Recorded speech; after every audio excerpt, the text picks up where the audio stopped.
well just call yourself Regular Dan. I don't know. He looks like a wildling let himself go. This really is a pretty big city, right? I mean, I've only been here literally for about 2 hours. I've already eaten an entire bag of candied bacon. Welcome to Omaha. What was that place again? I haven't been there. I need to try Hold it. on. So, Fat Dan, let's talk about it. First time ever doing stand-up? Yes. How about a hand for that? Come on. This is first time ever doing stand-up. He has months to live, people. Months to live. Come on, guys. Another round of applause for my last 4 months. All right. Everything right. you say is weird. Thanks. So, Fat Dan, what do you what do you do for work? He does this thing a lot where he goes from a smile to a straight face a lot, like that. Oh, all right, all right. Fat Dan, answer the question. I work maintenance at a retirement community. Whoa, damn! You ever push an old lady out the window? Yeah. No. I really want to sometimes, but no, I have not. Now, you said that the lady that you hooked up with was very vocal. Yes. Did you have all of your weight on top of her? Possibly. Then she wouldn't be vocal at all because she'd be crushed. And you said your sister had cirrhosis of the liver. Correct. Got a liver. Wow, so that's how loud the speakers here can be. Yeah. My God. Jesus, Brian. Someone just died on a treadmill in the gym listening to this. Oh, my God. All right, so your sister... she had cystic fibrosis, which caused cirrhosis of the liver. Oh, gotcha. There you go. That's the magic word. Cirrhosis of the Cirrhosis of the liver. There's nothing I like more than a subdued air horn. Yeah. And now your sister's a crackhead? No, that part's made up. Oh, why? Well, she's on a whole bunch of pills and shit. I don't know what she's on. She's not here in Omaha, so I'm not Where's she? talking to her constantly. Phoenix, Yeah. Arizona. Is that where you're from? No, I'm actually from here, basically. I grew up in a couple places, but from here. Yeah, what part of town? West O. Wow. North, south, anyone? Nope. Nobody here. Sorry. All these people from Omaha have never heard of where you're from before. Good. What do you like to do for fun, Fat Dan? Me and my friends got a punk rock band. Really? A real punk rock band? What do you do in the band? I play guitar and a little bit of vocals. Yeah, can you give us an example of a little bit of vocals that you might Maybe. be able to do here tonight? Here, you want some backup punk music or something? No. Okay, just gonna go a cappella then. Fucking. I'll be there in the morning. I'll even be your knight. The one in shining armor. Then make sure you're all right. Just let me be your bra.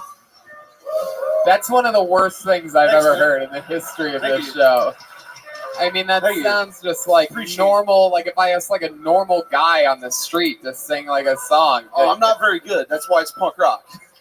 I guess so. You are a one-man mosh pit, Fat Dan. That's also true. Heck yeah. So Since you're from Nebraska, does anybody call you Big Red? No. Okay, just curious. Good question, though.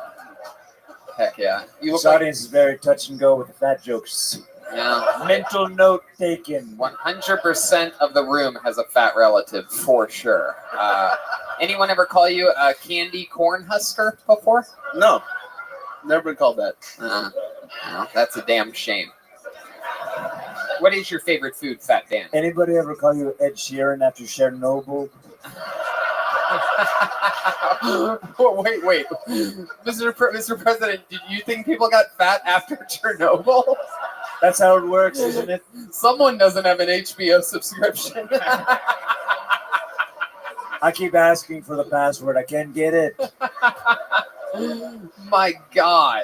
Oh, wow. I mean, we're in a city where, I don't know. I like how you have the janitor keys on the front. Like, Yeah, you what like are those keys for? What kind of car do you have? Chevy S10. There's just my Whoa. car keys and house keys. Wow. Right in the pocket. Look at that little weird laugh he does after he says it's like he like makes his face all squished together. All right, tell us something else we'd be surprised to know about you, Fat Dan. Other than what's the name of your punk band? The Shitiots. Perfect. You fucking nailed it. I love it. Tell us something else we'd be surprised to know about you. I like to grow hot peppers hydroponically in my apartment. Wow. Yeah, that's What's the hottest pepper that you grow? Scotch bonnet. Okay. Damn. Did you bring any peppers here tonight? Damn. I apologize. That is a damn. Have you ever had a ghost pepper? Have you ever gone for the Pepper X or anything like that? Ghost pepper, yeah, it's terrible. Don't Yeah. do it. If somebody dares you to do it for money, do it. But if not, don't. Yeah, I did the one chip challenge. I've done a few of those things. What's your favorite pepper? Like your favorite tasting pepper? Habanero. If Habanero. you chew a habanero before the spice kicks in, it tastes like apricot.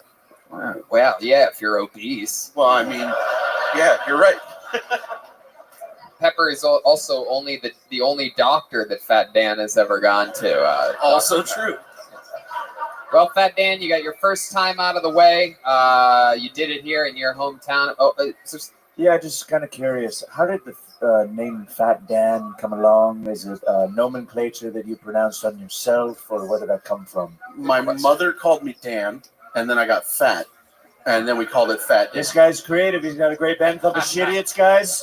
It's Listen to true, it and now. he's on Twitter at the fake Shidiot, SHIDIOT. There he goes, Fat Dan, everybody. Thanks again. Happy birthday, Tony. Thank you very much. It'd be a lot happier of a birthday if you didn't eat my cake already. Aw, your cake. What is that? It's by my good friend Kanye West. That's Power. Hey, It's Kanye's birthday also. that's today. right. June No, 8th. no one man can all have all this power. Yes, you can.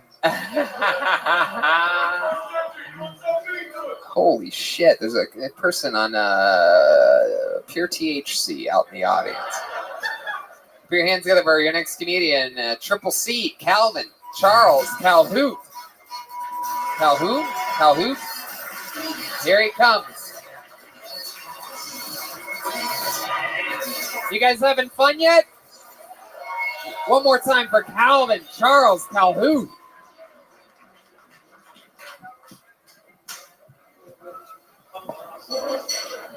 So I'm glad to have a chance to tell you about myself. I tried to sell dope. I wasn't worth the fuck at it. No business sense. I doubt I could have even sold Michael Jackson a subscription to Boys Life. That's how bad I was. Went to a rough prison.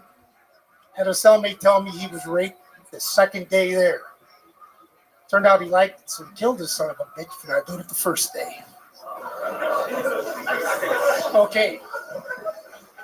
I hate the so-called euphemism N-word.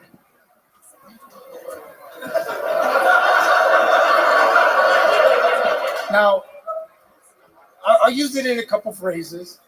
N-word, please. Stop acting like an N-word. That's not really the reason why I hate it. Once I say N-word, it's in everybody's mind.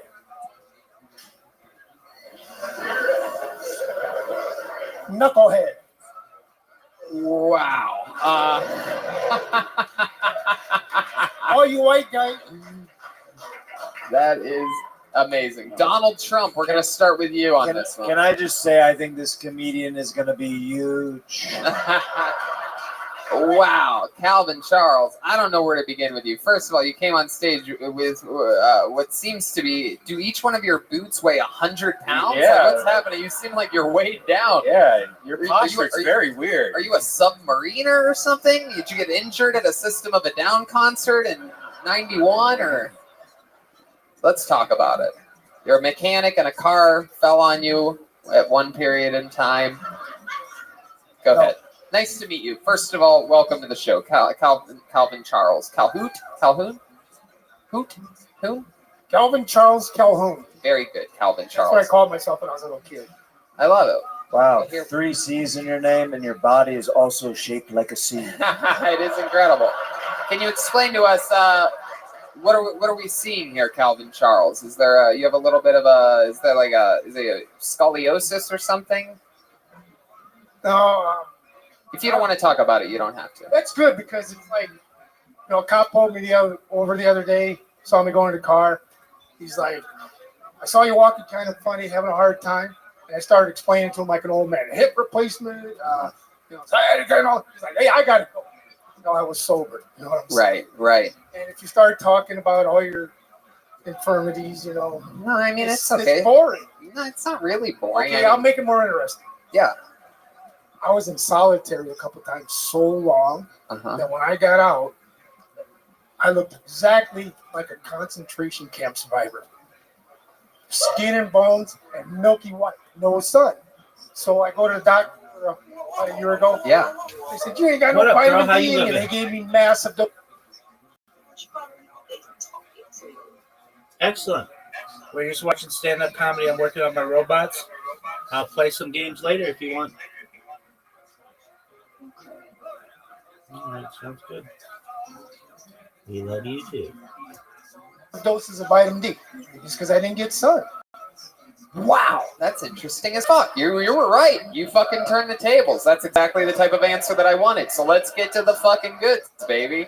I got more interesting things than that after I got out of prison, though. I love it. All these interesting things come after your 60-second set. I'm quite surprised. And everything interesting about him starts with C's. Concentration camps, his name, lots of C's, confinement. So what did you, first time in your life you went to prison or got in trouble, what was that for? Well, as a juvenile, just Everything. Let's talk about the good shit. Now that I look at you, you seem like you've escaped from Alcatraz before. Yeah. Has anybody said that you look like an old fetus? Has anybody ever told you that? Same shape as a fetus. usually people are more polite than you, Donald Trump. Well, sorry. Oh. I'm an asshole and I know it. So, Calvin Charles, first time you went to prison, what are we talking about here? First good charge. I mean, you know. Oh, back in those days, it was like, Okay, shit. Let me rephrase the question. What have you been to prison for? What's some of your biggest sentences? well, the thing is, when you do a plea bargain, that's not usually what you're actually guilty of. Like in one case, I was guilty of a robbery, but I pled guilty to first-degree theft because that's a lesser charge. It's Right. not considered What did you violent. rob that time? Do you remember? Oh yeah. Electronics store or? It was a liquor store. I used to hit them. Can you explain? Would you do it with a weapon? No, or- This is all very interesting to us. I hope Yeah. you know that. How many of you are excited to find out more about this show? We love you. Calvin, I want you to be comfortable. I want you to trust me to run this interview for you, but I want to find out the good stuff. Donald This Trump. is more funny than that show Chernobyl that I've been watching on HBO lately. It's Chernobyl. It's a Sonny and Cher documentary. How Sonny Bono, how he died. It's a whole thing. Chernobyl. Oh. So, I've got dozens of prison stories, each one more incredible than the last. let's just start. Let's just go back. But Let's. the thing is, that's not what I'm about anymore. No, of course, but we just need Okay. We need some momentum. So Calvin Charles. So would you rob the store with a weapon like that? No. Some of us called it till tapping. Uh-huh. As soon as they open up the register, you grab. Oh, you do it. So you just sort of go back there, like give me all the money. Like No, I don't say anything. Just all right. like, okay. In this one case, I've been doing this for a while, so I go in and I say, give me a pack of marbles. And she pulls them down, and I'm thinking she's going to open up the register like the rest. But she didn't. So I go like this, like I'm getting ready to pull some money out. Maybe that'll get her to open it. She didn't. Mhm. I had to step around the corner. I've never had to do that before. Yeah. And open the register myself. I had to guess which button it was. Good luck. First button I hit. First button you hit. Look at that. I You figured lucky. it was in the corner. That's some badass shit. I love it. Anyway, I got it's a long story. I'm not interested in it. But if you are, You're the only person not interested in it. Yeah. I mean, we're so interested in this. I can't believe it. I mean, this is but like. what about all the things that I've been doing lately? What are some of those? Let's cover some of those, and then I'll decide if I want to go back to prison. That sounds fair, right? By the way, all the other comedians who signed up tonight, good luck. Calvin, you're killing it. I don't think you realize like how likable and interesting you are. So how long have I been doing stand-up? Sure. How long? First time ever. Yeah, when you started that clock. There you go. Absolutely. Calvin Charles Calhoun, give him a hand for that. He wants to do this his way. He's learned this from his many attorneys over the years. I like the hairstyle. You have a very Gerber look. Yeah, you know what I do? Yeah. What? You're a For fun? barber. You're a barber. No, You're for fun. tattoo. Never ask me what I do for Okay, fun. Jesus, I'm just getting started with you. Fucking Calvin. You listen to this show a lot? I just started a couple weeks ago. Heck yeah, when And you I got found out. You were in Omaha. I'm from Sioux City. I love it. I shot down here. I love it. How far is Sioux City from here? How many people did you Well, shoot on there- the way down? Mr. Oh, I'm Trump, sorry. Get back to Mr. President.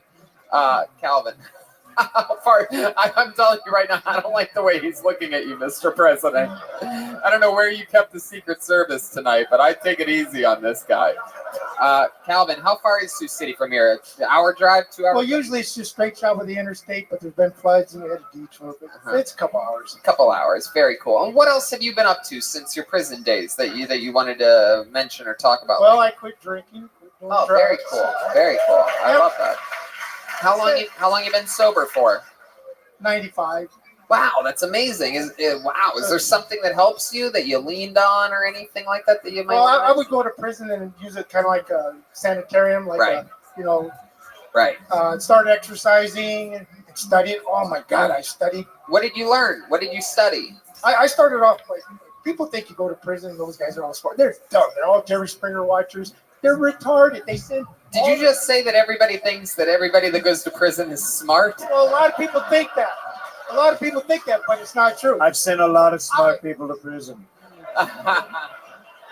But people think they're like in the movies. Right. Like Shawshank Redemption, smart. They're not. Right. But anyway, I was. I mean, those guys escaped from prison in Shawshank Redemption, but go ahead. That's what I'm saying. You know, that's pretty smart. Yeah. So they're not. They're just knuckleheads. And you know, purebred knuckleheads. that reminds me of a question. You do know that knuckle begins with a K. That's what I was going to say. I knew it. I knew there was going to be somebody like, that's not the word. Hold But the- I'm no. hold the That's phone. interpreted. When you say someone, I'm pretty sure. Again, 100% of this room, I would bet, thought that maybe for a second that you didn't know that it began with a K. You seemed so into it and passionate about it that like, and the whole setup was so bizarre that we figured you could go anywhere with it. But there are a couple of euphemisms I don't like, and that's one of them. The other one is Right, you just like to say the word all the way through, from beginning to end. You don't like it when people. All right. Heck yeah. So Calvin, you've been out of prison since '95. You went back for a little bit. no. That was the last time I got arrested. Was '95, and I did about 10 years. Wow, 10 years for theft. No, that wasn't a theft. What that was it? That was a whole different thing. All right, good. We covered all the shit you wanted to talk about. Now here we go. What was the second one? And that was my third felony conviction. Third felony. What was But that here's for? the thing. I've been going to school for 15 years. We get it. You're very smart. Let's hear about prison No. now. What I'm saying is, We get it. You're the smartest man in the world. We get it. I get it. You get it. We all get it. I'm a smart guy. You're a smart Mr. guy. President. We're all smart guys. We want to hear about how many seasons in prison you lasted. but here's the thing. I've been going to school for 15 years, and I have a whole drawer full of diplomas. As And I many- have a as big many dick and I'm diplomas as I president of the had United in college. States. How many diplomas do you have? I don't know. My wife Hold throws on, them hold in on, a hold drawer. I on, don't hold know. on. You guys are letting this guy play us like a bunch of fools. What did you go to? What was your second felony? That was the first one I told you about. The third one, Well, what was the first one for? I pled guilty to second-degree burglary, and that's a hell of a story. Okay. What was the third one for? It was a bum rap. Check it out. Here comes the I good took- shit. I took that one to trial, and they found me guilty of attempted murder. Before he continues, we all want to let you know, we all think you're very smart. Okay? I have an average IQ. On a good day, maybe a point above. Okay. But anyway, Okay, so tell us about this attempted murder. What was it's a that? bum rap. Here's the thing. I took this Every time you say that makes us think you definitely did it. Just want to It's let a you bum know. rap, come on. Again, you seem pretty in touch. Every once in a while, about 15% of your stuff is just like, what? No, the opposite. That was one of them. Every time you say bum rap, we're literally like, oh, he killed a guy. Wow, this is crazy.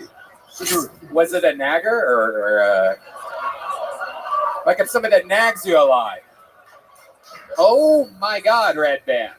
Wow. Do we have a delay button or something like that? Like, I cannot believe you just said that. That's a classic other N-word that South Park did. Yeah, well, South Park can get away with that. Jesus Christ, Red And Band. first of all, Nagger starts with a K, so I don't get Okay, why. all right. Guys, let's just keep it moving along. Jesus fucking Christ. Okay, attempted murder. This is we're gonna if we have to get through Bum it. We gotta know. Yeah, bum rap. So what happened? I was drinking in a Skid Row bar, like I used to do. Uh-huh. And a guy hit me, and I explained to him that if he ever hit me again, He punched you, or like open hand slap, or like? I was standing at the urinal taking a piss, and he came up and clobbered his bum. Did you know the guy, or you did? No, he complete was a guy. stranger? It was a guy. Acquaintance at the bar, Mr. Trump. Yes. Now, when you say you explain to the man, that sounds like you did it in a very polite way. What did you actually say to the man when you got struck in the back of the head? Well, I turned around and started hitting me. You know, Multiple punches. yeah, he went, I had a fat lip, a bloody nose, and how are you going to talk to the girls after that? They go, "Hey." We all relate. Keep going. Right, keep going. So then, but how did you say it when you said if you hit me again? What exactly? Can you reenact it like an actor? Can you say I just hit you, right? What I did was I left a mark he would see every day of his life. You left the what? A mark. Oh, right. You punched him. No. Oh, every day of his life. That's the bum rap. Oh, you I stabbed knifed him carefully enough not to kill him, and they found me guilty of attempted murder. Oh. Argued and argued.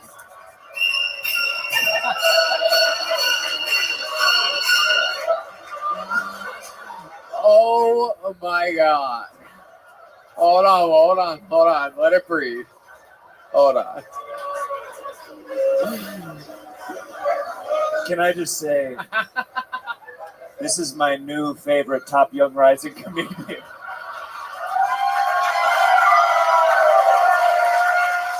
Mine too, Mr. President. Mine too. And so you knew exactly. Yes, go ahead. Now, he gave a very specific detail. Because he's smart, he knew exactly where to stab the guy. No, where not to stab him. Right. You Well, didn't just stab him. to Where stab, did you not to stab him? stab, Right? you know. Like right here or something? No, Apples, no. oranges, bananas, pears. I left some scars on him. Where? Well, be careful. Oh, right there along the Artery. arteries. Perfect. Yep. No, there was nothing there. Okay. As long as you don't do Nothing there. You stabbed him, just no blood comes out. He peels off. It's No. just a steel Yeah. mask underneath. that was a big Twizzlers problem. started raining out of his arms. I don't know what was going on. It was a big Red problem. lines There was everywhere. a lot of blood. And the thing is, it all pooled in some beer. People tracked through it by the time the cops got there. It looked like a slaughterhouse. Right. Because you stabbed a man. I didn't stab him. What do you mean you didn't I stab him? cut him. Do you see what I'm doing? Do you see what this crowd's doing now that you're talking about You gotta the talk good about that. shit? Yeah. It took me, this is by far probably the longest interview in the history of Kill Tony at 16 minutes. This is the shit. When you go on stage for your second time, Calvin, and we know you're not that guy. Nobody thinks you're gonna fucking stab him. So many people after this tonight, anyone that sees you after this is gonna go, Calvin, good job up there. You were so interested. It's because you're talking fucking real shit that only you can talk about. You're the only guy that can joke about fucking, I didn't stab him, I cut him. Like, that's so funny. Look at them. And look how far you've come from solitary confinement, having so That's the much of thing. it that you physically have to like wear it, you know what I mean? On, literally every day. And here you are on a hip fucking show. Destiny got you out of the bucket. And we fucking found out how goddamn interesting you are. You look interesting, you sound interesting. Just talk about the most interesting shit that nobody else can talk about. You have all those diplomas, but you don't have to be clever because what you really have is a lot of life experience. And that's not what I wanted to talk about. I didn't want to talk about the diplomas. No, I know. My point is to talk about that good shit. Talk about your past. I do. Don't be afraid of your past. All right. I love you. Calvin Charles Calhoun. It's first time ever. What's wrong? Hold on. You seem upset about something. Is something bothering you? That's his resting face. Don't touch him. I know. You didn't ask me what I do for a living. What do you do for a living? My wife has 2 jobs. This is the most backwards Kiltony interview of all time. All the good shit happening 18 minutes into the interview. Is there anything else? I want you to be comfortable. I do not want to be attempted murdered tonight. No. I'm kidding, Calvin. Look, 18 minutes is a long time. You're right. I got 18 more. We're going to sentence you to another 15. No, I'm kidding. There he goes. Calvin Charles Calhoun. Come on, guys. Make some fucking noise for him. They love you, Calvin. That was awesome. That was really awesome. I take a lot of grief sometimes for keeping people up here too long when I think that there's more to them, and I have no regrets about that one. How about just one more time for Calvin Charles Calhoun? It was awesome. He kind of reminded me of like a Doug Stanhope vibe. Yeah, it was very cool. Is that your wife there with you? Ooh, damn! Look at her! Wow. How many times a day do you have to butt fuck him? Old prison days. I'm just kidding, Cal. No, he's not smiling, by the way. Update for the listeners, he did not think that was funny.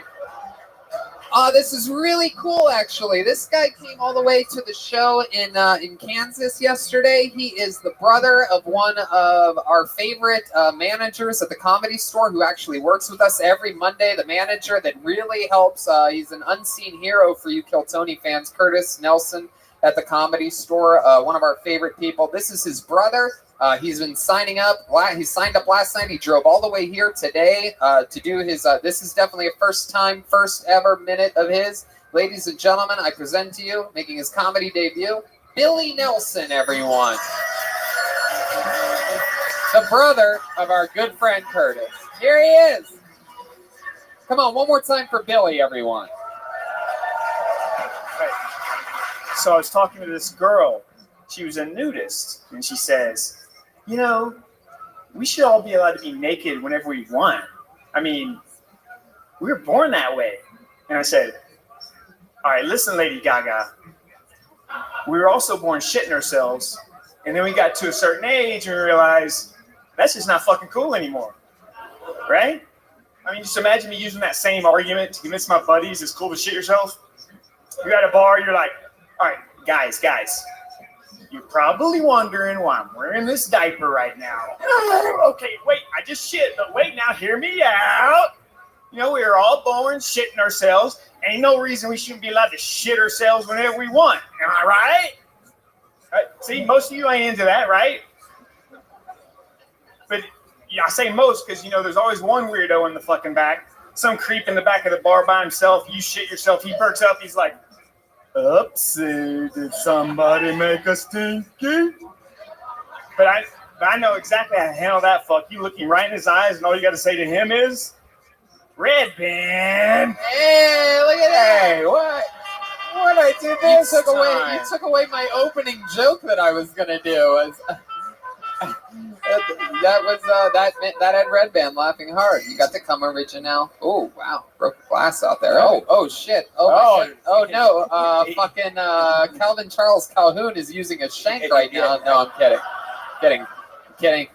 He's not smiling again. It's very scary when you don't smile. Ah, look at the Brody. You got the Brody shirt on. Hell yeah. Oh, very cool. How about another hand for Billy Nelson's first time doing stand-up comedy, right? How do you feel, man? Oh, glad it's over. Yeah. Glad it's over. You went through it. I mean, you sound like a goddamn stand-up comedian. You know, you had the pacing and the beats of one, for like sure. I might But rush a little. Huh? I feel like I'm at a rush a little bit. Well, a little bit. You almost got the bear, so I don't know. It's one of those things where you just gotta, get to the meat and potatoes of it. So much more. It's the most common mistake of including myself for years, including still to this day. Some of my jokes are still a little bit too clunky, and you can always lose a word or two of unnecessary information. And Your first time, you're never going to get the timing right either. Right. You're going to listen back and be like, holy shit, I was going a mile a minute instead of my normal voice. But that's hard to learn. Even if you master that, there'll be nights where you get on stage and you still go, God damn it, what was up with me? I was talking so fast. It never ends. But let's find out about you, Billy Nelson. Tell us something. Tell us some fun stuff about you. What do you do? What's going on? I currently work at FedEx. FedEx, and you're out of Kansas City. City. Shawnee, Kansas. Heck yeah. Oh, Yeah. Shawnee. What's the difference? What's Shawnee like? It's like here, but more hills. Ooh, yikes. Ooh, yikes. When you say hills, you don't mean the Billies. No. All right. Anyway, this place is more like the hills have eyes. Okay, you guys really don't like jokes about your own city, which is not a good thing. If you're wondering, it's better to just be able to laugh at yourselves for being stuck here and born here and never leaving here than it is to like get weird about it. If you're gonna do it, you gotta fucking own it, right. Omaha. I'm sorry to break the news to you. So Billy, what do you do for fun? You work at FedEx. That's why your delivery was a little bit off tonight. Right. No, I'm just kidding. What do you do for fun, Billy? Tell us about you. What was your third felony? You come to Los Angeles a lot. I know that. How do you? Comedy store. I love it there. It's not just a dark room like one of the guys said. Yeah. I just noticed Calvin was not in his seat anymore, and it has me very, very concerned. He must have gone to. I don't know if you saw that also, when he was on stage, the bartender came to give me another drink, and she just came behind me and tapped me on the back. God. I shit No, myself. he must have gone to the restroom stall, or as he calls it, solitary. Billy, you're so interesting that we're still talking about Calvin Charles Calhoun while you're still out there. No, tell us about you. What are you into? Well, I play baseball for fun. Oh, cool. Heck yeah. So- Second base? Yes. What's your main thing that you play? Well, these days I play outfield because I'm older, but when I was young, second, short, third, catcher, outfield. You have a girlfriend? Married? How long have you been married for? 20 years. Wow, 20 years. Wow. Married 23 years, but yet you still play the field. Hey, look at that. Mr. President. He grew up listening to my wife. What? Is that true?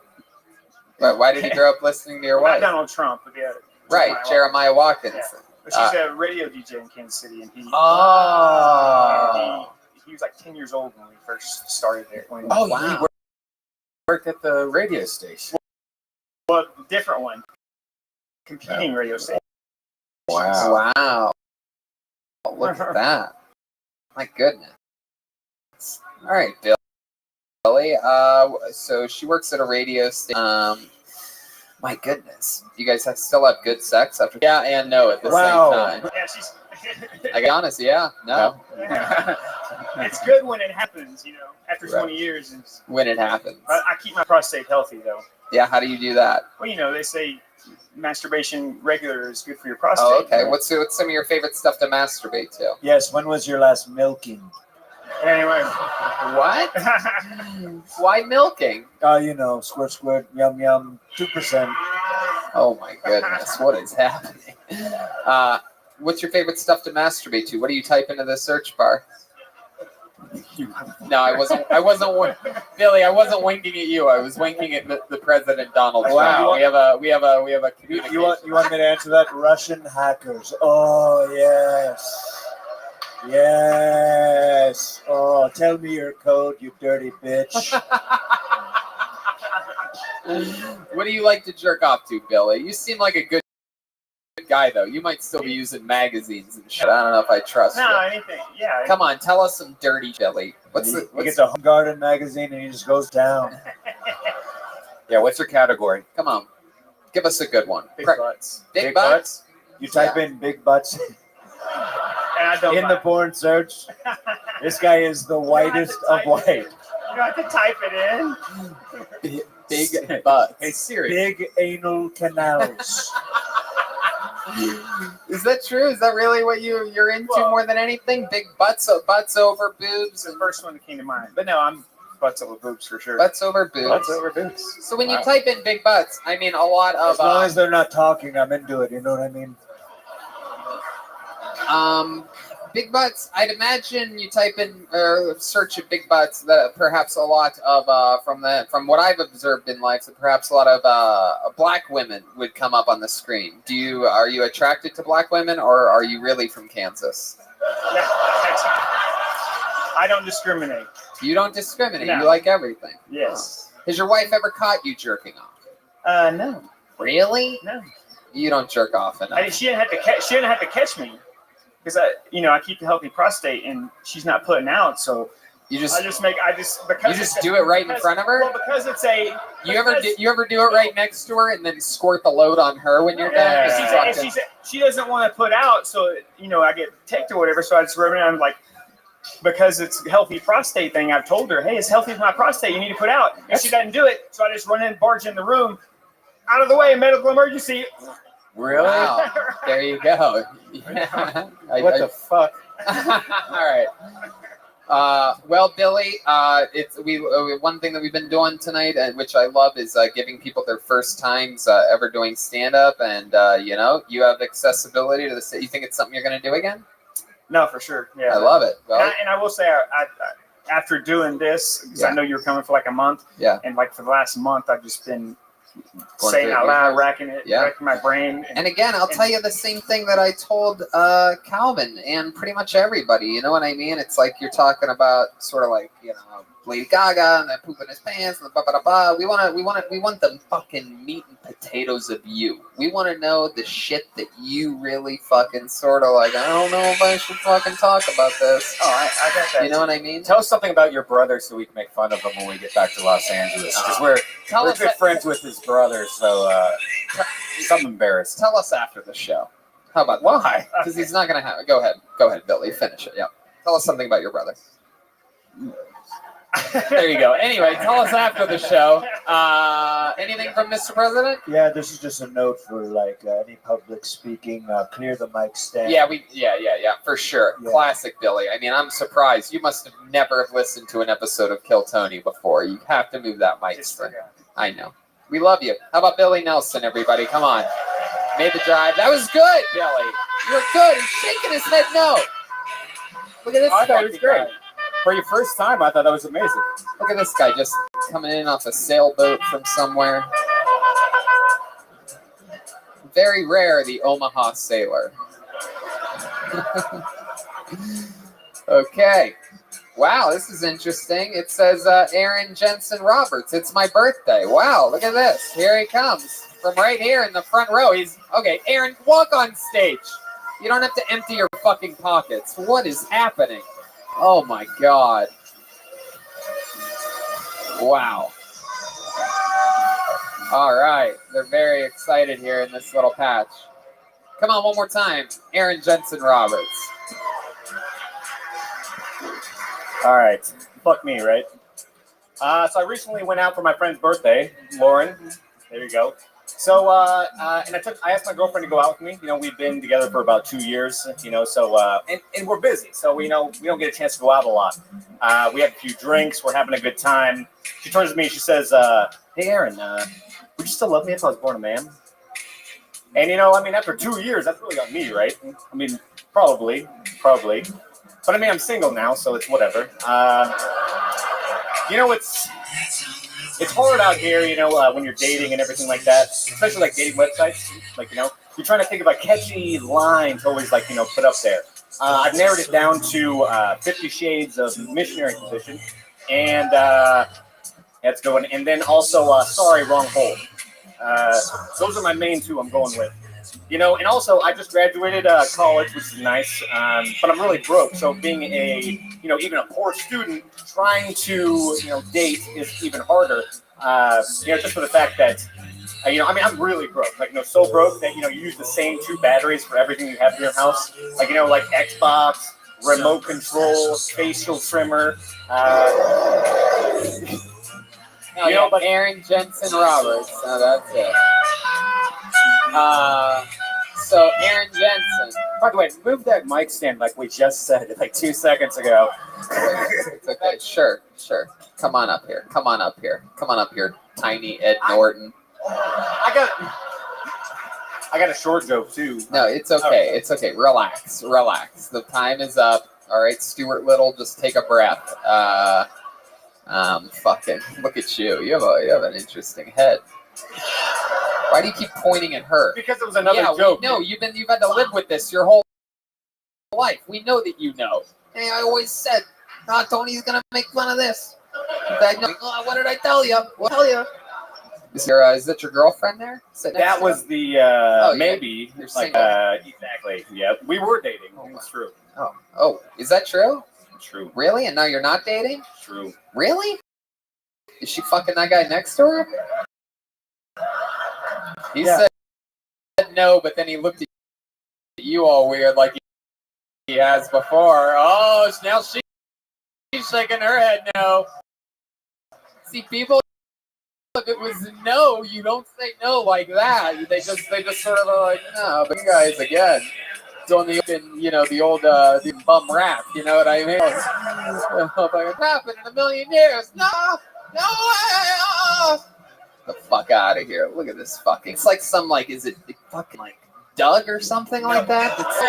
Yes, that's what it is. Is it? There's something very cartoony. Oh, I know what it is. It's the fucking, it's the baby from the Family Guy. Stewie. Yeah, you look like Stewie, right? From the chin up. I think that's like Doug. Is it Doug? Maybe it is. I don't really. I've never been a big cartoon guy. So Aaron Jensen Roberts, it's really your birthday? It is, yeah. June 8th. Yeah. Wow. Yeah, no, I know. You do that thing where you point at people when they're right about something. Awkward, I know. How old are you? What year? I'm 31. 31. I know. I look like I'm like. I know. Hand in the pocket. Very good. Left hand in the pocket. Aaron Jensen Roberts. So 31. It is your birthday. You share a birthday with me and Kanye West and many other bipolar geniuses in the world. What do you do, Aaron? Actually, I just graduated to be a physical therapist assistant. Wow, physical therapist. So, what type of physical therapy are we talking about? Like athletic or? When I was working in the hospital, I started off as a personal trainer, so then it kind of really, orthopedic sports side is kind of like my specialty. But after I did a clinical rotation at the hospital, acute setting is I'm kind of leaning towards that a little bit. That's really cool. What do you like to do for fun?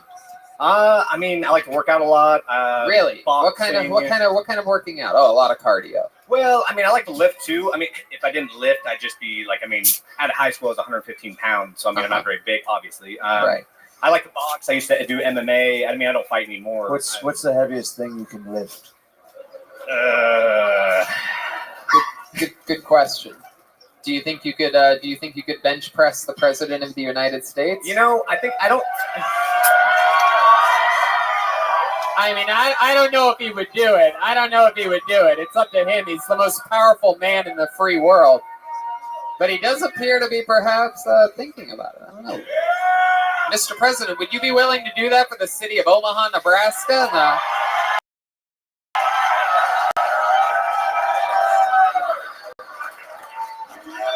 I'll allow it. Allow it? I'll allow it. Wow. Lay on your back, Aaron Jensen Roberts. Lay on your back. Wow. This is very exciting. So the president is going to try to distribute. He's going to try to distribute his weight evenly. He's going backside first. One hand is in his asshole right now. If you don't get this right, he's going to land right on top of you. Let's get one good push. Here he goes.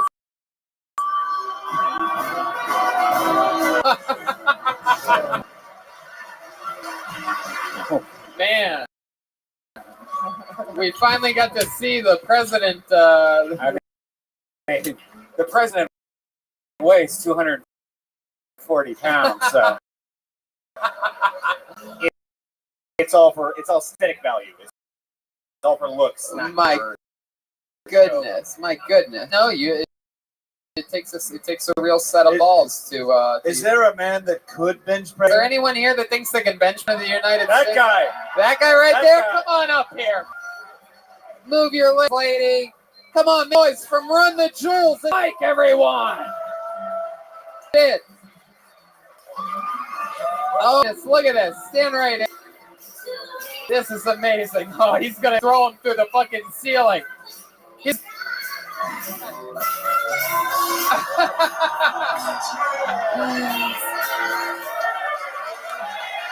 We will count it. Holy shit. Wow, that is very impressive, sir. What's your name?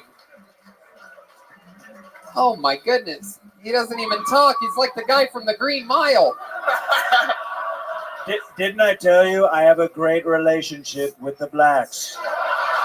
My nigga. Hey, what's your name? Hey, what's your name? I'm Alameen. I'm in the bucket. You're in the bucket? Well, I'll I tell you know what. about There him. goes Aaron Jensen Roberts. It's his birthday. Make some noise for him.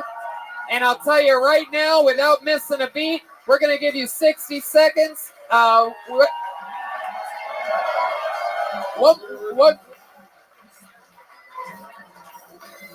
One more time for your next comedian, Aloe Mead, everybody. Man,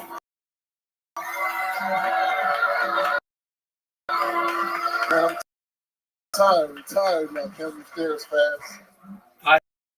Are you there?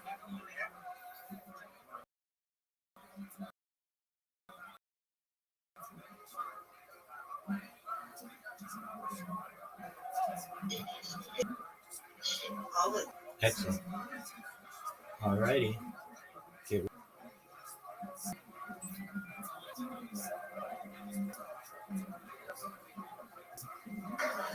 Shit. I'm big ass tired now. I'm trying to lose weight though. It's hard when you're trying to lose weight. There's so many temptations out there, you know? Like the other night, I'm on a treadmill, busting my ass, about to die 2 minutes into my workout.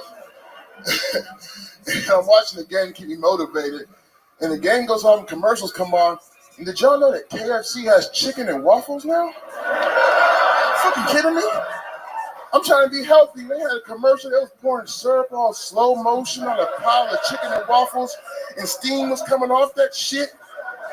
It was so seductive. I'm like, why are we bringing sex into this? I started getting aroused, man. I'm on a treadmill. I started rubbing my nipples, man. I was filming the damn treadmill. It don't make no sense. They shouldn't play commercials like that when people are working out. Like, doing that is like, imagine you're addicted to meth. Well, this is Omaha. You probably don't have to imagine. But imagine you're in treatment for meth, and Walter White and Jesse Pinkman come to the door and tweaked out Kool-Aid Man and start making it rain crystals. That's all I got. Peace. Fuck yeah. Come on, make some noise. That's how you kill Tony right there. Aloe Mead. Am I saying that right? Aldo? Yes, sir. Aldo Mead. God damn, this is beautiful. I'm a big fan of this show. Heck yeah. Well, you know how to play the game. You were the first guy to stand up and say I I know can about get. You that came bucket, up. man. You might not. And who knows? I But drove you 4 fucking hours like that. 4 that's hours. what You you just pressed him 4 times. You got a spot. I mean, that's how you wanna be part of it. You know how to do it. What an Sure. amazing set. How long you been stand up? This is my 6th time getting up. Wow, dude. You got it. Wow, you got the touch, man. appreciate How old it. are you? I'm 36. 36. And where did you drive 4 hours from? I live by Iowa City. Iowa City. I know it's not a big. Wow, that's crazy. That's yeah, how far is that? Far is that from Des Moines? About 2.5 hours. I'll be there tomorrow. Wow. Trip. Wow, that's awesome. Well, I'll tell you what. I want to hear another minute of you, so we're going to throw you up on tomorrow's show without even thinking twice about it. I appreciate that. That is so fucking cool. What do you do for work, Aldo? I drive a truck. Hell yeah. It's aloe, like the Oh, plant. Aloe. Okay, that's Yes, it's what I originally had, and then I thought maybe it must have been Aldo, and I didn't want to get stuck Aldo. calling you Aloe and then Aldo. get shanked where you won't die. You know what I mean? It's fuck. I've heard how that goes.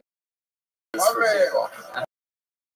Hey, he came up to me before the show, it was all cool and shit. I think he was softening me up for that N-word joke. We're cool though. We still cool.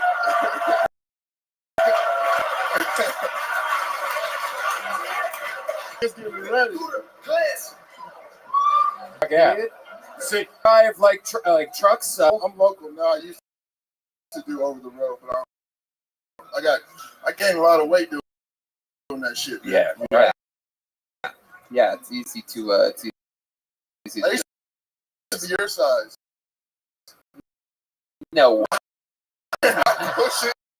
you were never my size. You came out of the womb bigger than me. Hello, me. My good. Born and raised there in Iowa City. I'm born and raised in Des Moines.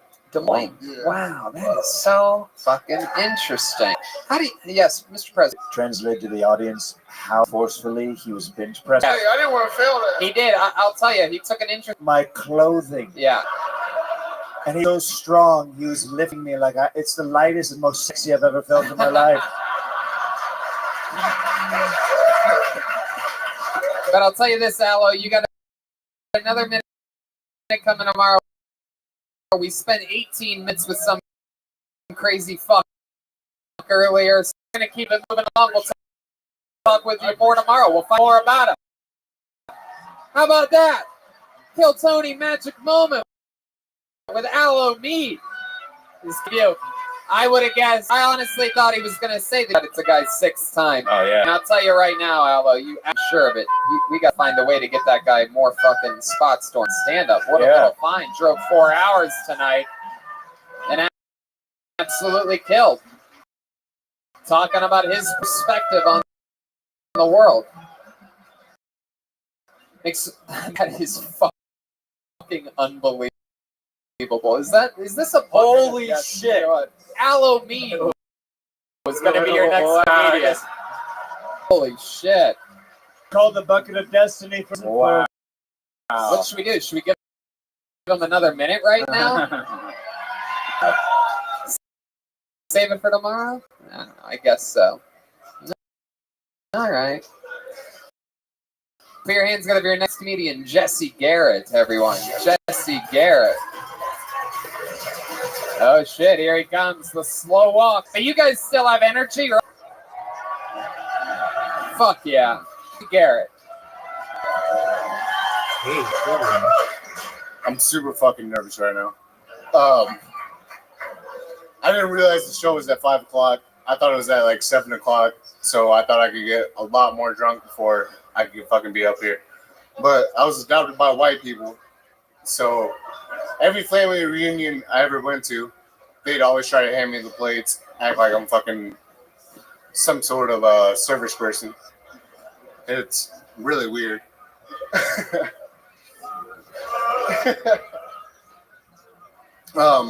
My girlfriend was recently hospitalized, and it's because I had to tell her twice. I mean, it's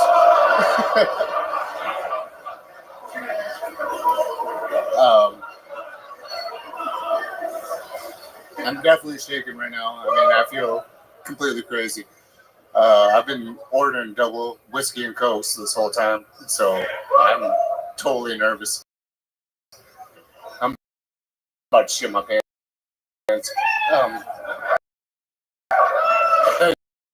Wow. All right. There he is. Jesse Garrett. First time ever doing stand-up, correct? First time to go to the first time. Jesse, you said that you were adopted by white people. I don't even know what the fuck you are, dude. Are you Mexican? Native a lot, so every time I don't think you look native. I was just going to guess you're native by how many drinks that you've had. It was at 5 o'clock because you barely talk right now. Like, yeah, it's incredible. And you're dressed like one of the characters out of a Bronx Tale, which was made in Bronx by Robert De Niro in Basketball Diary the early 90s. He has his gold chain hanging out. Like, what did you do? Watch Good. What happened? So let's talk this. That was a very bizarre set. You have a girlfriend? How long you been with her? Coming up on 4 years. How many kids do you have? None. None. What? Mexican guy. 4 years? No This- baby? This guy is not a real Mexican, obviously.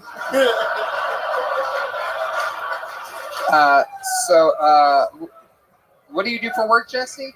I make fertilizer. He's a Oh, he's a Mexican. Mexican, Hey, we found it out. And we're back, folks.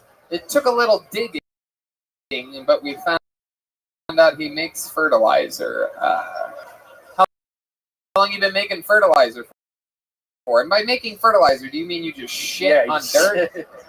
Pretty much. Yeah. How long you been doing that for? How old are you? 25. 25. You're adorable. You're like Mexican Lee or something like that. I love how you have a mustache like a 12-year-old Mexican boy. It's just all like right. this shit. Got it off him. Yeah. Fuck yourself.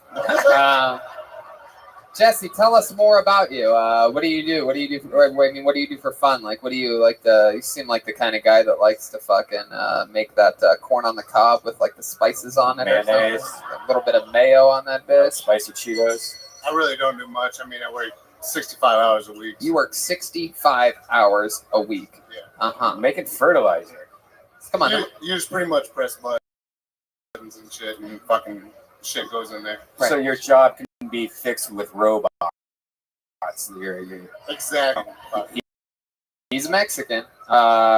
Still Mexican. All day. I've gotten fired from my other job because Mexicans replaced me. Wow. And you taught them a lesson. Voted for Trump.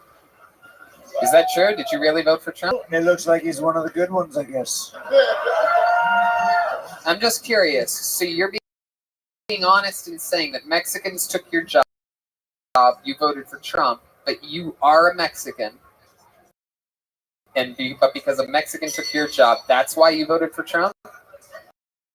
I'm a whitewashed Mexican, so I don't speak Spanish or anything like that. Wow. Whitewash. But My goodness. my fiance is a Mexican. Well, basically a Mexican. Right. Yo, you mean Puerto Rican? She's Right. When a you say Salvadoran. basically a Mexican, are you... You would deport anybody that's... Uh-huh. Okay. I like this guy's policies.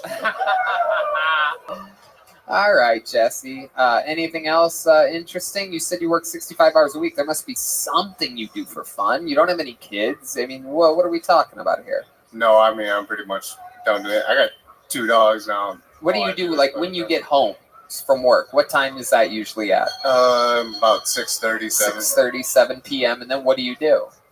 Get drunk. Wow, you're a heavy drinker, huh? There's a lot of heavy drinkers here, right? Like that's the big thing to do out here. It's the Midwest. Yeah. I mean, yeah. There's other things. But okay. I actually drove by a billboard earlier that said alcoholism. It's the Midwest. Yeah. Why not? Man, what's what have ever done after drinking? Getting too drunk. I'm a felon. So. Go ahead. Tell us. Yep. You know how to get to the good shit. So I got a 4th ODUI when I was 21. Wow. My goodness. So that's a DUI. You got an owie? What is an owie? Yeah, that's a DUI, Mr. President. And you got your 4th one when you were 21? Yes, and I haven't been arrested since then.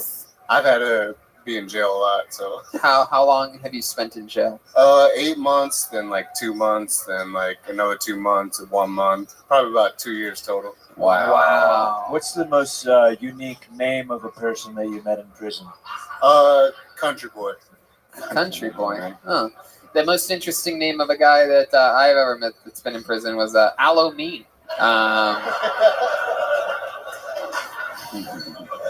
No, I'm just kidding. It's old Triple C over there. You know what I'm saying, homie? Come on, my guy. Dude, My guy. so you told us already that you just drank a shitload just because you're about to go on stage. So do you still drink and drive, or do you? No, I got my DD. So my fiance is the DD. Oh, cool. Oh, she's a lucky girl. Oh, She has double D's. no, she don't have double D's. I wish. Oh. Oh, damn. Oh, shit. Oh, no, you didn't. Maybe she'll have twins. I actually am like You actually are what? genetically or whatever. I'm supposed to have twins. I Oh, skipped it skipped a generation. So Welcome. now, Wow, you're like a Mexican X-Men or something. That's strange. Never heard of it. All right. Well, Jesse, congratulations, your first time ever. I would recommend this. You know, this is my little prescription for you. Is next time you try this, and I think you should try it again because I think there's something in there that wants to try this and do this. My advice would be try going up sober once. Yeah. It's only 60 seconds. You'll survive it. I used to do that, Tony, and I don't think I could. Honestly. But why? Why don't you think you could? It's super nerve-wracking. I'm about to shit my pants right now. Right, but you've never tried it sober. So how the fuck do you know anything? You also thought obviously that driving was so scary that you had to drink before doing it at one point in your life. Maybe if you tried it, maybe you'd find that it goes a little bit better and people don't throw you in fucking prison. There he goes, Jesse Garrett, everyone. Jesse Garrett. You know, I like maybe the first 30 times I used to do the same thing. I got as drunk as I could before I went on stage because I was so scared. Yeah. Like my nerves. All right. No, yeah. I mean, it's one of those things that I do not believe in it. I think that there's about maybe 2, 3. I can name 2 out of working and staying late at the Comedy Store pretty much every night of my life for 12 years. I can name 2 comedians that can really drink and absolutely kill on stage, and they are Doug Stanhope and Ron White. Yeah. I think that's the list. And there's a lot of comedians that drink, and I've seen just about everybody drink too much before they're he just walks in like he's taking a DUI test of being just a little bit too drunk. He gets us all too drunk when he's a guest on Kill Tony. Yeah. It's got that Don, it's number 1 tequila. What do you guys think? We should go to the bucket one more time, huh? Maybe we'll try the magic touch. Try to get a lady up here for the first time tonight, huh? Find a lady in that bucket. Let's try it. Let's just give Is it there a lady shot. that signed up? Hold on. Wait. Let's not do that. Pull another name out of the bucket. You guys ready for what appears to be your final comedian of the night? All right, put your hands together for Justin Heaps, everyone. Justin.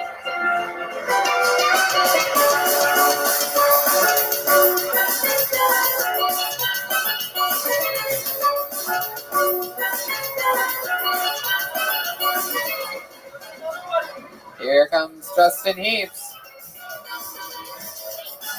What the fuck is this guy doing? Hold on, wait a second. Hey, wait. Put the mic back in the mic stand. Come here. Let me see your ID.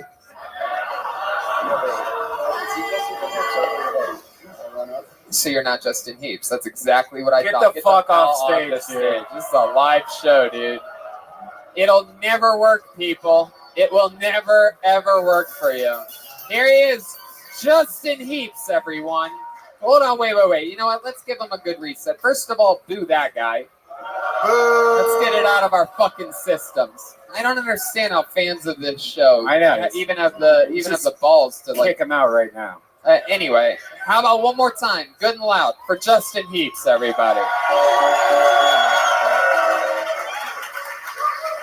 All right, so a couple years ago, I needed to go to the doctor. Hadn't been in a while, so I was asking some friends, hey, got a good doctor you recommend? So a friend of mine recommended a doctor.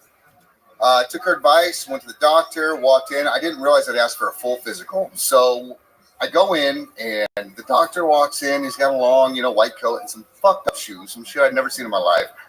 Purple, something a 65-year-old man should not be wearing, that's for sure. So he tells me to turn my head and cough per the usual checkup. In the middle of that, he asked me, have I found God at that point, or Jesus? I sure the fuck did. I wasn't going to lie to him about that. So we keep going. And I've been to church a few times in my life, Presbyterian, Catholic, Lutheran, whatever. Not a real religious guy.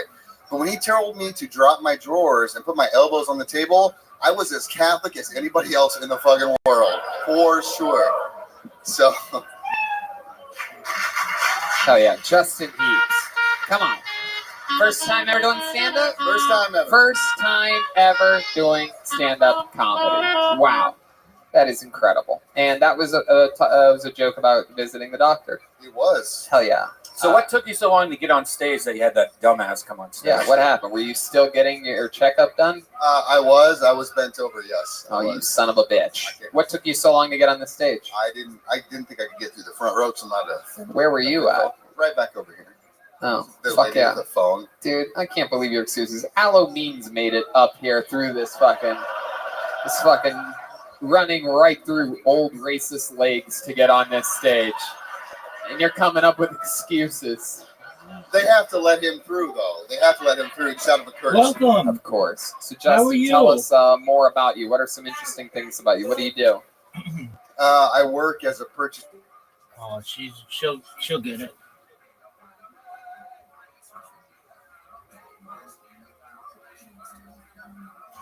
Like I give a fuck. I'm sorry. You're good. We love Miss Aquarius. She'll be fun. She's been having some computer problems, which I think happens to the best of us.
There she is.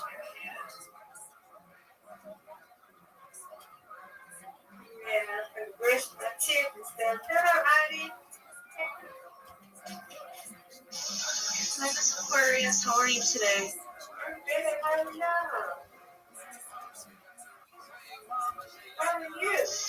I'm good. How are you, Rabbi?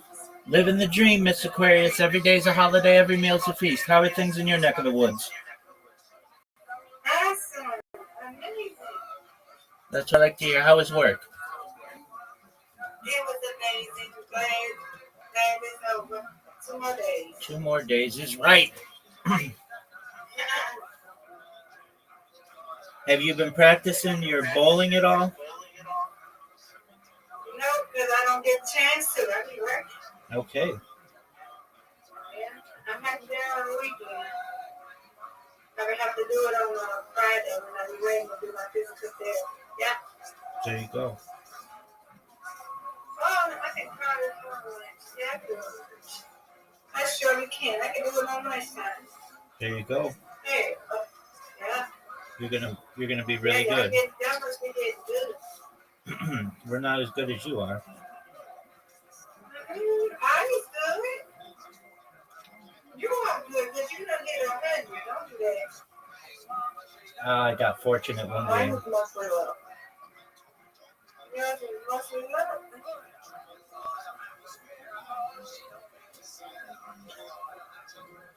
Oh, yeah, I'm playing Scrabble. Hot Scrabble. Who won? Who's winning? You or Rabbi?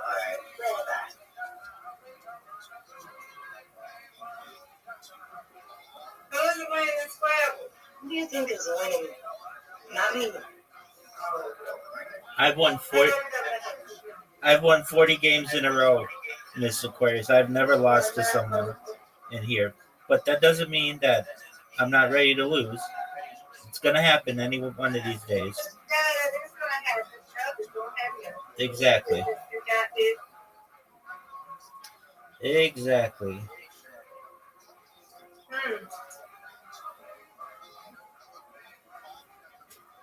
We've got 21 tiles to go, so we're almost done. You take your time. Yeah, I don't pick up. That's not you.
Nice, that was good.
Watch. Good one.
Alrighty, here we go.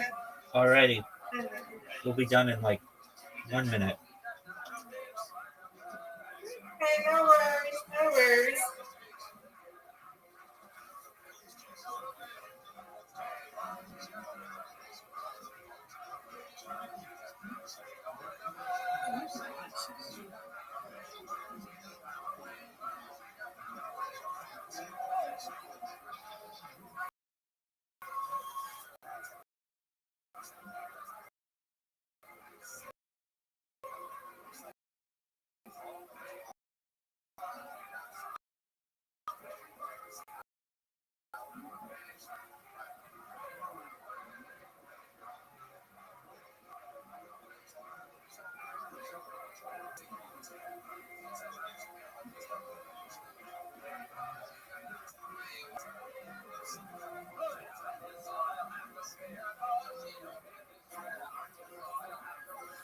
Alrighty, Miss Aquarius, I'm about to send you an invite. You ready? Let me get on. Let me get on. Okay, I'm ready. Excellent. Okay.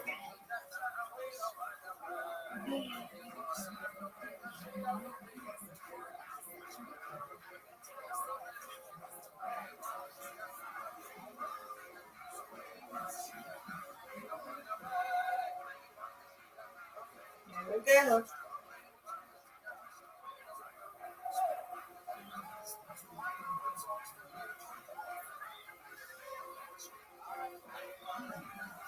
There you go. That's Yeah. 8. That's 8 right off the bat. Oh, that's Audie. Uh-oh. Yeah, that's she went first. Damn it. That's why I told you it was no for surprise. What'd you say? You know what I am. See, that's how you can see that it's low. Most half the time it doesn't even. It's way off.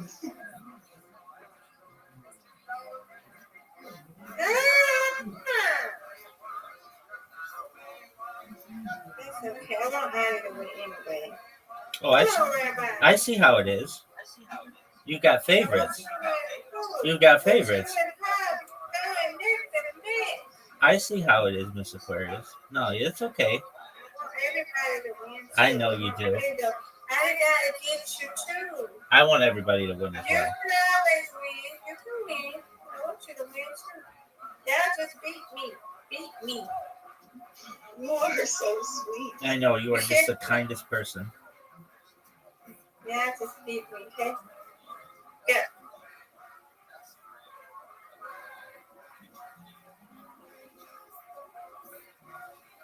Oh man.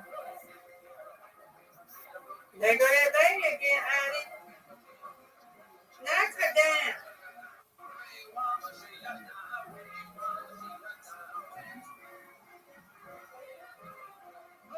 Get it. Get it. Got a split. Yeah. That's not a good. That's a tough split. I'll get one. But you're not fun now.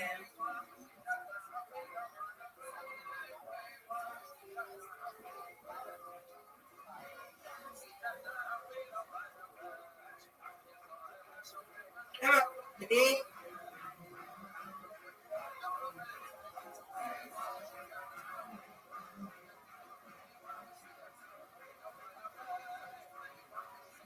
Oh, Mr. Aquarius, that was unfortunate. That was close. That was Addie. Oh, that was Audie. I'm so used to you being the red ball. Audie, that was very close.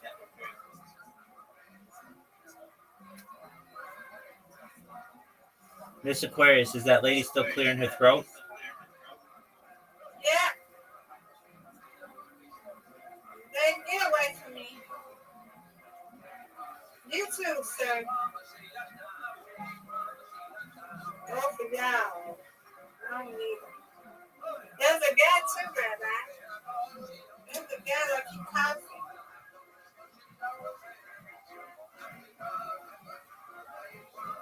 Get it.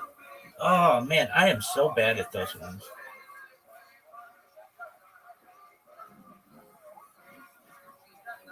I don't think they like seeing us here, Rabbi. Well, we're here to stay, so they better find a new bowling lane. They got good humor. Try.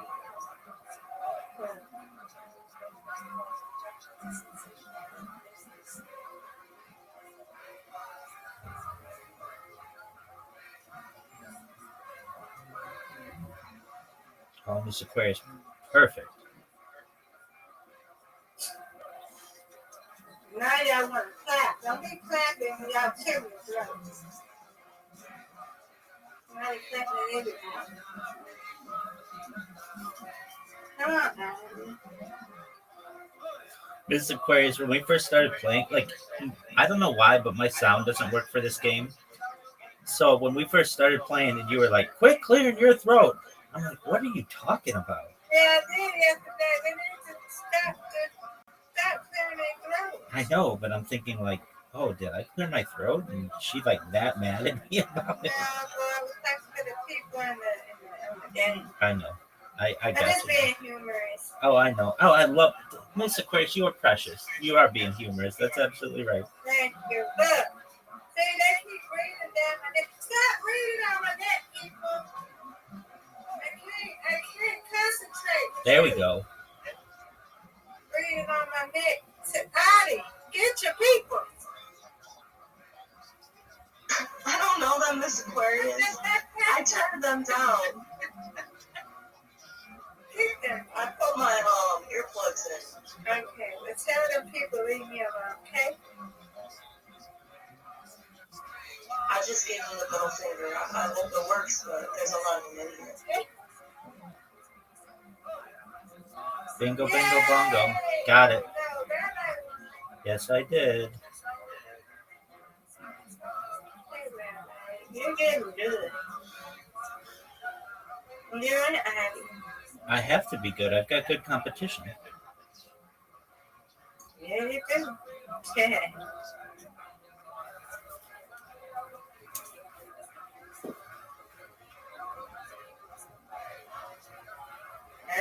a difficult split. Yes, it is. Rabbi say. No, I'm not getting it. It's okay. I see what she means. You try to put your finger and go there, it goes the other way.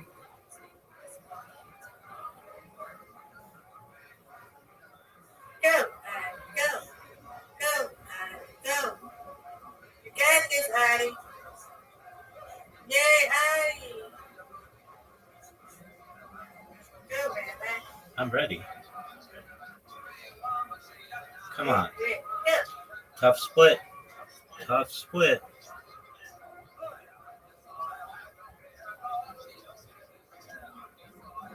Boo.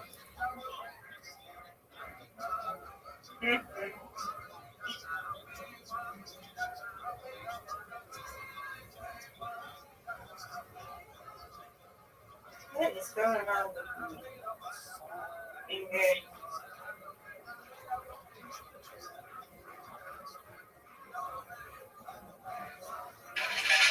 Nope. It's okay. Go Addie. Oh, look at that. That's a tough split.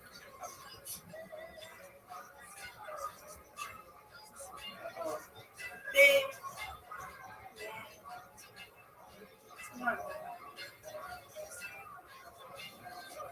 Another tough split.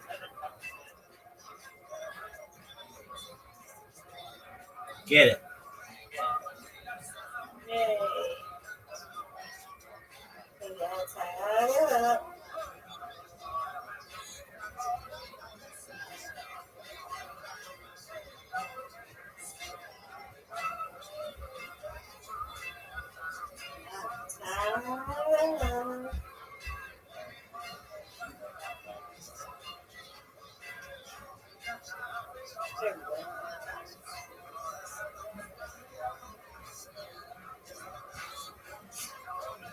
Break the tie.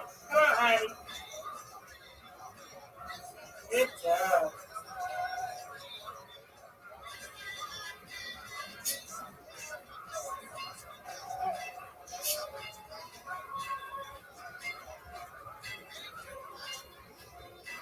Oh, I've got the toughest split in the game.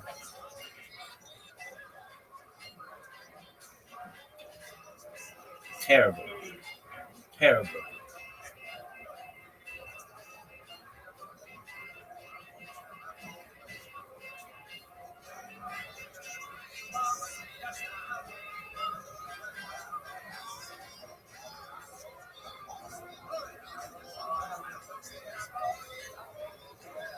Get that spare, Miss Aquarius. She's beating you now. No, don't say that because you're going to beat me. As they say, it ain't over until it's over. Right. Go. Go. Okay. That was Go, good. Rabbi. Come on, Rabbi. Go, Rabbi. Go, Rabbi. There we go. Yeah. I wish I could control it. Okay.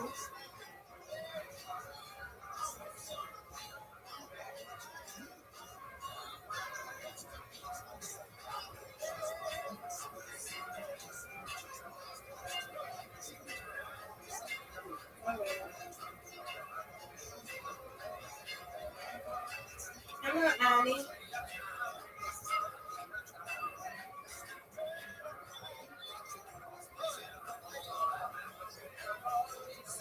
Well, good job, girl. Get in there.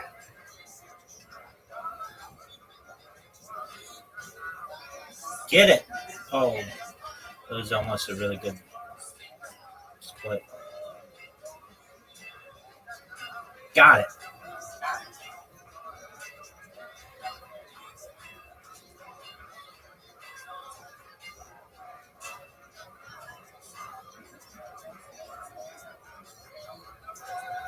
Get it.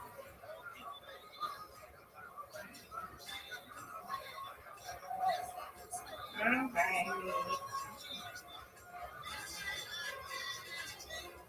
And 2 more games.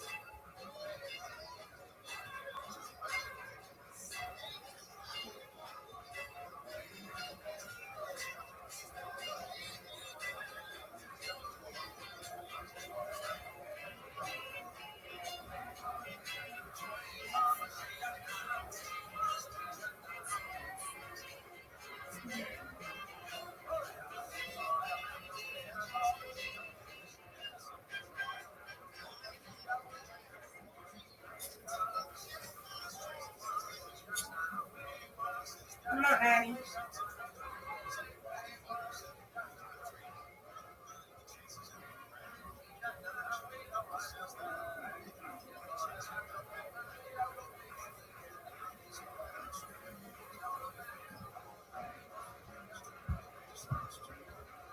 Come on, Rabbi.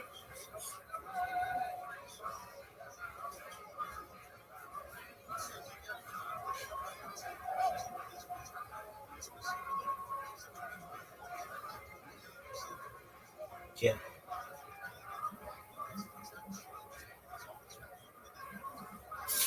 We're all tied up. Come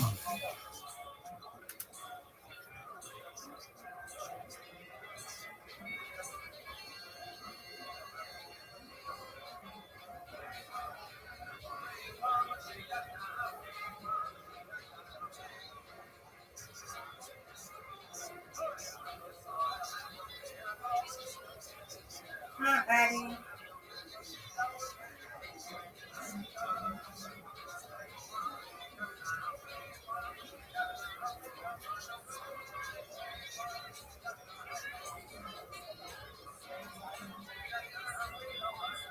Good job. Come on, Rabbi. Oh, come on.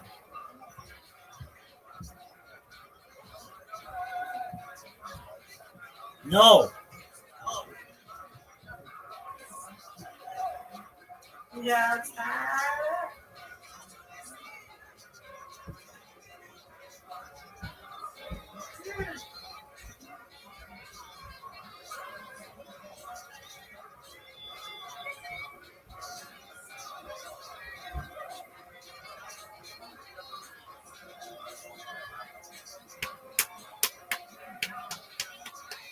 Addie, go. Go, Addie, go.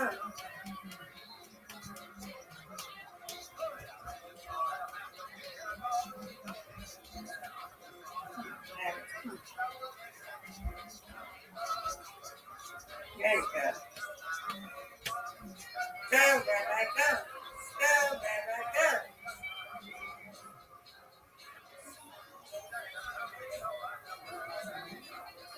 Come on, Rabbi.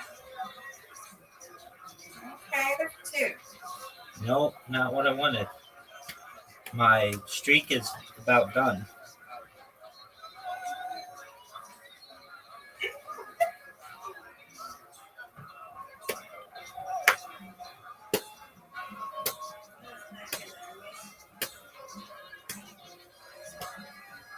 Come on, baby.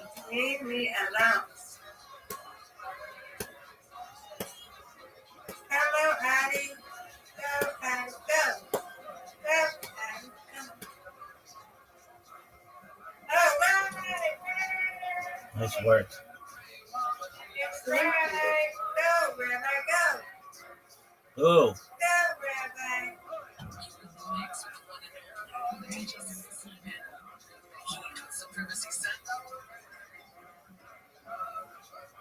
Get it. Oh, boo. I'm done.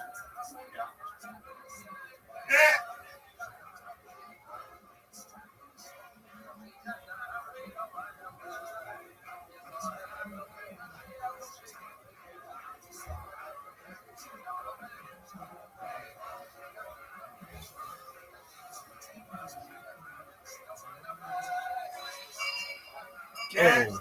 missed that. Come on, Addie. Go, Addie.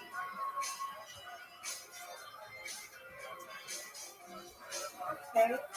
2. Come on. You got this.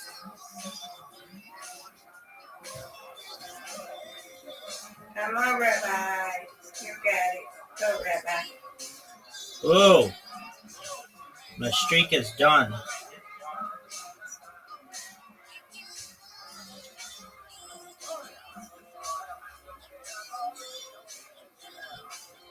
Get it. Got it. Yay! Still alive. 3 in a row. Good. You won. Okay. One more.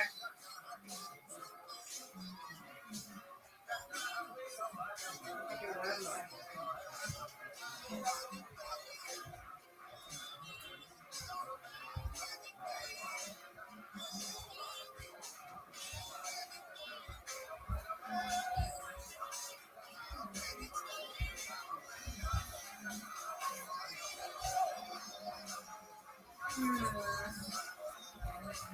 That's okay.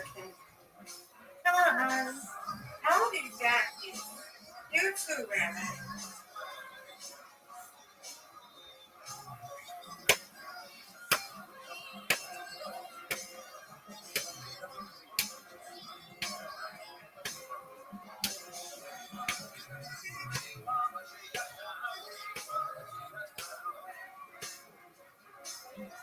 Come on, Rabbi.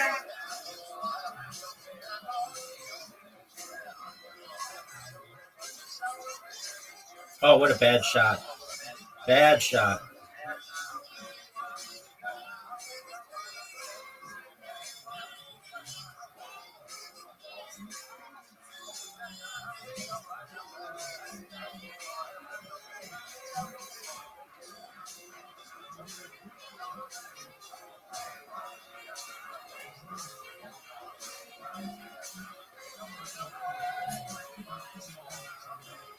Okay.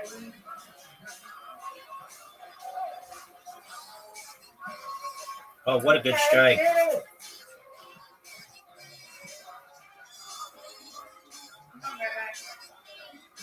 Not. My streak is coming to an end, folks.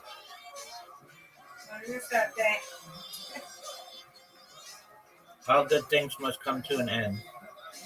Where'd you stop that? Stop getting out. Hey, what's a turkey and a bull? 3 strikes in a row.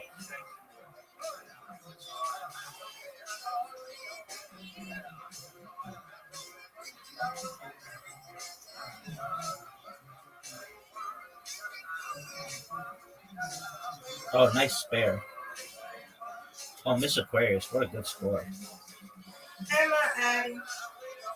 Thank you, Rabbi. Come.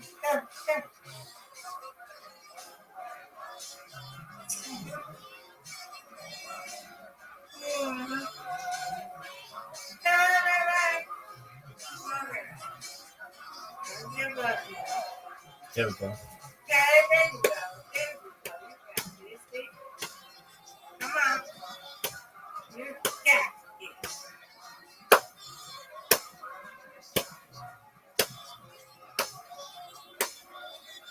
Nice strike. Miss Aquarius. Come on, Ashley. Thank you.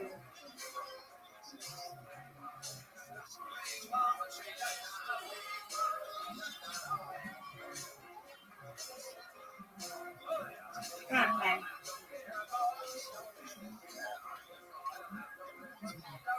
This bear. Come on, Rabbi. Nice spare. Oh.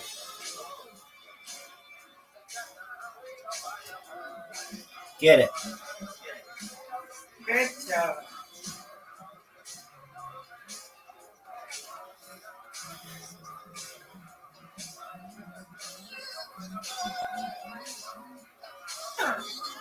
Daddy can beat me. His dad can beat me.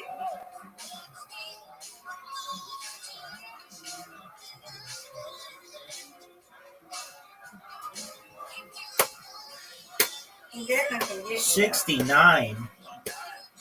That's a good Yeah, score. you got it. Have to do, come on.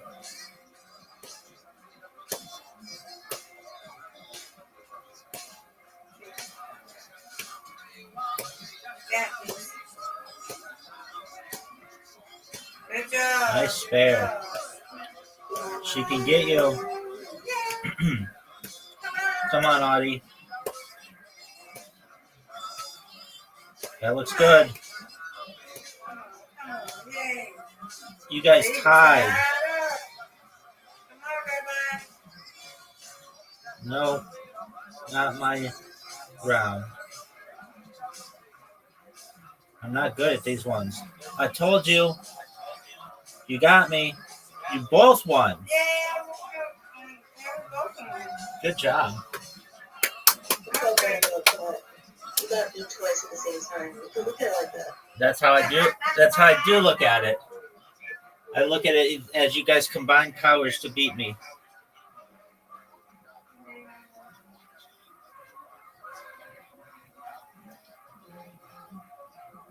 Are you playing another one, Miss Aquarius? I say one more. All right. One more. Yes, sir. You got that win, though. You were right, Miss Aquarius. Everybody won. That's all right. Everybody, a win's a win. Right. Good. Yeah. I'm happy.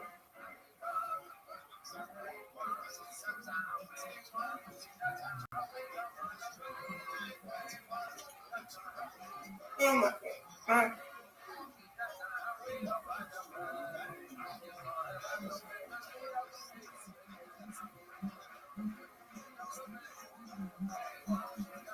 Yeah.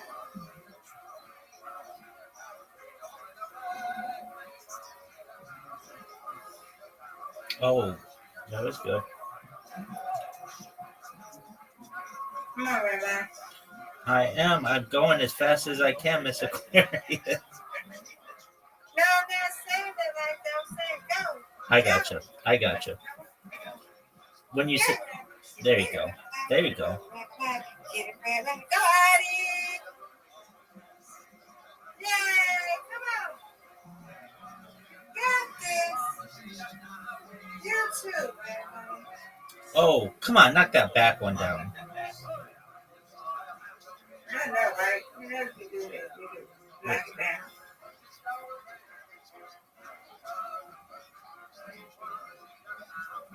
That was good.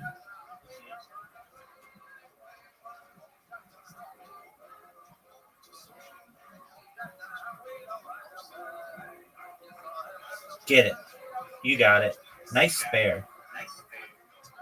Thank you, thank you. Come on, Rabbi.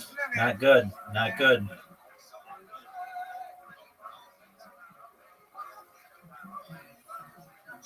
Oh, not good. Okay, you made it. Come on. Come on, Addie. Come on, Addie.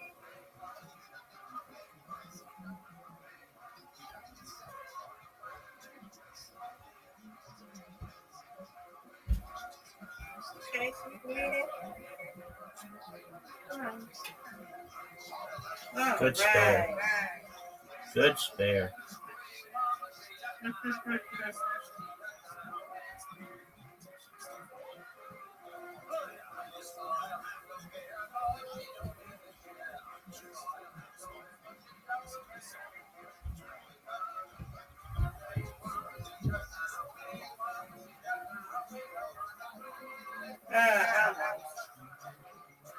What do you have to do? Come on, Rabbi. You got this, Rabbi. Come on. That's what I'm talking about. That's what I'm talking about. You got this. That's good, Miss Aquarius. Knock that one down. You get that last one. You can knock that one down. Oh, that's Audie. You get that last one. All right, Miss Aquarius. It's on you.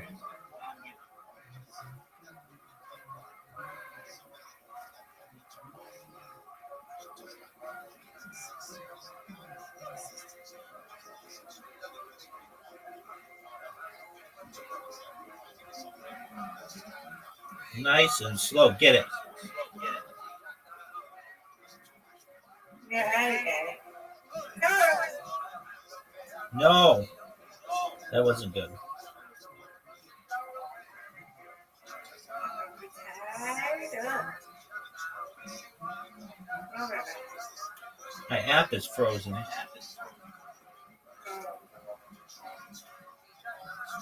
I got it.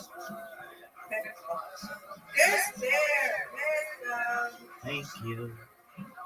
Final frame. Bye-bye.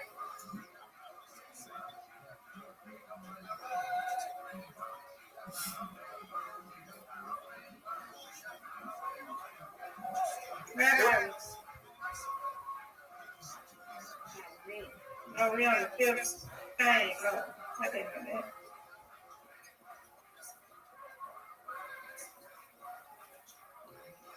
Get this split.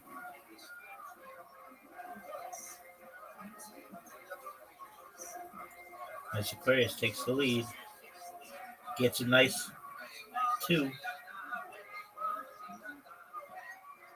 Right, you can get this stuff. You can get Come on. Uh-oh. Okay, I got you. See? You got this.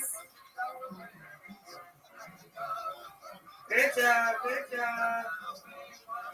Yay. There we All go. right, y'all. All right, Miss Aquarius. Well, we hope you have sweet dreams, and we'll talk to you in the morning. I'll see y'all in the morning. Good night. Good night. I'm like Miss Aquarius. I hope you have a refreshing sleep. It's all I know about that. No problem. Y'all be there. Good night. You have a good night's sleep. You as well. Thank you. Audie, you want to play Scrabble? Okay.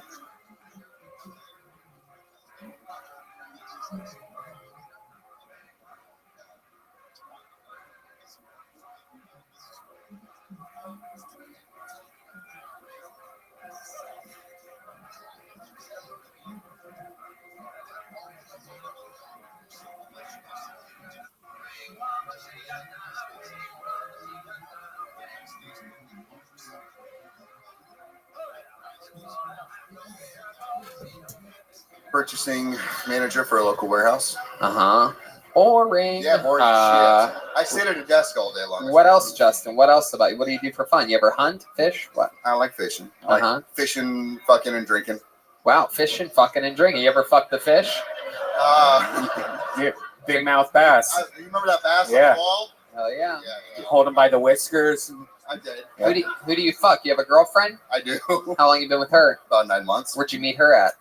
Football practice for our children. Football practice for your children. Wow, how did she play? Hey. She was the center, I was the quarterback. So, wait a second. So you have a kid from another relationship? Yes. And how old's your kid? Well, 12 and 13. I got a daughter and a son. They both play football. They both play football? Wow, so you don't only fish, you also catfish. That's nice. My goodness. What position does the little girl play? She was the kicker and the defensive back safety. My goodness. You got to be careful with all the concussions, right? She actually got a concussion the Wow. last game of the year. You should cut her out of that thing, Yeah, right? she's done. Okay. She's done. Yeah, jeez, oh man. You don't want your 11-year-old daughter giving head already. Oh, It's a weird concussion joke. Weird. I tried to shoehorn it in there. It didn't really come out clean. I can admit it. There's an off chance she may have started last night, but that's an inside joke. Oh my God! Really? Are you serious? Do you really think your daughter hooked up with a boy last night? Possibly. What makes you say that? Go ahead. Don't stop giving one-word answers and start fucking talking. All right? So I stayed at my girlfriend's house last night. My daughter and her daughter slept on the couch. My son and her son at apparently 3 o'clock in the morning pulled mattresses out, laid on the floor next to them. My daughter and her son were very close this morning. Oh. Yeah, no, yeah. Oh my God. Wow. My goodness. Was there any blood on the mattress? Oh God. Do it. Tony, come on. I knew he was going to do it. Tony. There was blood on our mattress in the morning, but that's a different story. It's just Cheerios and blood. Wow. Cheerios and chocolate milk. That is incredible. It's like fucking Neverland Ranch in your living room right now. Just 11 and 12-year-olds just boning. That's too young, man. That's crazy. I agree. You know it's bad when Red Band is giving you fathering. I know. you and and my kids are all floating around, you know. Oh my God! you and this girlfriend of yours with all your kids, you're like getting ready to make the whole fucking Lannister situation. You know that everybody's just fucking in your house. So there's an 11-year-old. How many kids does she have? She's Mexican, so she's got 3. 3, and they're in the same. What did I tell you, folks? And it was your son and her daughter. My daughter, her son. Your daughter. I don't really think anything happened. Does your daughter have a cell phone? And what's the ringtone? Oh my God! Red Band. Red Band with another good one. It's true. Justin, is there anything else that we might find interesting about you before moving on? Anything that's ever happened to you? Any weird? Your parents weird? Anything interesting? Everybody's parents are weird. Come on, Justin, you son of a bitch! Jesus. So you know my mom? What? You know my mom? What? He said, "Son of a bitch." You shouldn't have. Yes. Justin, stop trying to make jokes and get to the good shit. Get to the good shit. Ask me a question. GTTS. Wait. Ask you a question. You'll answer it. Okay. Anything interesting about you that you think we need to cover before I let you go? Probably not. There he goes, Justin Heaps, everyone. I almost feel like the fake Justin Heaps would have answered questions about Justin's life better than him. What do you guys think? One more time, huh? I mean, come on. Let's get a girl, though. Let's get a girl. Should we really get a girl? Did any girls sign up tonight? Oh, yeah. Did any girls sign up? There's a few of them. Yeah, there's a couple of them out there. A couple of them raised their hand. Let's see. Let's see what we get. All right, so it won't be that person. It won't be Matt. It won't be Eric. It won't be... Yep, sorry. Okay, put your hands together for your final comedian of the night. The first female of the night, put your hands together for Stacy Robinson. Stacy! Oh, snap. Here she comes. Here we go.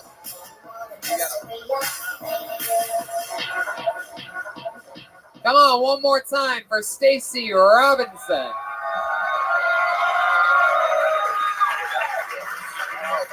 So I recently found out that I'm a mother. Thank you. After about a year of denial, I decided that I actually quite enjoy it, which means I'm probably doing something wrong. But isn't that our biggest fear as parents, is that we're going to fuck our kids up unintentionally? You know? Yeah, she knows what I'm talking about. Like, I don't care if you rob a bank. I just don't want to be blamed for it. Like, nobody wants their kids to be on the news being like, oh, I robbed a bank because my mom never told me no. Or, oh, I robbed a bank because my mom left me on the side of the Black Hills Mountains because my other siblings were more important. Apparently, this is how you rob a bank. And we're also, as parents, we feel pressure to constantly support our children, no matter what. Like, your other friends could be like, oh, my son, he's been a doctor for 6 years. And as me as the parent, I'd have to say, oh, where does he bank? Damn, that was good timing. Yeah, you nailed it. Stacy Robinson. And here's to you, Stacy Robinson. Heck yeah. You ever do stand-up comedy before this? That's my first time. Wow, that's so cool. Congratulations. That's a really good set for a first-timer. Look at that. You're already on Kill Tony. You look like Wilma Flintstone. It's beautiful. It's incredible. It's because of the necklace. Oh, You know who Wilma is? I'll take it. Yeah. All right, very good. You ever drive a car with your bare feet before? What? Nothing. So Stacy, first time doing stand-up. How old's your kid? She just turned a year in March. Turned a year. And I missed the beginning part, some technical difficulties. You said that you just found out you're a mom, and then you said what? Right It's not technical difficulties. I've just never held a mic before. No, it's okay. It's okay. You never karaoke? No, actually, I karaoke'd once, and the other bitch that was with me turned my mic off. She turned it off? Yeah. Oh my God, what were you singing? Bohemian Rhapsody. Really? You want to try it? You want to try it right now? You want to sing a few lines for us?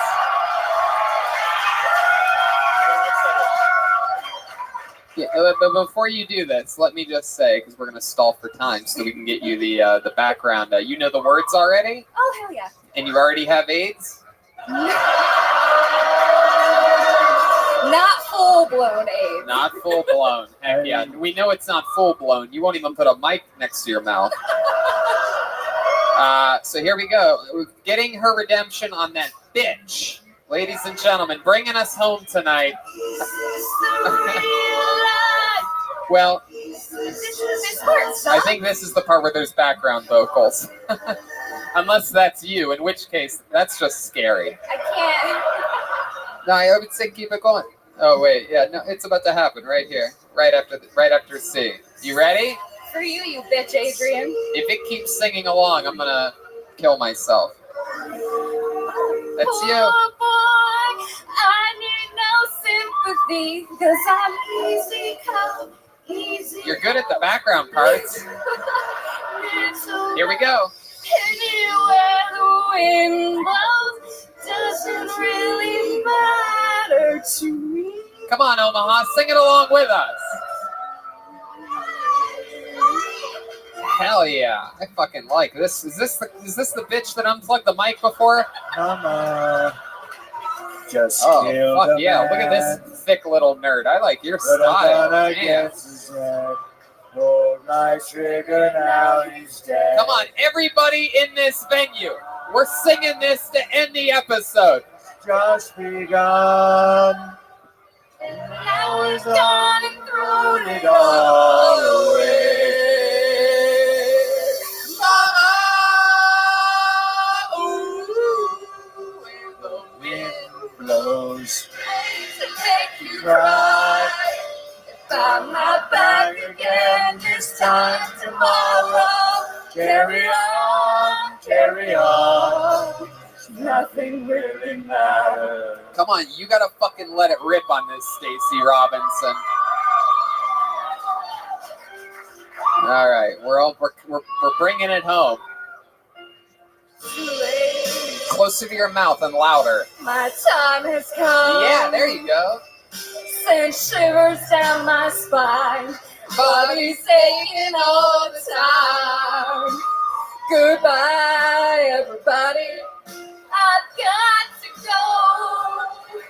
Gotta leave you all behind the page. Omaha, I fucking mean it. Sing this shit.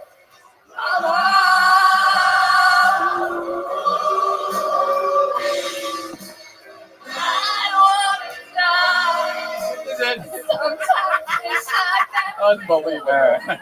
Hold on a second. We lost the Stacey Robinson.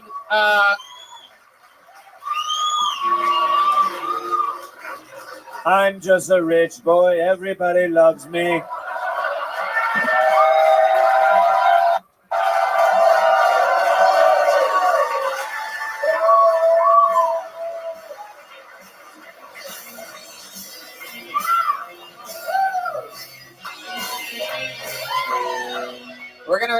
We're gonna hit this last part, and we're gonna fucking get out of here like champions. Are you ready? Wait a second. We fucked it up. We went too far.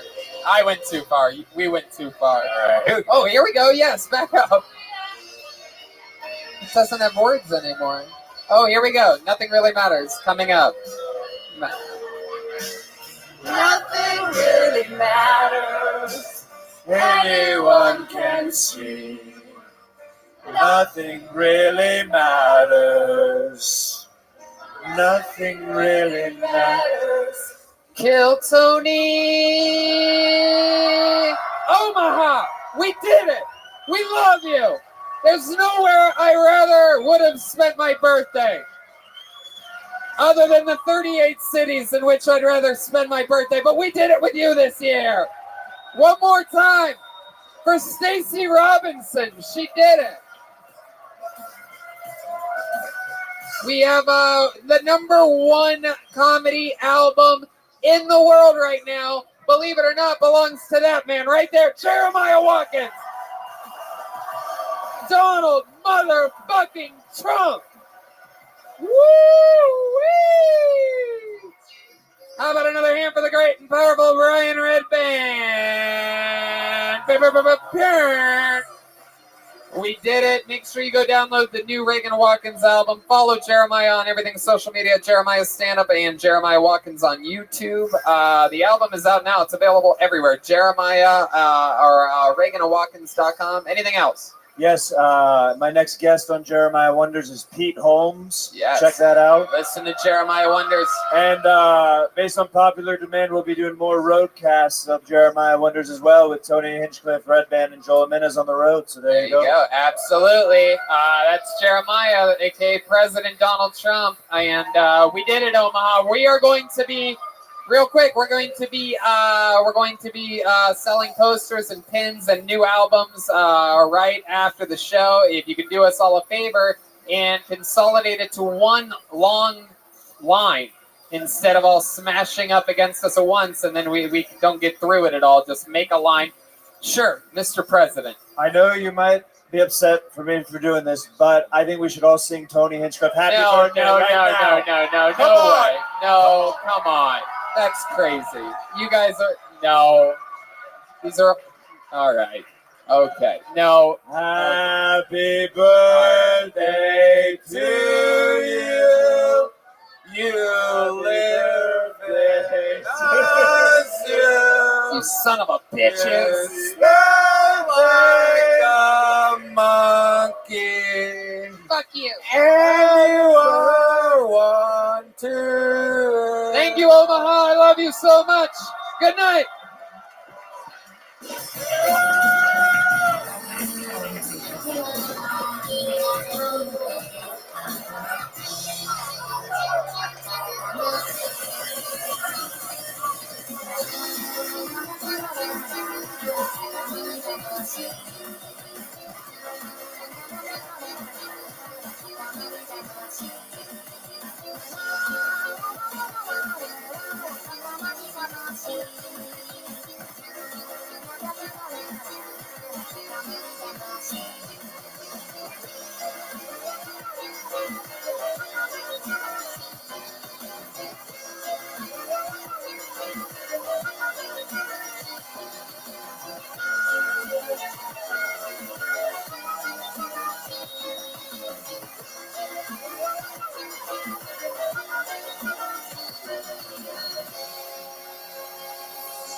Hey, this is Red Band coming to you live from Woolies in Des Moines, Iowa. A brand new episode of Kill Tony. Get up for Tony Hinchcliffe.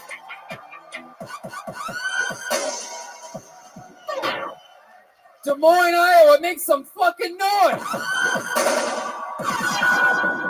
We have arrived. Brian Redband is here. What's up, guys? For our first ever show in Des Moines, Iowa. How exciting is this, huh? Yeah. It's a very exciting time. We're in the middle of a big summer tour, and it's chaos, man. This is exciting to be here, Brian. Yeah, we have had a great weekend. Tony's birthday was yesterday. We went hard. I'm an old man, but I'm still one of the top young rising comedians in the world. The fun continues. We fly back to Los Angeles so that we don't miss a home date tomorrow with Jeff Ross. It's going to be a lot of fun. Then we're back on the road on Tuesday, Appleton, Wisconsin, then Milwaukee, Milwaukee needs to catch up. Chicago's almost sold out. Madison, I think, might be close. Minneapolis is sold out. Poughkeepsie, New York, and then another show added Thursday, June 20th, New York at the Gramercy Theater. A lot of fun things happening. Of course, the great Ryan J. Ebelt couldn't make it in the flesh here tonight. However, he did make an amazing Kill Tony print for this exact summer tour with all the dates on it, and Woolies for this leg of the tour is on it. So if you want, we'll be signing posters, and the new Reagan and Watkins album is going to be for sale out front, the #1 comedy album in the world right now, according to iTunes. And Red Band, you have I have some Death Squad pins. They glow in the dark. It's going to be a lot of fun. Yeah, it's going to be a lot of fun. I'm excited. So we'll sign those, take pictures with you, whatever, after the show. Of course, as with all these road episodes, we never have a guest with us. However, we do have a band on this show. The great band leader, Jeremiah Watkins, is one of my favorite people in all of comedy. On this show, every single episode, the band commits to being different characters, or maybe it's the return of one of our favorite characters. Maybe it's a brand new character. Last night in Nebraska, we had Donald Trump for only the third time that was a ever. lot of fun. Sometimes it's a brand new character that becomes an instant legend. Sometimes it's the return of one of our favorites. Let's see what happens tonight. A lot of Watkins family here, Iowa based. So this, just like Kansas, I think is a special episode for him. He's at the top of the charts on comedy iTunes right now, and he's here for you, Des Moines, Iowa. It's the leader of the band, Jeremiah Watkins, the Kill Tony Band. Let's see what happens here tonight. Here he comes. Whoa!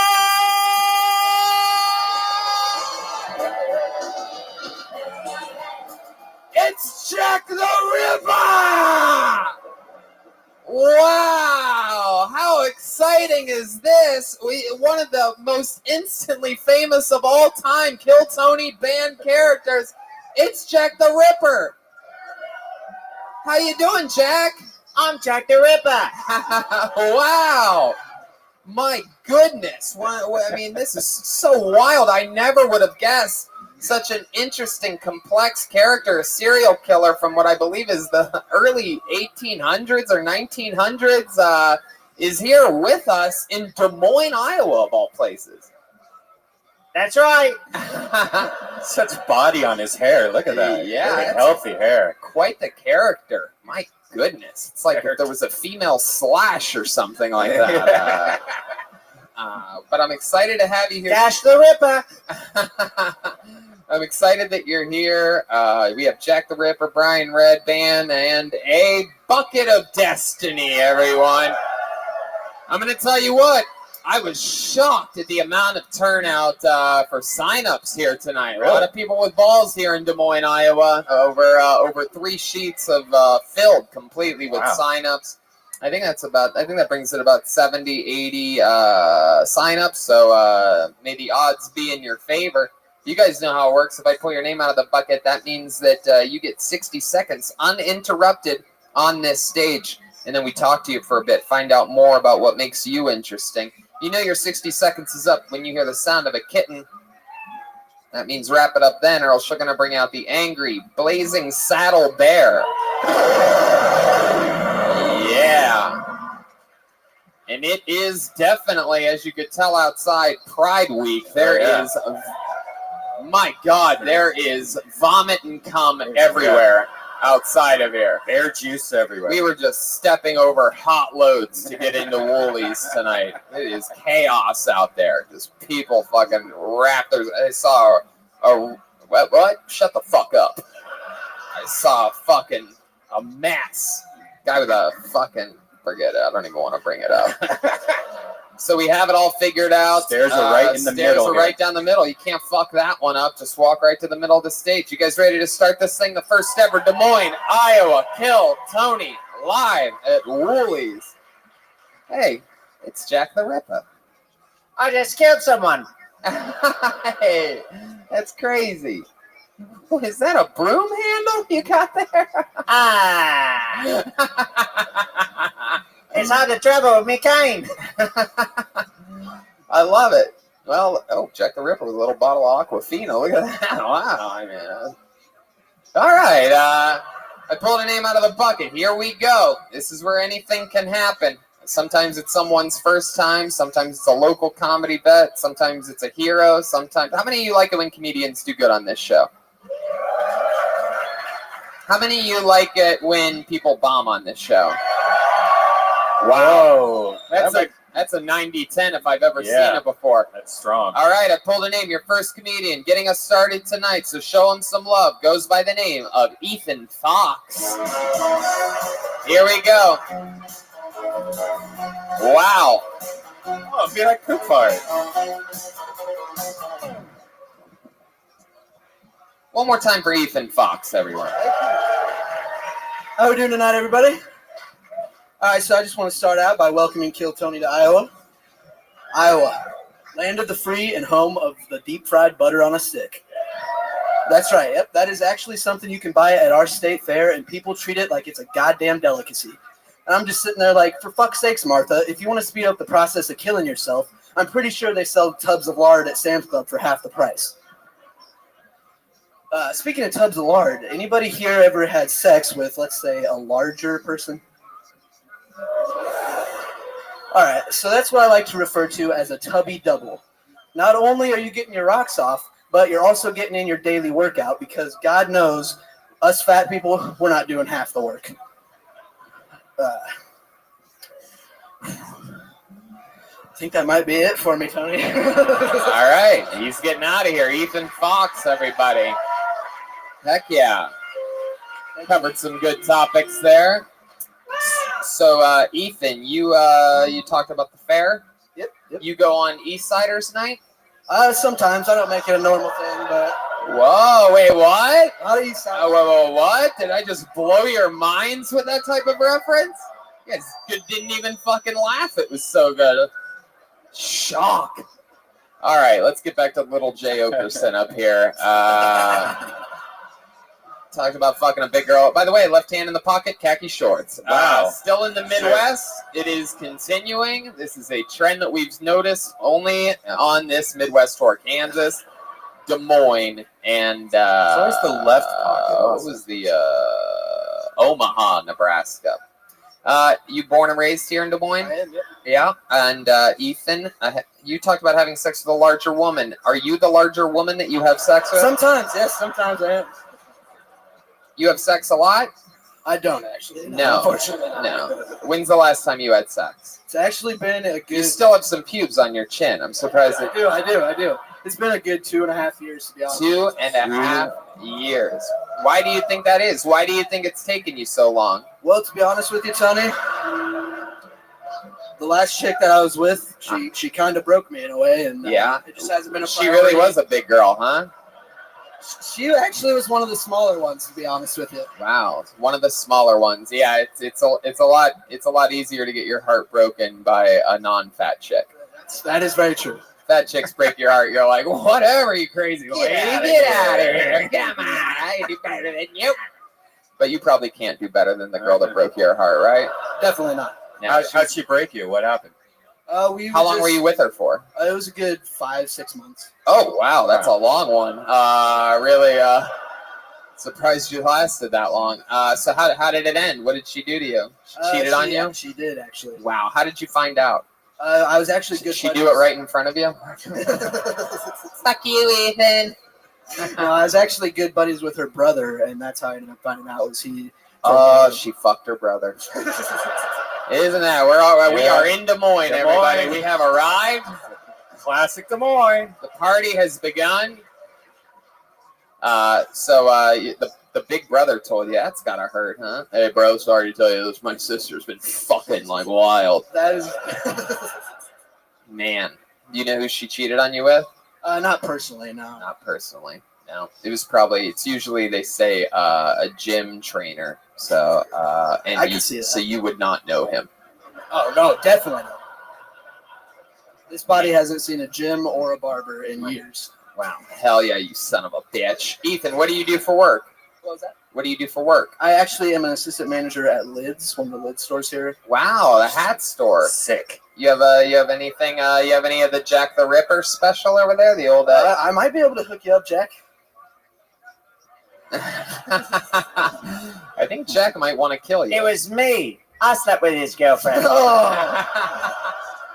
I gave her the Jack the Slipper. Hello, I'm Jack the Ripper.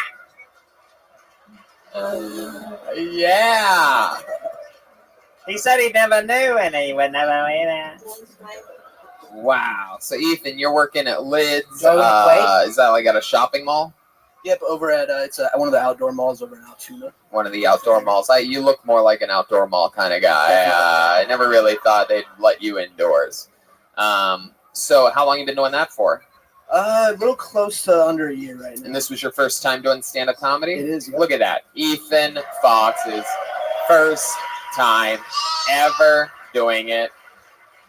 When you're not working at Lids, and with all the free time that you have, being eternally single, what do you like to do for fun? What are some fun facts about you, Ethan? I'm really into music. I haven't worked on making any of my own yet, but I got a lot of buddies that make it, so just kind of listening to music. How do you see fitting into music? Is there an instrument that you play or something like that? I'm more of a singer myself. Yeah, can you give us a little example of what? Can I give you a little rap, Tony? Sure, we love rap here, and you absolutely look like a great rapper. Let's do it. And just so you guys know, this isn't my own stuff. Okay, sure. It's a cover from Ethan Fox. Make some noise for him. Here he is. I don't want to be the one to get him in the meter in the gut. I want to be the one to hit him with another minute cut up in the middle. I'm just get different in a minute when I said it. You remember that? Yeah, motherfucking yeah. Sold! Wow. Look at you. Yeah. And we have another winner. Jack the Ripper. My goodness, that is auctioneer style rap if I've ever heard it. Wow. Who was the artist that made that? That's Tech 9. Kansas City, local around here. I guess that's considered local if you consider where we're from and what this part of the country is. Wow. Ethan, well, man, congratulations. You had your first time on stage tonight. You got to rap a little bit, and we found out all about you. Have fun out there, dude. Is this something you see yourself doing more often? I would love to, yeah. I mean, you ever think about shaving that fucking? Is there like a massive scar or a burn mark or something? In high school, I had this all the way up at sideburns, and I realized about a year or two ago that looked absolutely awful. So now you just like the ball sack look. Right. So you stuck with that. So you went from absolutely awful to slightly less awful. Exactly. Wow. Well, Ethan, I would say fucking try something else, like look-wise.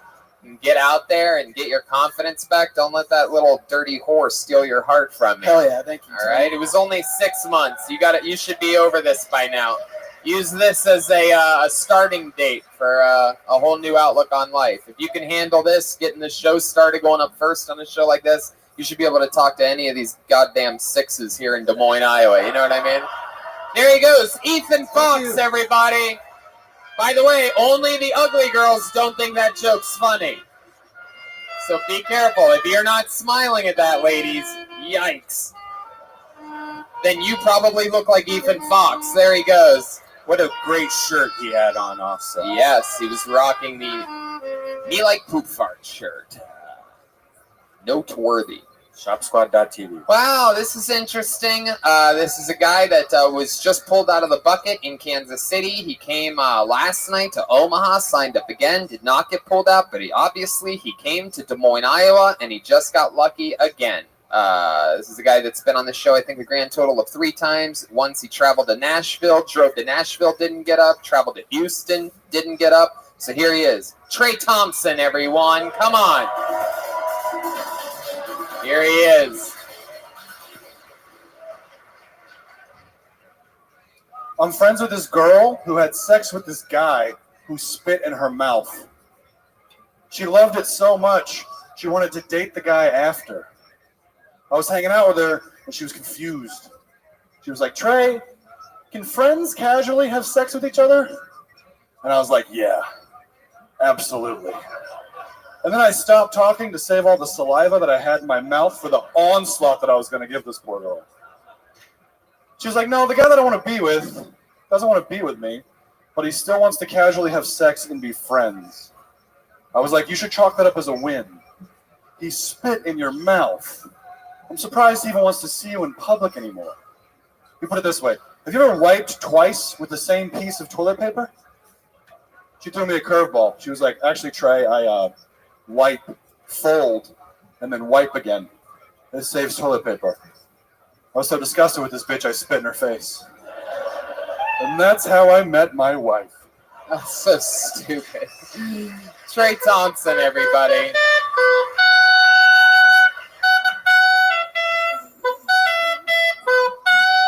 Wow, what song was that? Slipknot, Duality. Hey, Slipknot on the solo saxophone. Not easy to do, Jack the Ripper. It's hard to play Slipknot on Tantamount. Trey is here. Again, you just got up and we just made fun of you a lot in Kansas, but I will say you get uglier every time I see you. It's incredible. Trey is, for those of you wondering in the audience, he is a young man, even though he looks like the lesbian Statue of Liberty. Yo, what's up, Frosty? How you living, pimp? Are you feeling any better? Yeah. All right. How are the antibiotics going?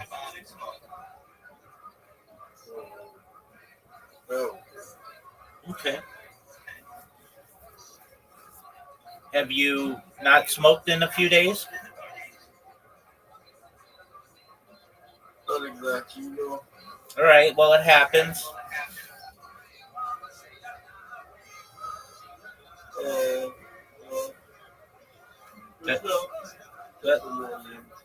That's all right. We're just watching some stand-up comedy, enjoying life. It's got to be really early there, isn't it? Yeah, it is. 9:30 a.m. Oh, that's not that early. What time is it here?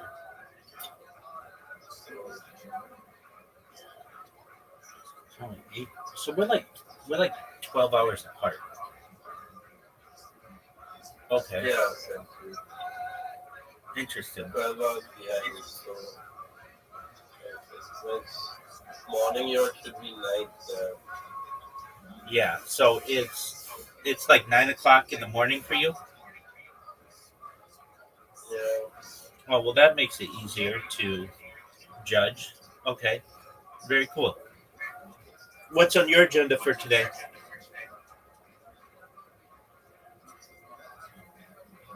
Running so far, I'm just gonna have a bath. I'll see you in a bit. I don't know if you're here to do it, but see you. I'll be up, dude. Take care. All right.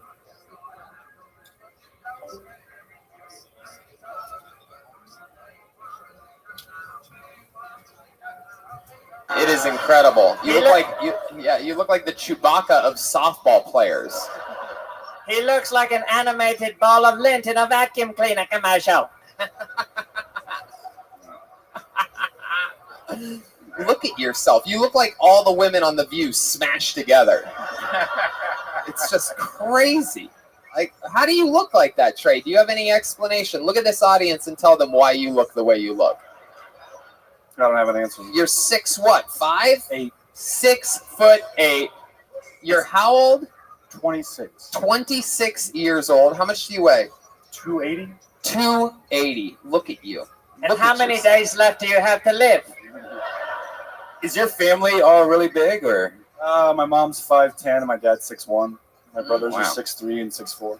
Wow, man, my goodness, that's crazy. You do anything where your height gives you an advantage? You play basketball, or I tried out for the freshman basketball team and didn't make it. You didn't make basketball. You must be bad at everything. When you're 6'8", how were you close to that height then? I stopped growing at 15, so I was 6'8". You were 6'8" as a freshman, and you didn't Wow. make the fucking How the basketball fuck? team. Like, do you realize how worthless you are?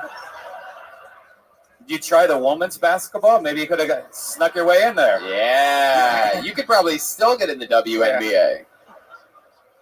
Trey, what do you do for fun? Well, like, what are some hobbies of yours? What about you? I play video games. I do comedy.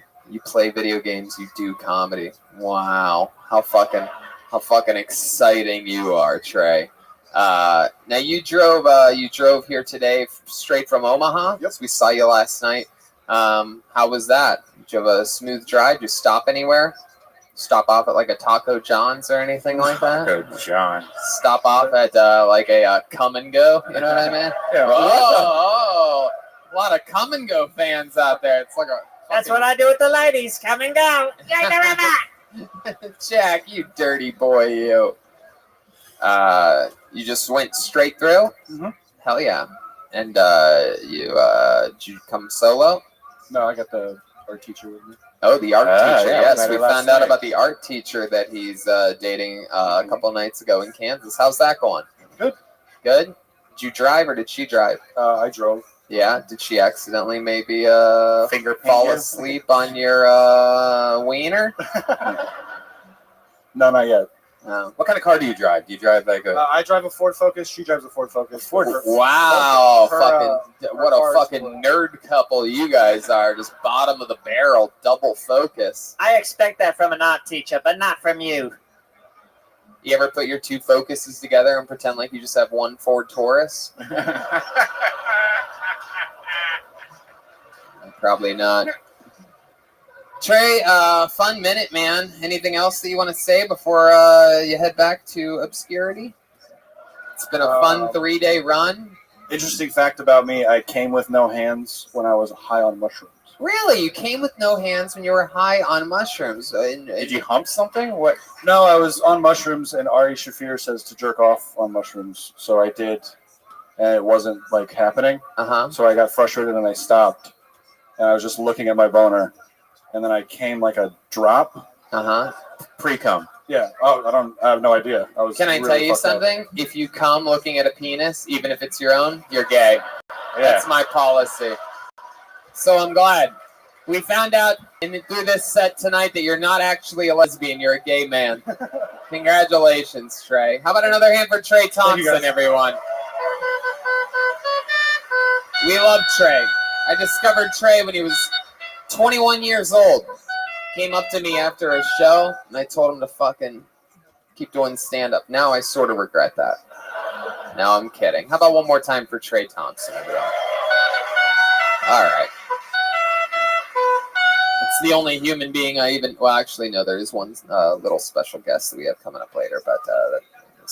but we have let's meet someone new again. I pulled another name out of the bucket. Put your hands together for Jeff Lynch, everyone.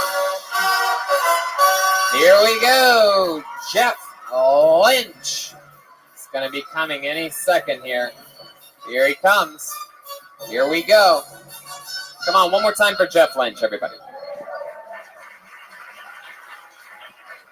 I was talking to my fat friend recently. He told me that he had athlete's foot. I had to break it to him. I was like, man, you're not an athlete, dude. Well, you got his fat guy foot. Like, you get athlete's foot from, like, doing athletics, not from, like, forgetting to wear your socks at the airport security line.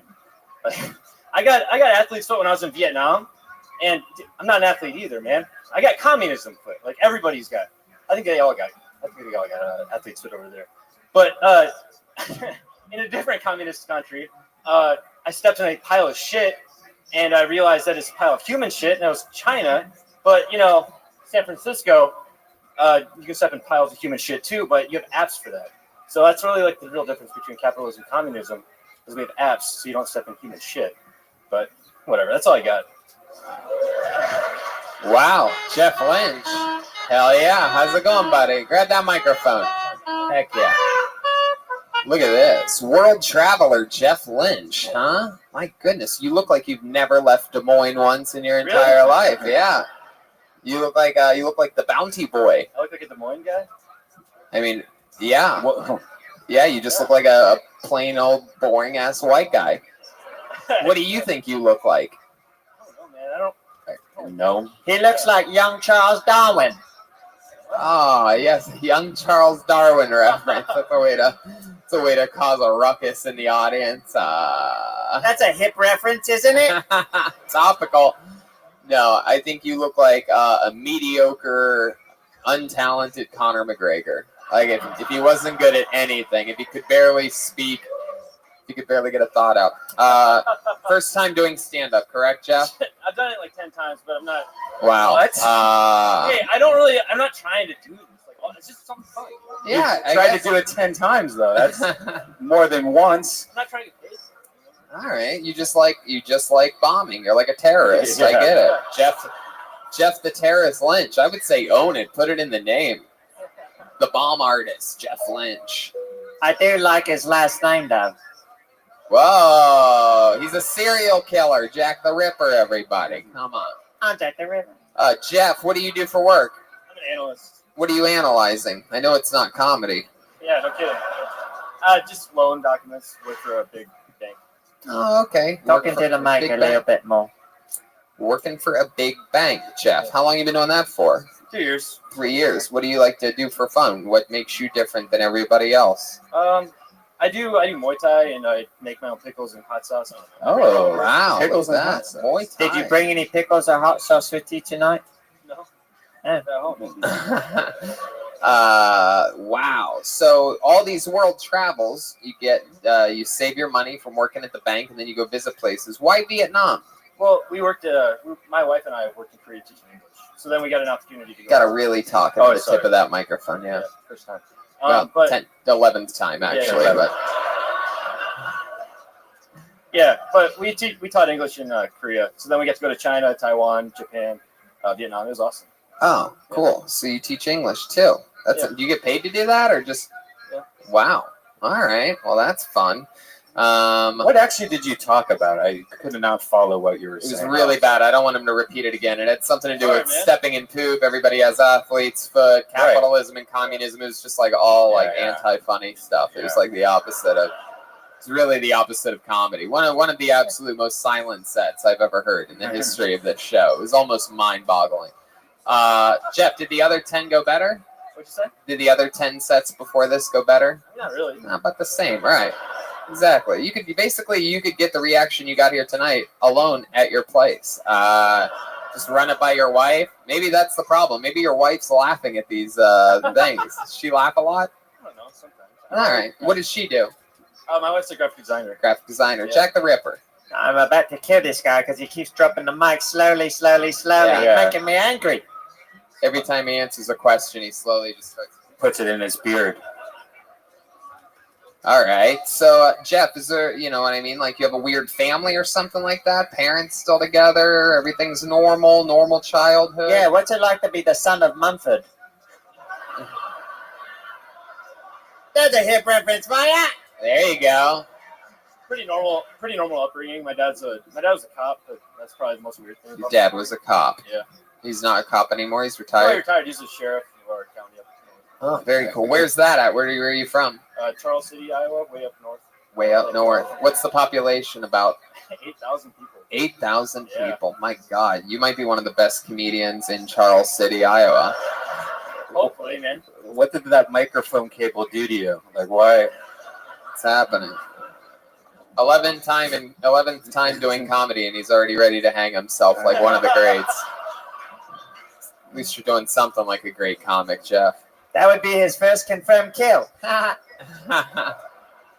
My goodness, what's something that we would be interested to know about? You have any fun hobbies or anything? I mean, you travel the world, but there must be something about you, something that you do, right, for fun? For fun? I mean, what makes you happy? Like normal people stuff. I don't know. Just like watching movies and hanging out with my friends. And yeah, what do you and your friends tend to do? You guys have a favorite thing that you like to do? Like Jeremiah and I like to play pool. Like go hiking and biking. Hiking and biking. Man, Yeah. wow. Pretty Jeff. boring guy, I guess. No, I mean maybe. I mean, Yeah. sort of. Like Yeah. definitely, absolutely, Uh-huh. 100%. Yeah. Wow, Jeff. I don't think I've ever had this much trouble with an interview before. Wow, it's almost mind-boggling. What did you, as you said your father was a cop, did he ever bust you for anything? Yeah, I got busted like with weed. Jeff, you have to talk into Sorry, the man. fucking microphone, man. What is happening here? What did your dad do when he caught you with the marijuana? I did like the. They're speaking in a mic or I might lick your dick! Eat the fucking mic. Put the mic in your fucking mouth if you Put have it to, in Jeff. the beard like a bird in the bush! He did like the. He like planned it out. I think he's in the garage. I came out and he like took the bags and unraveled it. Had the weed in there. It was really lame. I don't know. All right. Jeff,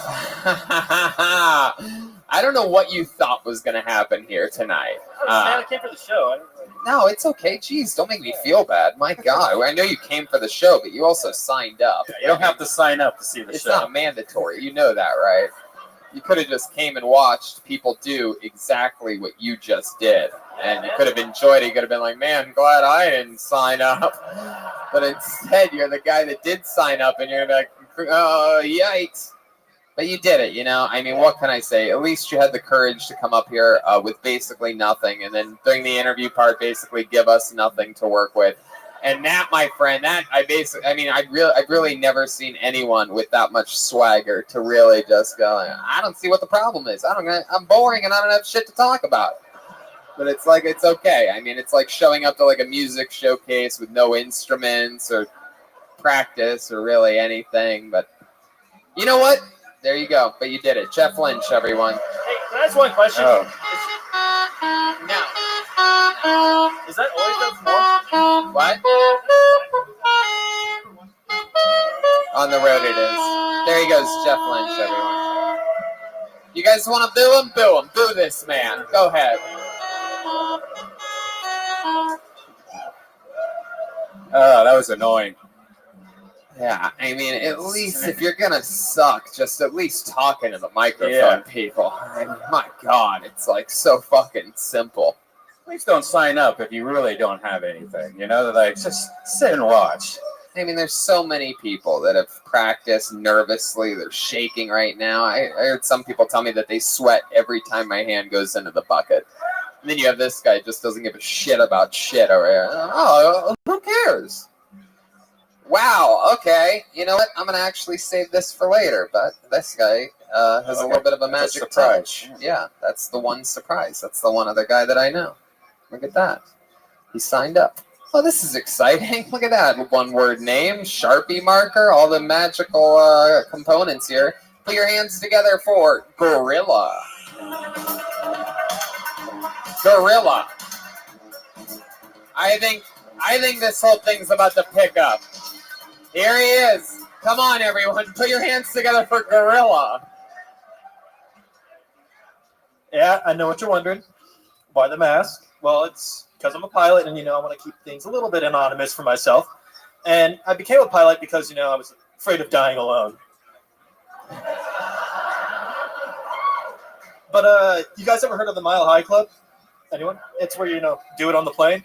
So, you know what it's called when the pilot's masturbating on the plane? It's called a hijacking.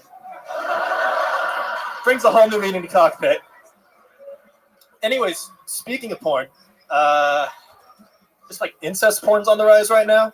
And I don't personally see the appeal, but I think it's fine as long as they say no chromo. Anyways, planes are great and all, but they're like my second favorite mechanical vehicle. My first favorite would have to be a Segway. So coffee is great. I love it when the baristas are like kind of sad and depressed because it makes everything just a little more bitter. Fuck yeah, Gorilla, everybody. How everything has changed. I immediately love you so much more than the last guy. Normally, I'm not a. Normally, I'm sort of like anti, I guess, mask. I think that that's a thing. But you know what? You have a good reason, dude. You're protecting your career, and you still wanted to try out some jokes, and I fucking love that. I respect the hell out of that. So that's true. You're a professional pilot? Yeah, I'm a commercial pilot. I'm doing your dream job. Say that again? I'm doing your dream job. Exactly, yes. I want to be a commercial pilot so badly. How long have you been doing that for? About 2.5 years now. 2.5 years. When's your next flight? Tomorrow morning. Tomorrow morning? Where are you I'm going? just doing some survey flights right now. Do you know where you're going tomorrow morning? All over Illinois area. Oh, just circle flights. You're just like doing small jaunts. No. I do survey out here. Serving. Yeah, pictures of various farmlands and stuff. Surveying. Yeah. Yeah, surveillance. Serving. Got you. All right. Well, that's fucking cool. And you've been doing that for a couple of years? I'm just doing it for the summer right now. How'd you learn how to fly? My mom's a pilot as well. She flies 737s, and she's currently in training for 767s. That is so fucking cool. You just gave Tony a little boner down there. Yes, exactly. I do it. Is anybody else not impressed that a monkey is talking on stage right now? Hey man, it's bananas. Jack, he's not really a monkey. What do you mean he's not a monkey? He's wearing a mask. I have a question for you. So Sure, if what's up? you know like the flight simulators and stuff like that, do you think if you got like really good at that, you'd be able to have any kind of chance to fly a plane? I mean, yeah, anyone can really fly a plane if they. Yeah, the guy, it actually happened. That guy that hijacked a plane in Seattle. That thing that happened that everybody knows about. That was from a flight simulator. He didn't really do that well. He ended up dying, but he meant to kill himself. Red Man. Wow. Anyway, let's talk about you, Gorilla. You have a girlfriend or anything? No, I'm a single guy right now. Yeah. Is it something that you think benefits you being a pilot? Like, do you get to meet people, or you just sort of keep landing at the same airport? It seems like, right? Well, I'm based out of one area, but I go all over the place in Illinois. But no, I enjoy it. It's always fun to meet new people and go and experience new places. Isn't it crazy that Gorilla is also the best-looking comedian that's been on stage here tonight? I mean, it's sort of crazy. That's how ugly these people are here. Is a guy in a gorilla mask is the most attractive gentleman. This is like Brad Pitt of Des Moines, Iowa. I love it. So, Gorilla, you've been single a while? Yeah, about 6 months now. Yeah. What happened 6 months ago? You cheated on the. All right, forget it. Well, I found this guy's sister, brother, or whoever it was earlier. Yeah. What happened? Were you in a relationship or? Yeah, I was about 6 months into a relationship. She didn't cheat on me or anything. It just, I knew I was going to be moving for work, so I didn't want to string anyone along. I've been in a long distance relationship before, and it just didn't work out. Right. What do you do when you're not flying planes? What any other hobbies or anything like that? I actually rollerblade, Tony. Whoa, really? Did you bring rollerblades with you? I did actually bring rollerblades. You have rollerblades here right now? Yes. Really? Yeah. I don't even know what to make them do with them, but like, I don't know. And the last guy got so offended when I asked him if he had hot sauce or pickles here. This guy's bloody rollerblades here. Did you rollerblade here? No, I was over in Iowa City earlier, and I just came here, and I had some time to spare, so I figured might as well have some fun. I fucking love it. You ever rollerblade in your gorilla mask? I did not rollerblade in the gorilla mask. I bought the mask just for this. Wow, that is so fucking cool. Is it hot under there? It's a little sweaty. I'm not gonna lie. How close are these rollerblades? What? How close are they? 4 rows in? 5 rows in? Yeah, right there. They're here in the house? Yeah. Wow, check the ripper. What do you think we should have this guy? This is a pretty open space back here. Let's have him go back and forth. You just want to be part of the set? You want to be part of the set for a little bit? Go throw on your rollerblades and come back and just sort of like go around in circles in the background? Would you guys like that if Gorilla was in the background? So, what do you think, Gorilla? Sure, I guess. All right, there he goes. He's about to be part of the stage, everyone. Gorilla. Thank you. Gonna go through. How about a hand? This is a great set. First time ever doing stand-up. I love that. I mean, you know, you had great jokes, by the way. Oh shit, the rollerblades just came to him. Shit. That is incredible. Well, okay. Des Moines really wants to see a monkey roller skate. Yeah. Well, I mean, it was a very fun set, Gorilla, and you know, anytime that you see Kill Tony around, fucking sign up, and we hope to see you again. This was very exciting, and I think what I really love about this is I find it to be a cool opportunity for listeners that perhaps have a crazy career that maybe cannot be on this show to sort of you're an inspiration. You're sort of living a secret double life, and those people can fucking go get a mask and sign up as a goofy name and sort of stay undercover as long as we don't mention what they do. So there you go. He's going to throw on some rollerblades and hang out with us for the rest of the show. One more time, good and loud for Gorilla, everybody.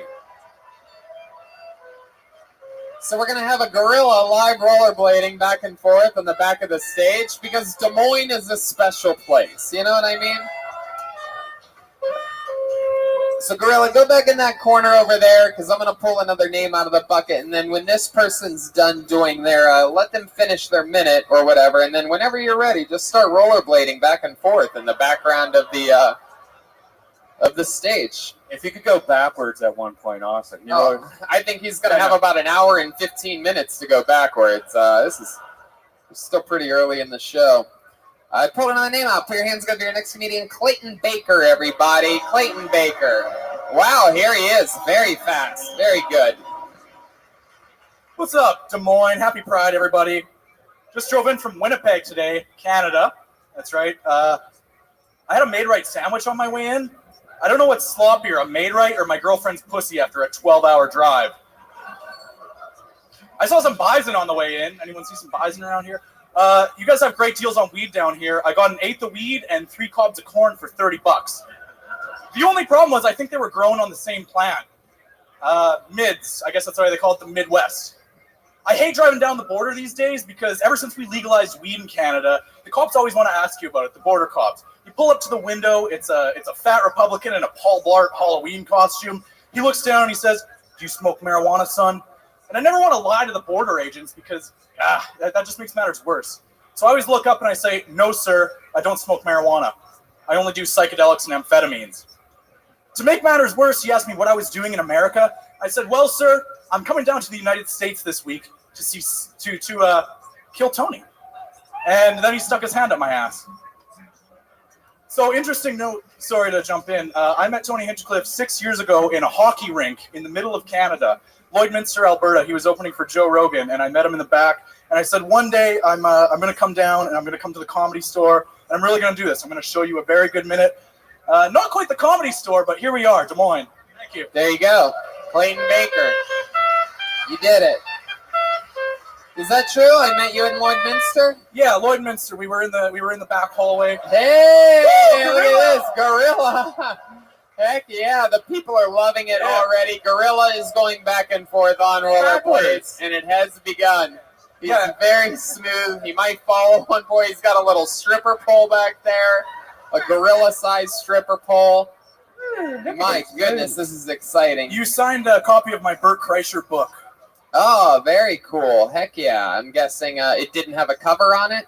I don't think it did. It's a Bert Kreischer shirtless joke for you. He takes his shirt off a lot. Didn't have a cover. The book cover. Okie dokie. Clayton, you are Canadian, and this was a 12-hour drive for you? Yeah, I'm here 6 shows, so I'm with you guys till Minneapolis. So. Wow, that is so fucking cool. Oh, sorry. You're going to stay in the country. So when we go to LA tomorrow, what are you going to do? We're going camping. I brought some fishing rods down. We're going to go to the Wisconsin Dells, check out Devil's Lake State Park, catch some fish. Wow. I'm with my girlfriend. She does not want to be here. She listens to the podcast, and it gives her anxiety. It takes a long time to learn how to listen, what you're listening for. So she just hears, Tony Hinchcliffe, top young rising comedian. And I have to listen with headphones on after that. She's Who says that? Who says Tony Hinchcliffe, top young rising comedian? I do. Oh, okay. You say it. Okay, I say it out loud. Let's check in with Jack. So did you say your girlfriend is here in the house? She's watching the Stanley Cup Finals. The St. Louis Blues are about to lift the Stanley Cup. If anyone has a score update, so I told her to send me live updates. I don't have Wi-Fi in here though. So I don't know what you just said, but it sounded Canadian as fuck. Now you talked a lot about your girlfriend. Is she aware that she has a sloppy pussy? She took a good long shower at the Airbnb today, so I couldn't compare the Maid-Rite. Really, it was good. Damn, this is very interesting. Are you planning on getting any of this pussy? I had some on my way over. That's why I'm so calm. I'm relaxed. I got my minute out.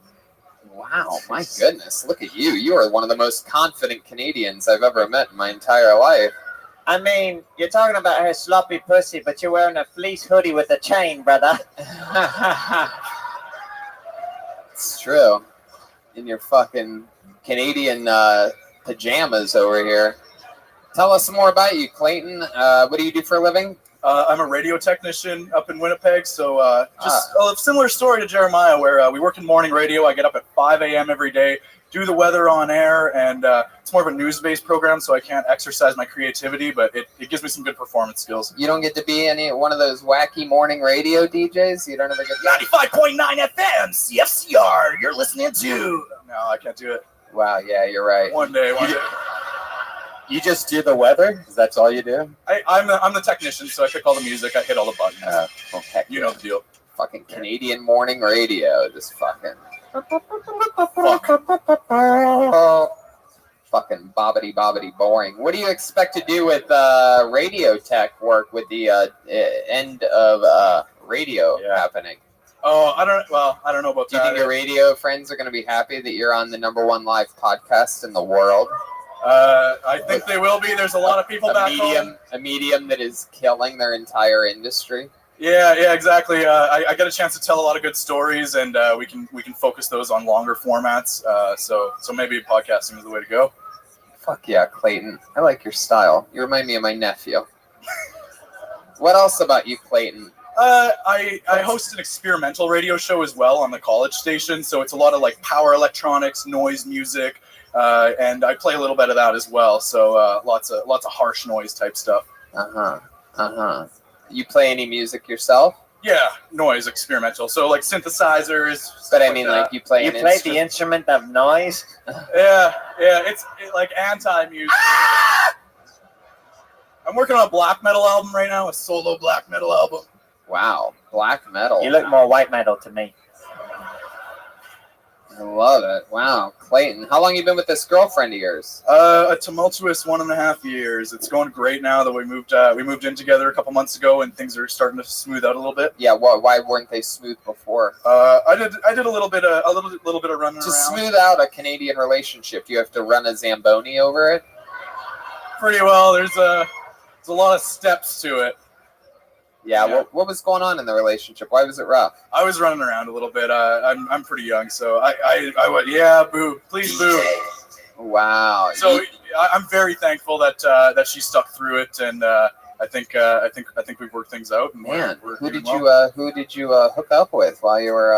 It was mostly just like online messages, like Tinder shit. So just had like a Tinder active profile and stuff like that. Yeah. You said running around. I want numbers. How many?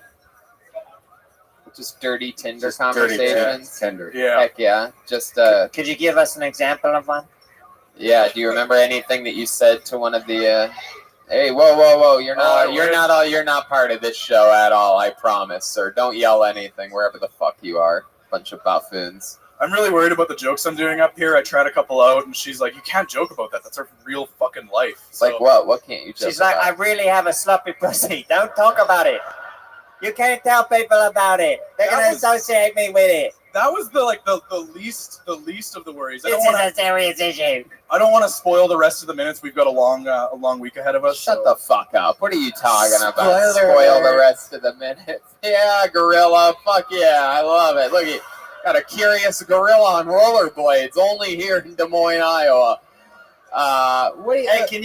Can he tell one more joke, but like the gorilla go behind him so he thinks he's getting the laughs? Yeah, gorilla. It's actually the gorilla that's really entertaining. That's rolling by. Can we? Gorilla, when he hits a punchline, come out and do something silly.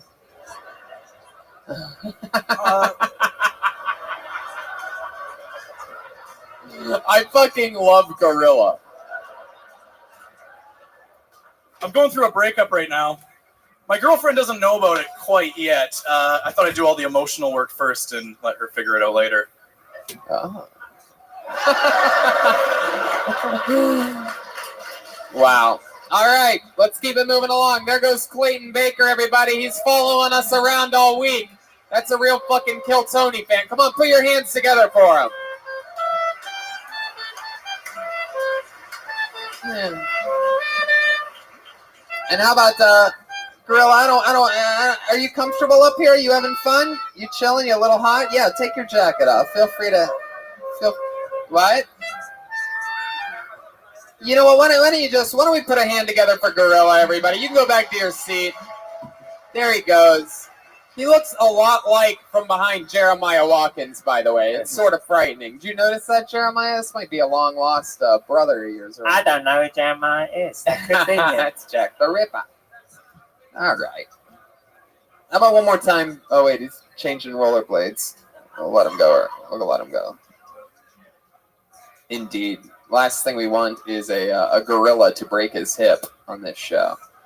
All right, pull the name out of the bucket. Make some noise for Earl Powell, everyone. Right from the middle. Come on. Where is he? Oh, there he comes. Coming from this side, coming from the left side. Earl Powell. Lots of energy. I love it. Come on, one more time for Earl Powell, everyone.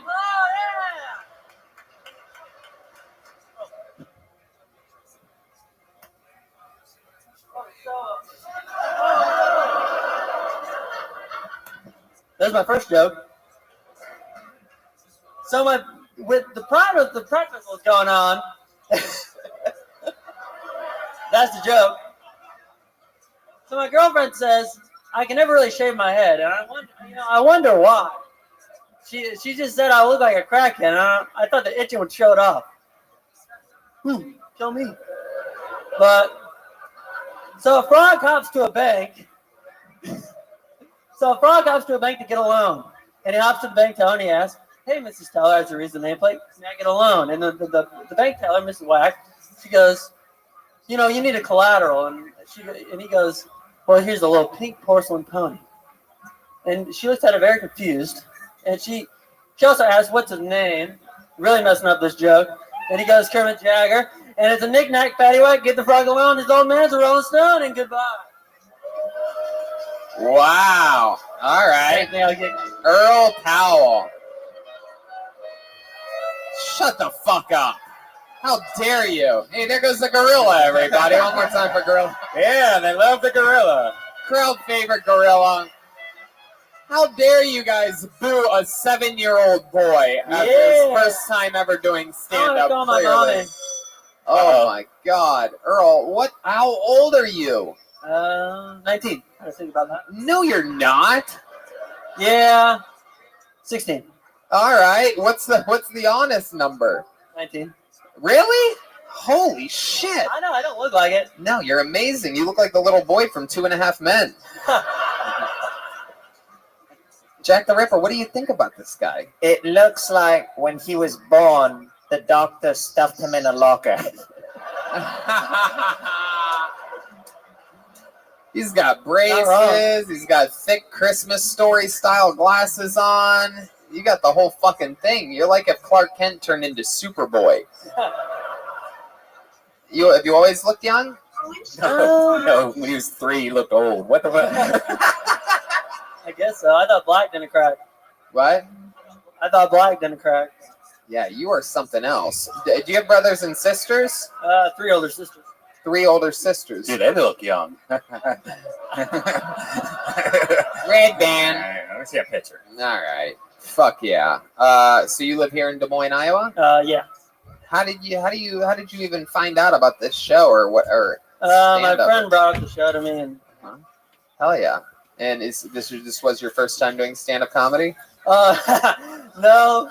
Don't laugh like that. Yeah. I bombed at the first one too. What'd you say? I bombed at the first one too. You bombed at the first one too. Where was that at? The last lap. Last lap. That's here in Des Moines? Yeah. Okay. Very cool. And I was the last one, but they didn't laugh. How long have you had braces on for? 2 years. 2 years. How much longer till you get them off? July. July. And you really have a girlfriend? Uh-huh. How long have you been with her? Yeah, when did you build her? Can't believe it. What? I said, when did he build her?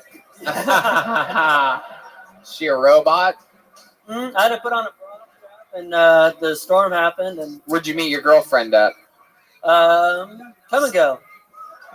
And then I came and I went. Is that true? Mm-hmm. Yeah. Wow. Was she working the register? Or? She was working the register, and yeah, I came and I left, and she yelled at me. Is that your attempted a joke, or you? Oh yeah, I mean all of them are pretty honest. Pretty much. Yeah. So where'd you meet her? Come and go. Really? Was Yeah, she really working the register? What? Yeah, she was working the register. And then what were you were getting? What? Some Sour Patch Kids or something like that? M&M's. Was your pickup line, I want to come, but I don't want to go? Heck yeah. So how did it go down? She asked you for your ID and you asked her for your number? Yeah, I fucked that up. Go Pretty ahead. much. How'd it go down? I just asked her for her number. Well, I left, and I was like, damn, I sure got her number. And my buddy, Miguel, he was like, you should go get her number. And I left, and I went and got her number. And I got Can her you number. give us, while looking at the audience, can you give an example of what it's like you asking for the girl's number? Can you just look at them like that you looked at her and asked for her number? I go, hi. I got a new phone. Can I get your number?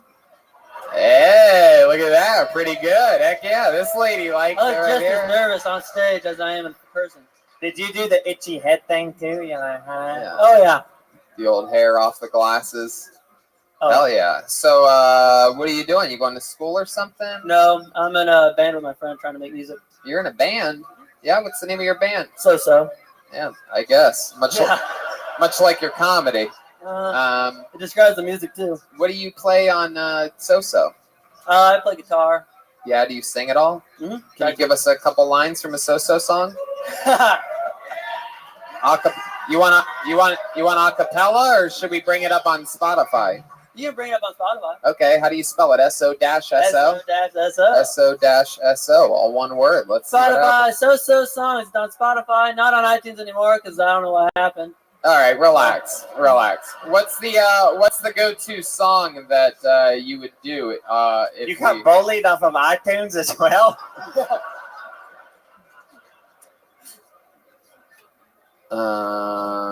What's the song that you would do if we were going to do a? That's not it. That's a different.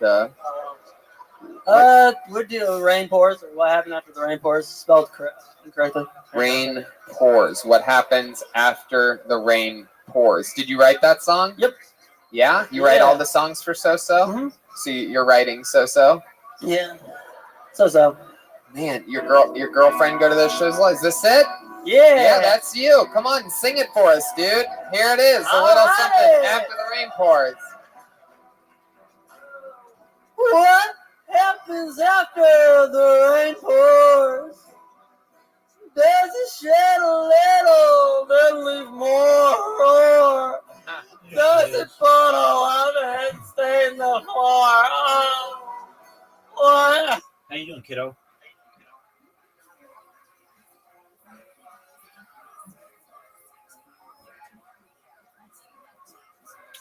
You don't have to talk if you don't want to. Well, I'm not mean at all. I'm actually one of the kindest people you'll ever meet. No, I am. Oh, you're fine. Don't worry. We're friends. We'll play any game that you want. Right now, I'm in the middle of some fantasy baseball drafts, so... I don't want to play with you. Okay, that's fine. We'll watch stand-up comedy. What happens after rain pours? Wow. So you were walking with him. All right. That's enough. My God.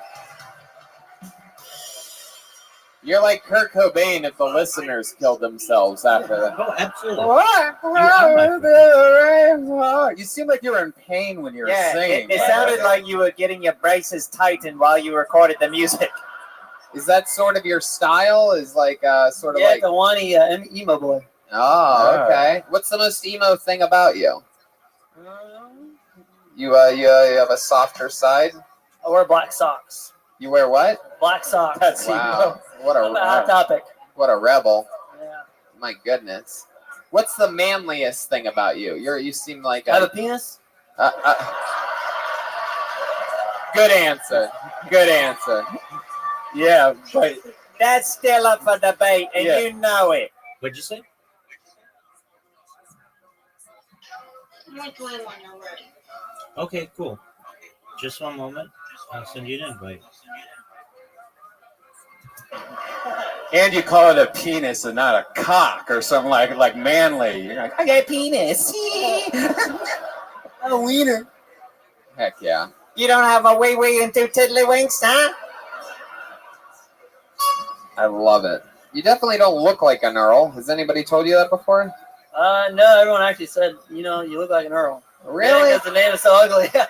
I don't really see it. You look more like a fucking like a Teddy or fucking Or Zach. Wow, you do look like a Zach.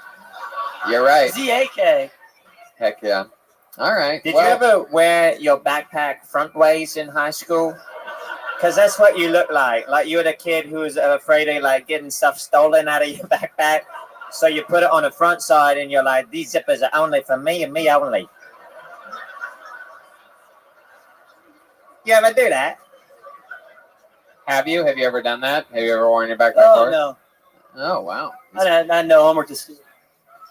Damn, look at you. All right, Earl. Well, I mean, you're fucking 19 years old. You're knocking it out. You're singing in a horrible band. So. Yeah, you're doing things that that most people go their whole lives wishing that they would have started at your age, and you already have a good head start. So I'm excited to see you again. Chat with you in the future. There goes Earl Powell, everybody. On to the next one.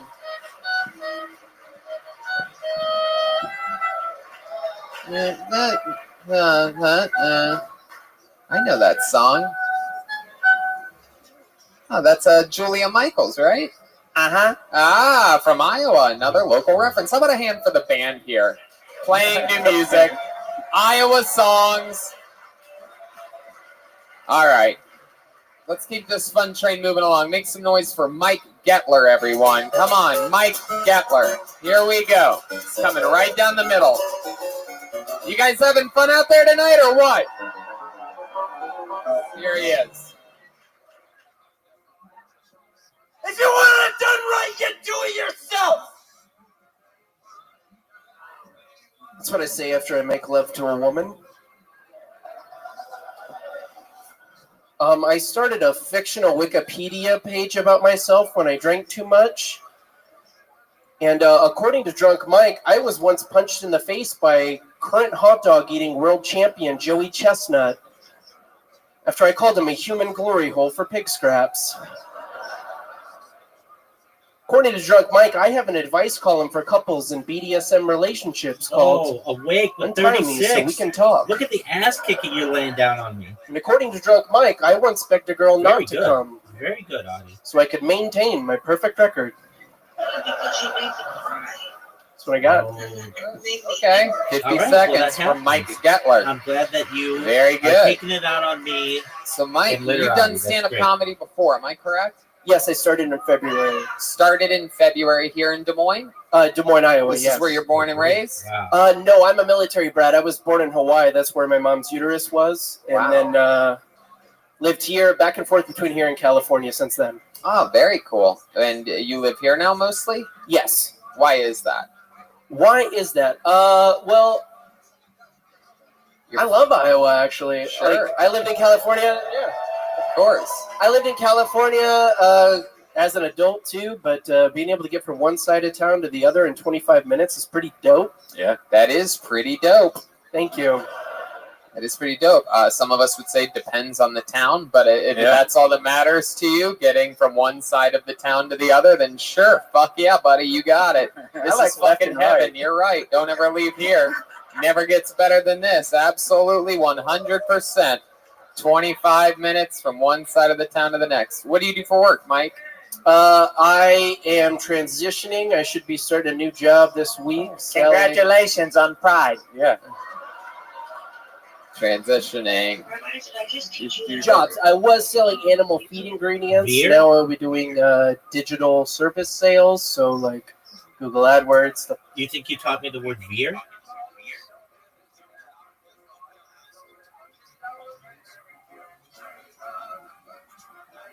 Sure, you taught me the word veer. I did not know what veer meant before you. I did not know that it meant, to like steer your car in one direction or another. Veering. Teach me some new words. Find. That's a good one. It says find, Rabbi. All right. That's good.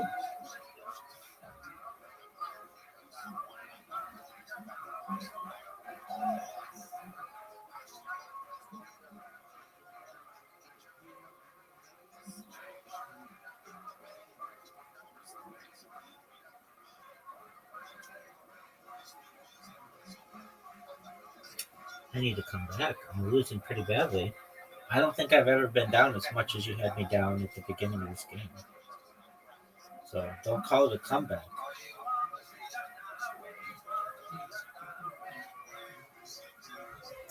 Stuff like that. You're getting out of the what? Animal what? Animal feed ingredients. Oh wow, what does that mean? Like, I mean, what does that entail? That type of job? Taking chemicals to put into animal feed here in Iowa and the Northeast. And yeah, the chemicals. Not it's as boring as it sounds. So. Right. What do you do for fun? I do stand up here in Des Moines. I do music in my free time. What do you do with music? I have a little home studio making music that nobody hears. It's not on Spotify. So Right. Sorry. What do? You just work with the computers, though? No instruments? Yeah, Pro Tools. No, yeah. No, I do Pro Tools, and I play guitar, I play bass, and then I program everything else. It's just kind of a personal, fun Very thing. cool. Yeah. Very cool. You have a girlfriend, married? No, not married. Seeing somebody, and yeah. How long have you been seeing them for? Probably 3-4 months now. 3 or 4 months now. Yeah. What does she do? What does she do? Or what does he do? Whatever. She works with a company here that does like painting and stuff like that. Paint? Construction. Did you say paint? She Paint. works with a company that does paint? Painting? But she really does art. Oh, she does on the art. side, yeah. Very good. Very good. Where'd you guys meet? We've known each other for a long time. And Fuck yeah, man. Just started. Fuck yeah. Wow, these interviews are just flying. Sometimes the shit just writes itself. Yeah. Where'd you meet? We've known each other a long time. Oh, that's a great fucking location. I could drive across that location in 25 minutes, that's for sure. Did you We say met, paint? we met like 10 years ago through a mutual friend. Oh, okay. Jeez. Well, that's an answer. On again, off again. Yeah, it is, isn't it? Thank you. All right. Well, that's cool, Mike. That's a lot of fun. You have a normal family? Parents still together? No. How long have they been divorced? When you were 8? Don't really know the birth mom at all for years, but 8 my months. stepmom is my mom. She's amazing. Got me tickets here for this. Wow, look at that. And normally, she's stuck in the Houston airport, not seeing new kids on the block right now. Delayed, so she went to Houston to see New Kids on the Block. No, she went to Houston to watch her niece graduate from high school, and then her flight got delayed. So New Kids on the Block is down the road. Oh. Gotcha. What scares you? What are you afraid of? Must be something. Heights. Don't like heights. Yeah. Really? Yeah, my grandpa likes to shake ladders when I'm helping him cut branches, and I don't think it's very funny. Yeah, I hate that. I love that. I love it. Did you grow up really like strict because of the military thing? Like, really strict, dad? Yes. Dad was very strict early on. Then mom was really strict later on, and now they're both cool. Like I think dad's idea was like, I'm going to be really hard on him now, and then he can go do his thing. You think it fucked you up anyways? No, not really.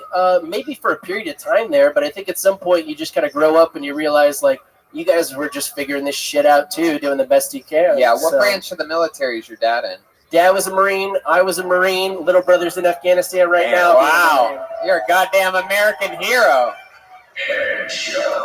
Look at that, you badass motherfucker. You ever go overseas? Yeah, I did Iraq and Afghanistan, buy one, get one. It was dope. Wow, Yeah. fucking amazing. That's incredible. That's wild that you went to Iraq and Afghanistan because your name got pulled at exactly 9/11. A little fun fact for you. You can't even make this shit up. I noticed it when the name was pulled. It's now 9:18. You're exactly 7 minutes into this interview part. Fun fact for you. So, Jack the Ripper.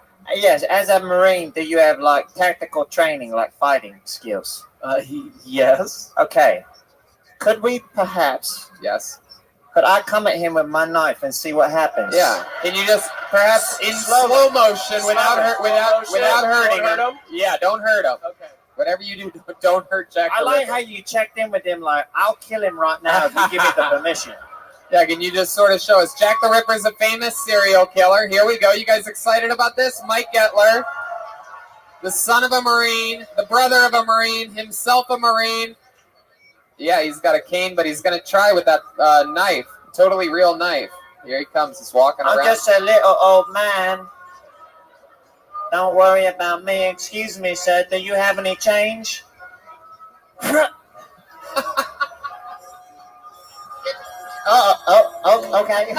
All right. And where do we go from here? Accept it. Wow, that was awesome. For those of you listening to the show, Jack the Ripper tried to ask for change. The guy with his hands out said no. Jack the Ripper took a shot at him with his cane in the leg. Mike no-sold it, as we call it in pro wrestling, when you don't react to something. And then we went from slow motion to extremely slow motion on that stab. And then it was. I thought he was going to kiss my neck from behind. He was so gentle. He was really. You call that?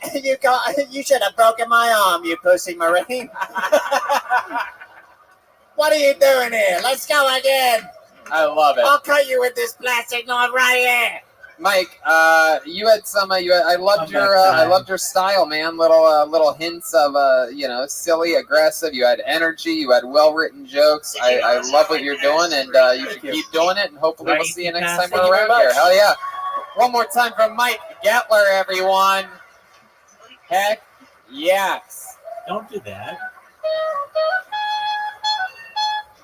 Hell yeah. We're having fun. Ooh, shit. Listen to the ladies squeal as Mike Gettler, Marine. Ladies are impressed how he manhandled Jack the Ripper.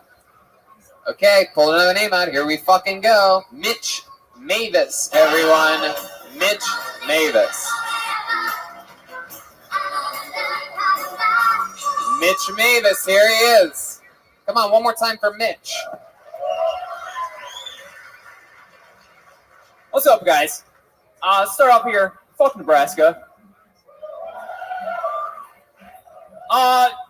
So we had Pride Week this week, right?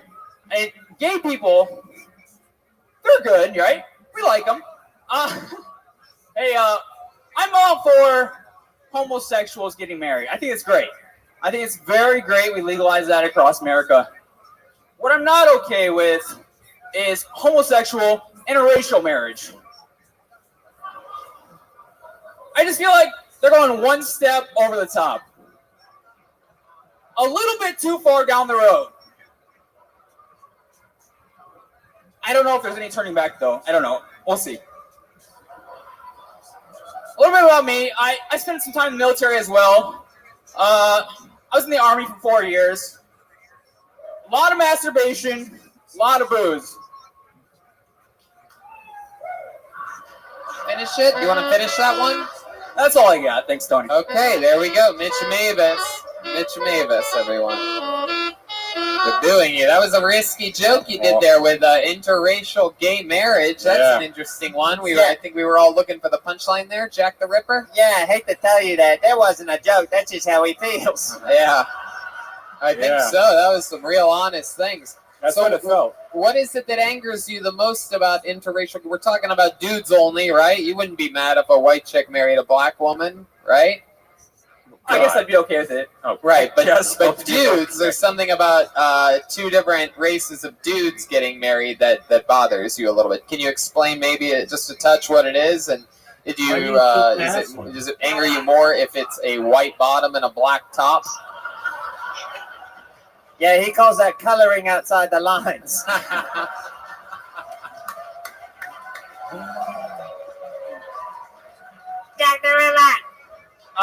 I'm actually not too upset with it, Tony. I love gay people. Really? You love all gay people or Yeah. just white ones? I love them all, Tony. I don't think anyone believes you at all, right? No. Whenever you go, we all love gay people, right? Your eyes started ticking. You started sweating. Do you have any black friends? That's garbage. I live in Iowa, so no, not really. But not one? Like, how many contacts do you think you have in your phone? Total, non-black people. I'm just talking overall. One guy from high school, and that's probably about it. When's the last He time was just on your football team. That don't count. When's the last time you talked to him? About 12 years. 12 years ago you talked to him. His number is still in your phone.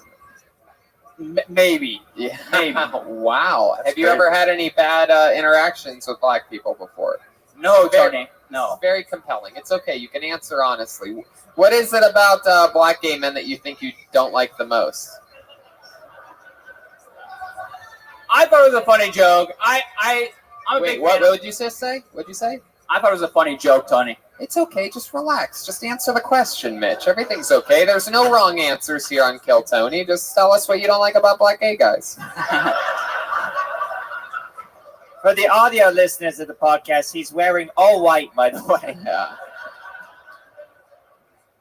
All right. Looks like we're not going to get an answer out of you after all. Have you ever met a black gay man before? I actually have, yes. Yeah. What did that meeting go down like? And by go down, I mean, was it you that went down or him? I did not.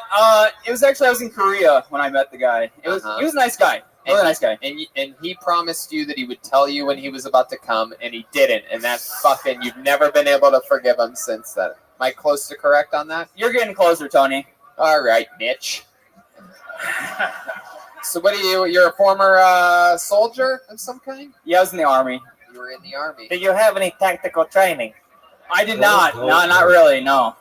Let me kill him, Tony. Let me do it. No, Jack the Ripper. You can't kill anybody today. What do you do? What do you do now, Mitch? I'm in education. I'm a teacher. Yeah. What are you teaching? Teach those kids right, huh?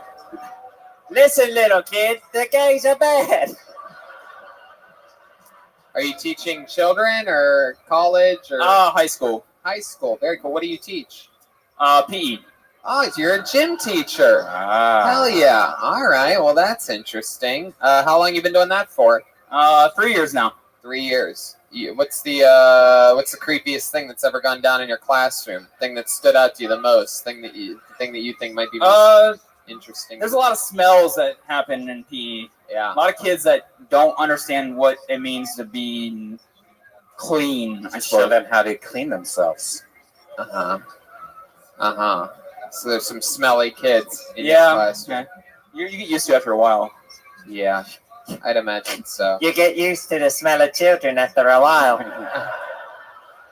Which reminds me, there is a Michael Jackson tribute show happening here at Woolies in a couple weeks. I saw the poster on the wall. Is there really? Yeah, there really is. There's the posters right next to ours, right over there. It sort of frightened me as I walked by earlier that maybe the news here hasn't hit. But be sure to check it out here at Woolies. So, Mitch, what do you do for fun when you're not teaching? What are you into? Any hobbies or anything like that? I like to run. I like to hike and be When outside. you say run, do you mean run from gay black men? Baking soda. Not exactly. I like trail running, and I like to try to go long distances and things like that. That's awesome. You a big fan of comedy? Is this something you've always wanted to do? I'm a big fan, but not really something I've always wanted to do, no. Yeah. When did you decide you were going to go up tonight? When I signed up, like 2 months ago, maybe. 2 months ago? Yeah. Is that when you signed up? When I bought the tickets 2 months ago. Oh, gotcha. You bought the tickets 2 months ago and you started working on your set. Non-stop, Tony. Nothing else. All right, Mitch. You fucking son of a Mitch. You fucking got 99 problems and a Mitch ain't one. Mitches get stitches where I come from. Let me kill him, Tony. I'll do it right now. I'm Jack the Don't Ripper. kill him. No, Jack. Don't kill him. Don't kill him. Don't kill him. You know, one of the things is, Mitch, is that when By the way, you didn't sell that at all. You're like, don't kill him. Yeah, I know. You know, when you cover, it's a risk reward thing. Comedy is, and when you cover a topic like, and I was excited to see where you were going with this interracial gay couple thing. I'm like, ooh, this is a good. By the way, out of everything that was said tonight, best premise goes to you. Execution wise, I mean, really, there was nothing there. And you know, that's sort of the problem is when you have a premise that good, people are like, wow, what is this misdirect? What is this switch gonna be? And there was nothing. It was just a short hate speech with the sound of a kitten at the end of it, and you don't really see that in hate speeches. Even the kitten was ashamed. Right, the kitten was like, ooh. Hadi, you still hold the record for coming closest to beating me. With 12, you lost by 12. Zoot lost by 14. That's the second closest. So people are close. You're going to get me.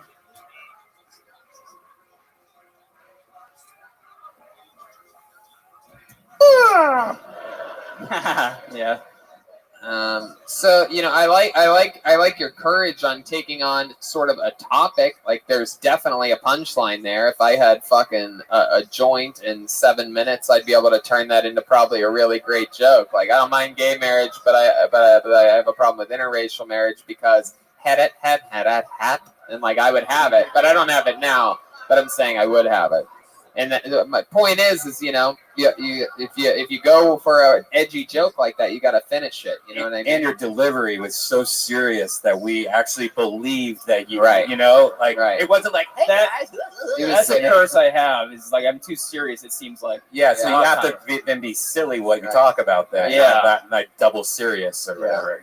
Jack the Ripper. Yeah, it was like watching Impractical Jokers without the payoff. Yeah. But Mitch, again, props to you for signing up. Props to you for having the balls to fucking do it. And congratulations on your first time ever doing stand-up comedy. How about that? One more time for Mitch Mavis, everyone. Yeah, let's do that. Yeah, let's do, I got something for him. Can I do that one? Oh, yeah, that one. So last night we met a gentleman. We needed a volunteer for something, and to bench press Donald Trump. Don't ask, whole different episode. And this guy stood up right away and benched the shit out of Donald Trump, and he did. He was so entertaining that we gave him a minute right there on the spot. He absolutely destroyed with his minute. He said that he was coming here tonight, that he was going to follow us the next night. So we told him that we would just throw him up when he got here. So doing a little guest spot for you. Put your hands together for a guy that we discovered yesterday for the first time ever. He got pulled out of the bucket earlier, and I put him to the side. Make some noise for a very funny man, Aloe Mean, everyone. Aloe Mean. Here he comes. Hey. Yeah. Yeah. Come on, people. Good and loud for Aloe Mean. First off, I'm glad y'all got rid of that monkey. I had the ACLU on speed dial, you motherfuckers. Second off, dude was racist and homophobic. He looked like Andrew Zimmerman with full-blown AIDS and shit. I probably just killed my whole minute, but my name is Aloe, like the plant. I always tell people that when I first meet them. It's not a common name. Matter of fact, growing up, I thought I was the only Aloe there was. But then about 10 years ago, this singer got famous, singing a song, begging for money. I need $1, dollar is what I need. Hey, hey. Aloe Black, you heard of him? You need a job, Aloe Black, and stop stealing people's names. No, I like Aloe Black. He's a good singer and everything. But I wanted to find out why he chose Aloe as his stage name, so I Googled him, and I couldn't find out. But I did find out why he couldn't use his real name. Aloe Black's real name is Egbert Nathaniel Dawkins III. Yeah, I have more. That's perfect, though. Perfect. Wow. Aloe Mean. That is so funny. Another very fun set. Welcome, welcome. So remind me, are you from here? Are you from... Born and raised. Born and raised, Des Moines, Iowa. Look at that. Heck yeah. And how long have you been doing stand-up? This is my 7th time on stage. 7th time ever, and he destroyed last night, and a very, very, very, very good set tonight as well. 7th time ever. How old are you, Aloe? We haven't used like the whole left side of the 36. board. What do you do for work? I drive a semi. That's right. That's right. Semi-truck. Fuck yeah. You go on long routes? No, I'm local. I work out of Muscatine. Oh, very cool. So you just you drive all around Des Moines, get from one side to the next, 25 minutes. Best city in the world. Doesn't get any better than that. Can't do that in Tokyo. You ever dated a white woman? I'm actually married to a white woman. Yeah. Wow, look at that.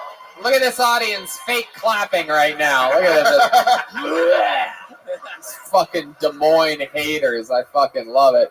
How long you been married to a white woman? Going on 5, 6 years. 5 or 6 years. Heck yeah, I love it. Sorry. She got a big butt, a little bit thick. She built like one of your semi trucks. She's from Iowa. She's from Iowa too. She's actually from the ice cream capital of the world. So. Wow. What is the ice cream capital of the world? Mars, Iowa.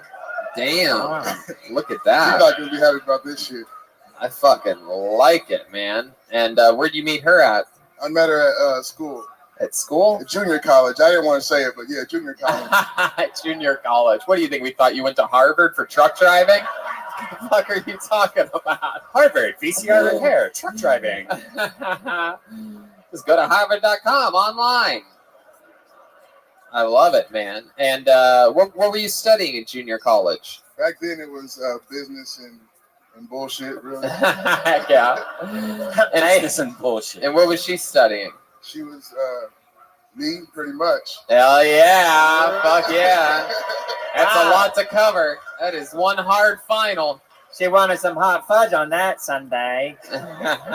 My goodness. Hell yeah. And wow, that's interesting. And you've been with white women before, right? Yeah. Have you ever been with a black woman? Of course. Is there something about white women that you prefer over a black woman, or women are all the same? They're beautiful creatures. Wow, that's beautiful. I couldn't have said it better myself. I always say that women are beautiful creatures, even the ones in Des Moines, Iowa.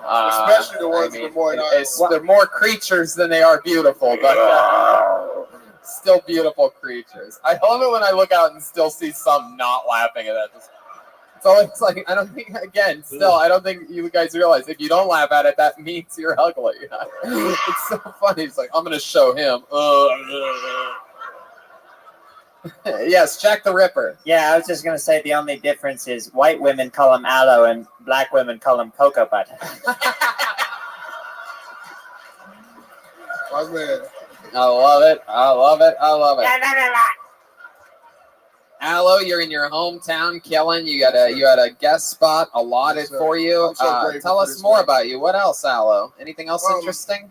One interesting fact, I used to work security. I once did security for Young Jeezy, and I had Bell's palsy at the time. So yeah, Bell's palsy, where your face goes numb and so starts half my drooping. face didn't work. Oh, so, yeah. shit. It was kind of weird. My brother got me the job, and then I'd already accepted it, and then I came down. My shit wasn't working, and I just did it anyway. You have to get that checked out pretty quick, or else it stays I permanent. thought I had a stroke, but it just went away after a few days. What is it from? Stress or something? I'll tell you exactly what it was from. This was a long time ago. I used to toke on the, and I smoked weed out of a Tide bottle. I made a bong. Don't do that, okay? Oh, don't do that. God. And 2 days later, I woke up and half my face didn't work. You smoked the Tide Pod, pretty much. Pretty much, yeah. Wow. Dumb shit. Don't do that, okay? Wow. I risked it out good enough, but obviously not. And that's the last time he was ever whitewashed. That's crazy. My goodness. Nope, that's insane. So you stopped smoking out of Tide bottles after that. I stopped smoking. And stuck only to eating cereal out of them. How hard up are you to get a high when you're smoking out of a bloody Tide bottle? No, Why did you use that instead of just like a typical can or an apple? I was trying to experiment and be creative. You're like, I gotta put this degree to use somehow. I love it.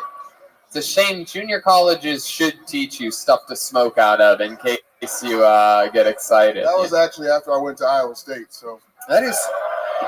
You retired from what?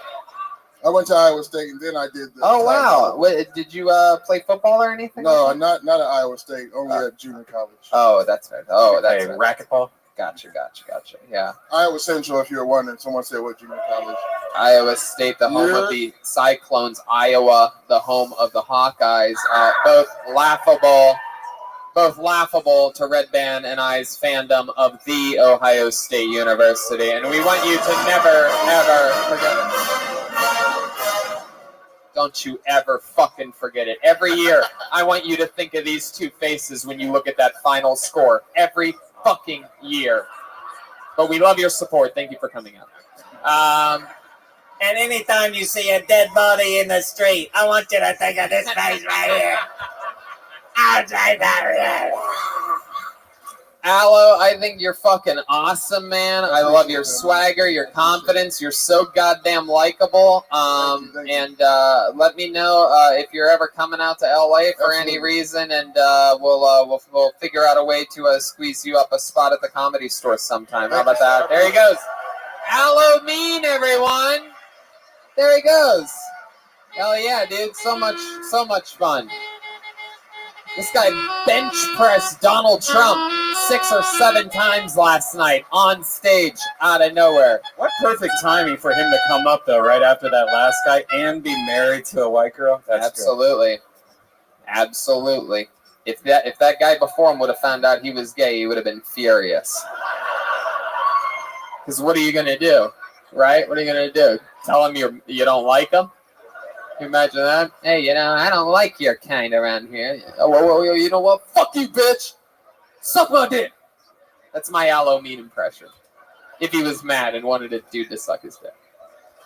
Anyway, let's keeping things moving along here. I'm Very specific impression. I pulled another name out of the bucket. Make some noise for Cody Banks, everyone. Cody motherfucking Banks. Here he is.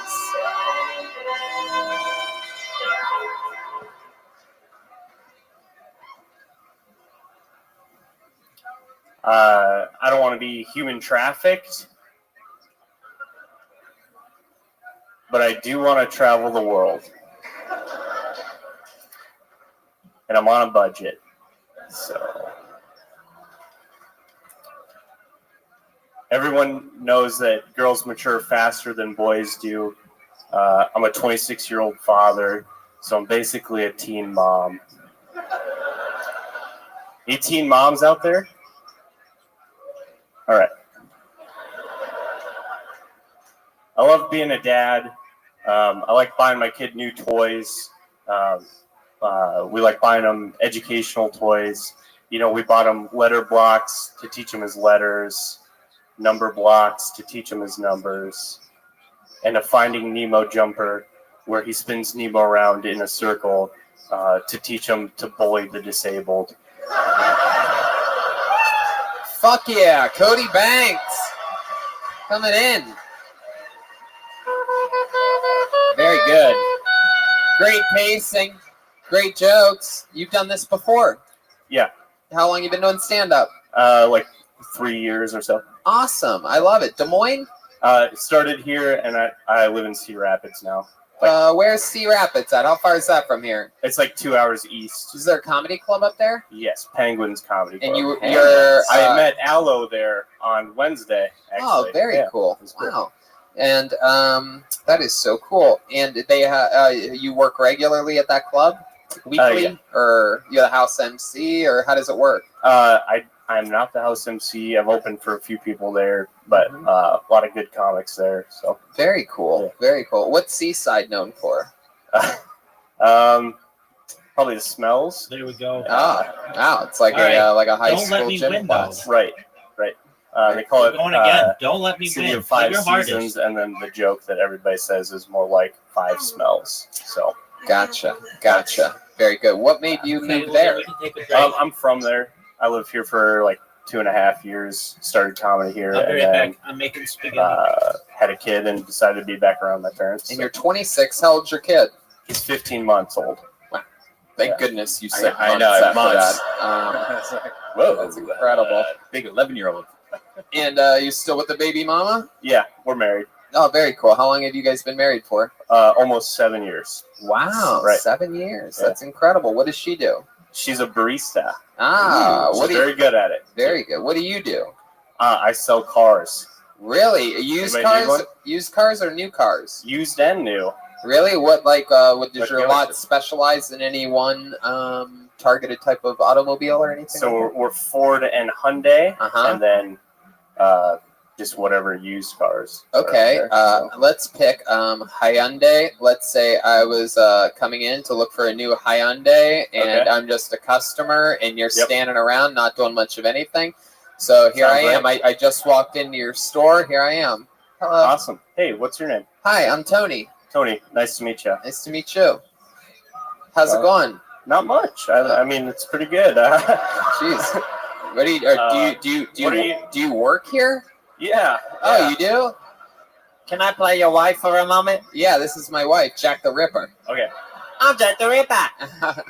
I don't trust this guy. He's not confident at all. Yeah.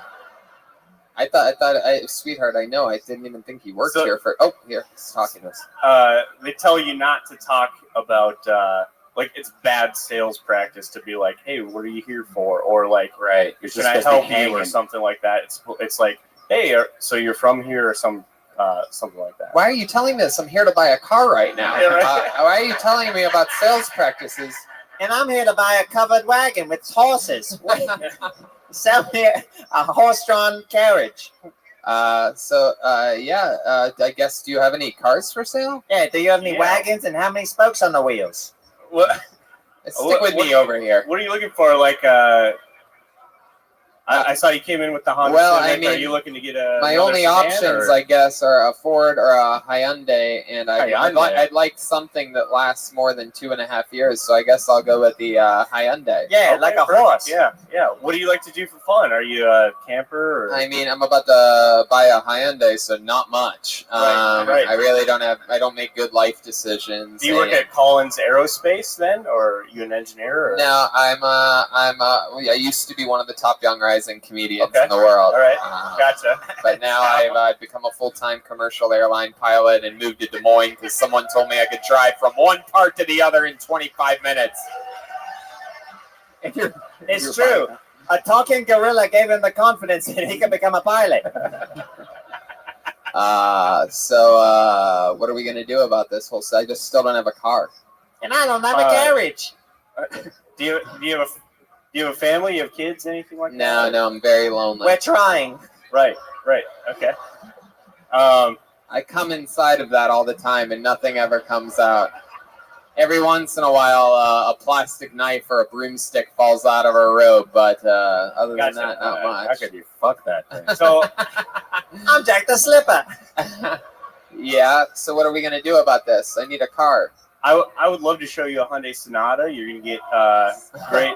Oh my great God! fuel People are mileage. yelling, an angry man in the corner. No, not the Sonata. Why should I pick the Sonata over an easily flippable Elantra? Well, one, the Elantra, as you said, is easily flippable. Yeah. I think for what you guys are looking for, you want something that's a little bit more sturdy, trunk space. That's good for Jack the Ripper. The Sonata has more rear passenger space than any other full-size sedan out there. Wow, someone in the back got a big laugh. My goodness. All right. Well, how much is it going to cost me for one of these Sonatas? What do you think here? What features are important to you when you guys are talking about what you're looking for in a vehicle? I mean, what kind of stands out to you as your must-haves? What's the driving force? What kind of vehicle can you get from one side of town to the other in 25 minutes? Perfect. I want one of those. the Sonata good for that? I mean, really, what we're looking for is something to maybe, maybe one day be able to, start a family and. What's going on here? What are we doing here? Wow. Improv guru Brian Redband joining in the mix, finding a low point. I'm starting to think I'm trying to get him to sell me the Sonata. I'm waiting for the hard sell. I'm starting to think that Tony is actually interested. He thinks he's buying a Hyundai There you go. right now. That's called acting, you fucks. You should take a fucking note of it. So Cody, sell me the Sonata. Best warranties in the class. You've got Okay, how much is the final price?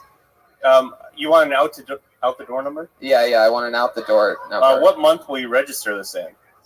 Next month.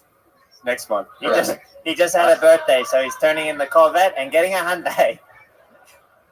Let me go ask my manager. Oh, Jesus Christ! Oh, wait, come on! Wait! Can I play the manager? Yeah, you play the manager. Go ask the manager. Okay, so this guy's looking at a Hyundai Sonata. We're showing him one. He's showing him one. Okay. He's gonna register it. Does he have kids or anything like that? Not yet, but he's trying really hard. Okay, perfect. All right.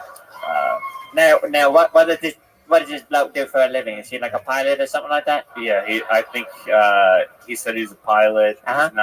He's not a pilot. Very good. He really wants to be, right? Okay. Right. Sure. Right. Okay, he's right. one of the top young rising pilots or something. One of the top young rising. Does he think that cows are bison? Perfect. Yes. Okay. Absolutely. Perfect. All right. Okay, can you guys hurry it up over there? I hear you talking. What's the final price? Is somebody looking for a car? This is Jack. I just wanted to have him come out and say hi to you. And wow, this is your manager. Come on, I need that. Jack, this is Tony. He was looking at the Hyundai Sonata SE. Yeah. Your manager looks a lot like the Penguin from the original Batman. This is Danny DeVito? Sorry, I'm just a disabled old bloke with a cane. I need to sell this car. You do? I need to. Uh-huh. Because if I don't, I can't provide for my wife and my kids at home. Uh-huh. So what's it going to be? So I think you should buy the Hyundai Elantra. Oh. Okay. How much? You know what? I like you. 40 grand. 40 grand. 40 grand for a Hyundai Elantra. Yeah. An SC. I gotta get my commission. This is the biggest bunch of bullshit I've ever heard in my life. I could buy 2 Sonatas for that. Oh, okay. Well, then there you go. Jack the Ripper. Selling 2 Sonatas. All right, well, you know what? I will take it. I'm going to buy a Sonata from you. I'm not kidding. You heard it here. No, I'm kidding. Right. I definitely won't. Damn it. But I'll tell you this, Cody. 15 months old. Are you enjoying being a father? Yeah, it's a lot of fun. Is it true what everybody says is that, it was sort of like something you're like, oh, fuck, and then you saw the baby and you're like, I get it. This is cool. Like that? Yeah. Wow. Yeah, it is really, wild. yeah, I don't know. It's like corny and all that, but no, I get definitely. it. You got your baby jokes lined up, your kid jokes. Seems like every time somebody has a kid, they always have the baby material for like the next. Pretty much just that stuff I did tonight.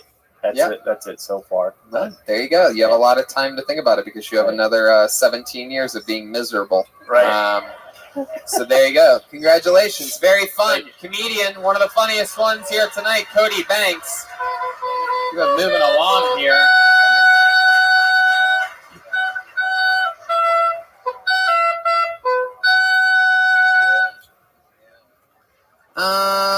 We haven't, should we go to the bucket one more time? What do you think, huh? We haven't had a woman on stage tonight. You guys think we should pick until we get a woman up here? All right, I think we actually did it on the first poll. I do believe. Put your hands together for Paige Dikehouse. Paige Dikehouse. Is this her? Here she comes. Look at that. True Bucket of Destiny poll. A lady on the first one. Come on, one more time. Good and loud for Paige Dikehouse, everyone.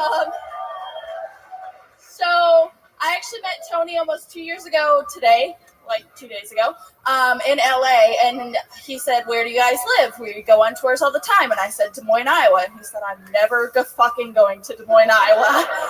Welcome to hell. I frequent LA a lot. That's the only time that I've actually come to the show, but we really enjoyed it. No, but I am from San Diego, so nobody ever talks about when somebody from a large town like San Diego moves to small town Des Moines, Iowa. Everybody wants to talk about small town girl moves to big city to chase dreams. Nobody talks about big town girl moves to small town and is weirded out why everybody wants to be friends with her. I'm not kidding. My fiance made friends with 2 people in the crowd before the show started, and we showed up 10 minutes early. Lady walked up to me in Target one day and spent half an hour asking me where I work, what I do, my family, where I live, and I was like, "You're going to follow me home or drug me or something." You done? I Did you have more to that? No. Oh, okay. Paige Dykehouse, everyone. There you go. First time ever? Yes. First time ever doing stand-up for Paige. Hell yeah. Damn so right. nervous It's right I can't believe you moved here after your time in San Diego. You may recognize her as former rock star Lisa Loeb. Or perhaps Wendy. Domestically abused Daria. Or I don't know, perhaps Lydia from Beetlejuice, if she actually read the book for the recently deceased. Why did you move here? Inside Beetlejuice. I didn't have a choice. I wasn't 18 yet, and my family that lived here, my grandma was going through a divorce and was real sick, so my mom was like, "We're going to Iowa," and I was like, "Fuck that."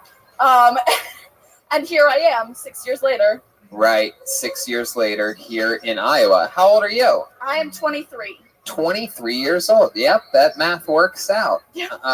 And you have a boyfriend? I have fiance. Fiance. How long have you two been together? About 4.5 years. 4.5 years. Yeah. You met him at 18, 19-ish, right around there. So in college. that's how people fucking do it around here, huh? You just find something, the first one that you sort of like, and you just lock it down.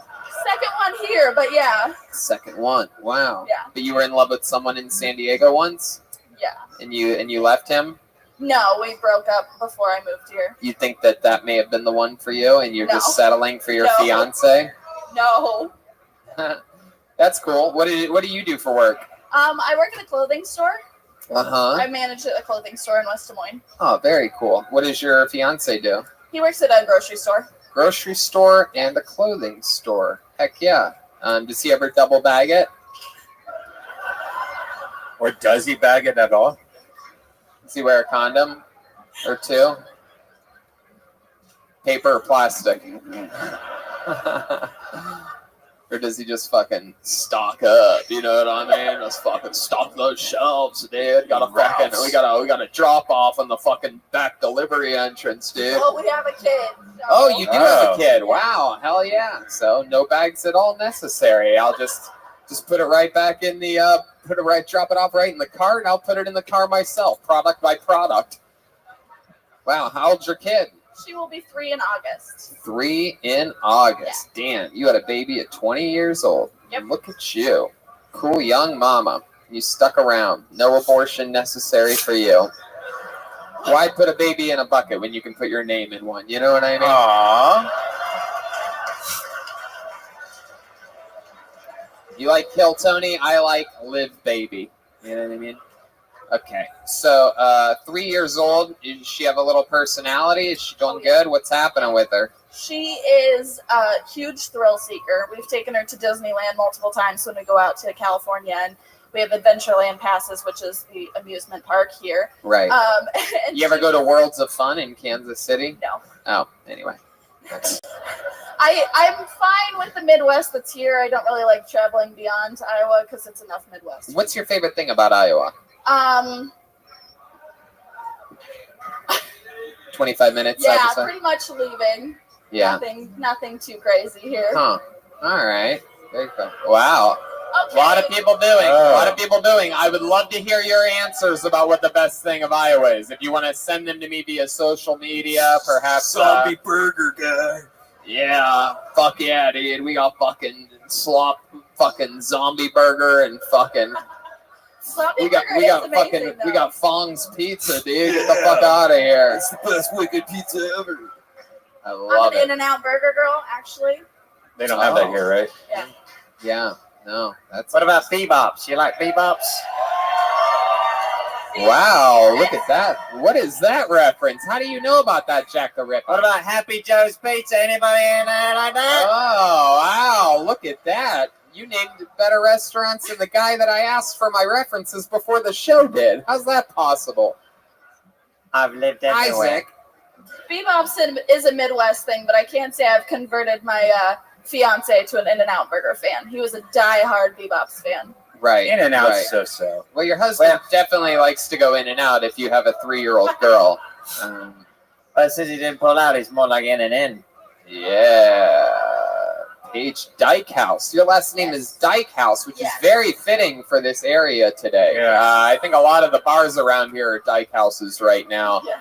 It is celebrating pride. Have you ever messed around with a woman? No. No? Yeah. Really? Not at all? Tell your entire wardrobe otherwise. My goodness. It looks like you work at a lesbian bookstore. Yeah, there's a key on your necklace. What's that key to? It has my daughter's name on it. It's actually a Oh, company did you lock your daughter in a safe to a babysitter?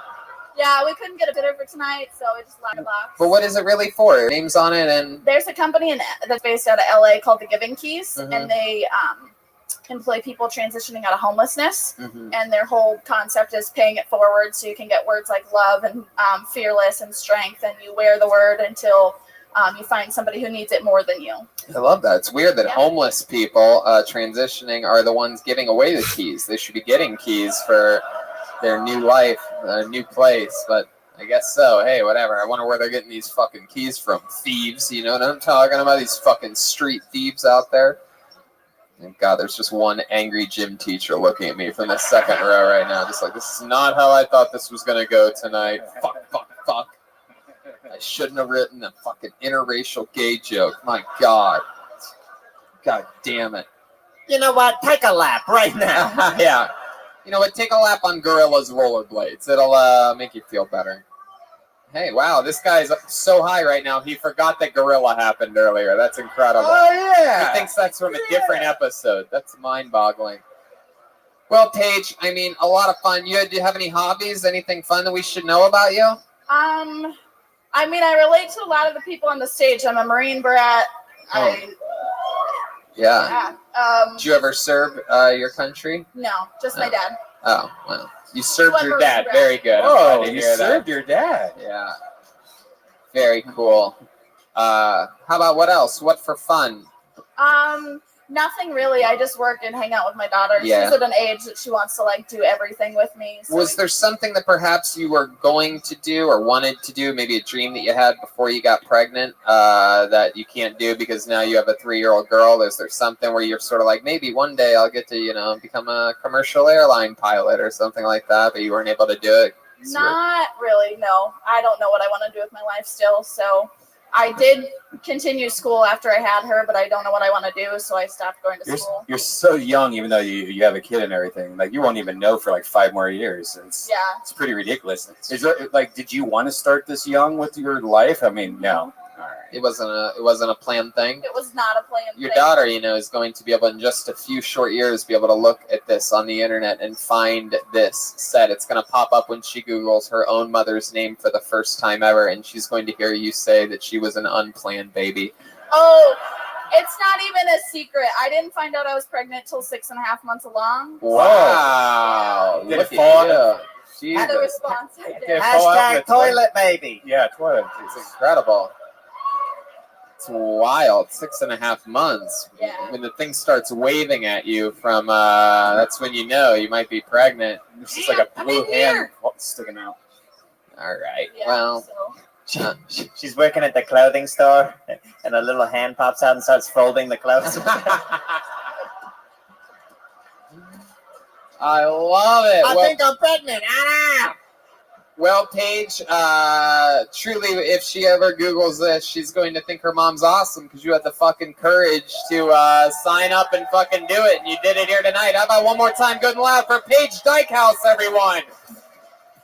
We did it. That's an episode of Kill Tony. Did you guys have fun or what? How about one more time for currently on the top of the comedy iTunes charts while being here in Des Moines, Iowa, the great Jeremiah Watkins! He's Jack the Ripper! House lights! I love it. He killed it tonight. So much fun. We did it again, and the fun train just keeps moving along. You can go buy the new Reagan & Watkins album at ReaganandWatkins.com. You can listen to his new podcast, Jeremiah Wonders. This week's guest is Pete Holmes. Follow him on YouTube at Jeremiah Watkins. Follow him on social media at Jeremiah Stand Up. Anything else, Jeremiah? Reagan and Watkins will be making their way to San Diego and Phoenix coming up here soon, headlining some shows as well as around Los Angeles. So there you go. We're announcing I think 1 or 2 new dates tomorrow. Some exciting stuff, and keeps going on. Remember, New York and Milwaukee, you got to get on it. There's still a couple tickets left for this tour. Milwaukee's about to be a punchline. And just a reminder, after the show, Death Squad pins, the new Reagan & Watkins album is available for you, and Ryan J. Ebel prints that we're going to sign and take pictures with you if you'd like, but just form a straight line. You see where that glowing white guy is back there waving? That's where the line's going to start, and it's going to be one straight line, and it's going to go that way. No cuts, no butts, no coconuts. Des Moines, we love you. Red Band. See you guys later. Have a good night, everybody. Thank you.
Hey, this is Red Band coming to you from the world famous comedy store for a brand new episode of Kill Tony. Give it up for Tony Hinchcliffe.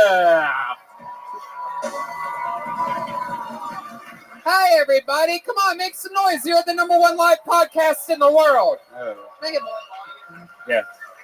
Brian Redband's here, ladies and gentlemen. What's up, guys? Almost forgot where it was. We are in Los Angeles tonight. We are back home. We just flew in from beautiful Des Moines, Iowa today, and we take off early tomorrow morning to Appleton, Wisconsin. The fun train just keeps moving along. We go to Appleton. Still, I think maybe a couple tickets available for that. Tickets available for Milwaukee the next night, and Chicago has very few tickets left for Thursday night. That's a big show at Thalia Hall.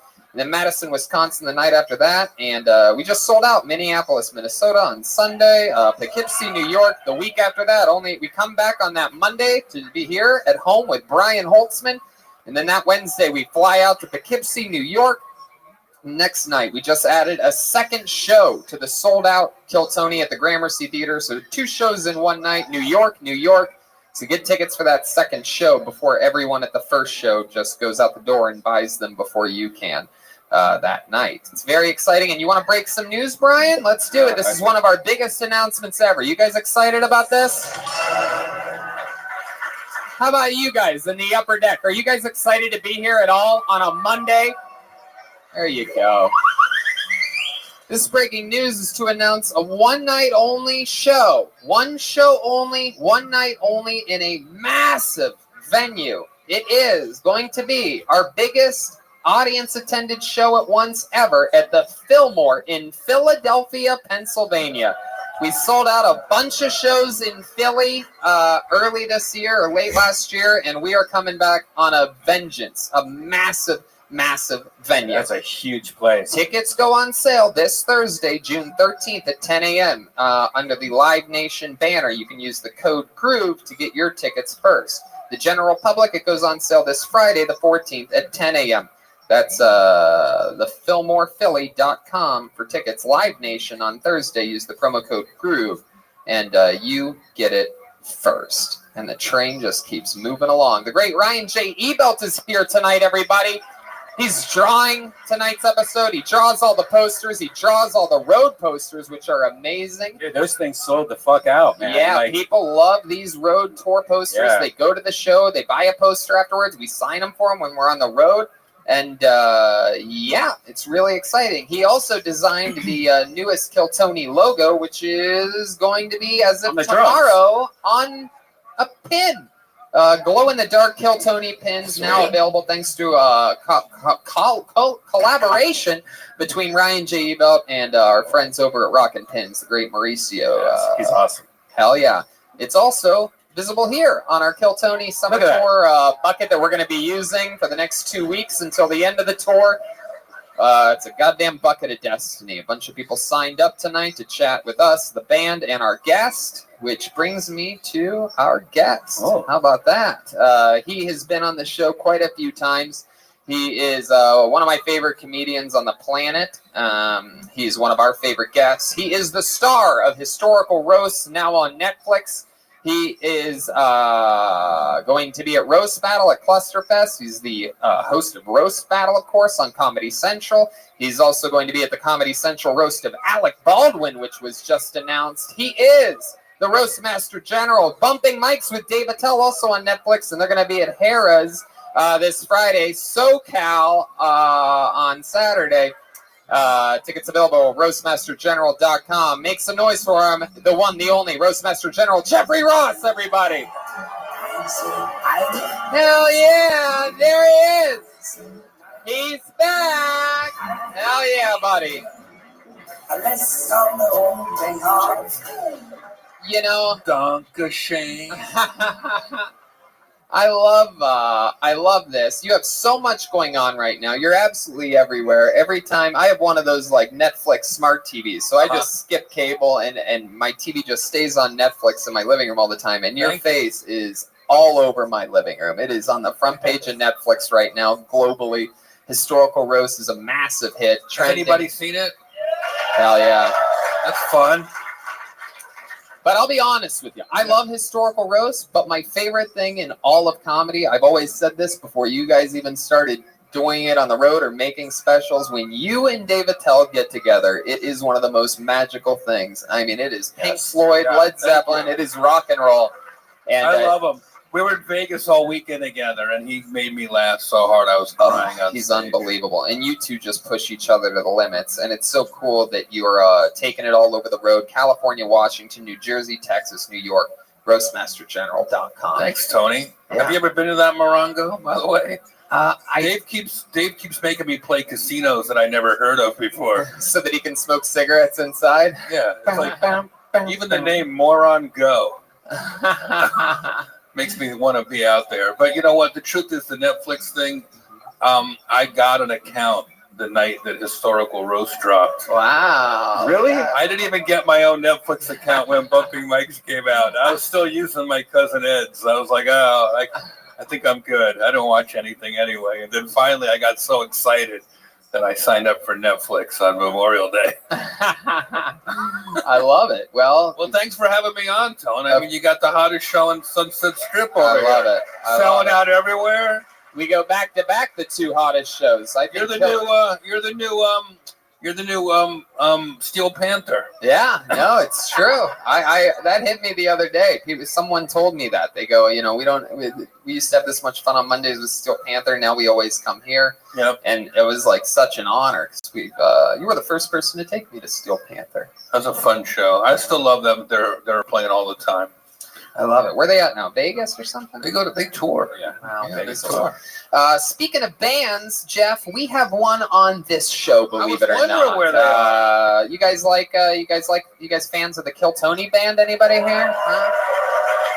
They're another one of my favorite things in all of comedy. Every single episode, they commit to being and staying in different characters. Sometimes it's the return of some of their famous characters. Sometimes it's the debut of a brand new character that we've never seen before. So let's see what happens tonight. It's the best damn band in the land, the Kill Tony Band. Jeremiah Watkins, Schulberg, Joel Jimenez, and Chroma Chris.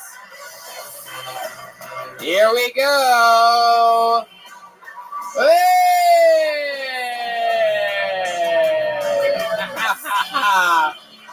Wow, definitely construction, guys.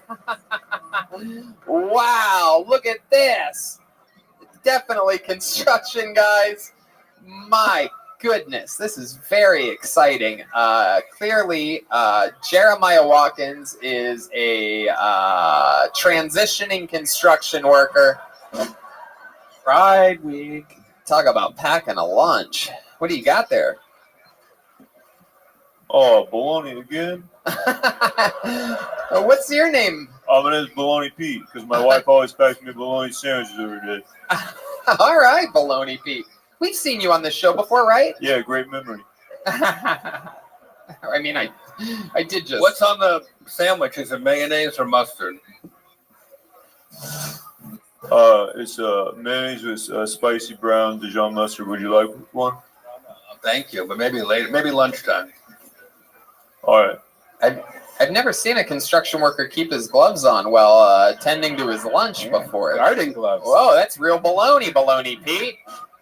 Oh, my wife back there again. You brought $1.19 worth of bologna. I can see the price tag on it. You got quite the deal there. Yeah, I might have to leave my wife. And then clearly over there next to you, we got Chroma Chris. How you doing, Chroma? Good. The name is Jack, Tony. Jack Hammer. Oh, the famous Jack Hammer. Jack Hammer. Wait, are you porn guys? Really, my last name is Hoff, but Hammer just sounds more manular, so I just go with Hammer. Jack Hoff is my real last name. I love your voice. Doesn't get any deeper as a construction worker. That's nope. And then back here, clearly we have Mexican Kimbo Slice. This is incredible. I don't know why. I've never seen a construction worker that looks like a Lego man before. More than this right now. Joel Jimenez. The name's Jonathan Rodriguez, a.k.a. Two Hammers, because I'm always too hammered to go to work. I'm just going to call you Two Hammers. It's going to be fun. Oh, yeah. We have the construction workers. We have the Roastmaster General, Red Band, which leads me to one thing and one thing only. This is also a construction zone. It is the Kill Tony Bucket of Destiny, everyone. Earlier in the evening, I think around 150 people signed up for the chance. I guess we could have just allowed everybody in the bucket by the looks of it. I kept putting my cigarettes out and I didn't realize. And we whittled it down to 30, and so there's 30 names in the bucket now. So if your name gets pulled out of the bucket, and by the way, David, can you let them know that they can let any other comedians that want to come in, they can let them come in now? I don't know what this restriction thing. I don't like. Oh, wow. Look at that. 40 people bought tickets that didn't show up. All right. Well, I guess maybe hold a couple open then. It's the playoffs tonight. Yeah. And big sports thing. Pride hangover. Yeah, that's right. So if I pull your name out of the bucket, you know how it goes. You get 60 seconds uninterrupted on this stage. You know your time is up when you hear the sound of a kitten. That means wrap it up then, or else you're going to bring out the angry West Hollywood bear. Here we go. You guys excited about this? It's Kill Tony Live with Jeff Ross from the Comedy Store on the Sunset Strip. How exciting. I hear the great Aphrodite over there, the Apollo 13. We got the whole family here tonight. All right, your first comedian getting an uninterrupted 60 seconds and then chatting with all of us about his life. Put your hands together for Alex Raab. Alex Rabbi. R-A-A-B-E. Here we go. Here comes Alex Raab. Bringing up our first comic. Yeah! One more time for Alex Raab, everybody. Thank you. Thank you. I'm Alex Robbie, and I have to tell all you guys I recently had my booty hole eaten out recently. It was wonderful, I have to tell you. Has anybody else had it done before? You look like the kind of man who has it done before. Was it good? Yeah, it's fucking awesome. I love it. It was great, you know. It's one of those times I just kind of want to, get a little bit more. She tried to stick a little in, and I was a little nervous about it, but it's all right, okay? Recently, I went to the ocean. What? Of all things, right? I just wanted to say hey to Mother Nature. She didn't say nothing back. What a bitch. Just waved. Ugh. Terrible. Terrible. That's a bad joke. Why would I even start with something like that, right? What the fuck? Right? Ugh. Ugh. So, well, that's my time. There you go. 60 seconds. Alex Raab. Heck yeah. How are you, man? Good. Is this your first time on the show? Yes. Wow. Alex Raab just robbed us of 1 minute of our life. I mean, I didn't want to correct you, but it's Robbie. Robbie, sorry. Love the shirt. Eat that microphone, man. You had the microphone the whole time under here. Like, you really have to get really close. You gotta work on the talking to the microphone. How long you been doing stand-up, Alex? 3.5 years. 3.5 years. Look at my that. God, Still that's can't terrible. get the mic down. 3.5 years. What the fuck, right? Wow, not even this construction crew could fix that.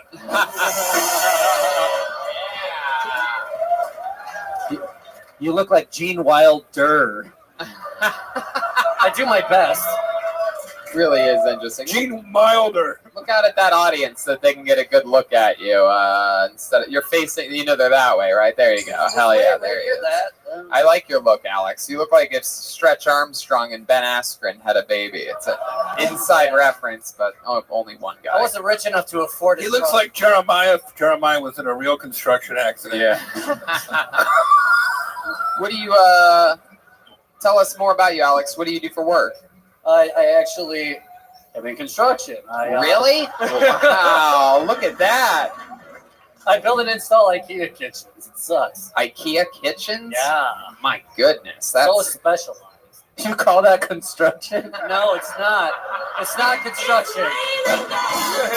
Yeah, my tool belt has an Allen wrench on it. I'm That's doing it. my best, all right? And by Allen wrench, I mean Ellen DeGeneres. my goodness, Alex. So how long you been putting together IKEA for? About 3-4 years. 3 or 4 years. The same piece? Same ones. The same asshole telling me how to do it the whole time. He's got a picture. He's looking at it. He's like, this is all right, Alex, relax. How long have you been in a Wild Stallions cover band? 3 years as well. All right, Alex, tell us more about you. You from Los Angeles? I'm from Wisconsin, actually. You really close to the Appleton area that you were just at. Very good, very good. Is this what everybody looks like there? Unfortunately, yeah. All right. What do you do for fun, Alex? Dick off. Go to the beach, volleyball, everything. Hike. The regular old bullshit. Come on, there must be something, a hobby that you are into that is specific to you. Charcoal art. Really? Yeah, of all things, right? How'd you get into that? I think that's called blackface.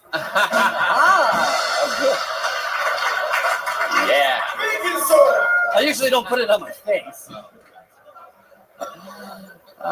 It's not finger painting. Yeah. My goodness. Will you have a girlfriend? Nah.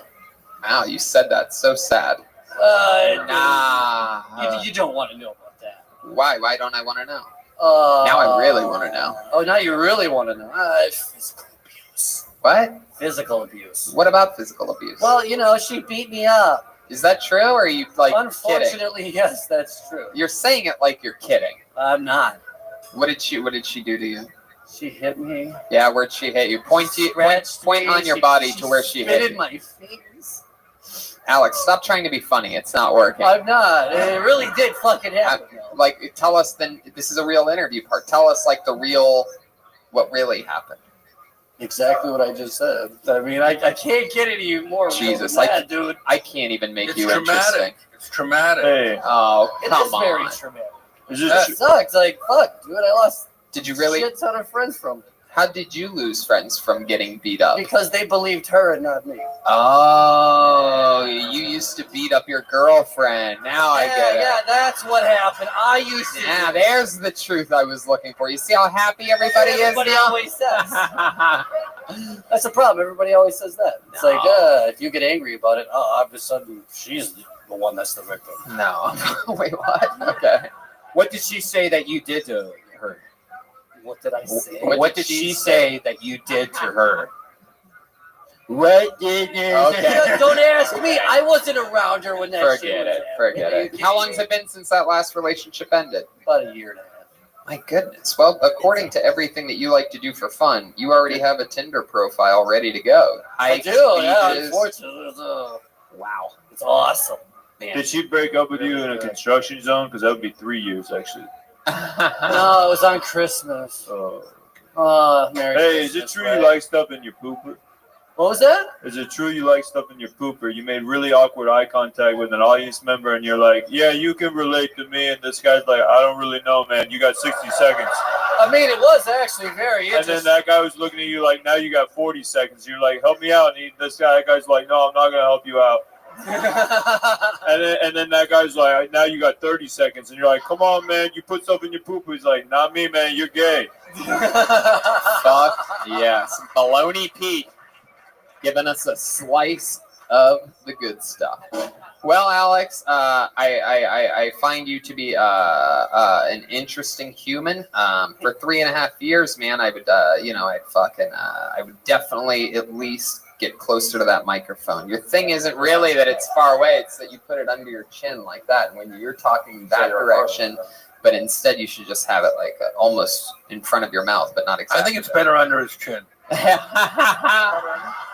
Congratulations on getting pulled out of the bucket, though, buddy. There he goes, Alex Rob, everybody. He's on Twitter at Alex Rob Comedy, RAABE, all one word.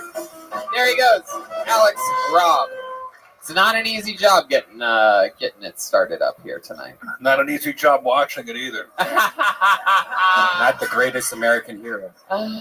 Oh, there he goes. Okay, let's see what happens next. You guys get it? It's clearly anything can happen and anyone can get pulled out of the bucket. Put your hands together for your next comedian. He goes by the name of Zach Vile. Zach Vile. Zach. Hey. Where you at, Zach? Zach Vile. Hammer time. Walking a mile. Here he comes. One more time for Zach Vile, everyone. You guys fans of Roadhead in here? We like Roadhead? All right, I'm a bit conflicted, guys. Multitasking, not a problem for me. I just hate giving my mom a ride to work.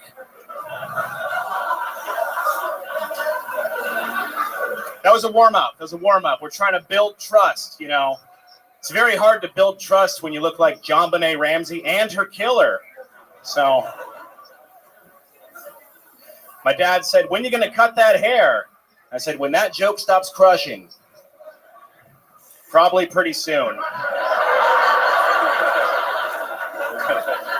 I grew up pretty poor, but I was actually in a fraternity. Only because my college had a fraternity for the financial aid students. Yeah, it was the only frat house. It was Section A. Yeah, our letters were EBT. It's a lot A lot of fun. There you All go. right, thanks, Zach guys. Vile. Look at that. Hell yeah. How about a hand for the band rocking and rolling tonight? Hell yeah. So, Zach, welcome to the show. Thank you for having me. Heck First yeah. time. Indeed. First time. Yeah. How long have you been doing stand-up? 3 years. 3 years. Wow. What a difference. What a difference. What a difference putting the microphone in front of your mouth makes and writing jokes and executing them and not beating your ex-girlfriend. No, I'm just kidding. I'm just kidding. That was a lot of fun, Zach. Where are you from? Fayetteville, North Carolina. Fayetteville. Wow, represent. Looks All like right. you have some fans out there. Fayetteville. What's Right. that part of North Carolina like? It's a big military base, so there's not a lot going on. Just kind of a lot of Army dudes. Is your dad in the military? No, my granddad was. That's why we ended up there. Wow, you call it a granddad. Yeah. You really are from What do you call Fayetteville, it? North Carolina. Grandpa? Okay. What do you call it? Granny. Shut up. Hey, Granny. Peepaw. Peepaw. Yeah, that's what Jeremiah calls it. Right? Peepaw, Meemaw. Is that what you call your grandpa? Ding dong. Big Pop and Little Pop. Hey. Peep-up a loo up. Hey, has anybody ever told you you look like the bad ghost from Ghostbusters 1? Zach, take a His few name steps. is take a Vigo. He's in a painting. few steps this way so that you can face the audience. Yeah, sort of. There you all go. right. Yeah, He just looks like the that. painting ghost from Ghostbusters 1. Hey. Anybody I can't really tell. There's something that he reminds me of. I can't. David Lee Roth. David Lee Roth? Is that what you said? Sure, if it's funnier. Oh, okay. It wasn't. He looks like an extra from Dawson's Creek. Fuck yeah. They actually filmed that in North Carolina. Wow. He looks like he lived in Dawson's Creek. He looks like he found you in Dawson's Creek. Yeah. Discovered face down in What's your Dawson. day job? I bartend. Where at? Fancy. Empire Tap. No, it's just a craft beer bar in Burbank. Nice. Yeah, it's pretty cool. Well, I thought you had some good jokes. Keep working on it. Thank you so much. I appreciate that. Darts away? Thank you. How long have you lived in Los Angeles, Zach? 2 years. 2 years. Well, how's the transition going for you? I'm getting used to it. What's your living situation? I live with a couple friends. One guy I lived with in the Bay Area, and the other one I went to school with back home. What do they do? One of them is into sound, and the other one runs like sound design for film and stuff. Yeah. Very good. And the other one runs a nonprofit. So they're both unemployed. Pretty much, yeah. What do you like to do for fun, Zach? Any fun hobbies or fun facts about you that we should know about? Surprised, but I'm really into like skateboarding. It's cool. Ah. Yeah. It's cool. Yeah. Heck yeah. You ever get hurt doing that? I'm sorry? You ever get hurt? Never broke a bone, but yeah, I've sprained some ankles and scrapes. You ever use wrist guards while you're skateboarding? No, never. No. What would you call a guy that you saw using wrist guards while skateboarding? Not a skater. Okay. Oh, that was mean. Not a skater. What's going on over there, Baloney Pete? I just gripped my sledgehammer. Well, Zach, that's a lot of fun. How about you? You in love? You ever take a girl back to your place with your sound friend and your nonprofit buddy? Couple times, yeah. Couple times. Where, like, give us an example where you like, where does a guy like you meet a girl? You're a good-looking guy. You got that fucking surfer hair. Thank you. Bars, on the apps, it's a good one. You ever take a girl home that you met while bartending? I have, yeah. How did that work out for Talking you? an I-beam and A-beam when we talking about here. What was that, Baloney Pete? Talking an I-beam and A-beam when we talking about here. The Burbank girls are pretty easy. Very. Yeah. What? There's nothing to do out there except me. Disney ladies. How quick into the first date do you tell them to put the lotion in the basket? Put the fucking lotion in the basket. Hey! Got it! Uh-oh, Joelberg's berging up back there. Look out.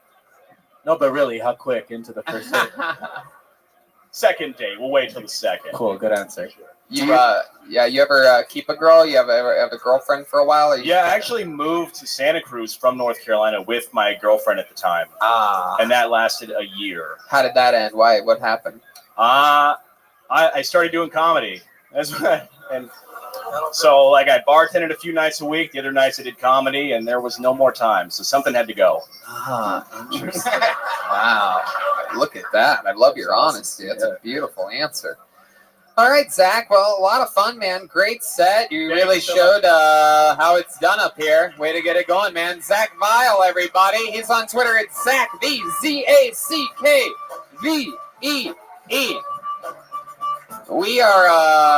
We're flying through it. You saw both sides of This is really fun, Tony. What a fun night. Yeah, we've already had some laughs. It's also been very compelling at one point. What an eclectic audience, too. Indeed. We have the beautiful Cassandra Cass out there. Dressed like a vagina. Literally. Cassandra, I tried one of the cookies you gave us. Yeah. I licked it. It was so good. Ooh, she made vagina cookies. What kind of cookies were those? What do you call that? Vagina cookie. It didn't taste like vagina. Way better. Come to think of it, maybe it did. I pulled another name out of the bucket. Let's make some noise for Lorraine Lopez, everyone. Let's see what happens here. Lorraine Lopez. Lorraine. Yeah. Lorraine Lopez. One more time for Lorraine. So I didn't know that I was a Mexican until I was a lot older. I just thought that I was a really good swimmer. But it turns out that my grandparents swam across the border, so I just got the gene. Yeah. Water polo swim captain. Thank you. But I'm not your typical Mexican because I don't have any kids. And to be honest with you guys, at my age, I should be a great-grandmother. I just got out of a 3-year relationship. Turns out I was the only one in it. Yeah. I read a book called To Date a Man, You Have to Act Like a Man, so I started to act like a man. Turns out men don't want to date men unless they're gay. Right? Has anyone else here dated a gay guy for 5 years and didn't know it? Well, my ex-boyfriend, he used to give guys lap dances at a gay bar. He didn't even work there, okay? There were signs. And when we did make love, he would make me wear a baseball cap. Yeah. I just thought he really loved the Dodgers, guys. Wow. That was really good. A lot of jokes. A lot of punchlines in a minute. Very good. How long? Come back so the audience can see it. Like, yeah, step back like 4 feet. Yeah, there you go. There now you we go. can all see each other. Hi, Lorraine. Welcome to the show. She's got a nice frame. Oh, Jesus. Keep your baloney in your pants over there. Oh, you're saying she's walking by a construction site? So you gotta... I get it now. That's good.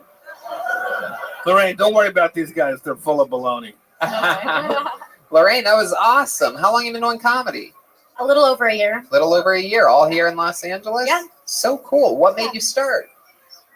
Something you've always wanted to do, or? No, I was doing some improv for fun, and I just went through a bad breakup, and I got drunk and went to a mic, and then it was great. That's how it starts. Yeah. That's how it goes. Yeah. You went through a bad breakups, make funny comedians. Did you talk about the breakup on stage that night? Like, I didn't, but I think that I'd never dated in my 20s, and once I turned 30, I went on a crazy rampage.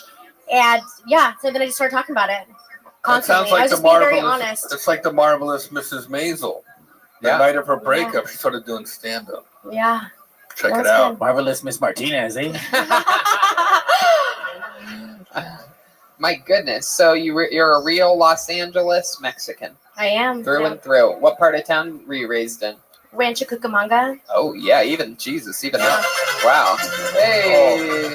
You know that part of LA called the Rancho Cucamonga. What are your thoughts on you're a real Joel's so Mexican nice. he wears a Dodgers hat over his construction hat. What are your thoughts on Mexican girls from Rancho Cucamonga? You are our senior Mexican correspondent here on Kill Tony. Rancho Cucamonga is not Los Angeles. True. All the LA natives agreeing with Joel here. That's cool, Lorraine. What do you do for work? I work at a bar. You work at a bar. A waitress? Mm-hmm. Oh, very cool. Is that true about your ex? How much of that is true about your ex-boyfriend being dancing for guys at gay bars? Any of it? I mean, he did work at a gay bar. Uh-huh. Yeah. And he loved it. He was like acting and stuff and making a lot of money, but he always wanted to keep working. Wow. You didn't see that? You didn't see that coming at the beginning? Was there like you just like the salty kisses or something? Like what? Oh, Red Band. Come on. Yeah. Salty kisses. You're disgusting, Red Band. Wow. So, is it really true? Do you think he's gay? Was he actually gay? He's in the. I mean, yeah. I mean, now that I'm single, I mean, we didn't have sex ever for 5 years. So ever? Never. You never had sex? We did. The first time we had sex, he couldn't get it up. He said it was because a baseball hit his balls when he was a kid. Oh my God. So it was. But as soon as I started dating, I was like, oh, this is not normal. I believe that balls have smacked up against his balls before, but I don't think it was a baseball as a kid. You're like, what are you gonna do with this pussy? He's like, I keep dodging it. Yes, the old famous baseball whistle. Yes, there it is. I love it. Baseball Doesn't have love it when the referee in baseball blows his whistle. Wow, I never did that. Did you keep dating him after that? I mean, after he told me that, Yeah. that was like the first time we had sex. He told me that, and I thought it was like he's such a good guy, and I kept through it. Yeah, thank goodness. Did you guys ever do it? Did what? Did you guys ever wind up doing it? No. Yeah, we did, but he'd always accidentally put it in my butt. Are you serious? I love this. See,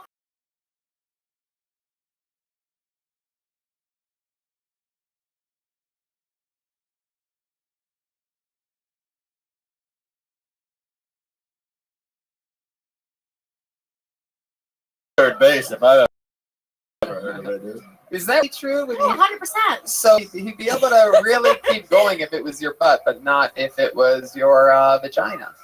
That is so fucking interesting. Yeah. So you're. Okay. I mean.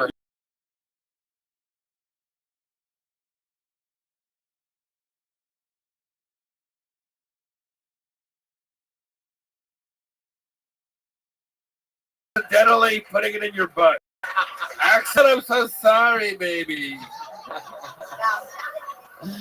Man, this is such a. When he put it in your butt, missionary, like No, from behind. right. And with a crane. What do you think, Jeff? You say accidentally. I mean, you got. It'd be hard to do it from behind as an accident, right? I mean, you're looking right at it. It depends how wet it is, you know. Well, wow. Did you like it? Not like that. Not with him. Wow. What an interesting story. See, that's when you became a comedian. That's what I call the It's baloney true. sneaky Pete. You know what I'm saying? Sneaky Pete, also another hit show that our friend Jeff Ross is on, available on Amazon. Thank you, Tony, for all that. Of course. So Don't bring up plugs in front of this girl, dude. my goodness. So what was the last straw, if you don't mind me asking? I actually did. A girl contacted me, which it's not 100% that he's gay. That's just in my heart. But contacted me on Instagram and said that she was dating him for 5.5 years, but it was not sexual. They had a very emotional relationship. Wow. So now, Oh my God, you're my best friend. wow. Love you. We have this guy down for 10 years of only really staying hard in butts. I feel sorry for you for going through that, but I also feel really sorry for him for having to fake. Yeah. I feel bad too. No, he was a good. I mean, I thought he was a good guy, but then he had no remorse though, and in the end, he was like, it was a lot. Wow. You know what I mean? Do you still talk to him? No. He's Mexican too? No. Oh, I was going to say, of course, because Mexicans have no problem going in and out of closets. Yeah. Or tunnels, dude. Call him El Chapo. Well, all right. For what it's worth, I liked how personal your material was. It wasn't random jokes that anybody could tell. They were jokes about you and your life. I feel like they could be a little sharper, so I'd work on punching them up a little bit. But you're lovely and you're funny, and I hope comedy brings you the man that you deserve. Absolutely. And I'd say you got a lot of jokes out there. Great set. Especially for only doing it 1 year. Really amazing. Come back, sign up again, and let's find out more about you next time. Lorraine Lopez, everybody. She's on Twitter. Lorraine Victoria Lopez. Lorraine with 2 R's. All one word. Like I did that day. I like her. God damn, this band is fucking killing it tonight. New songs every single episode. They're about to get lugged around the whole fucking country this week. Did you ever date a guy that you thought was gay? Very funny, Brian. There you go. Good one. Dude, you almost got him, Redman. Good one. Red dude. All right, pull another name out. Put your hands together for Seth, everyone. Seth, one word. Seth, here he comes. Seth. Yes. Woo! One more time for Seth, everybody. All right. I feel like I'm a very non-threatening guy. You know, like I could have a face tattoo and you'd still ask me for directions. You know, the only time I ever felt threatening was when I was dating, and I would drop the woman off at her house or apartment, you know, depending on how well she was doing in life, and she would immediately lock the door. Disrespectful, you know. At least let me turn around, take a couple steps. Made me so mad. Every once in a while, I never did this, but every once in a while, I wanted to jiggle the handle, you know, like date's not over, you know. Dinner was expensive, right? But I never did that. You know.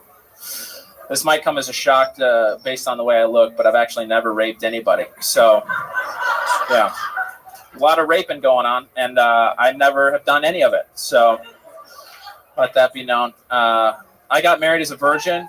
All right, perfect. We'll end there. There you go, Seth. You did it.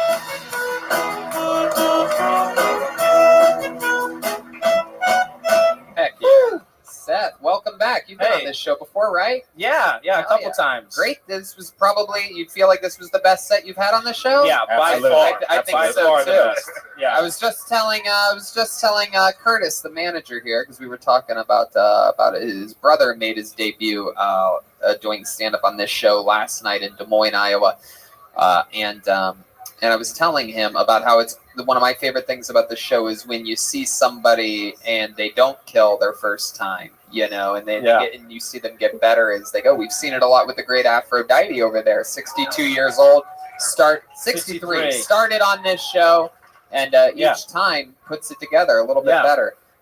So how's it going? How long have you been doing stand-up now? Just over a year and a half. Over a year and a half. You have a lot of comedy background. You look like 4 out of the 7 characters from The Office. Yeah. Yeah. Most compared to Toby, unfortunately. I've never watched the show. I just know like the broad. What a cheap comparison then. Unbelievable. No, it worked. It worked. And then I would have moved it on, but you wanted to stay there for a second. No, we can move on. It was dead on. Remind me of some of the things that we've talked about, found out about you during your past interviews here. What are some of the more compelling things? That I am Mormon. That's one thing that's come up. Yeah, I'm married. I have 3 kids. 2 of them have a bleeding disorder. Really? Yeah. What's the bleeding disorder? It's called Glanzmann's. That's the common name for it. It's like hemophilia, right? But a different cause. Same effect, different cause. Where do they bleed out of? Anywhere they get cut. Wherever he hits them. Yeah. They bruise really easily, so I can't hit any of my kids. So if they get cut, they bleed a lot. Is that right? Yeah. Their blood does not clot. So they have the platelets, but it doesn't. Can they just carry around glue and stuff? Is there some kind of thing like emergency? Yeah, I mean we have special Dr. Redband here. If they can't clot, you should be able to carry around. Hey, go here's some Elmas, you idiot. Good luck. We show them Bob the Builder, and then we. So we have special medication that we have on hand. That was Bob the Builder, and then that's the Bob the Builder theme. Wow. Yeah. So we have special medication that we give them when they start to bleed for any reason. They typically have done it when they're younger and are teething and bite their tongue or their lip, right? So, wow. Yeah. Have you had any close calls? A lot of bleed outs? My son, we went to the ER twice when he was learning how to walk because he's an idiot, you know, and would fall and hit his mouth all the time. Yeah. So we would have to go to the ER. He got a blood transfusion when he was just over a year old. Yeah. Good Lord. You said one of them's a girl? Yes. I have two daughters, and one of them has Glanzmann's, and she's 9 months old now. Oh. Yeah, we're excited for the teenage years. Yeah, It'll be fun. I mean, I was... What happens when she has a period? That's exactly what I was talking about. Wow, I I was was just just like a watching weird- all of you go for that fucking dangling grape right there. So the audience was ahead of all of you, by the way. Yeah, obviously they were groaning it. The Wow, moment I when she said- becomes a grown-up girl, she might maybe yeah, fucking really hit it out the Yeah. park. Any more of this, my ears are going to start uncontrollably bleeding. I have medication for you. Thank you. So Seth, how's it going with the wife raising 3 kids? What are the ages again? Good. My oldest is 7, so he's 7, 4, and then 9 months old. 7, 4, 9. What's Yeah. mom do? Stay at home? No, What does she do? I stay at home actually. Ooh, look at that, Daddy. Hey, knows women are the best. future, right? I guess You guys so. look at judging me. I don't work, so eat it. You know. You're a little bitch. So what is she? Yeah, she does very well for both of us. What does she do?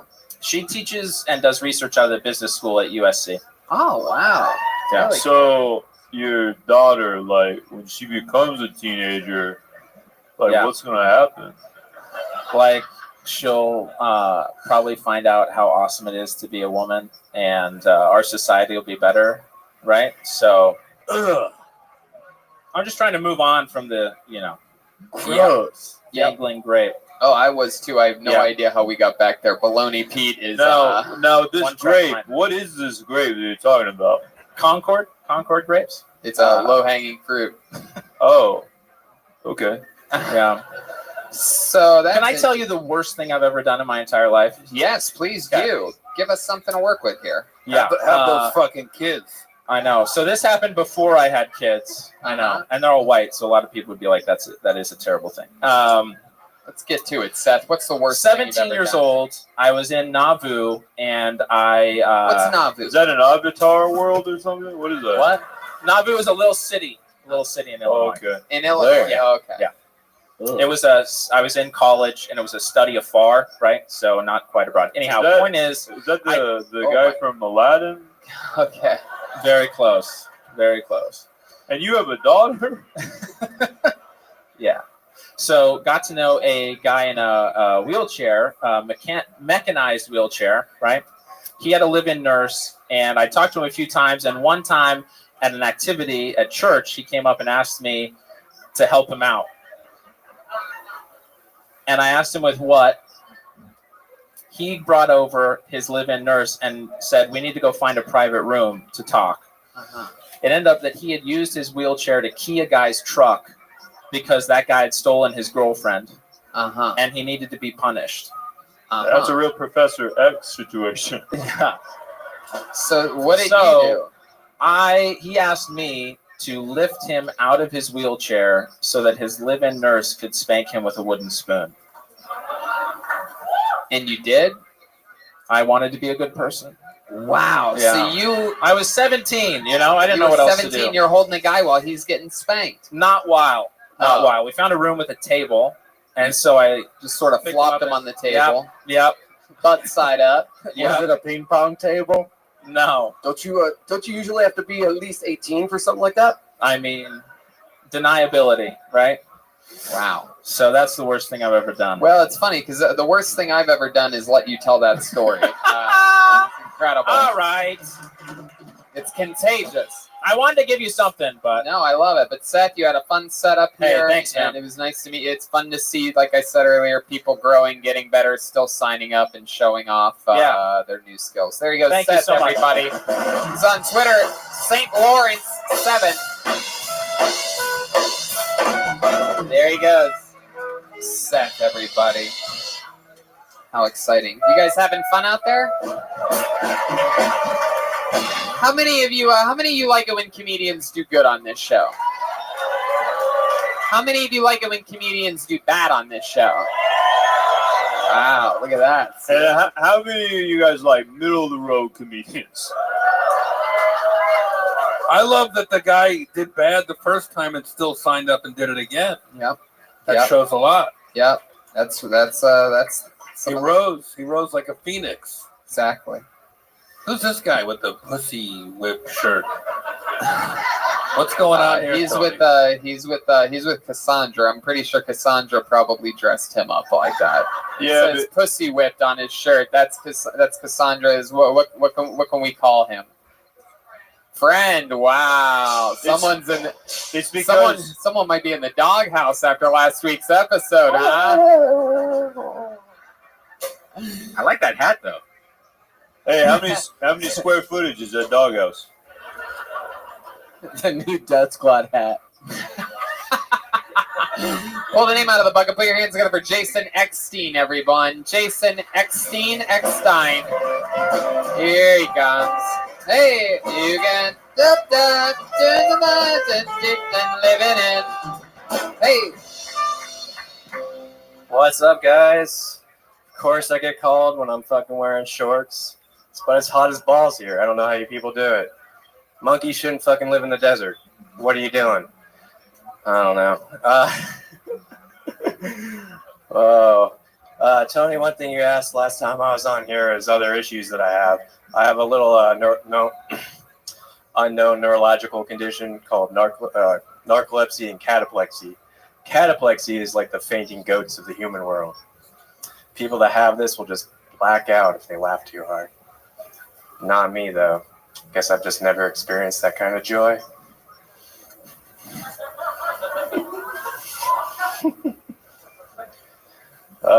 I also grew up in a cultish-like upbringing that I like to refer to as Mormon Light. Yeah, that's what they are now. Or would be much more hardcore when I was a kid. They had the #2 circus tent in the world that we used to get together in every year for a large gathering.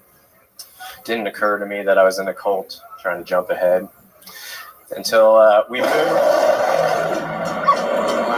Jason Exon, that ledge, my friend. Hey. Jason, you signed up tonight. Yep. You signed your name on a piece of paper and then for both, and I was like, I'll waited. change if I get, but I didn't. You've been on this show before? This is my third time, actually. Wow. How did this rack up against your other two, do you think? Well, I kept going at least. I mean, the last there time you go. was That 35 means seconds. that means all three have gone bad. That's good to know. Heck yeah. I remember something about you, right? I'm a disabled veteran. That's homeless, right. Yeah. Disabled veteran, homeless, but you're content with being homeless, right? Yeah, I got a van now, so. You got a van. That's a new thing. How about that? That's what I'm talking about. Yeah, you were here when I was here last time. Weren't you here when I was here? That was my first time, my 56th time on a stage. I remember. You've made zero improvement. I think I'm a lot more confident. I mean, it doesn't. This is still pressure, and I was You like, got comedy chops. I was like, as soon as I fucking came in here with shorts, I'm like, I'm gonna get fucking pulled. What are you doing, Jason? Dude, it's not the shorts we're gonna make fun I know, of, bro. That's what I was. Yeah, I had to address it.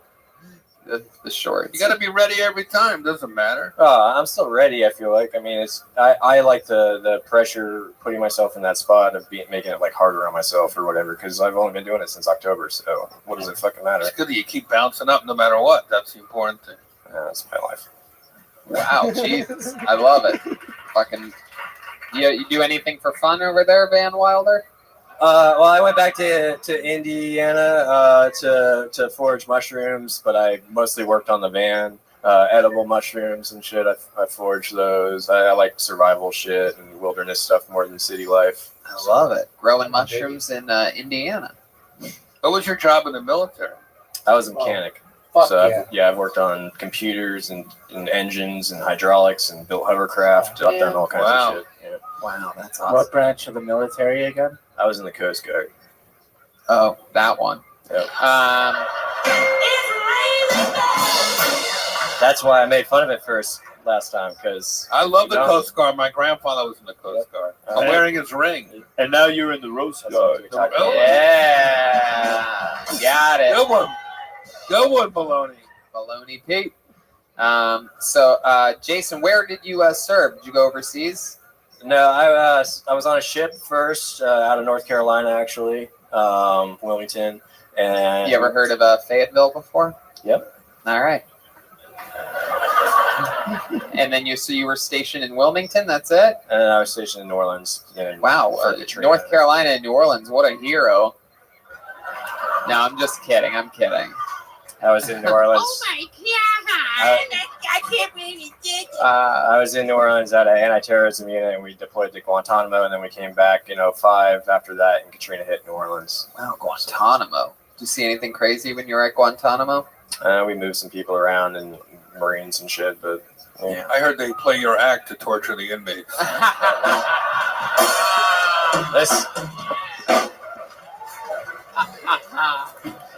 This is always to me just like a wing it. Like I don't know. I like riffing more than I like trying You're all to say my good. same You're all shit good. over and You're over just again, getting so- roasted. Dude. Oh no, I love it. So Jason, how did you become disabled? What happened? I was in a boating accident, fucked my back up and hit my head, bulged a couple discs, and started having sciatica issues and stuff like that. Wow. Wow. Have you ever gotten hit in the balls by a baseball and used that as an excuse for being gay? No, but I did get hit in the nuts by a military wad of like full roll of toilet paper, military shit. So it's Wow. like that single ply, super hard, fucking scratches your asshole every time you wipe. Oh my god. Oh yeah. Yeah. I have. You probably use it in your porta potties. I have no idea what military toilet paper is like, but it sounds amazing. I mean, it sounds like that'd be a good like first approach. It ain't no Like, Charmin, I'll tell you that. Start with that, then one swipe of regular, and then perhaps a wet wipe. You ever do that? A 3-layer wipe? You live in a van. You wipe your ass properly? Oh, I have fucking portable wipes normally and shit. Very Yeah, cool. Fanny pack. Where do you shit living in a van? In fucking places. 'cause I got Outside of the tiny- van. Yeah. Yeah. I mean, now I have to ask him again. Where do you shit?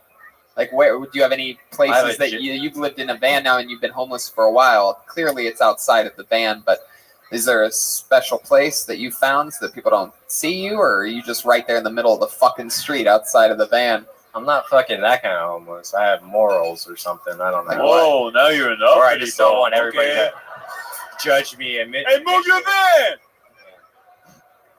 I'm just interested in where you would shit. But the gym, fucking, nice places that are quiet or whatever. I don't know. You find them. where like, do you tend in your- to where do you tend to leave your van around Los Angeles? What's your Chroma Chris?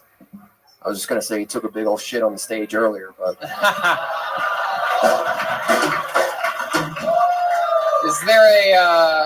Is there a favorite place that you like to station your van at? Is there you have like a part of Los Angeles or like Rancho Cucamonga or something like that? I just got back in the van. Wait a I did second. I did 8 weeks in my Prius when I first came out here in October. Hey, and then I Tony. wrecked Yes, that, baloney so- Pete. Yeah, this is real important. Must be. Right after he said he took a dump on stage or whatever, he leaned over and almost fell, saying, "I'm sorry I said that."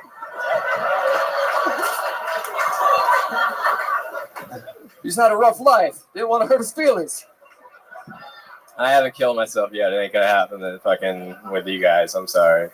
I could tell some horrible shit there, but I'm not gonna. Wait, what? What'd you just say? All right. I had a friend commit suicide when I was a sophomore in high school. She hung herself in the restroom.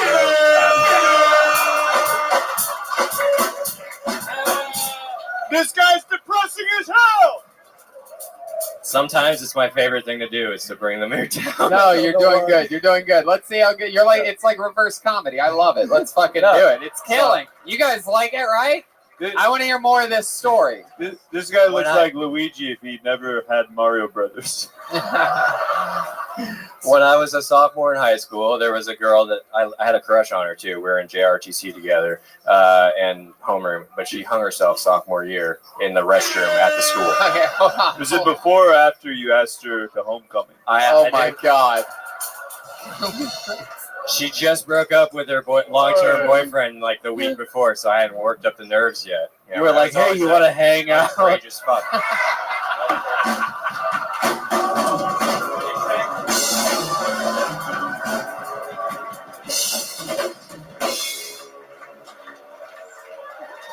Oh my god, Joel Berg.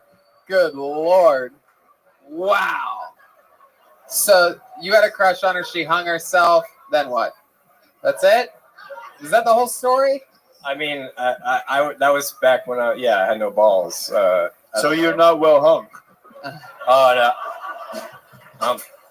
My goodness. I don't know if I'm red band level there. How but- did you How did you get her down, or did she fall in love with you?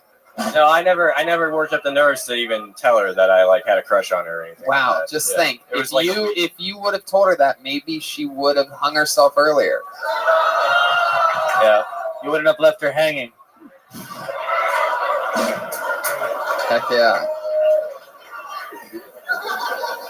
My goodness. You took her breath away.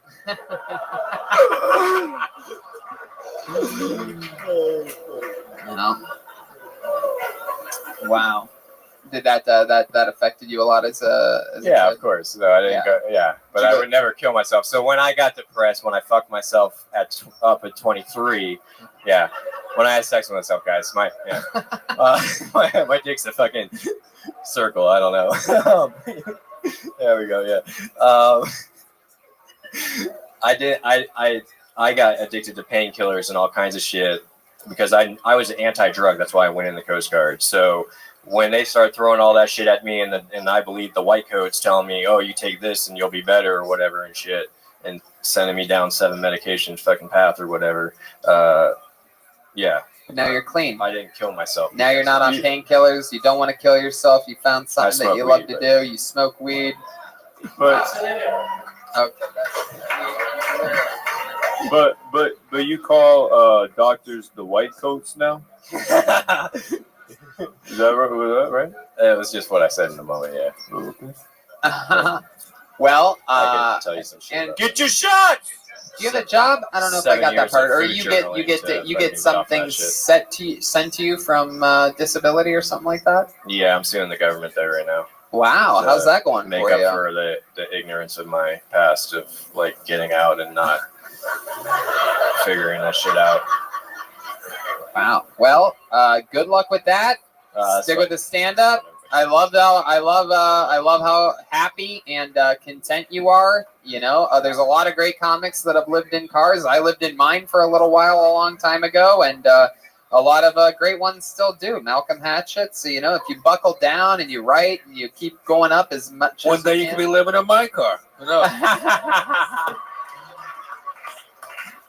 When you did 120 mics in March and you said that not into the microphone. Ladies and gentlemen, Jason Eckstein, everyone. Come on. Goddamn American hero. You got it. National Guard.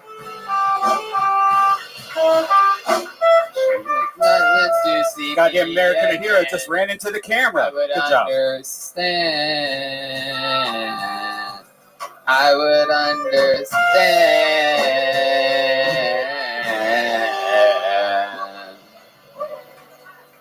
The girl he liked in sophomore year stepped off that ledge, my friend.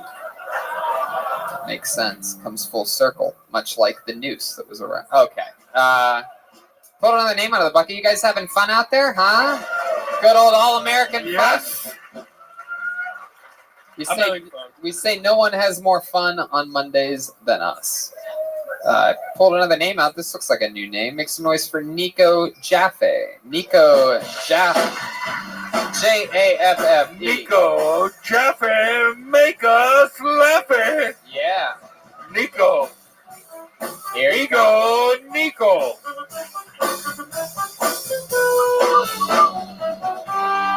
Nico Jaffe, everybody. Nico, please. What's up, everybody?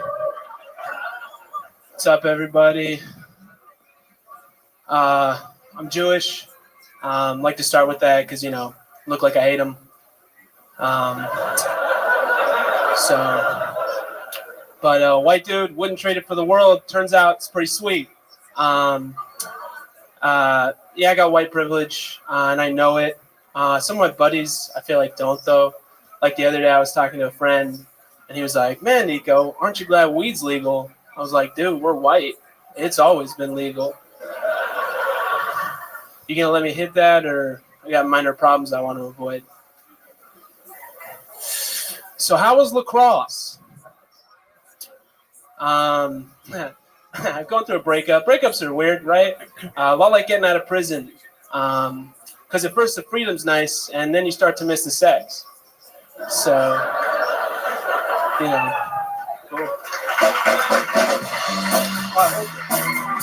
Yeah. Hell yeah. Welcome to the show, Nico. First time? Yeah, Heck first yeah. time on Kilton. I love Second it. time here. Second time at the Comedy Store. Yeah. Where you from? Claremont. So not in LA either. Right. Thank you. How long you been hosting Legion of Skanks? It's a part-time gig, so a couple months. Cool. Heck yeah. So Nico, welcome to the show. You were in prison? No. Auschwitz? I still live with my parents though, so. You said he was Jewish. It's true. It's true. You still live with your parents? Yeah. Wow. I'm 23. 23. So just graduated college. Going to law school next year. 23. You don't look a day over Vin Diesel. I know. Law school, huh? Yeah. That's Law interesting. school. What do you think you're going to be? What's your well, specialty going to be? Well, I'm going to study cannabis law, actually. Wow. Look at that. So, I think it's passed to the left, I think is the law.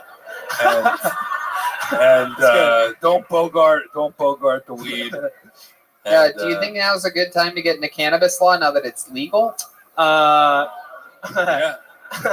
If I were you, I would get into mushrooms law or any other drug law. Cook law. Because there's still laws. I'm hoping we'll work our way there. Really, what's happening is my parents are making me go to law school, and I just decided that's probably the easiest thing to study there. Right. Yeah.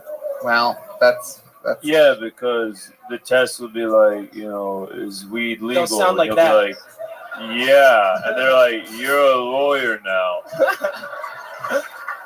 I'm hoping. Yeah. I'm hoping. There's always a job for you on the side if you need one. Appreciate it. That's it, right? You passed the You're bar. going to follow through with law school? I'm not so sure. I don't know. My parents said if I go, they'll pay for my apartment. And so I'm just going to do stand-up while I'm there. Like, I got to read a couple books or something? Like, it'll be chill. Oh, yeah. Yeah, drain dude. their bank account. What do your parents do? They can rent you an apartment for $1,500 a month instead of spending $400,000 on law school if you don't want to go. I got a merit scholarship. Oh, okay. Yeah. Oh, fuck it. Look at you. Jesus. That shapes some of the money off, huh? Yeah, pretty significant chunk. Right. So. What are your I got it. There you go. I mean, Very good. I you like are that the say most that you got it. Mexican-looking Jewish person I have ever seen. Is that true? You're Jewish? Yeah, no, straight up. Yeah. Straight up Jewish. Fuck yeah, cool. You fucking building pyramids? All right, Brian. What are your Of course parents he's Jewish. do? He looks like an uncircumcised penis. My parents are both attorneys too. So I had a feeling. What kind of law do they study? they do real estate law. Real estate laws. That confirms it. You're Jewish.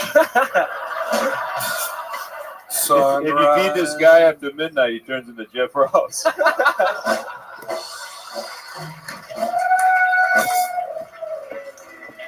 Oh, I love it. You ever go to temple or anything like that? You practice? I used to go to meet girls. How does the yarmulke stay on your head?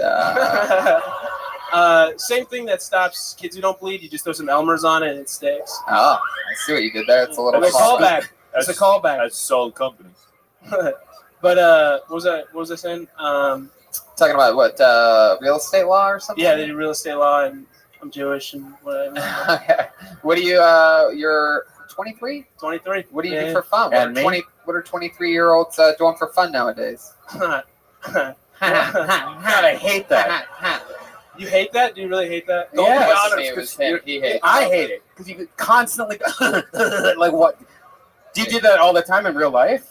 Sometimes, yeah. All right. It's just like a course. Jeez, Redman, just don't be friends with them in real life. I won't. Are you gonna do that when we're hanging out later? What are you doing, man?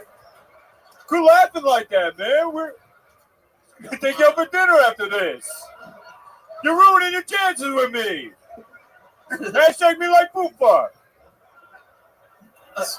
So you laughed a lot. I'm excited to hear the answer. What you like to do for fun? Any hobbies or anything? I hang out with my girlfriend a lot, so just wherever she wants to go, because don't have a lot of free time. So Yeah. Is she going to law school too? Maybe, I don't know. So you just following her She's around? in grad school. If you keep following her around, you're gonna end up like that guy with the dumb hat in the second row. His head is down. This guy don't got no Clearly- dick. Available now at clearly shopsquad.com. This guy Cole Alexander got in big trouble this past week. Is your girlfriend supportive of you being a comedian? Sometimes. Sometimes. Anytime I get paid for a show, because some of the bits are about her, she makes me give her half. So so she's Jewish too.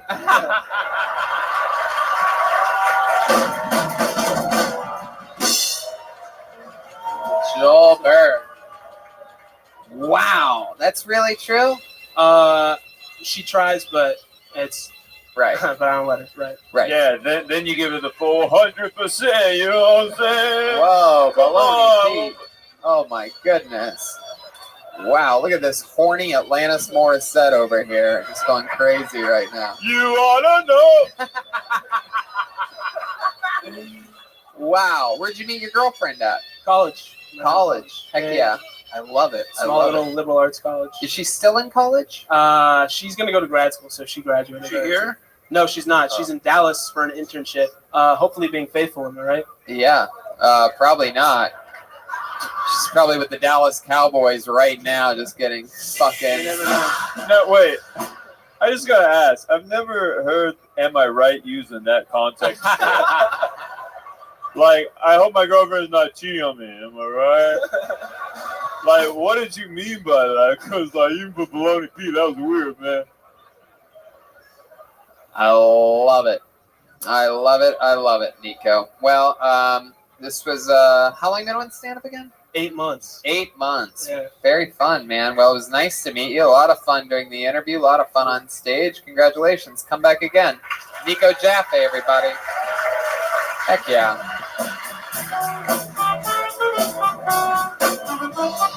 I know that if I ever need a good weed lawyer, I'm going to that guy. I like that he's not following the parents' plan. He's going to law school, but he's also trying his adventure of comedy. That's great. Yeah, how about one more time for him? Nico Jaffe, everyone. I love it. You know, we have a regular on this show who performs a brand new minute every single week. And before we bring him up, I want to tell you about People's Choice Beef Jerky, LA's original small batch beef jerky. People's Choice Beef Jerky is a family business from California that's been making quality jerky for over 85 years. Unlike mass-produced beef jerky, People's Choice Beef Jerky is marinated, sliced, and cooked by hand. That's right, People's Choice Beef Jerky is handmade in small batches. And I want to tell you about their newest release, the Nashville Hot. Actually, let me tell you about it. Yeah. If you like spicy foods, you'll love Nashville Hot. The Nashville Hot is made with thick cuts of 100% USA beef, cooked with cayenne pepper, chili powder, garlic powder, and smoked paprika. It is slow cooked, creating a flavor profile that is spicy and satisfying. And this is authentic craft jerky. Whole pieces, thick cut, chewy steak-like texture, not that soft stuff that you could actually taste the meat. You know that? Yep. They sent us some this weekend and we ate it. It's fucking hot as fuck. It's great if you like hot foods. Wow, there you go. 2 F words for your improvisational part. Very good. Beef jerky is great for staying healthy. It's a high-energy snack loaded with protein. So go to peopleschoicebeefjerky.com. They have a diverse line of products and flavors. And if you use the promo code TonyHot, you're going to get 20% off your order of the Nashville Hot Beef Jerky. So once more, that's peopleschoicebeefjerky.com and use promo code TonyHot for 20% off your order of the Nashville Hot Beef Jerky. You guys ready to get back into the show or what? We have a regular on this show. He writes and performs a brand new 60 seconds every single week. You know him. You love him. He's got a wild, wild, fun, creative energy and improvisational skill. Put your hands together for the great William Montgomery, everybody.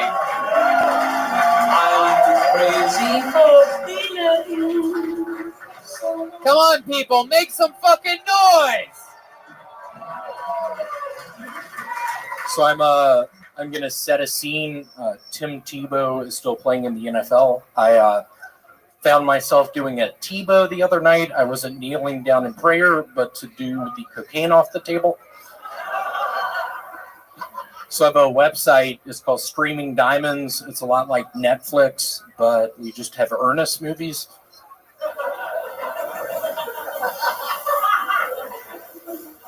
I don't know who's been stealing the plastic containers out of my mailbox, but fucking bring them back. It's an impression of me when I lived in the Philippines. Don't be alarmed at the color of my skin. I'm not going to be robbing any of y'all tonight. That's not a black joke. It's a Filipino joke. I don't know if y'all have ever been to the Philippines before. It's a nightmare.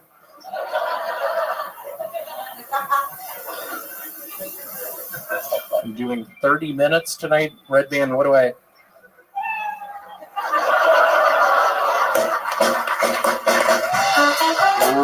William Montgomery. It's exciting to be up here. Jeff Ross and I were in the Flipper remix about the dolphin. Wow. William, that seems like a pretty blatant lie. We have Flipper remix. Are you talking about a remake of a movie or a remix like a song of a TV show? Flipper 2. I don't know if y'all remember Mambo number 5. His cousin actually is the director. Welcome. Lou Vega. How are you? My goodness. It's all true. I know. It was so weird. How are you, Bob? Hey, how are you? Pretty good. How'd you find out about me? I don't know. Okay. You just randomly found me somewhere? Yes. Okay, may I ask where? Ego Paradise. Oh, okay, that's cool. How are you? Pretty good, man. How about you? Kicking ass, taking names. Do you know anything about me? No, not really. All right, well, I'm Rabbi Rothschild. Do you mind if I tell you about myself? Are you at Rothschild? I am. Interesting. Do you mind if I tell you about myself? Sure. I stream my life 24 hours a day, 7 days a week, 365 days a year for world peace. I've been doing so for more than 3.5 years. Going back to the pandemic, we've seen the death of a queen, the birth of AI, the coronation of a king, and everything in between. I have more data archived on the internet than any person in global history. Data, according to The Economist magazine, is Earth's #1 resource, more valuable than food, water, gold, air, petroleum, everything. And that may make me a very influential person someday.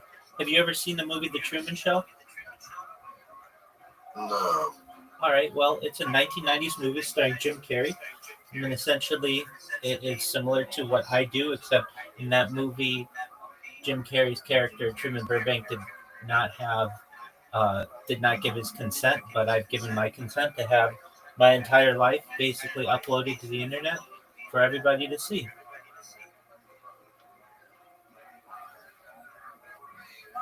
So you're actually a Rothschild?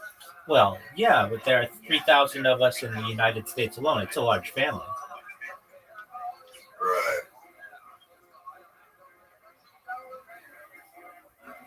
Very interesting. How's your day going? Very good. Hold on one second,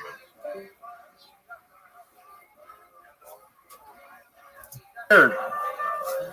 I love it. Wow, what was it like being on set with Jeff Ross and It was Jeff? weird. I just remember a couple afternoons, the guy was just fucking we were like, we're hungry. What are you going to give us? He was giving us Almond Joys. We were like, why are you doing that? He's like, we're in the fucking Philippines. And what did you say? I was like, let's fucking get out of here. My goodness. It was a nightmare. We were down there, what, 2 years, 3 years? It was almost 4 years. Almost 4 years. It felt like 4 years. I couldn't believe it. I mean, I got malaria.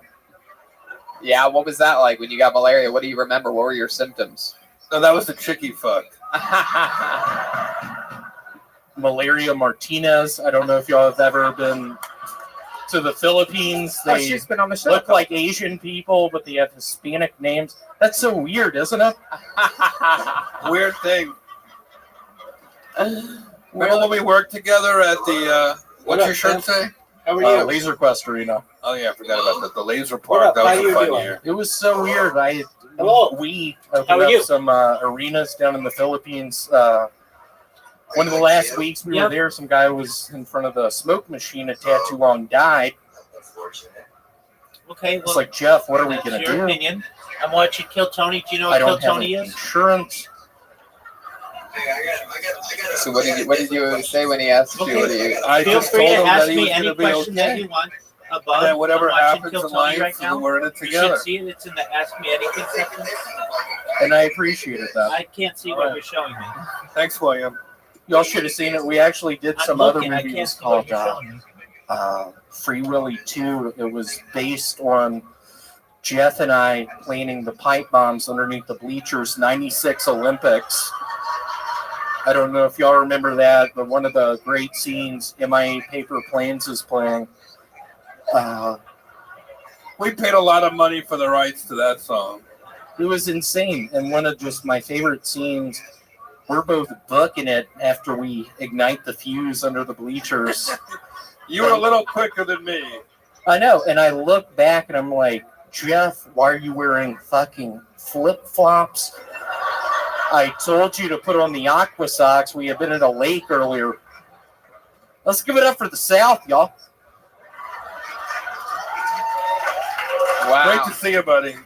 I had no idea you guys had this entire history. This is all new to me. We go way back to the first Gulf War. Wow. I was actually in a tank. I don't know if y'all have ever been a tank captain, but You let's were just say drink your Gatorade. I got so dehydrated in that. You were a tank captain in the first Gulf War? I was. It was weird. I used to wear a bandana. William, how old are you? How old are you, William? I'm 43. You look great. Thank you so much. Yeah, I eat vitamins, drink prune juice, read the newspaper every day. I don't know if y'all remember Play-Doh. I eat Play-Doh. I'm kidding. Hey, remember that time we got drunk in Philadelphia with the airplane pilot and the stewardess? I couldn't believe it. We ended up in the fucking cockpit. We both had pipe bombs. I was like, Jeff, this is the flight. We're going to fly into a fucking building. And what'd you say? I said, we got to get the fuck out of here. I know. Fuck yes. It was a nightmare. I was on edge. Just those two pipe bombs. We somehow made it through airport security. What happened when that lady frisked you? I started getting ticklish. I don't know if y'all have ever seen Jeff laugh, but it is a William, clearly you're having a lot of fun. Very exciting. We know that a lot of people around the entire world know of you now from this show. A lot of people love you. When we're out there on the road, so many people say that they wish you were there and everything. But with great, especially take it from Red Band and I, with a bit of internet fame comes a lot of haters, and we know that you've had some of those recently. Is there any internet trolls that perhaps you'd like to call out right now that have been? Yeah, I'm glad you asked me that. Yeah. There are now probably 3 Cracker Barrel 55 people. One of them sent me a picture of my parents' house the other night. Sent a picture? Yeah. Of your parents' house? I was like, what? You think maybe it might be your parents? Have you ever thought about that? Ooh, yeah. We've met the Montgomerys. They've been on this show. Larry, isn't you? Wow. Well, William, you are so much goddamn fun. We need to get you. Thank you so much. It's fun. We need to figure out a way to get you out of that goddamn self-storage unit job that keeps you here in Los Angeles all the time. And I'll be honest, last thing I'll say, literally today I befriended 2 old guys at the self-storage unit place. Some motherfucker named Paul, who I befriended. My manager Dominic wasn't in. Neither was Chris, my other manager. I don't think you should be naming your managers' names on this show. Will. Or giving out your home address. Yeah. That was. So what happened? Seriously, I mean, I didn't want to bring this up, but Paul was talking shit today, and it hurt my feelings. I went across the street to the. Yeah, it was a nightmare. Well, you know what, William? Maybe one day Paul will be looking back. He'll find out that you were on this show, and he'll go back and he'll find this episode. Why don't you look at that camera right down the middle there and tell Paul what you thought of his actions today? Hey, Paul, I get it.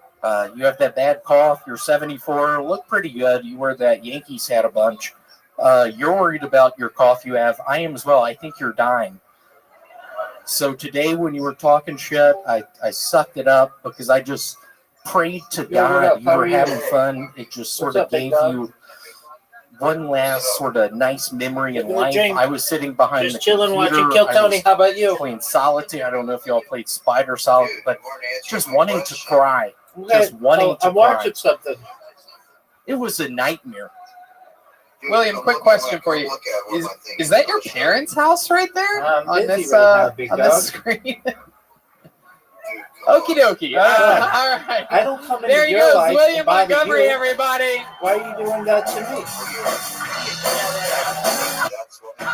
That's a really cool story. Come on, people. That's a real goddamn artist right there, That's William Montgomery.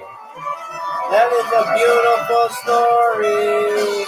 That is a beautiful story. That's not his parents' Yeah, house. thank goodness it's not his actual parents' house.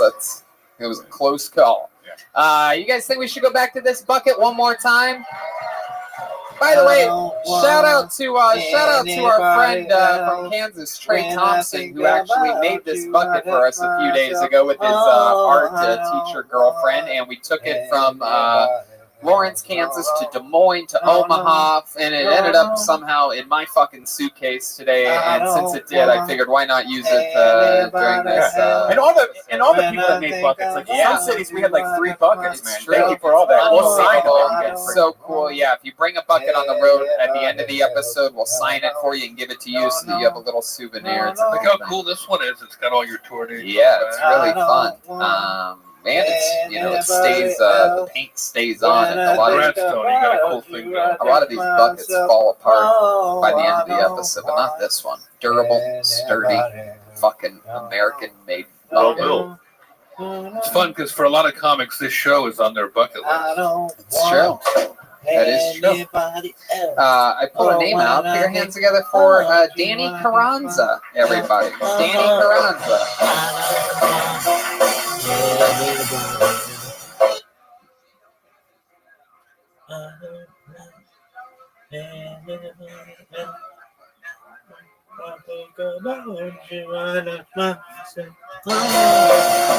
Here comes Danny Carranza, everybody.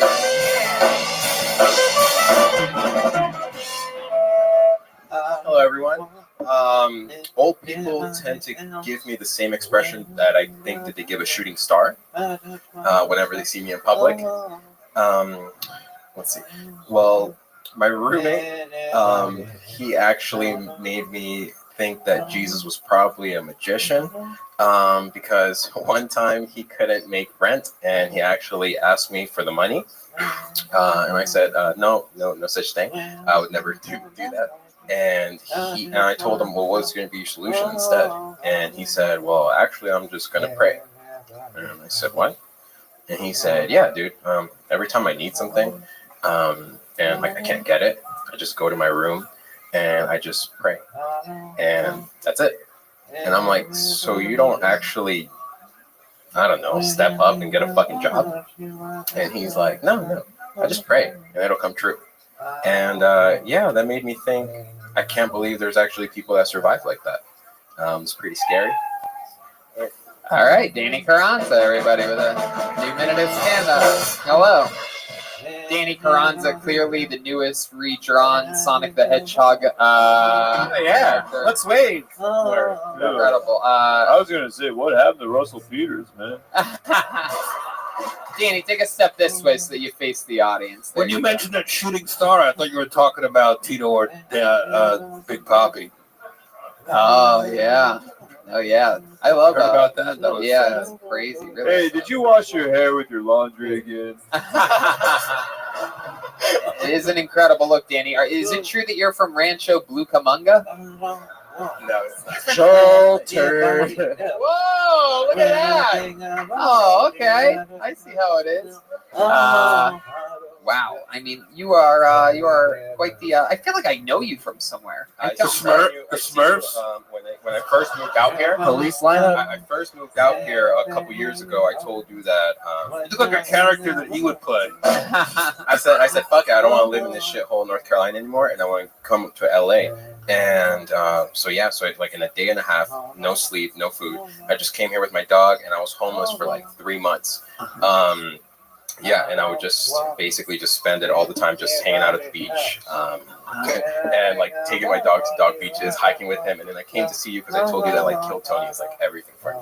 Wow. Yeah, and so I've been wanting to be a comedian, but it's been so goddamn hard. Like there's been so many things going wrong. And just recently, shit's been great. And 2 weeks ago, Joel like lit my ass on fire to be a fucking comedian and do it now and not have to wait to Kill Tony for the first time to get up. So fucking cool. So how long have you been in LA? When did you make that move? Like 2 years I've been back. 2 years. Let's check in with Baloney Pete for just a second. Yeah. Is your dog funnier than you?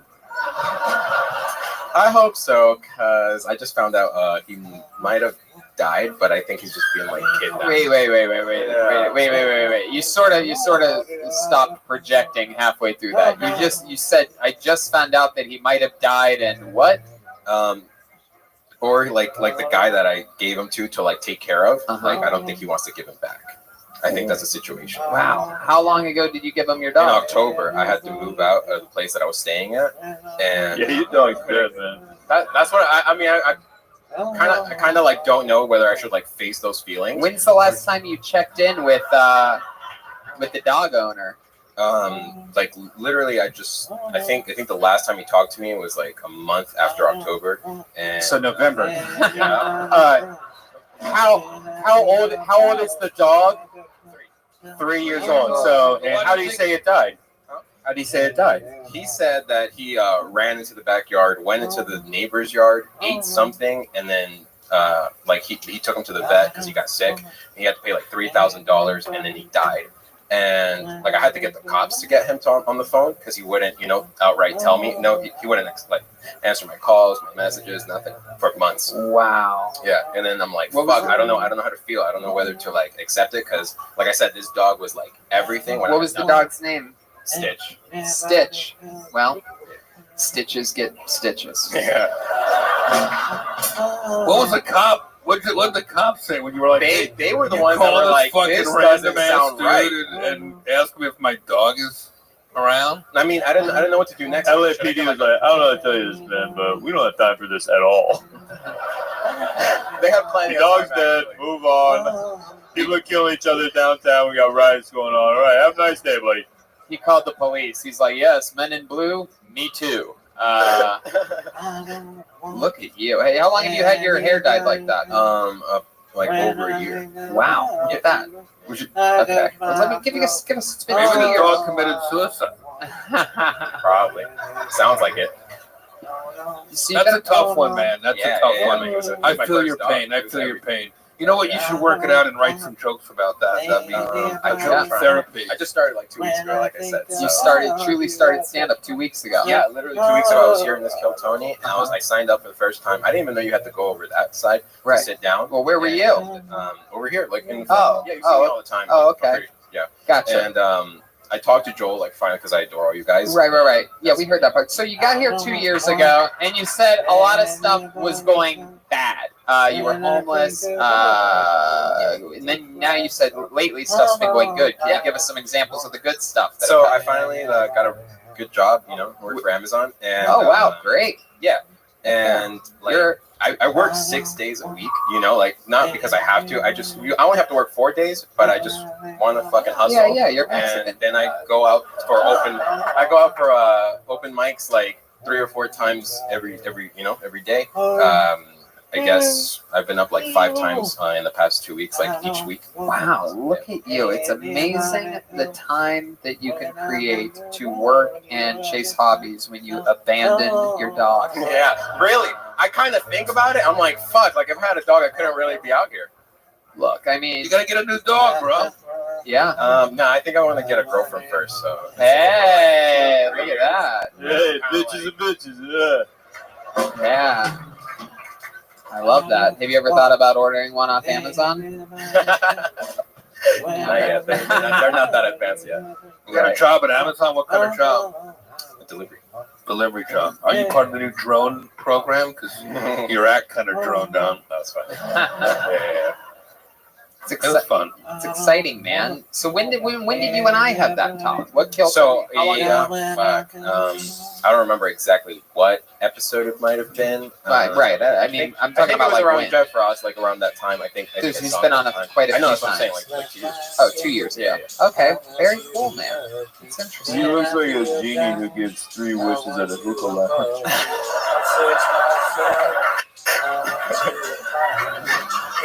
Oh my God! All right, you're giving me the blues.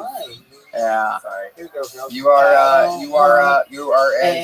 for a guy this blue, you are extremely green. You just started writing and working at it 2 weeks ago, but it sounds like you have a work ethic. How old are you?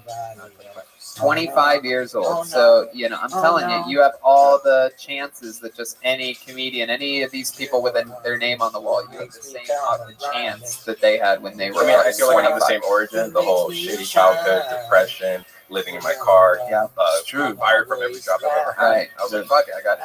Yep. He's blue without a deep of a dog.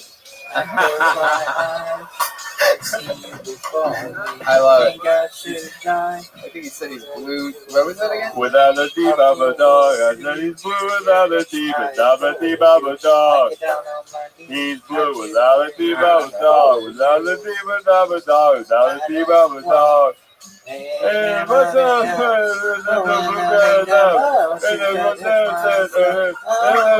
We actually have a special treat for you, Danny. We actually have on the phone right now. We are talking live with Stitches right now. Is there anything that you'd like to say to Stitches? Man, I just want to know that he got me where I am now. Like without him, I wouldn't. Hey, can I personify the dog for a second? It wasn't worth it. Why'd you let me die? How about one more time? Good luck for Danny Carranza, huh?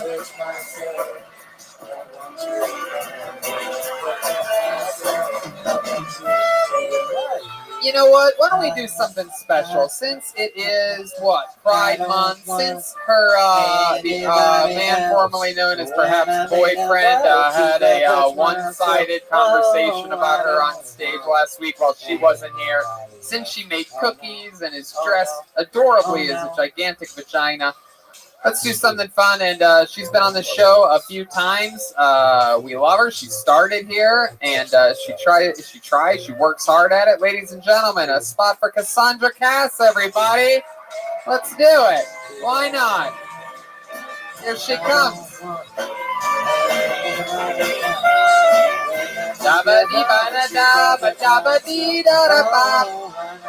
Come on, your final comedian of the night. Let's see how loud this place can get. Cassandra Cass, everybody. Hi, my name is Cassandra Cass. You might have seen me or heard about me or even whispered about me. I want to introduce you all to my vagina. But I'll tell you, don't get too close because the 2 former comedians who have bombed on Kill Tony. I've recently been dating a comedian, yes, and the hardest thing is to actually pretend like he's funnier than me. And I will say, every time we go out, I have to pick up the check because he never has any money. And we all know my pussy's expensive. That's all I got. I'm hot as hell. Wow, look at that. Owning it down there at the end.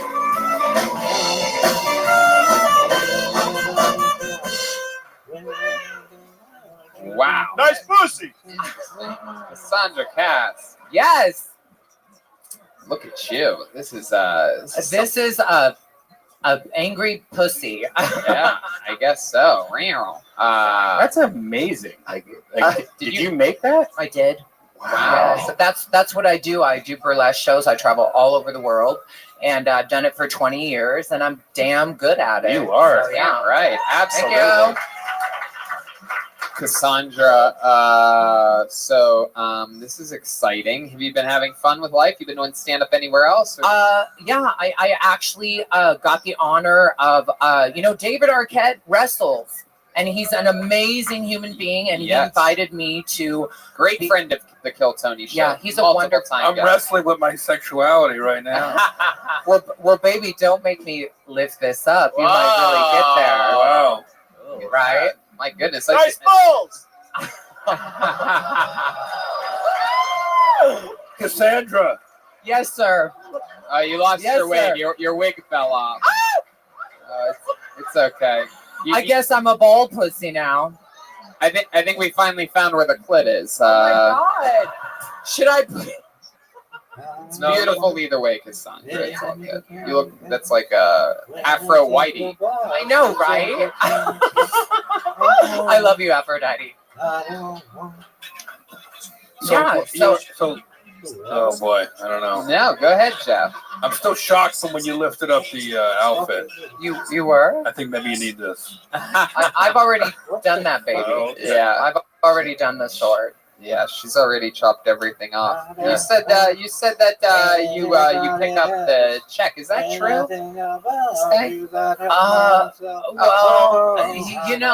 He's a poor little bitch. If I ever bump into Rabbi Rothschild on the street, it's on sight. Fuck yeah, baby. I was really disappointed in Cole last week. I mean, I really, really was. The way he made it sound was like he comes over to my house and we bang like rabbits, and that's not true. What is okay? Is there a side of the story that you'd like? Absolutely. I came out of a horrible relationship, and for 9 months I've been single. I've just been, talking to people. I met Cole, and he was very kind and very nice, and we hit it off. And I did not fuck him. Sure, we've had sex, but that's just recently, right? But I wasn't, and I was very, very disappointed. Very disappointed how he made me sound. He actually told me in the car yesterday that he loved me. Wow. What did you tell? What did you respond? I said, that's sweet. I mean, This dude's a gay little bitch. But I don't know. I'm just enjoying life. I love that. Do you guys go on? But you guys do go on dates. Yeah, we've been out and about. I mean, we went to where did we go to? What was that? Cabo Wabo, I guess. And did you pick up the check there? No, he paid. Oh wow! But you like to leave the tip, right?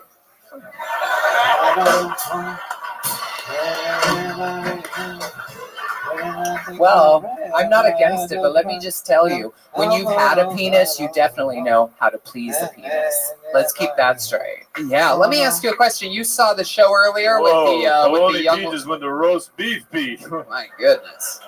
You saw the show earlier with Lorraine Lopez talking about her ex-boyfriend. Yeah. What was your analysis of that situation? You know a lot about that. It was like, I felt sorry for her, but I thought, like, come on, 5 years with no dick. I mean, wake up. I'm sorry, sister. You're beautiful. You're stunning. You're funny. It's all about self-respect. I mean, I've been there. Self-esteem and saying what you deserve and what you don't. And I've worked hard to really love myself. So I love that. I'm here now. I love that. Okay. Yeah. That is so cool. It seems like, did you make your friend, did he get downgraded, one could say, after last week's performance, talking about you on stage? Yeah. I mean, I was like, because I've been really busy. I'm filming a new Netflix show. Thank you. Are you, is it the new Sopranos? Are you playing Big Pussy? I would. I would so much. I wish. No. Yes, Chroma Chris over there. Little fun fact, Tony. We actually, the crew here built the walls of our pussy. Yeah, well, our motto is if we build it, they will come. Right. Chroma Chris coming out of another busy week. Silent but deadly. What's the Netflix show? I can't talk about it. You know how it is. It's in pre-production. But you have been doing some great work with David Arquette lately. I'm good friends with David, and he. Well, his sister was transgender, Alexis Arquette, and she was such a role model to me. God rest her soul.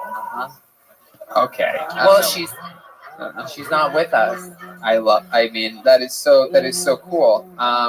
Yeah, because he's very serious about wrestling. I mean, he's really No, he is committed. Yeah. I'm telling you, he doesn't play in the back room. He's super intense.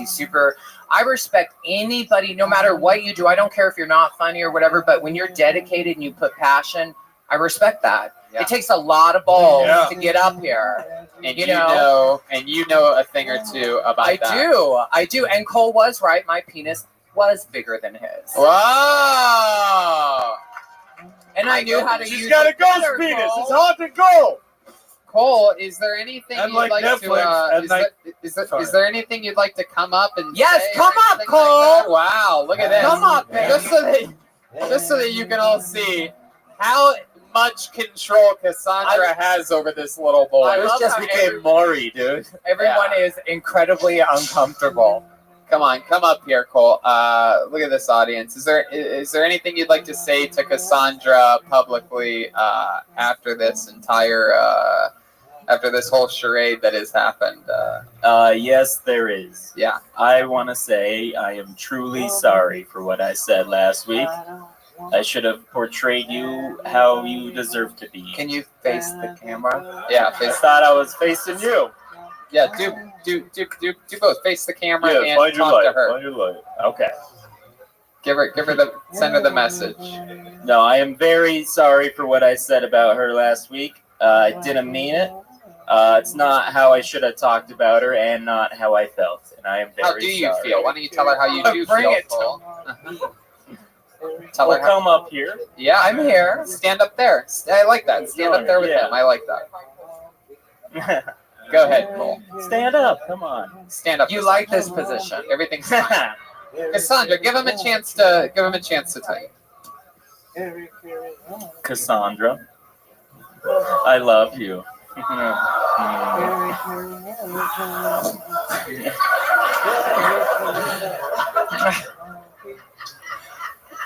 That's very sweet.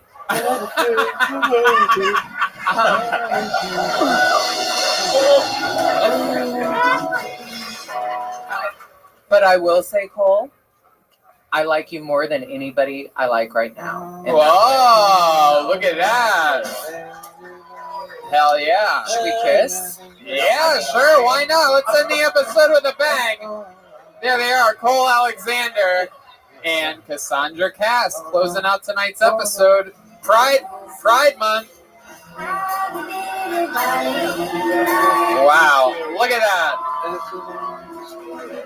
Live from West Hollywood.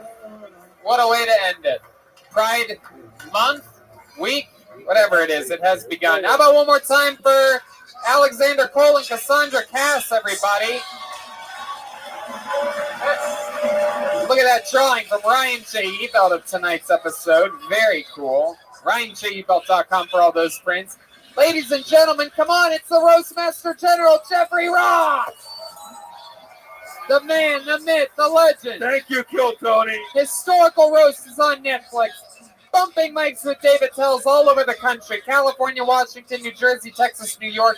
This weekend at Harrah's and SoCal Morongo. Also, Roast Battle is going to be at Clusterfest in San Francisco. And the Comedy Central Roast of Alec Baldwin is coming up. So you're going to see him on all that. But check out Historical Roast, which is up right now. Go to roastmastergeneral.com for tickets and bumping mics. And Thanks, Tony. We love you, Jeff. Thanks so much for Love you. joining us. Thanks for having me, man. Absolutely. Always a pleasure. Great show tonight. Thank you.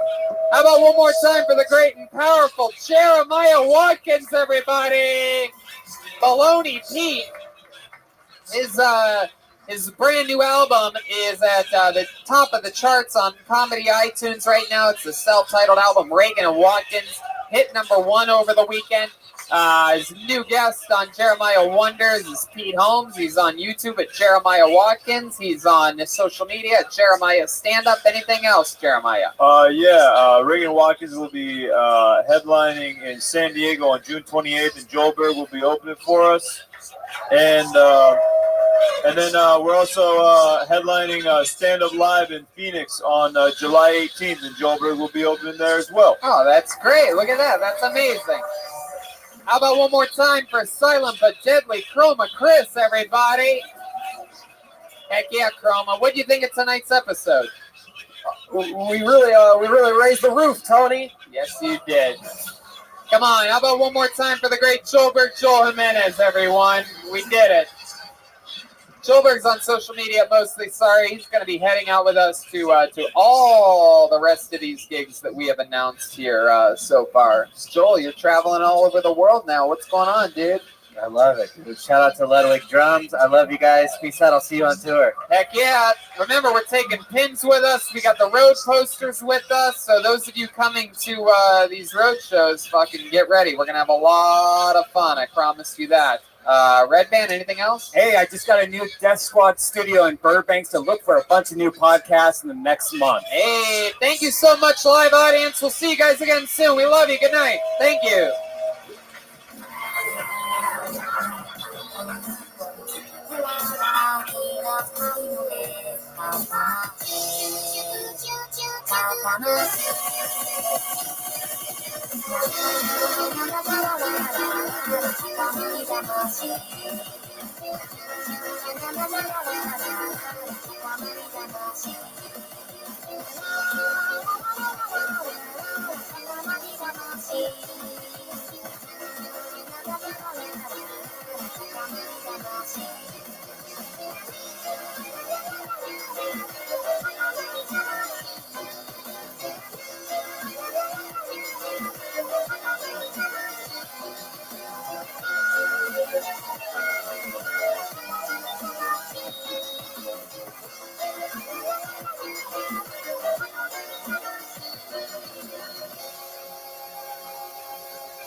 Skyline Comedy Club in Appleton, Wisconsin for a brand new episode of Kill Tony. Give it up for Tony Hitchcock.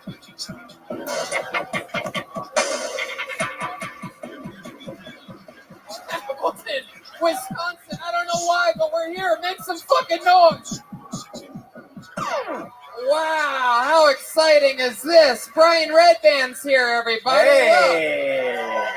Oh my goodness. Fucking Appleton, Wisconsin. Do you believe in miracles, Yes. ladies and gentlemen? I mean, wow, on a Tuesday, sold out. There's at least 35 people in this room right now, yet it's packed to the gills. Yeah. We have two little apple-sized tables. Look at these cute little tables we got. I love it. I love it. This is great. We turned down doing a show in Menasha for this, so I'm really excited that you guys can be here. This is fun. Clearly, we are on the start of yet another leg of this crazy tour that we're on. We are in Appleton, Wisconsin. Tomorrow we go to Milwaukee. If you know anybody in Milwaukee or you have any friends over there, tell them to go to Kiltony because we're not doing well Yeah. in Milwaukee. It's the only place that like 0 people almost. It's the only. Let's put it this way: out of all the shows we've ever done everywhere in the world, we've never done worse on ticket sales than we're doing in Milwaukee.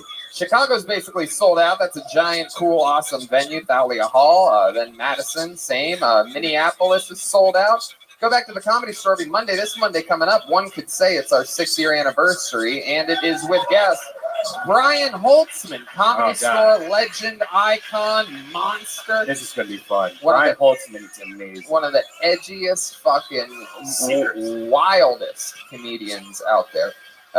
June 19th, Poughkeepsie, New York, and 2 shows the next day, New York at the Gramercy Theater. Still tickets available for the second show, but that first giant show is sold out. And then we do Skankfest throughout that weekend.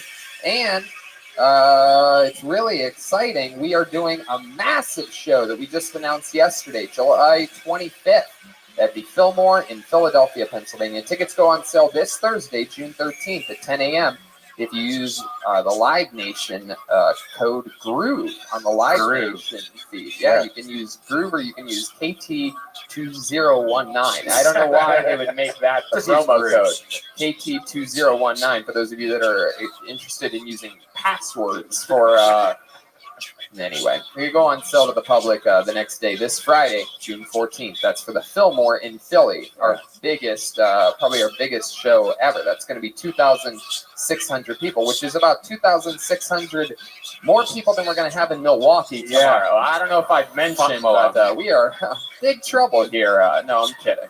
It's not that bad. It's not that bad. But it's a I think we're doing a little bit too big of a venue we're doing a giant place. Milwaukee. We're doing a soccer stadium in Milwaukee, and we only have so many tickets. Why Milwaukee? But enough about them. We are here tonight, right? This is it. This is what it's about. A night like this. A Tuesday. Clearly for you guys, a work week. This is real American. You guys all have to wake up at the crow of a rooster tomorrow.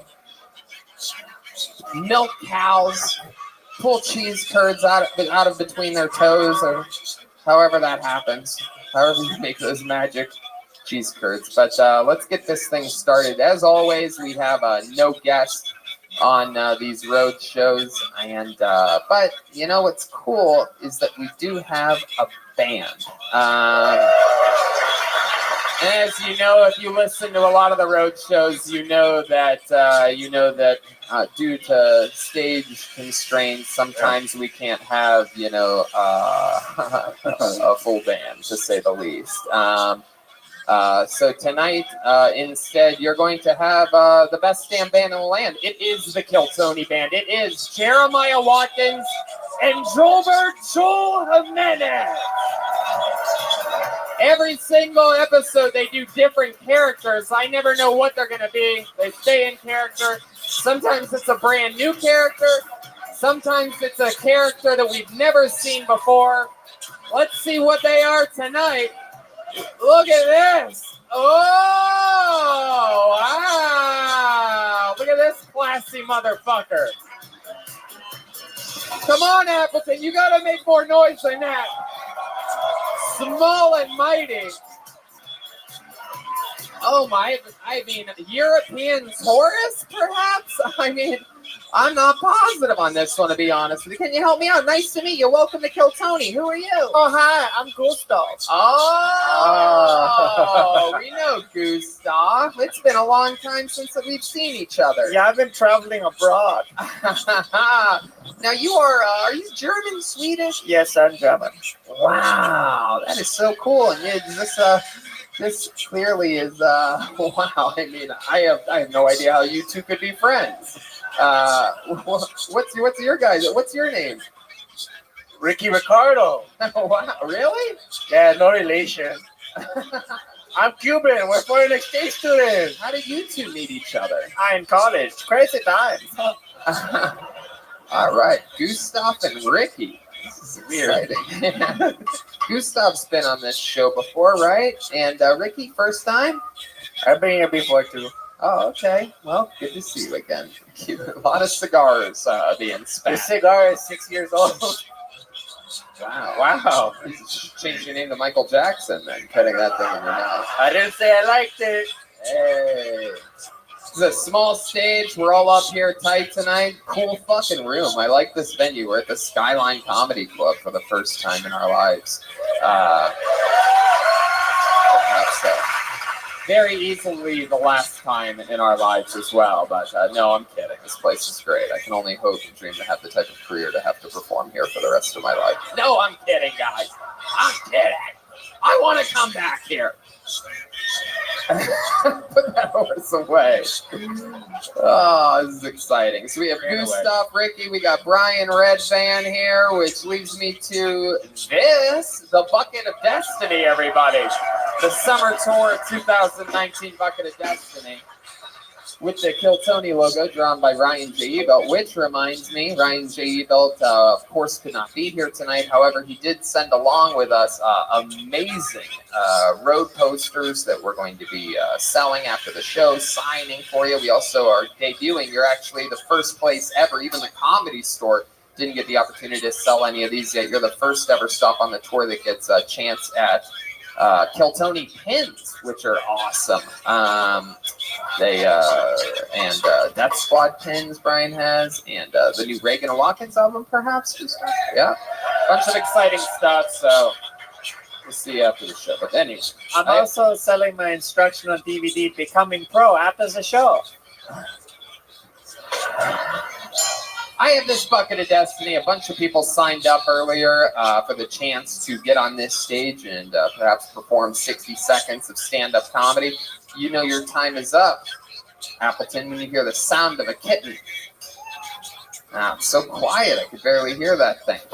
There you go. So why not just have it that loud the whole time during the show instead of everything so quiet in this live show that people came out to see? All right, I guess I get it. So wrap it up then, or else we're going to bring out the Angry Rascals there. There you go. Okay. There you go. So Rascals wasn't the reference? Is that not the gayest part of Appleton? I heard there was no pop on that. I heard no laughter whatsoever.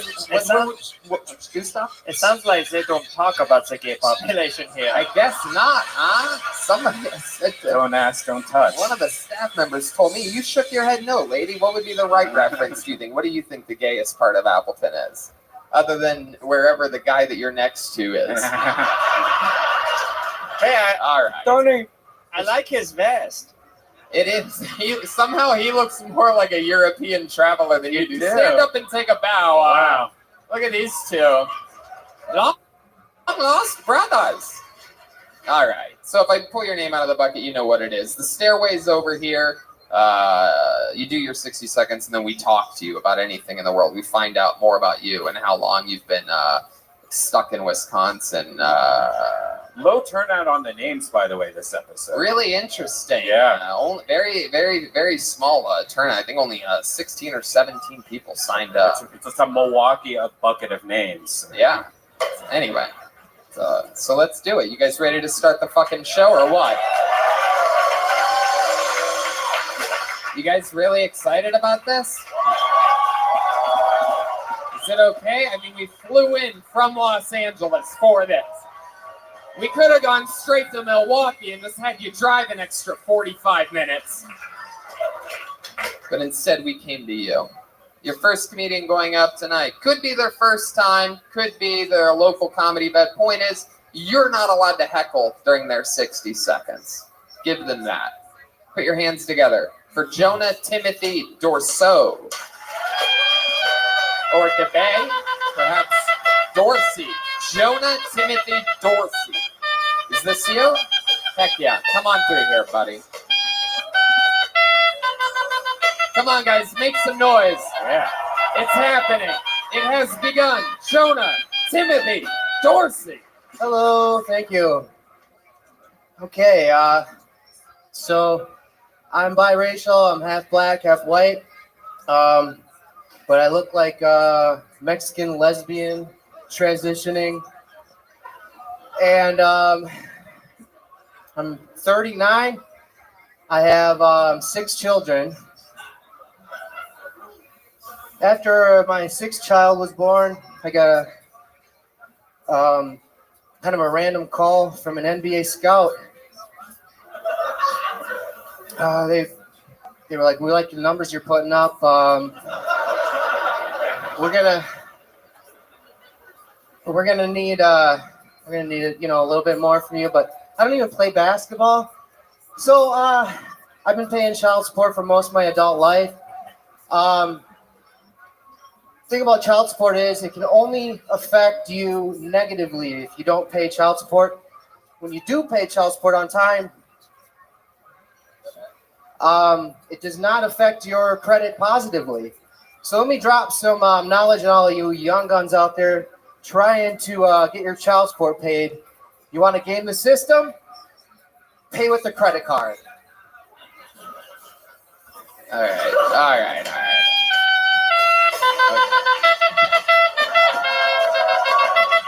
Wow, seems like they like you.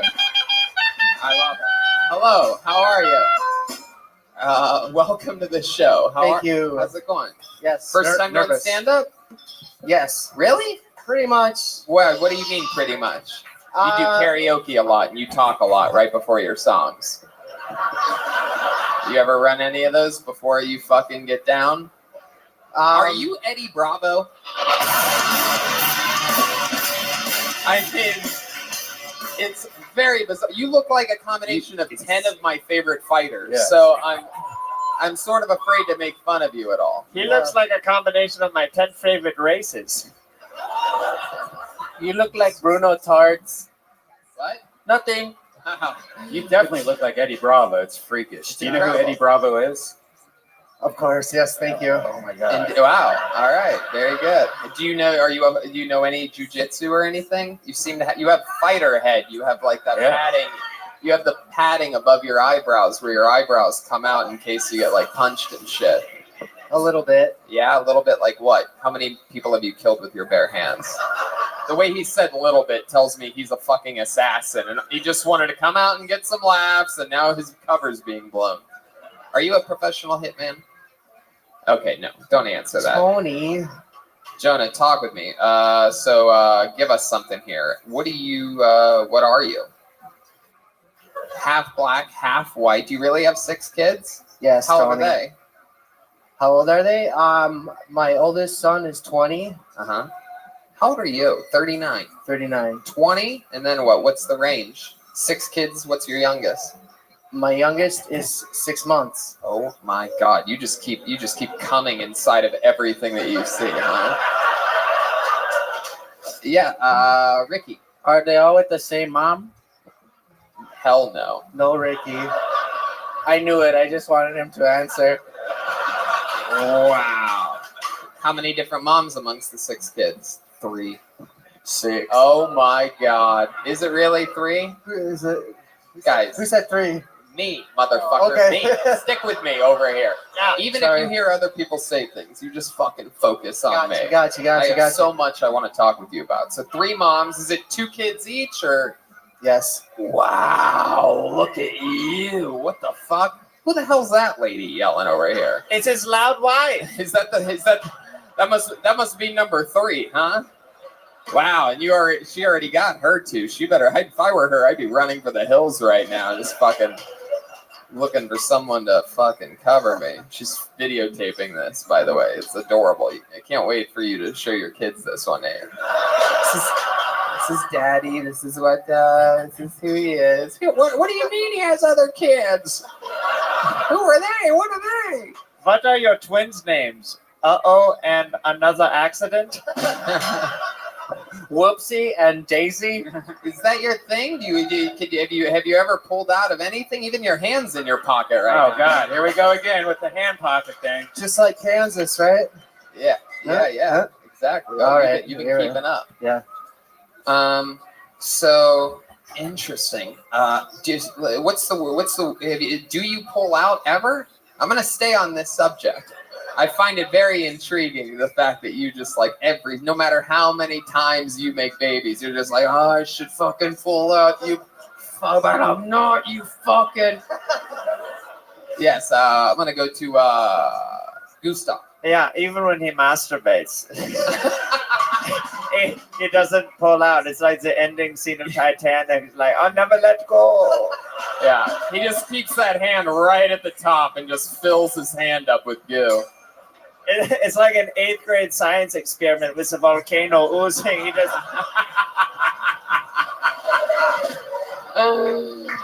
Oh my god. Wow, that is incredible. So do you ever pull out? Or is it just you just have a thing for just finishing like that, like a goddamn animal? Yes, I pull out.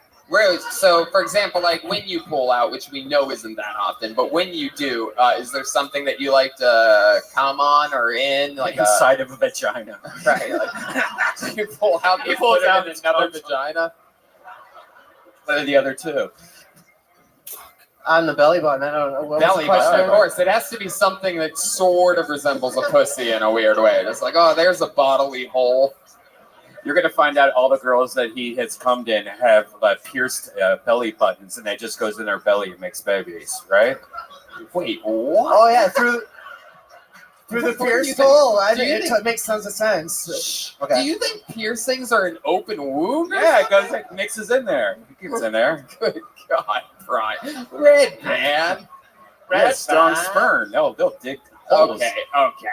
What are we? Okay, so Jonah, what the hell? So you're with that one right now. She yelled that he has two, by the way, for those of you paying attention, right? But the other four are out there. Are they all in Appleton? Yes. Well, the surrounding areas. How often do you get to see them? Often or not that often? And let me Pretty ask you often this. they're older now. They're How often do you visit the jail that they're in? You were around sometimes, right? Let me ask you this. You're 50% black, 50% white. So does that mean you only feel bad for not raising your kids well half the time? Does that mean your dick is only half as big as it could have been? Solberg is here, everybody. It's scary when he doesn't respond for a while. Yeah. I feel like he's gonna get his revenge on me later in like the parking lot. It's like, you think I come inside too many things, Tony? Bend over, bitch. I'm a fucking jujitsu black belt, you idiot. Wow. Jonah, what do you do for work? I'm a boring machinist guy, like a lot of other inspector to machine shop, like a lot of other guys you talk to. No, we know you're a baby making machine, so we know that you have history with machines. How long have you been doing that for? Machinist. 15 years. Wow, 15 years. Interesting stuff. Damn, that's so fun. In stand-up, you said this is your first time. I never got a real answer out of what you meant by that when you said sort of. I did a podcast. I was inspired by you, but in Wisconsin type of thing, and a bunch of friends of mine were here also. With my brother are back there. We did the Wisconsin Cheesecast.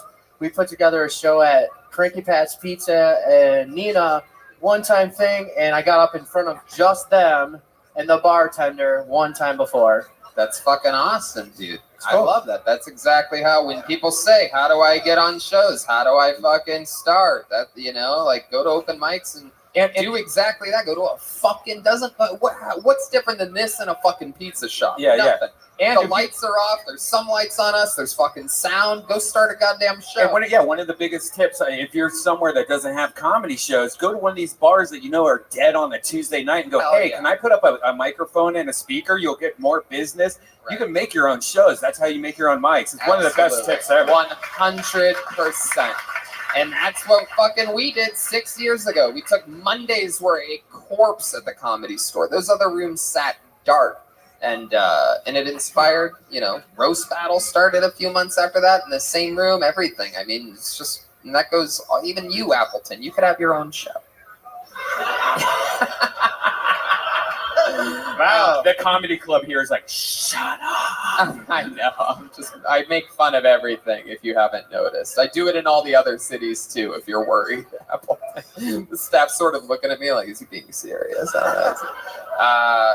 So Jonah, I'll tell you this, man. We spent a lot of time with you because you're an interesting fucking dude. Keep fucking, doing it, man. It seems like something you love to do. One thing that I didn't like, I'll say this, is that it felt like you wrote a set for Kill Tony. It felt like you tried to make the jokes that you thought we were gonna make right from the beginning when you said, whatever. I can't even remember what it was, but it felt like you were just making fun of yourself off of what that rhythm sort of sounds like. And we want to. Well, I was waiting for you guys to tear me apart, like real bad. No, we wanted to know about these fucking 6 kids, dude. We didn't want to. And you look so much like Eddie Bravo. We don't want to get you mad at all.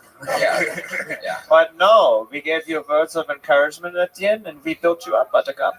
There you go, love you, Jonah Jeremiah. Timothy Dorsey, ladies and gentlemen, live kicking off Kill Tony in Appleton, Wisconsin. That's right. Tony, I don't know if you saw that guy halfway through the audience that's just lit up for no reason. There's like a spotlight on him, but on one see that guy? on one guy there, yeah. I'm pretty sure that's the bad guy from Superman 4. Yes, that's the bad guy from Superman 4 music that I know Very. so well. Frozen What Italian is guy. that fucking light? That is crazy. I feel like it's not even at the venue. It's just him. It just follows him everywhere. What the hell? He's the mayor's son or something like that. I think that's who it was in the trunk in Pulp Fiction. Remember it glowed when they all, okay, bye. All right. Unlike the last comedian, I pulled out a name out of the bucket, and we're going to keep it moving along. Your next comedian goes by the name of Koti Kropid Lausik, perhaps? Something like that? I see movement. Koti Kropid Lausik. Here we go. Take my breath away.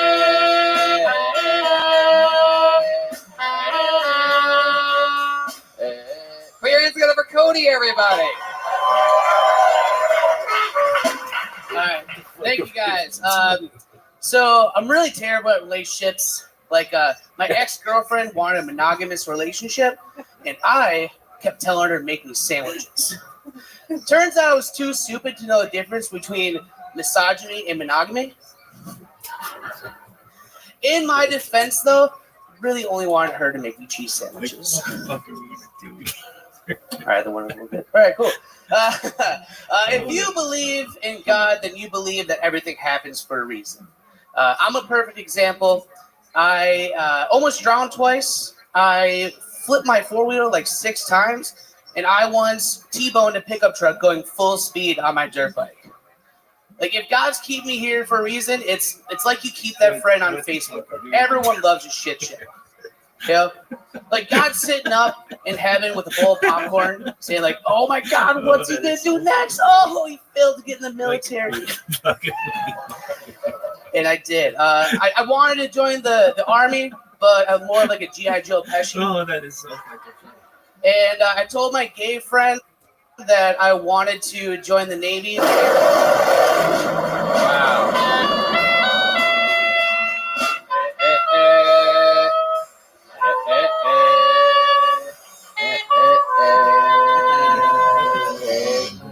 Hi, Cody. Hey, man. What's your last name? How do I say that? Kropidlowski. Kropidlowski. Yeah. My God. Oh, a fellow communist. And Coty is spelled C-O-T-Y. It is. Your parents hippies? Yeah, a little bit. Yeah. A little bit? Yeah. Right. Mom's a hippie? Dad's a pot smoker. Yeah. What does he do? Works in a mill. What do you do? I bartend and I do comedy. Bartend and comedy. How long you been doing stand-up for? Like just over a year. Actually, it was at my year about 5 days ago. How old are you? 27. 27 years old. Born and raised here in Wisconsin? Yeah. Yeah. Girlfriend? Boyfriend? Neither. Very unlovable. Really? Yeah. Last relationship, how long ago was that? Ever? A few months. A few months ago. Yeah. How long did that last? A few weeks. A few weeks. Yeah. Why do you think it is that you can't find love as of late? Super, Don't know, actually. Yeah. You know. Why did you say that you were unlovable? We all got very sad when you said that. Yeah. What's unlovable about you? What is so unlovable about you? I mean, like, you know, like I can't hold down a girlfriend, so it just. But you wear fun T-shirts. I do wear fun T-shirts. I mean, let's figure this out. What's your living situation? Right now I live with my parents. You live with your parents. Okay, well, there you go. Bingo, bango, bingo, ring, ding, ding, ding, ding, ding, ding, ding, ding, ding, ding, ding, ding, ding, ding, ding, ding, ding, ding, ding. I mean, what's the problem, loser? Exactly. You can't take a girl home to your parents' house. She'll end up smoking weed and then fucking your dad. Yeah. That's what happens. He's the cool one out of the two of you. Yeah. Hey, what's up, babe? I work in Mills. Yeah, You here for my gay son Cody or what? You can't tell your girlfriend to go make you a sandwich when your mom is already making you a sandwich.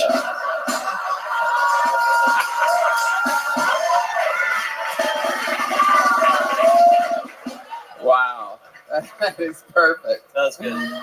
My God. So you lived with your parents your whole life? No. Really? Oh man, that's a sad return. Yeah. Huh? How long were you out of the house for? Years, you know. Years? Yeah. I don't know. How many years? You're 27. So are we talking like 9 years? 6 years. Did you crash and burn? Is that why you went back home?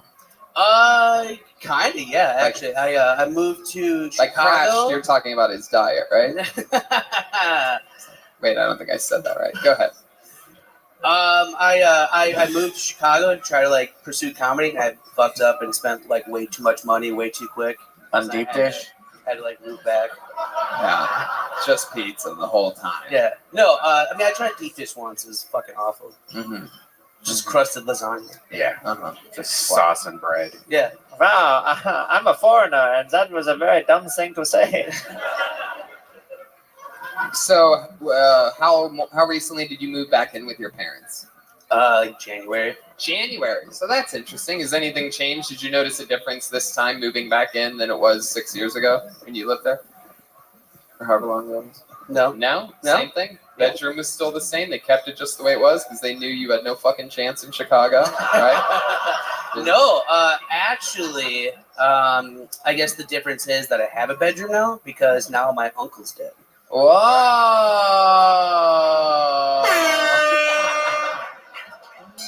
Yeah, okay. So, since you're living at home with your folks, was it like a bittersweet death, or were you like, finally, my uncle died? I get the bedroom that I've always wanted. Like it was originally in my bedroom. Let me ask you this. Yeah. Actually, go ahead. I'll get to it. It was originally your bedroom and what? Yeah. And then he had to move in, told me it'd be like 6 months, and then it was like all of high school. Okay. How long ago did your uncle die? Like 3 years ago. So you gave it about 1 year to get the fucking ghosts out. Fucking right, yeah. And then you cashed in immediately. Yeah, like I mean, his ghost still might be there. Who knows? Right. His body might still be there by how often your family moves out of the house. Wow, that's incredible. So what do you do for fun, man? You seem like a fucking silly dude. Just comedy. Seems like you have 2 beanbags for some reason. Like 2 beanbag chairs, or like hacky sack little things. Dude, you know what the fuck kind of beanbags I'm talking about. Man, I just fucking do comedy. That's it. I just like work and then write. Oh, that's it, huh? Yeah. You work and then you write. All right. Oh, I mean, where do you write? Do you have an interesting writing process? It's like typically like after work, I'll have a few beers and just sit with my notebook at the bar. So you're that guy? Yeah. I've always wondered who that guy is that you see sitting at the It's bar right here, baby. writing. I love it. Do you ever put like a cup on your wall and listen to your parents fuck? Good question. Good question, Red Band. There's a big pause happening here, by the way. And it's the type of pause that tells me I don't think he needs a cup. I To be did. able to hear this spot. No. Your mom loud. Or your dad? Funny story. I did recently bring a girl home to sleep with. Oh, yes. And my dad happened to be in the basement. And my dad knows. And the basement's like always, in states like this, the basement's always the cool area to hang out. Yeah. Like the man cave. Hell yeah. I was in Jeremiah's basement. That's his campus. Just having fun Fucking kicking it. So took a girl home, hooked up with her, and my dad knows that I have a fleshlight. Oh wow! And in the morning, he asked me, he's like, "Hey, did you bring someone home last night?" I was like, "Yeah." He's like, "Oh, thank God. I heard your bed," and instantly thought that he's just fucking the hell out of his fleshlight. Oh God! Who fucks their fleshlight in the missionary position? Yeah. Like, I mean, you can like put a pillow down and like really. Yeah, I don't know who would do such a thing.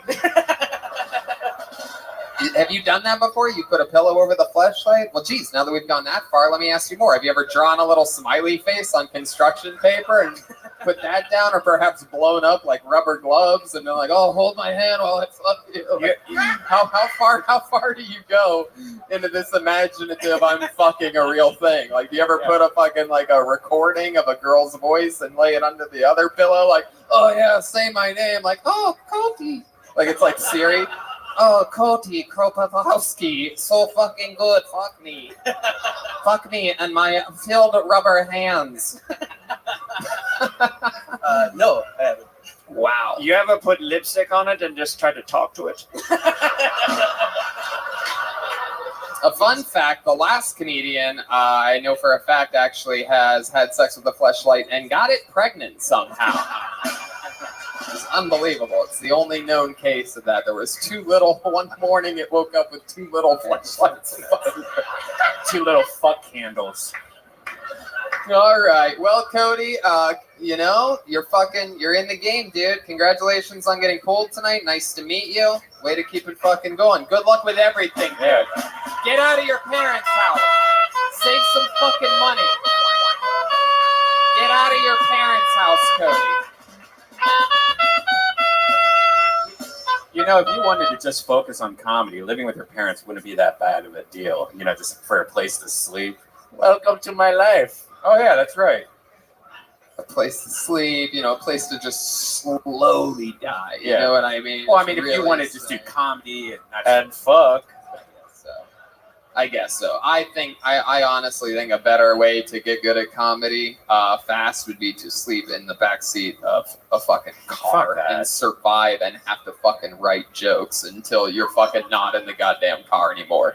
You end up living with your fucking parents, having goddamn mayonnaise and fucking bologna sandwiches every day. The fuck do you have to work for? Oh, Mom, is the coffee on? Awesome. Everything's fucking ready for me. You'll want to get out of that as soon as possible. I mean, look at the types of jokes that fucking guy wrote. What the hell are we talking about here? Anyway, pulled another name out of the bucket. Put your hands together for Dale Bishop, everyone. Here we come. Come on. Here he comes.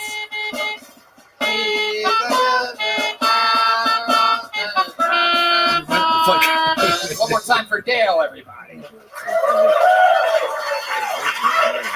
So one time last week, I was filling gas up in Green Bay, and some guy yelled, "Hey, Mohammed!" And I looked around to my left, to my right, and then I looked down, and I'm like, "Oh shit, that's right, the beard." So some people just get fixated on the beard. I know it's 2019, a lot of people have beards, but I guess it's the only interesting thing about me. So sometimes I get asked, does the carpet match the drapes? And I'm like, well, if you're asking if I have a big bush and a nice clean cut head, then, well, yes, I do, or they do. So, and some people say, that a big bush in 2019 is a blowjob killer. Well, it's kind of been blowjob deterrent for a while, I believe. But another thing that's a blowjob deterrent is a stinky dick. And do I look like the type of guy that showers to you? I mean, tie-dye, bushy beard. Well, I do shower, ladies and gentlemen, if you're interested. But yeah, so thank you for the timing. Listen. What? I said thanks for the timing with the kitty cat. Got the Dale Bishop, everybody. Yep. Dale Throwing up Bishop. gang signs like Man, a pimp. you are an interesting looking fucking character. Cheers, bro. I mean, I don't know whether you're fucking tough or like chill or what. Tony, hybrid. Very scary face. A lot of tie-dye though, so I can't tell whether you're just a fucking. I didn't know the Nazis had a hippie department.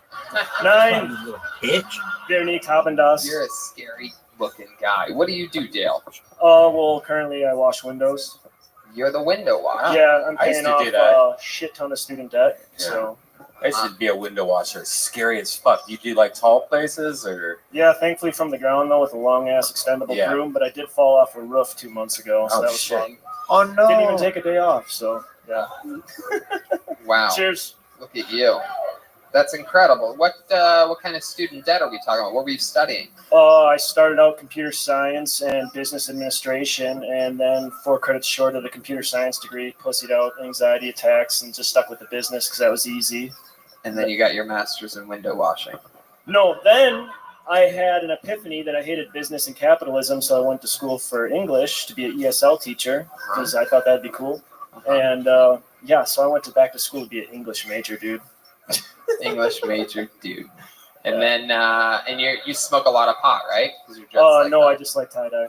Really? Really? Are you serious? I'm dead serious. That's a good one, by the way. Yeah, I made it in high school myself, chemistry class. Oh, nice. You don't smoke pot? Nope. But you do wear tie-dye. Yeah. You're a goddamn And anomaly. I wear SpongeBob, Patrick, Krabby Patties in space with T-Rex hats. Too. Wow, that's incredible. Mind-blowing. So what do you do for fun? Play video games, watch you guys on YouTube, watch comedy on YouTube. And you know, hang out with little kids and stuff. You know. Nope. We all we have the same passion. You know, tie-dye, video games, candy, 2nd grade. I don't like candy. I mean, his last name is Bishop. This could be,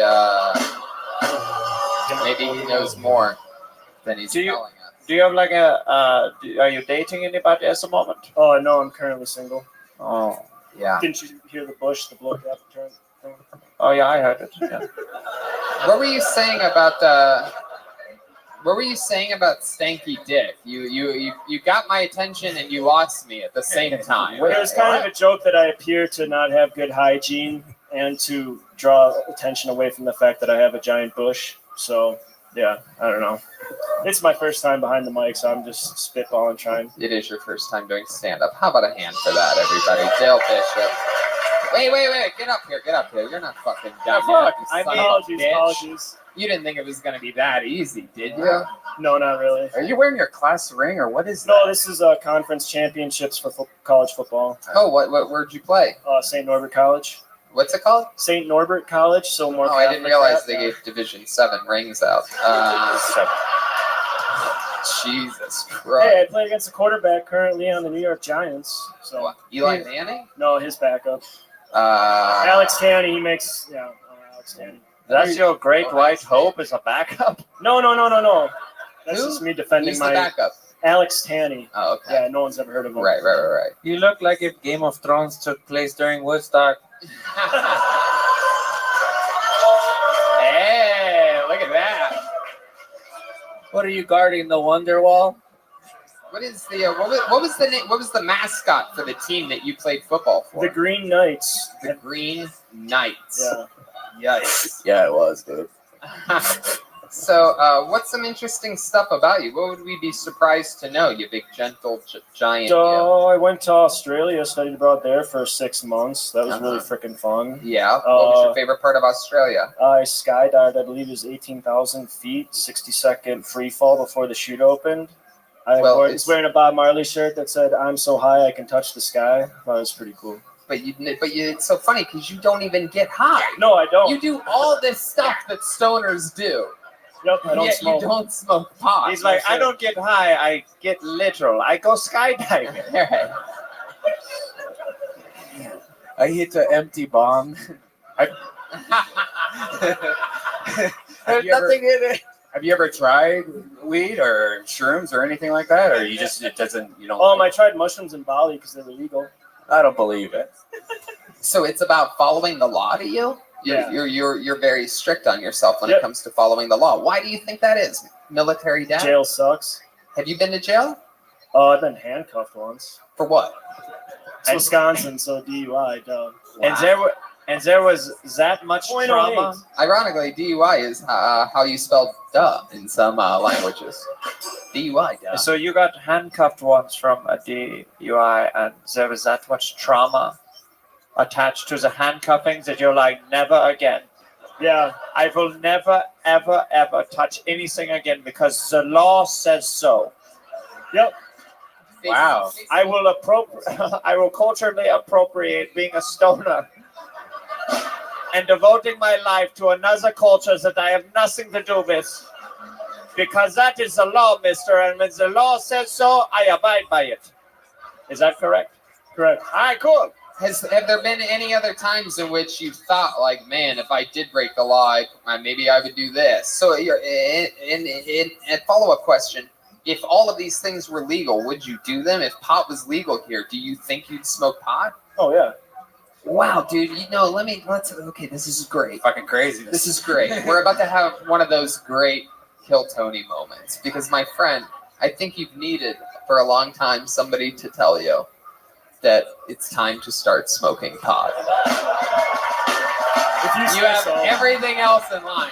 If the only reason you're not doing it is because you think that some SWAT team's gonna kick down your door the second that you that light a happened 3 joint. times in college to a friend of mine. So What color was your friend? well, it's Wisconsin college, so most likely you can take that. By the way, you look like the worst undercover cop ever. Yeah. Like you approach the school ground like, hey, pals, you guys have any reefer or what? Yeah, no, you guys pick it up at you guys can smoke it, but I like to follow the law. You guys go skydiving or something? I got the shirt because I went skydiving, not because I smoke pot. You're all under a fucking arrest, you idiots. I relate to you kids. You know SpongeBob's that hit cartoons that you love? Let's smoke some reefer together. You know, most places, if you have a little bit of weed, it's like an $80 ticket at max, if they even give you it. But I went to school and got 3 degrees, and I'm now a window washer, so I don't have $80. So the future is clear. You should smoke weed. Yeah.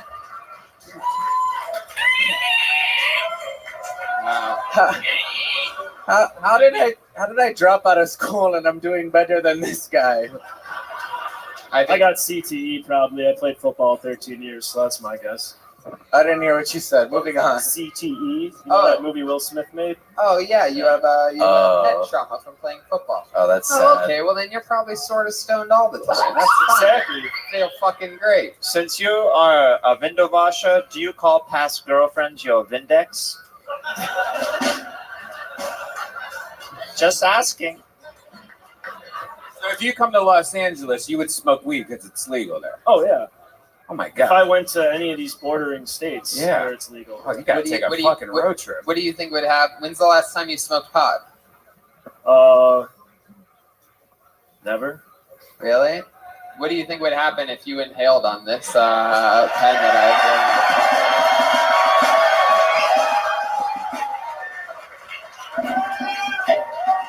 I don't know if I can. Okay. The suspect is in sight. What if he arrested? What if he arrested me right now? He really was an undercover cop, and I took the bait. What about DMT? Would you like to try some? Sure. Hey, look at that. Button? He's Huh? going in. There's no button. You just, No button? Yeah. Wow. Okay. There Straight you to go. DMT. Do not pass Do I go. go? Do not collect your. Wait a record. second. No, exhale it now. Okay, I have some. Don't hold it in for that long. Go ahead. Exhale. How did you hold it that long, by the way? I've tried. Virgin lungs, I guess. Extra strength. I don't know. Okay, All right. I've got Sounds some. nice. I have some mescaline underneath this sweater. All right. Would you all right. like to try some? Okay. Dale, welcome to the show. Congratulations on having your first time doing stand-up. Thanks, guys. And go enjoy that DMT trip, everybody. There he goes. Dale Bishop, everyone. DMT. He's tripping his ass off right Tripping his balls off on DMT. DMT being, of course, that was nicotine, for those of you who are It's lemon sherbet.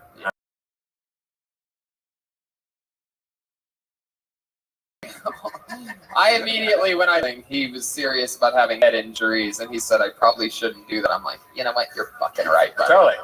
You're fucking right. Last thing I need is him wrapping himself around a tree after hitting my vape pen one time on the way home. Just like, oh man, it turns out with his massive head trauma combined with that one hit of pot, he's dead now. How about one more time for him? Dale Bishop, everybody. A guy that just likes being like a stoner. This looks cool. Put your hands together for your next comedian, Dana Ehrman, everyone. Dana Ehrman. Yay, girl. Dana, come on up here. Hi, Dana.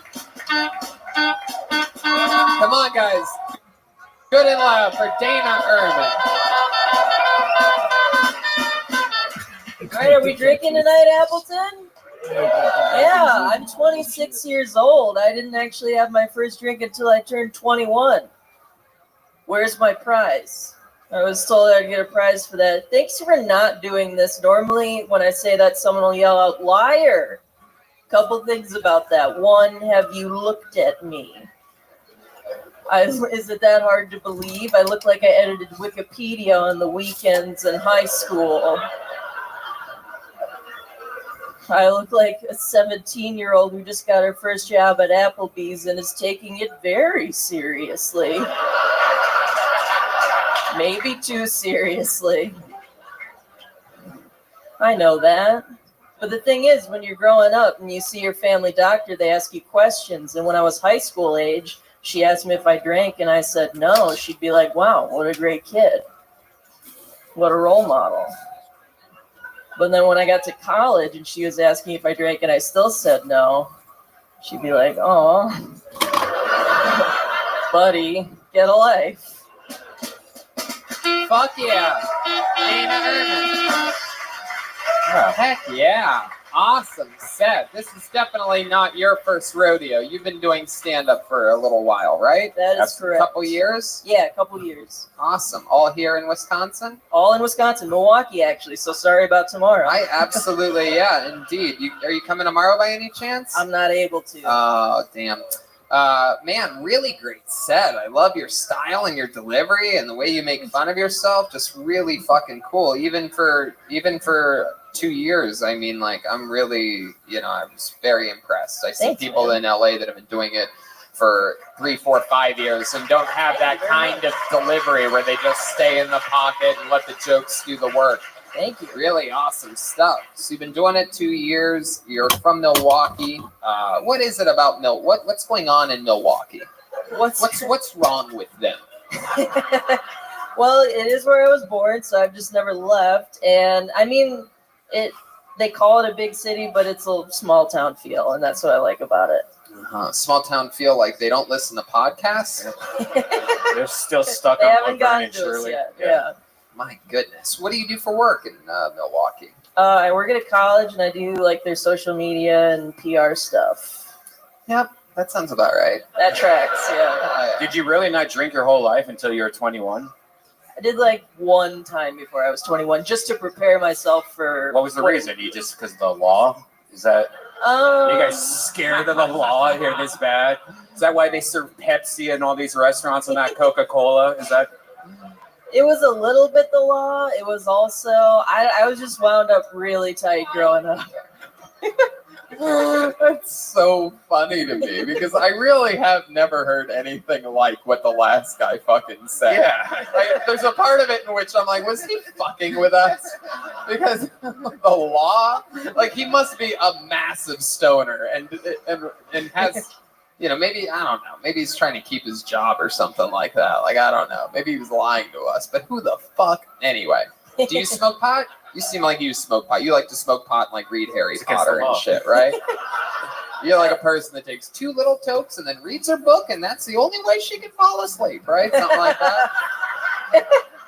I don't do it regularly, but I've done it. Yeah. Yeah. What do you do for fun? What are you into, hobby-wise, or what?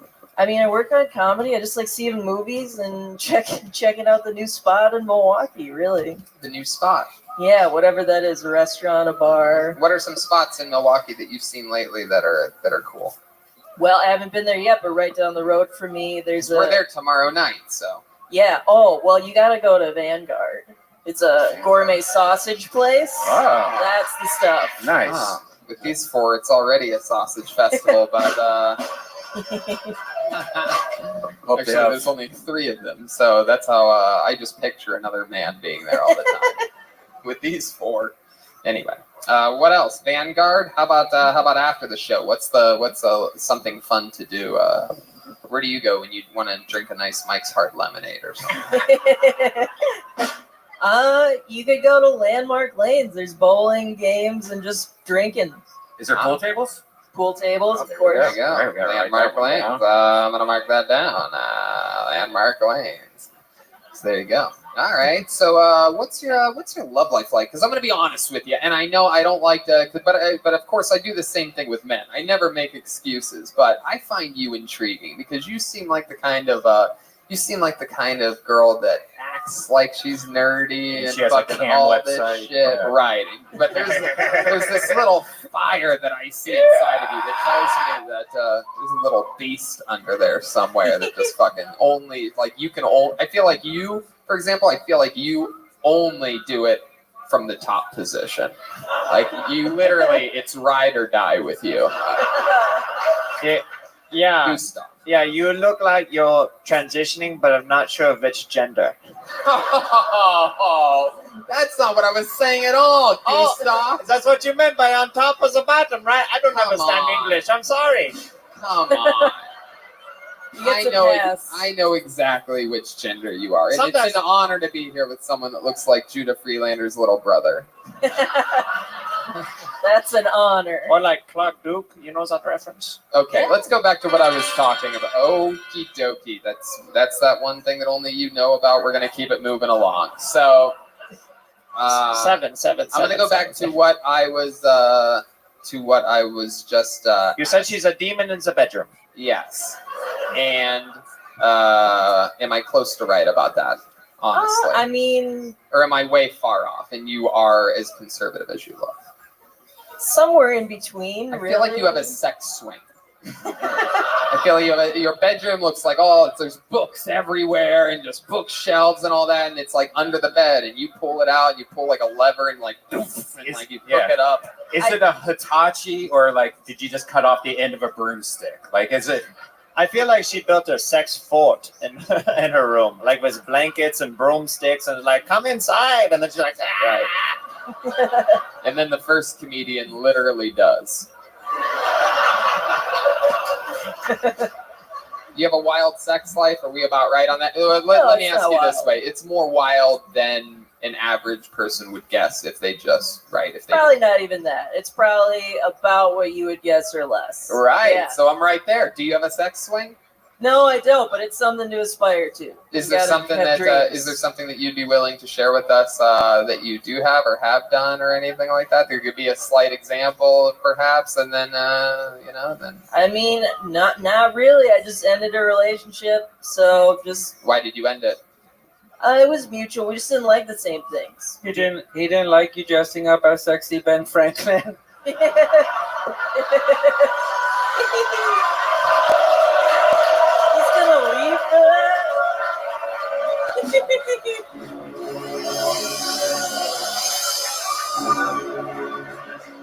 You made Tony go poop.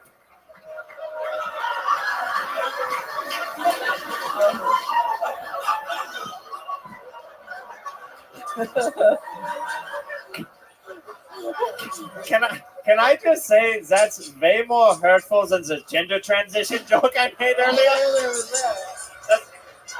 I said sexy. Should I?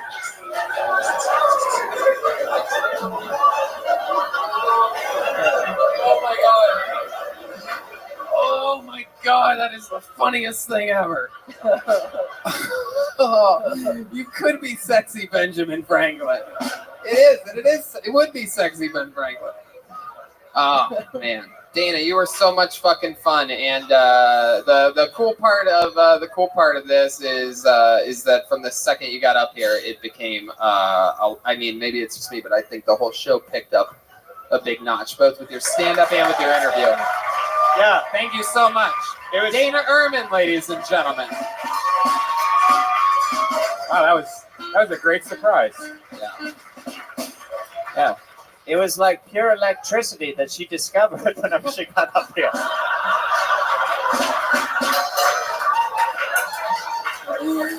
Oh, The key to her heart's on a kite. yeah. You can see it back there. She's flying her kite. Speaking of, we'll be in Philadelphia soon. I mean, maybe, hold on. Maybe we'll have someone else like her. Right? But you know what they say? Lightning never strikes twice. Sexy Benjamin Franklin. For those of you listening to the podcast, and you don't watch it, I went into the men's room when Joel Berger made that joke. I went all the way in, made eye contact with a guy peeing in a urinal, and then walked back out again. There he is. There he is. Hey, why right are you there. looking at me? Stop staring at me. Why are you in here? Pulled another name out of the bucket. Put your hands together for Jackson Weiberg, everyone. Wow, from right here in the front. Here he comes. Jackson Weiberg.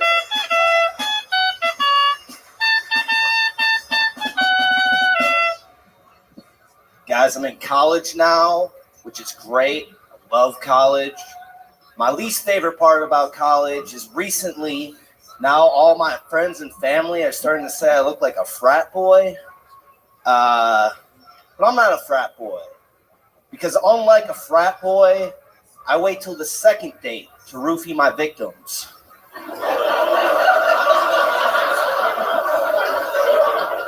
Guys, here's a fun game that I like to play. If you guys could go back in time, see any band live ever, any band live, how big would your sign warning people about 9/11 be?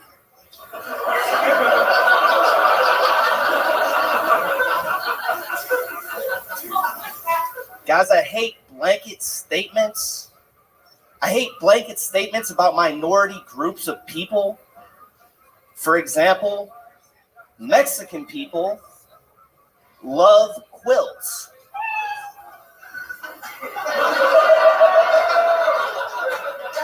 Thanks. Hell yeah. There you go. Great set, man. Jackson Weiberg. This is another one where I'm going to go off and guess here that you may have been doing this for a short while, right? Yeah, like 3.5 years. 3.5 years. Fuck yeah, man. Really great set tonight. Three fucking really, really, really great jokes. I love the frat boy second date joke. It may seem simple if you were listening to it audio only, but to see how you held it and just really owned it after you said that made me think you really do roofie people on the second date. It's really incredible. And in that moment, it became truly funny. 9/11 thing, blanket statement was cute. So 3.5 years. That's awesome. How old are you? I'm 21. 21 years old. That is so fucking cool that you're already doing this and have 3.5 years experience. Mm-hmm. Are you that guy? And are you in Appleton? I'm in Milwaukee, but I was born and raised in Appleton. Or not born, raised in Appleton. Raised in Appleton. Yeah. And now you live in Milwaukee. I do, yeah. I go to school there. What are you studying? Communications. Yeah, that makes sense. And how much longer till you graduate? Like a year and a half. Huh. Year. You're 21 years old. Tell us what 21-year-old kids in Milwaukee do. You got your classic Midwest khaki cargo shorts on. Yeah. That's how I dressed when I was 21 too. Living in Ohio. Yeah, me too. Fucking living that good life. Just hoping for the best. Yeah, putting that energy out there. You know what I mean? It's fucking. I did the camo khakis. Yeah. Yeah, what's it like to play on the Sandlot? Tell us what you do for fun. I like going out with my friends. What's out to you? Just bars, you know. Yeah. Like there's a few good bar streets for college students in Milwaukee. What do you like to do when you go to these bars? Usually drink alcohol, but I know you want more than that. What's your drink? He likes to pick up chicks, or he likes to call them victims. Yeah. Drink of choice. I like whiskey sours a lot. Whiskey sours. I like where you were going. You were saying I wanted more than that, and you were about to say more. What was that going to be? You like to drink, and then what? like. Is it true? Do you go around flirting with a lot of girls on the campus? No. Usually I just like walk around with my earbuds in and don't talk to people on campus. Ooh, who's that mysterious boy? He only listens to earbuds and doesn't make eye contact with me. Is he autistic too? Ooh. So when you do socialize with people, what do you do? It's a good question. Usually just hang out, listen to music. Like this, are we talking at bars or like? Okay, we're at a bar. I'm a hot girl. Sure. Go. You have your earbuds in, so if you want to talk to her, you have to take those out first. Oh yeah. Wait, your other earbuds still in. I know it's my move. Like, what's up? Oh, hi. Can I buy you a drink? I've already had 7, but what's one more? Oh boy. What do you want? Anything with alcohol, big guy. All right. Oh, hey, I'm the bartender. Can I get you a drink? Yeah. Can we get her a water? Oh, is she okay? I'm in earshot of you, you prick. Oh. Yeah, here you That's go. usually how There's it a bottle of goes. water, $4. Shit. Yeah. Boy, it looks like you got a lot of money in those pockets. Where are you going? One Come on, second. pay up, buddy. Yeah. What an asshole. You got any money? Hey, that's that shit. He's putting it in the cup. Oh my God! Do you have autism? Let me buy the bottle of water. I'm going to blow him later. Okay? Ah, it worked. Look at that. That's usually how it magical. goes, man. Yeah, Wow. it's You just And see. you just like to sober the chicks up with both water and your personality.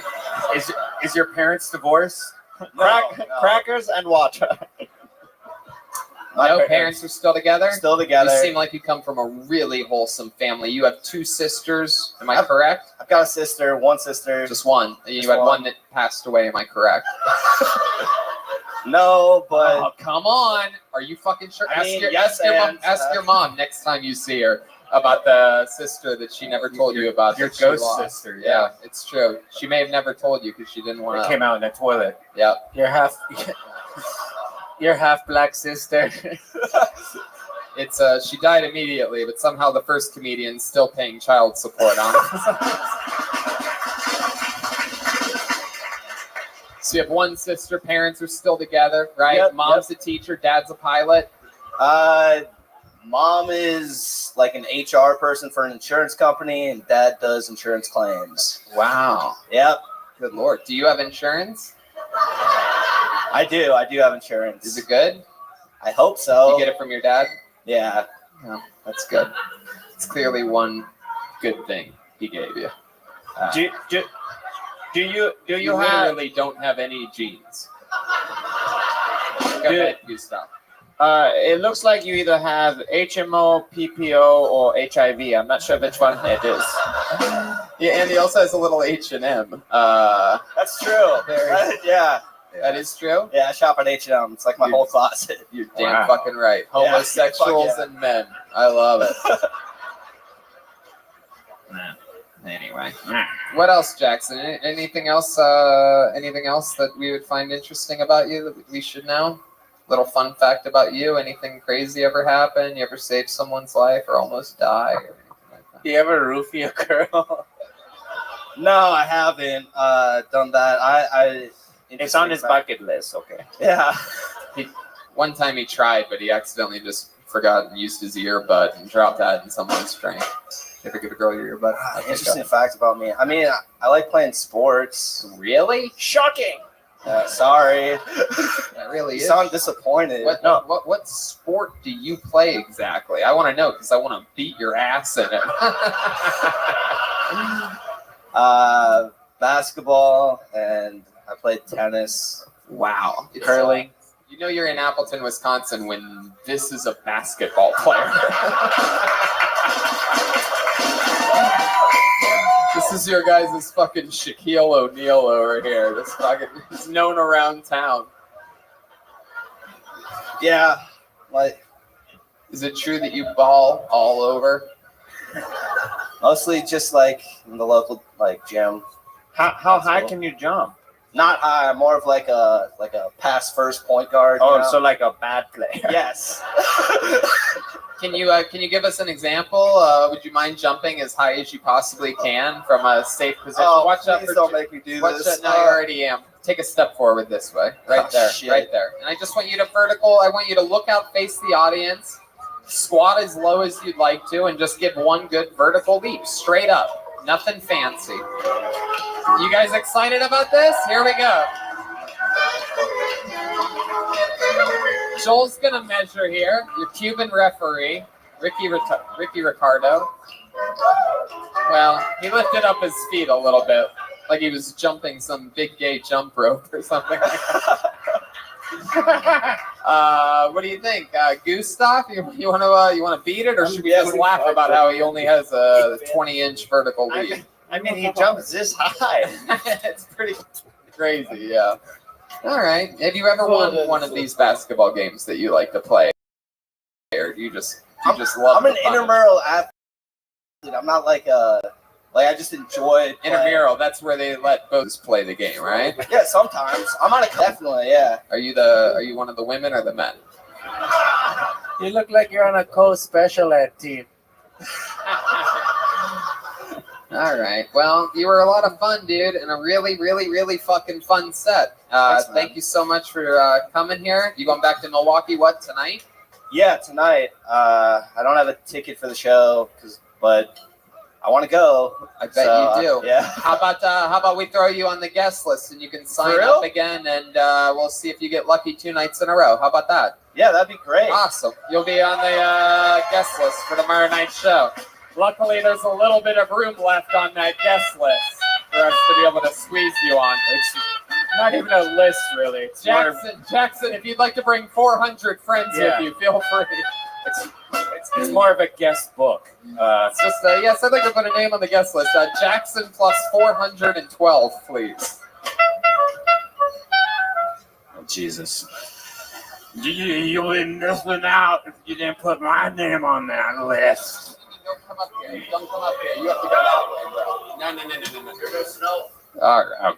Okay. You guys having a lot of fun here tonight, huh? This guy real? What the fuck was that? That guy was literally like a 1980s villain. He said, he came up, he said, "You're missing out," and then Tony's like, "No," and he goes, "See you later." You're lost. Yes, you got me with your Jedi fucking mind tricks. Very good. He saw one white bro, and he's like, "Oh, is this the time as a show when the bros go up?" You're fucking lost, dude. I fucking would have killed, bro. Dude, I would have fucking ripped that fucking room harder than anyone, dude. I've never fucking done it before, but I would have fucking did it. Dude, I would have. And I know for a fact he's never fucking done it before, or else he never would have fucking did that.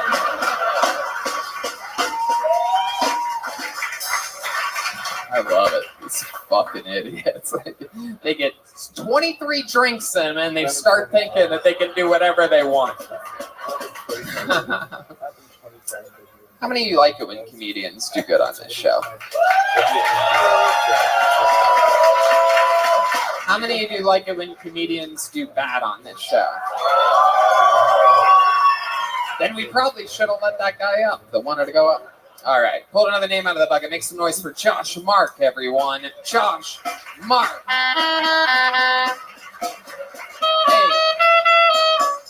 Hey.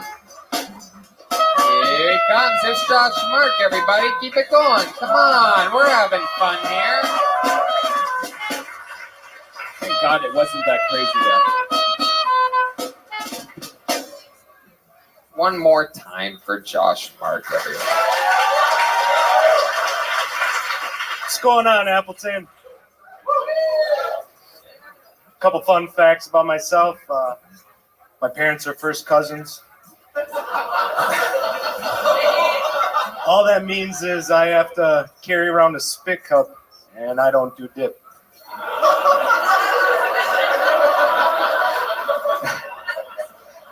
I look like Steve Avery, like a young Steve Avery.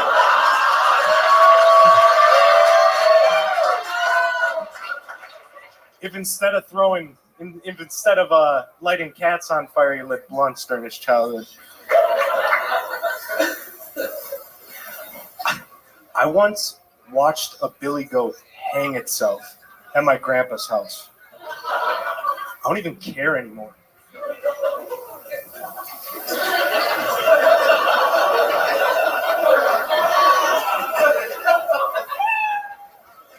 Fuck yeah. Did you have something else you wanted to do?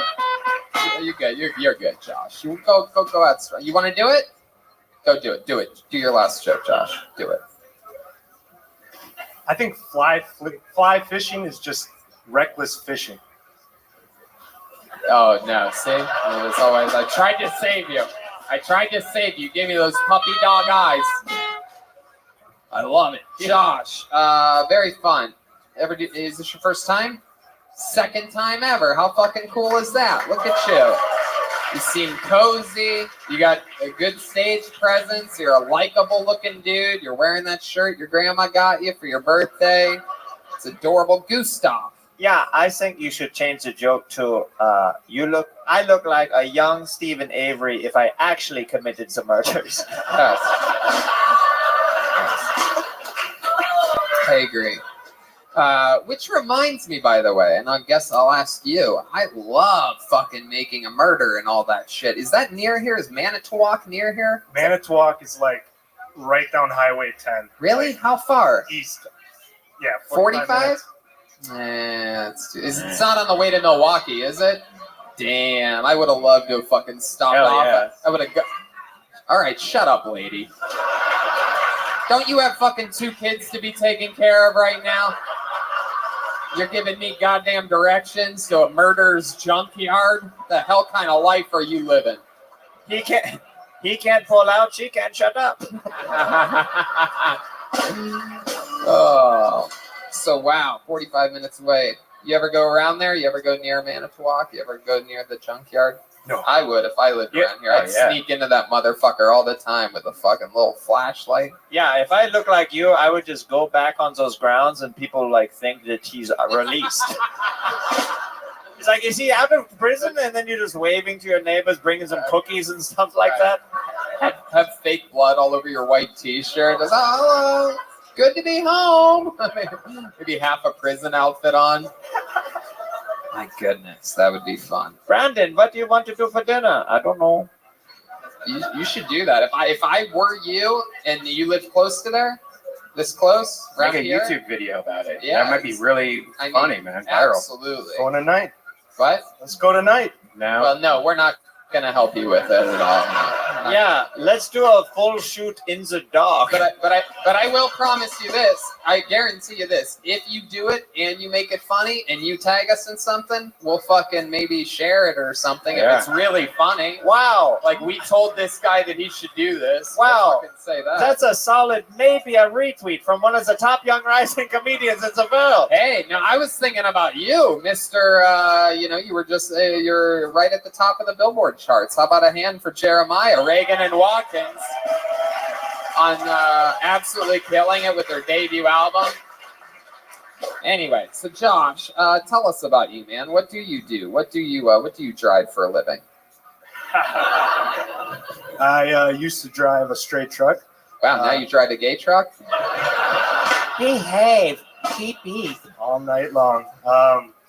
No, I has an extra loose rear end.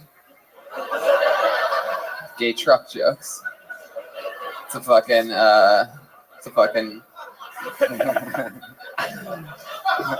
it's got a fucking dirty tailgate. Takes a lot of heavy loads. A transformer. Hey, that's a pretty gay truck. A leaky tailpipe. Hey, how gets a lot of semi-boners. All right. Well, Hey, it's hard to write gay truck jokes, you motherfucker. Hey, how many bowling leagues have you been kicked out of? And why? His life does look like it's in the gutter. What do you do for work? I never got an answer. You used to drive straight trucks. Now I work at a rifle barrel company. Make AR-15s. Oh, I thought your set was amazing. I love you. Really funny. I thought it was great. Forever, Amazing. anything you ever need. Totally gonna repost that video, even if it's shit, even if it's dog shit, low quality, shot on an iPhone vertically. I'll do whatever you want. AR-15s. Holy fucking shit! How long have you been in that business? Like a year and a half. Wow. How many school shootings around here since you? Oh boy, got quiet, and now I think there may have been a shooting. You think your comedy would be at a higher caliber? Hey. All right, everybody relax. So you sell guns. You don't sell them near the Greyhound bus station downtown, do you? All right, you know what? Okay. I don't know what the fuck dogs are doing in this conversation. Greyhound, come on. Wow. Is that what you think Greyhounds fucking sound Yes. like? All right. I'm being shot. So, wow, a lot of guns. You sell guns to shady people ever? You ever sell a gun to someone that looks like you? A couple times. Like, I've been to jail a couple times. I mean, Ooh, good. For what? I got some friends that I know that can definitely get rid of some guns fast, you know. If I ever need it, bulk. Allegedly. Have you really been to prison? Never been to prison. Jail? Yeah, Washington County. Okay, for what? I Well, used to it's sell- Wisconsin, it's a DUI, duh. Right? Is that what you're about to say? Fuck that. Oh, you can't? Why is that? Put a fucking marker on my hand. man. Okay. Well, who gives a fuck? How old are you? 20, man. Really? You're 20 years old? Okay. I'm going to kill myself for you. This is mind-blowing. I just assumed you were 39. Here, I mean, can I see your face real quick? Oh fuck. Yeah, they shouldn't put the X over that. I thought that this was the actual Old Man River. My goodness, this is incredible. You're fucking 20 years old, and you look like an old Stephen Avery. That's amazing. So, jail, what are we talking about? So I used to make and sell a lot of pop brownies. Wow. So, thing that they do in Washington County is they like to throw it all on a scale and weigh it up, and then say that's What are we talking about here? When you're cooking the brownies, or when you got arrested? No, when I got the brownies in a pan, I'm sure they kept the pan in it, and they just threw it all on a scale. And they said I had like 1.5 pounds. Oh, are you fucking kidding me? They counted the batter in the weight of the fucking pot? Are you fucking kidding me? What is wrong with this place? Why are you still here? What is happening? Is it like some weird thing? Like your parents told you that your parents' parents told them that you must stand the ground? What the fuck are you people doing here? Have you ever gone anywhere else? Okie dokie, you're just staring back at me like I'm the weird one. And the Pepsi everywhere. That is the saddest thing I've ever heard in my life. That is an overall statement of what this place is out to fucking fuck people over. That's crazy, because weed brownies don't have pound. Oh my God. So are you saying that since it's against the law, you shouldn't smoke weed, Tony?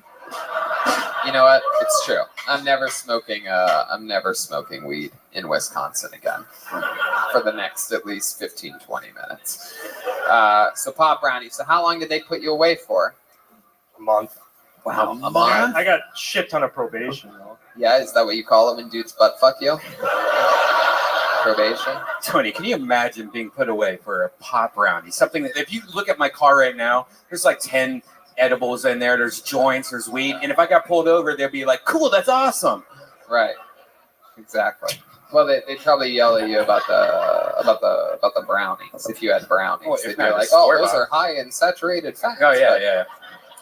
In California, but carbs. Yeah, do you have like underage cops pulling you over? Oh wow, cool. There's like edibles and stuff in here. Is that a porno magazine? Wow. Hey, can we hang out later? This is awesome. My goodness. So what else about you, Josh? Anything else we need to know? Can't legally buy beer, so I brew my own. That's smart. What is it with the law in this place? Yeah. Is that against the law? Now or that is a true alcoholic right there. Not allowed, so I will make my own. Strange enough, let me guess. Strange enough, in Wisconsin, if you make your own and it's at home and you don't take it out, you can fucking drink it, right? Dude, I don't even know. Fuck the law. Oh wow! Look at that. wow. Oh my goodness! Wow, that is incredible. I got bad news for you. You're under arrest. I'm tie-dye guy. Come get him. in an amazing twist. Have you ever just tried to go to like a grocery store and buy a 12-pack and they go, "Oh, yes, sir, Mr. 42-year-old man, you can definitely have this." Yeah. Absolutely. At a certain point, it costs too much money to buy empty beer bottles. So I just go to the store, I buy some new Glarus, best damn beer bottles out there. I just fill my own. No, I mean, why not just drink the beer you bought, man? I do, but I like my beer, man. Well, you became Mexican all of it. I do, but I like my beer, man. All right. Well, there you go. He fucking makes his own beer. He's 20 years old. Doesn't care about the law. I fucking like your style, man. Second time ever on stage. That's right.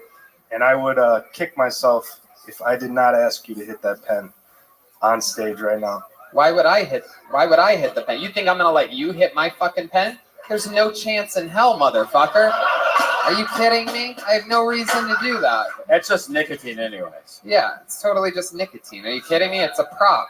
Look at this fucking thing. Does this look like fucking pot to you? Oh, you're right. You're right. Goofball? Crazy guy? No, I'm not gonna bite. No. He's 20 years old and he asked for it. You know what that would do? Every single comedian at the end of every single set for the rest of Kill Tony history, we go, well, before I go, I'd be amiss. I'd really kick myself, even though I physically look like I can't kick myself, if I didn't ask to hit that pen, Tony. Go ahead, Gustav. Yeah, would you like a Zantac 75 tablet? There he goes, Josh Mark, everybody. His second time ever on stage. Josh Mark. You did it. Guy thinks he's gonna hit my fucking pen. Can you believe that? Can you believe how crazy it is? It was interesting because it was the guy that had never smoked pot before. You goofball. I felt like something dropped. Did you feel that? Yeah, I felt that too. Maybe. We're feeling things. Must be all that nicotine we smoked right before the show. I'm so high on nicotine right now. Freaking out, man. This nicotine I brought with me from Los Angeles in this pen is unbelievably effective. I've been snorting Flonase all day. Heck yeah, let's keep this fun train moving along. Pulled another name out. Make some noise for Kyle L, everyone. Kyle L. There can only be one. Kyle L. Kyle L. Here he comes. Here he comes. Kyle L. Kyle L. Hey. Hi. So, have you ever been like walking through the parking lot of like a grocery store or driving down the road and you see some like obnoxious fucking bumper sticker on people's cars and you're like, what the fuck's up with that piece of shit? The worst bumper stickers I ever see are the ones that say like 26.2 and they're like literally like 10 of them on the fucking back of the car. Like, what's up with that? What the fucking tryhards? Like, why can't we just like settle for like, 2, 3, 4?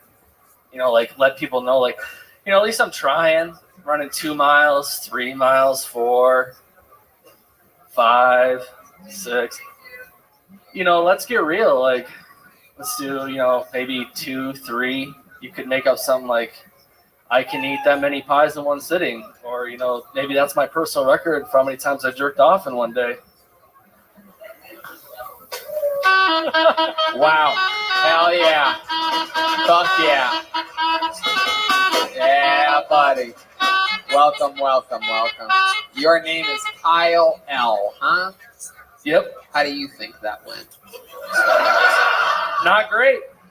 First time ever? Yes. Congratulations. First Thank you. time ever. That's awesome.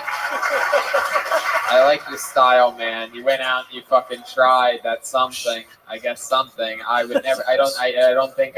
What's up with that will ever work, since that's sort of like a. As soon as I said it, I was like, "What's up with that?" What? How did I turned around for 1 second and somehow it got worse? I turned around and it was worse than it was the first time you did it. No, I like this version of this guy.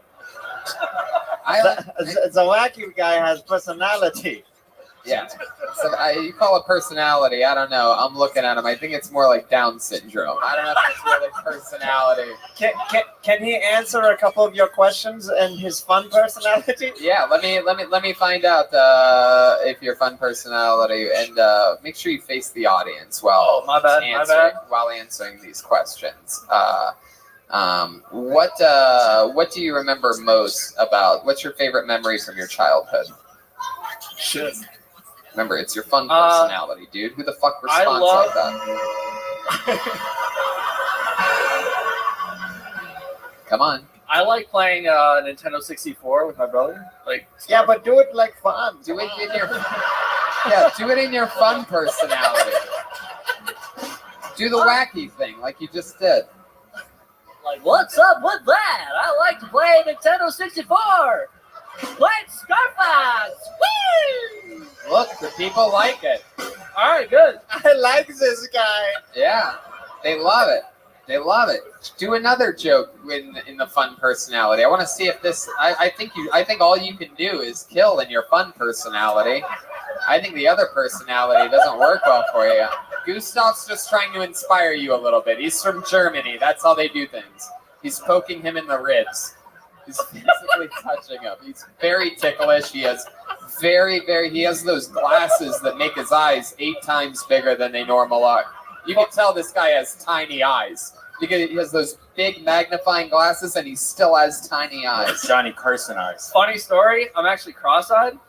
Prove it. That's why I wear these glasses. Wait, let me see. Look at me. Whoa!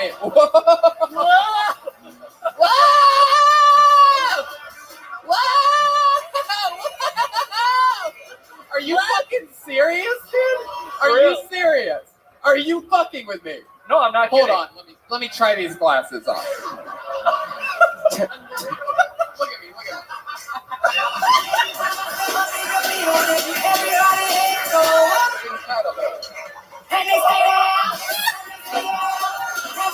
Hold on a second. Hold on. What the fuck? You are cross-eyed as a motherfucker, dude. My God. Welcome to the first 4-man panel on Kill Tony on the road. Hell yeah. I used to tell hey, Mom and Dad, I did the show in Appleton. There was at least like 400 people in the audience. They brought the whole band. They had 2 guests. I must have been like, can you come to Milwaukee with us? Can you please come to Milwaukee with us? Double our audience. Wait, what? Oh, I'll be in Milwaukee tomorrow. Okay. I'll be there tomorrow. Oh, fuck. Oh, now you made it weird, Brian. He just gave that guy 12 kids. Funny thing, I used to tell my parents, I used to tell my friends that my mom drank when I was in the womb. Uh-huh. And like I told them in front of her, and my mom's like a real sweet lady, and she just did not like that. Because it's true. You cut her deep, man. Wow. Heck yeah. We're alcohol. really covering all the bases here. We're really crossing our I's and dotting our T's. Those fucking things are incredible. Have you been like that your entire life? Yep, since I was born. Wow. So every girl you've ever been with, it's been a threesome.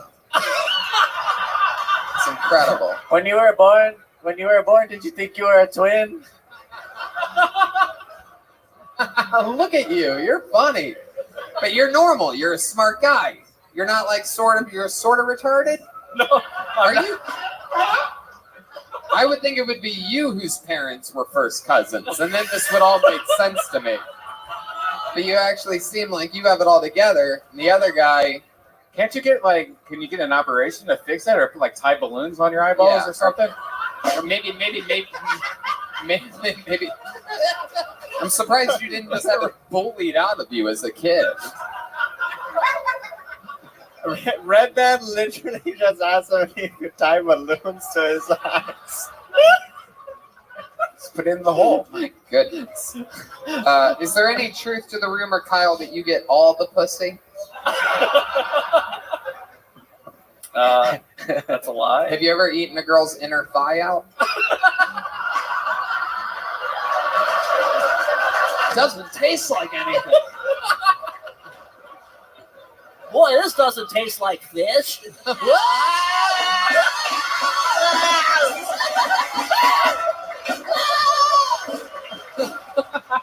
Wow. Dude, there's nothing you can do that doesn't kill when you do that. You cross-eyed motherfucker. You are an unstoppable beast when you do that. Do you know that? Are you aware of it? Not Yet really. You choose not to kill. You're like Batman in the beginning of every Batman, like where he's putting away his weapons, like, no, I'm done now. I'm never going back to it. And then he has to come back and save the day. He goes, whoa! Fuck you! Exactly. Did you notice his confidence goes up 1,000% when he does it too? I like it. Can you do another joke? Even if you don't, just do it like a knock joke for us or something like that, perhaps. You know any good knock jokes? Come on, give the Not audience. really. a knock. I don't really know that many. Well, just great try. knock-knock jokes. Just fucking try one. Just say knock. Knock knock. Cross eyes. Cross eyes Kyle! Whoa!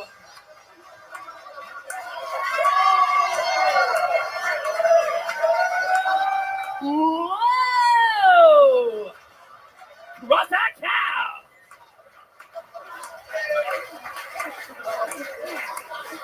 Jonah, usually I hate catchphrase comedians, but this is an exception. What the hell? We've created a monster. He didn't even know what he had. He's like, Oh my my God. eyes have been crossed my whole life. No big deal. We're like, no, you are the one. Wow, this is exciting, Kyle. My goodness. First time ever, so is stand-up something you've always wanted to do? Yeah, actually, ever since I listened to this podcast. How old are you? I am 27. What do you do for work? I am in sales. Yeah? What are you selling to of? Buy one, get one free, huh? Yeah. Can you see the deals? You see these deals here?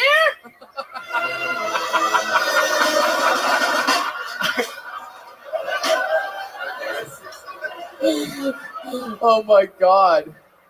Oh my god, you're amazing. And you know what's great about you is like all these fucking networks and all these distributors are all into diversity now, and everybody will think you're disabled. So you know what I mean? Like I feel like I could write you a killer 1 hour Netflix special in like fucking 4.5 hours.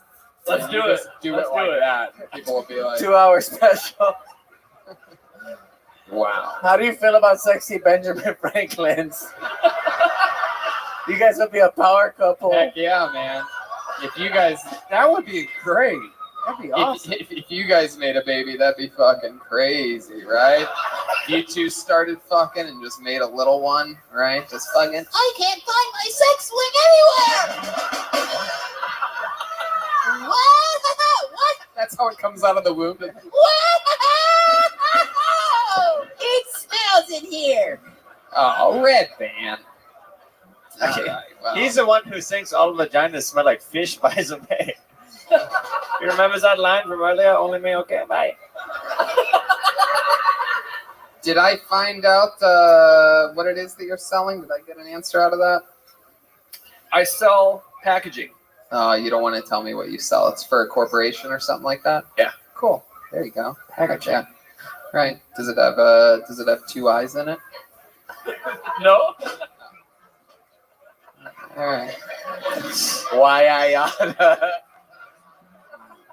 Okay. Well, what the fuck was it again? And you're signing up tomorrow. You're going to be in Milwaukee tomorrow.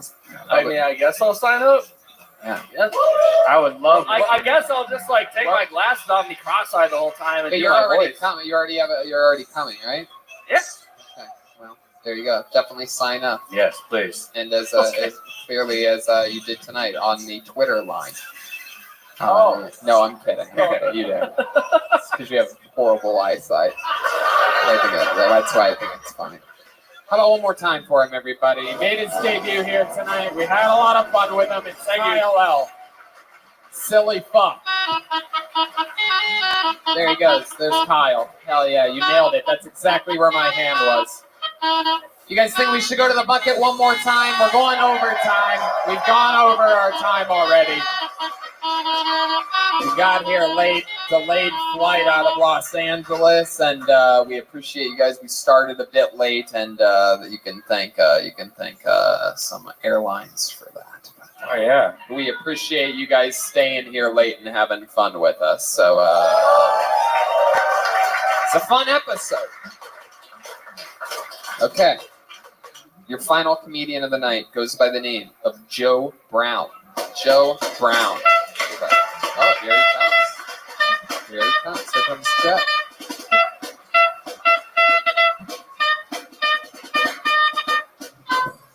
One more time for Joe Brown, everybody.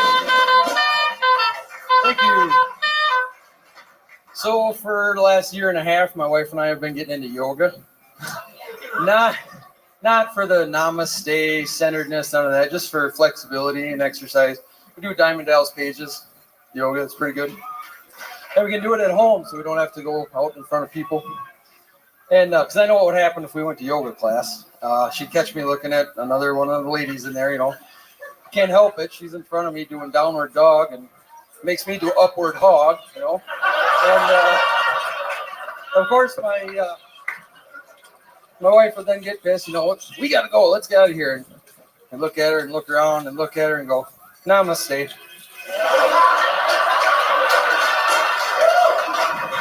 That's all I have, Tony. Thank you. All right, getting out a bit early. Cutting out at 49 seconds. Leaving, probably about 20% of your set on the table. Leaving a little bit early, like I'm guessing you do during yoga class. Yep. That's fun. How about one more hand for Joe Brown, everybody? Thank you. First time doing stand-up comedy? First time. You're damn right. That's very exciting. This is fun to be getting a chance to interview what Wisconsin looks like. This is exciting to see it encapsulated and embodied into one human cheese curd. It almost brought a tear to my eye to see Bobby Hill all grown up. This is it. Damn, you love those Bobby Hill references, man. If they keep coming, I'm going to keep making them. They all look like them. Right. This is almost racist. All right. Anyway, welcome to the show, Joe. Thank you. First time. Is that all true? You're married? I'm married, yep. And you go to yoga with your wife? Or you At home. Oh, at home. Yep. That's right. And wow, how long have you been married for? 10 years. 10 years. How old are you? 37. 37. Wow. What do you do for work? I am a steel detailer. I draw beams and columns and trusses for big stadiums and buildings. Okay. What do you do? Steal other people's lunches on a job site? Yep. How long have you been working with steel? 17 years. 17 years, like a real fucking gentleman. You ever been to Pittsburgh on vacation? No. Content warning. Show it. Oh, my goodness. Wow. So you work in steel. What does your wife do? She's a registered nurse. A registered nurse. Does she specialize in any specific type of nursing? Behavioral. Behavioral. Ooh. Young people. Ah. Psychological stuff. Very cool. You guys have kids? Yep, we got two kids. Yep. How old are they? One's about to be 18 and the other one's about to be 10. 18 and 10. Oh, what sex is the 18-year-old? They're both boys. They're both boys. Heck yeah. You proud of your 18-year-old son, or you think he's gay? No, I'm very proud of him. He's going to do well. Yeah, what's he going to do? I don't think he knows yet. Oh, he doesn't? I don't know either. Does he still live with you? Yes. And is he going to college or anything like that? Or He'll be a senior this fall. So in after high that- school? Yeah. Okay, yeah. Yep. Uh-huh. And then, so you don't know what the plans are yet? Not yet. No. Does he have a job yet? Not yet. Oh, shit. Look at Kind of you. slacking on that. Look Yep. at you. I think you're kind of slacking Yeah. on making sure he has a fucking job. I got a job at 14. Yeah. I know. And look how Red Band turned out. Yeah, 3 companies now. Whoa. Bling, bling, bling, bling, bling. Three's is a company. So, Are you a drummer, by the way? I noticed your drumming shirt. No, I just wore this for Joel. Ah, look at that. He's a Joelberg fan. He's got a drum set. He's not a drummer. However, he does love drumsticks, the ice cream treat. Joel just had the biggest sigh of relief. He's like, someone just wore a drum shirt. Thank you so much. Joe, what do you do for fun? Any hobbies of yours or something? You seem like the kind of guy that likes shooting pumpkins in the backyard or something like that. I shoot pool a lot. Yeah, really? Is that true? Is there a fun place to shoot pool around here in Appleton? What's that called? Well, we're a little north of here, but how far is a little north? An hour and a half, 2 hours. Really? Oh my god, it's so funny. A little north. It's so funny when you're in like one thing I've noticed from traveling a lot when you're in sort of like not a major city, right? Like we're outside of Milwaukee and everything, so we're in Appleton. Little north has to be fucking. It's obnoxious. If you're in Chicago, someone says a little north, that means maybe 15, 20, 25 minutes. Right? Exactly. Yeah, I told Tony that my place was only like a few miles away. We went to Munich. I remember that time you took me to Munich. That was fun. Anyway, so Joe, wow, you shoot pool. Does your wife know she's married to Wisconsin Fred Durst? He does it all. He does it all for the cookie. You shoot pool and you also empty them. Yeah. All right. Man, shoot pool. What else? I don't know. Play like games at home with the kids. That's fun. Yeah. What are some of the games that you like to play at home with the kids? I know it's not Twister. No. Not very good at that. God damn it! Fuck this shit. He just rips them in half. You ever play the board game Guess Who's Your Real Dad? Because the answer is the first comedian. Hell yeah. He can't believe how many callbacks there's been to him. Not very often does a comedian get his entire episode of Kill Tony dedicated to him, but you know what? 6 kids, 3 baby mama, you fucking earned it, dude. You came inside of our world here tonight. Our flat earth. Joe Brown, you have the same name as one of my favorite television judges. Some of my friends call me Judge. They call you Judge Joe Brown. Mike Judge created King of the Hill. Hey, wow. Heck yeah.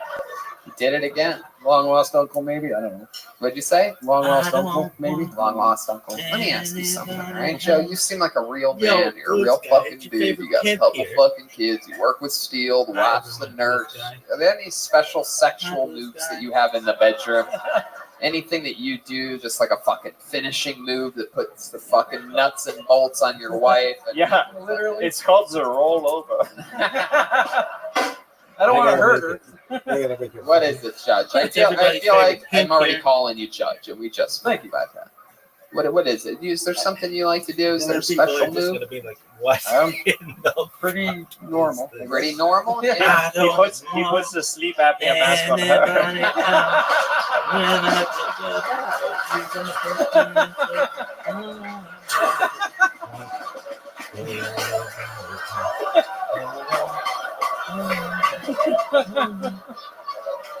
Do you have a sleep apnea? No, I mask don't. yet? Not No, yet. I Does your wife? No. Sorry. What's something you and your wife?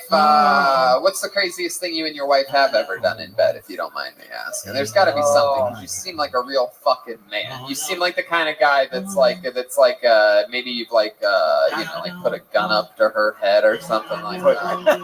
Use Pabst Blue Ribbon for lube. There you go. That's more like it. Yeah. Are we getting warmer here? We're getting warmer.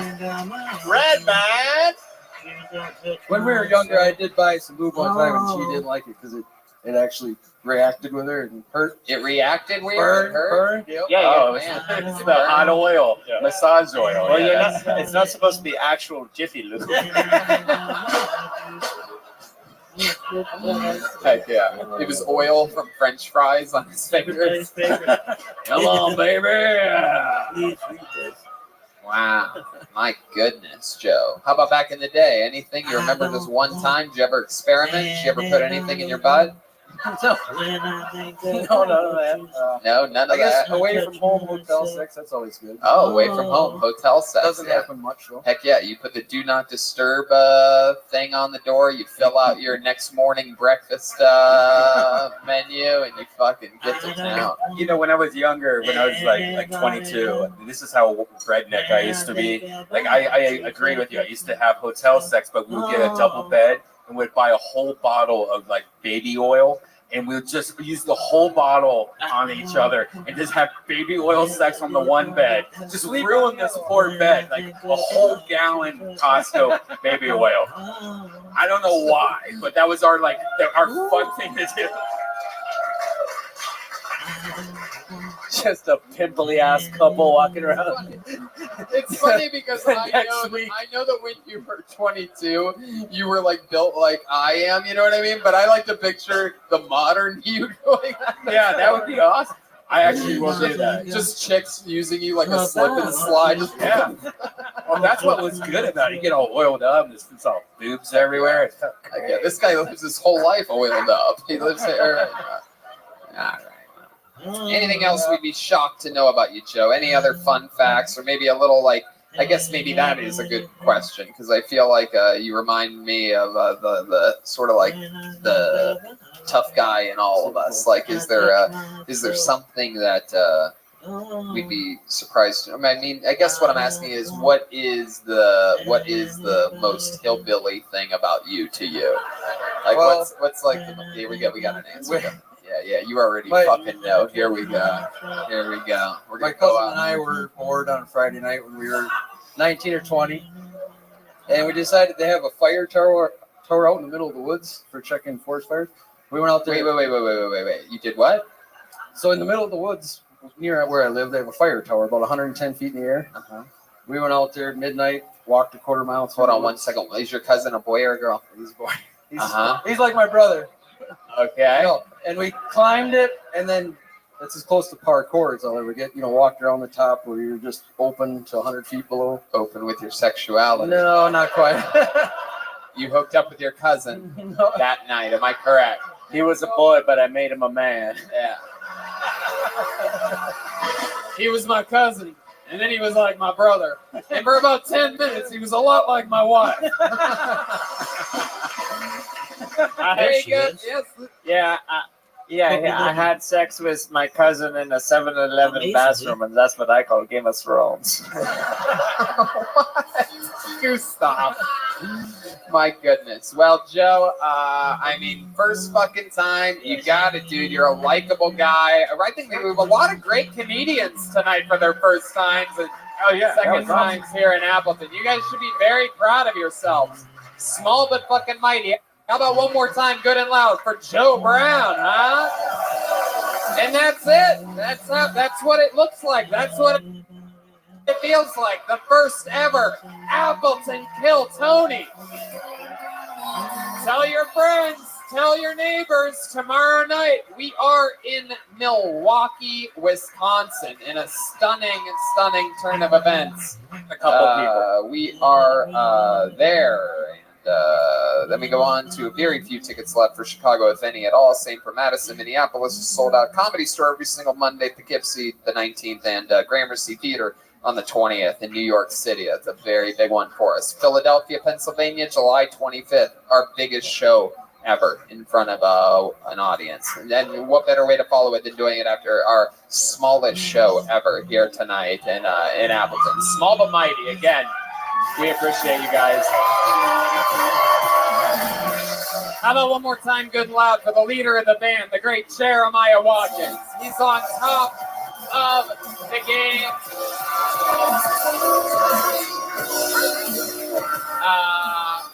Hell yeah, hello. He is his new album, Reagan and Watkins, is out everywhere, available at ReaganandWatkins.com. New episodes of Jeremiah Wonders out now with Pete Holmes. Follow him on YouTube at Jeremiah Watkins, social media at Jeremiah Stand Up. Anything else, Jeremiah? Yeah, a couple of Reagan and Watkins headlining dates that we added. June 28th in San Diego, and then also July 18th in Phoenix, and also one in Huntington Beach as well. So there you go. Hell yeah. Guys, we decided to pull a little trick on you earlier and empty the stage of his simple drum set just to surprise you, because this is the smallest venue that we've ever taken him to around the country. How about one more time for Joelberg? Joel Jimenez. The real deal. The guy made me go in the fucking bathroom earlier. Had me make eye contact with another man because he said a girl looked like a sexy Benjamin Franklin. So good. So much fun stuff happening. It's an honor to get to come here and have this much fun. This is a risk that we take. Sometimes you go to fucking big cities, and because it's such a random improvised show coming out of a bucket, sometimes it's hard and to pull off. And sometimes you go to a small city like this and have way more fucking fun than we thought we were going to have. Very shocking. It was great. Thank you for helping us have another very fun episode. We love you, Appleton. Red Band. Thank you very much. See you later, guys. Good night. We love you.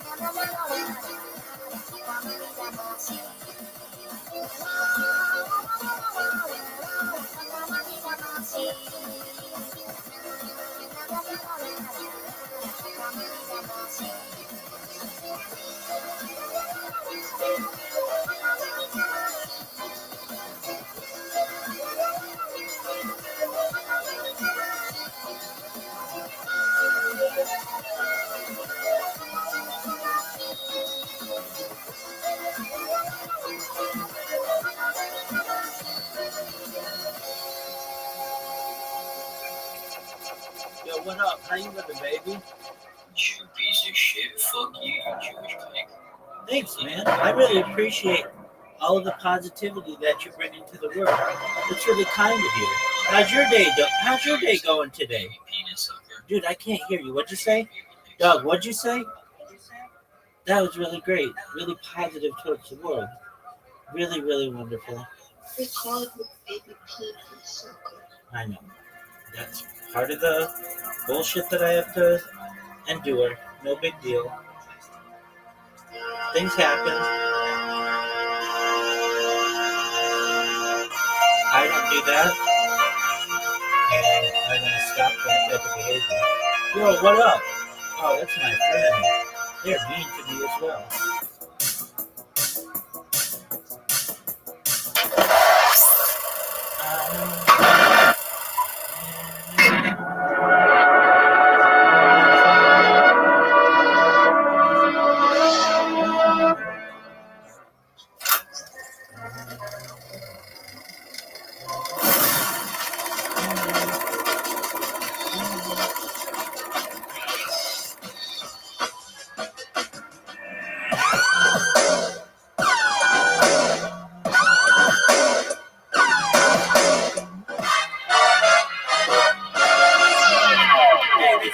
Coming to you live from Milwaukee for a brand new episode of Kill Tony. Give it up for Tony Hinchcliffe.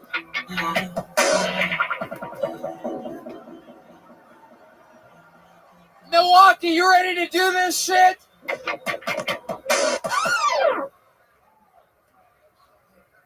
How you guys doing out there? You guys ready for this? We're live. Does it sound good out there? Seem like it could be a little bit louder? Yeah, that's what I think too. I had a fucking feeling. Here we are. We're live. Brian Redband's here, everybody. Hey guys, what's up? Look at this. For the first ever Kill Tony Milwaukee. We are live. We are in the middle of it. This is very exciting. Had fun last night, believe it or not, in Appleton, Wisconsin. Yeah. It was a blast. We had a nice, smooth drive down here today, and it goes on and on. Tomorrow night we're in Chicago at Thalia Hall, then Madison, Wisconsin, Minneapolis, and back at the Comedy Store Monday. Then Poughkeepsie, New York on the 19th, and they added that second show, New York, on that Thursday, June 20th at Gramercy Theater. That's a big deal for us. And the big announcement this week is Philly, the Fillmore, July 25th. Tickets go on sale for that tomorrow at 10 a.m. on Live Nation. Use the promo code GROOVE, and you can get tickets at Live Nation, or you have to wait the next day for general public sale, like a peasant. So why not just get them Thursday at 10 a.m.? So it's good to be here, Milwaukee. It's been a long time since I've been here. It's good to be here. First ever Kill Tony in Milwaukee at the beautiful Turner Hall Ballroom. It looks like a good turnout, too. We were a little worried. I think there was a little bit of a late push, huh? I had to start talking shit a little bit. I don't know if you guys listen to any of the most recent episodes, because you guys really wait to the last minute here. Really sweating it out. However, of course, since it's fucking Milwaukee, New Kids on the Block sold out an arena across the street. Just to let you know where you stand on where the fuck you live. Yeah. Beautiful Milwaukee, which I believe is Indian for 1991. They have Naughty by Nature opening up for them. This is really exciting stuff happening in Milwaukee. Sold out an arena. We had to sweat bullets to fill a ballroom. New Kids on the motherfucker. It's the same kids, by the way. Yeah. It's not even a new kids. It's the same songs. It's the old New Kids on the fucking block. It's unbelievable. Anyway, so we're here. There's the past across the street in an arena, and the future podcasting here in a what appears to be where people celebrate their grandparents' funerals or something like that. Some type of very church-like ballroom. It's pretty badass. Hell yeah, I'm excited to be here. We're definitely going to have fun tonight. As always, of course, we go guest lists on these shows on the road. And of course, Ryan J. Ebelt, the house artist, could not make it here tonight. However, he did draw amazing Kill Tony road tour posters that we're going to be selling right over in that lit up poster looking section over there after the show. We have pins for sale, the brand spanking new Kill Tony pin, the new Death Squad pin, both of them glow in the dark. Both of them are made by our friends over at Rockin' Pins. So we'll be doing that after the show. So that's cool. Official Ryan J. Ebelt print. So he's here with us in spirit. You know, we don't have a guest tonight. However, it just so turns out, Milwaukee, that we do have a band on this show. You know, due to travel restraints and budgeting, we couldn't bring the entire band with us. Small stage also. So, yeah, very tiny stage. So you guys are just going to have to deal with what you got. Every single episode, the band commits to staying in character. Sometimes it's a brand new character that we've never seen before. Sometimes it's the return of one of their famous characters. I never know what they're going to be. They had a separate dressing room as always tonight. So let's see what happens tonight. Ladies and gentlemen, I present to you the Kill Tony Band, the best damn band in the land, Jeremiah Watkins and Joel Jimenez. Oh, hey! Look at this fisherman. Hell yeah. Wow, how cool is this? Oh my God. Wow, you guys look fucking great.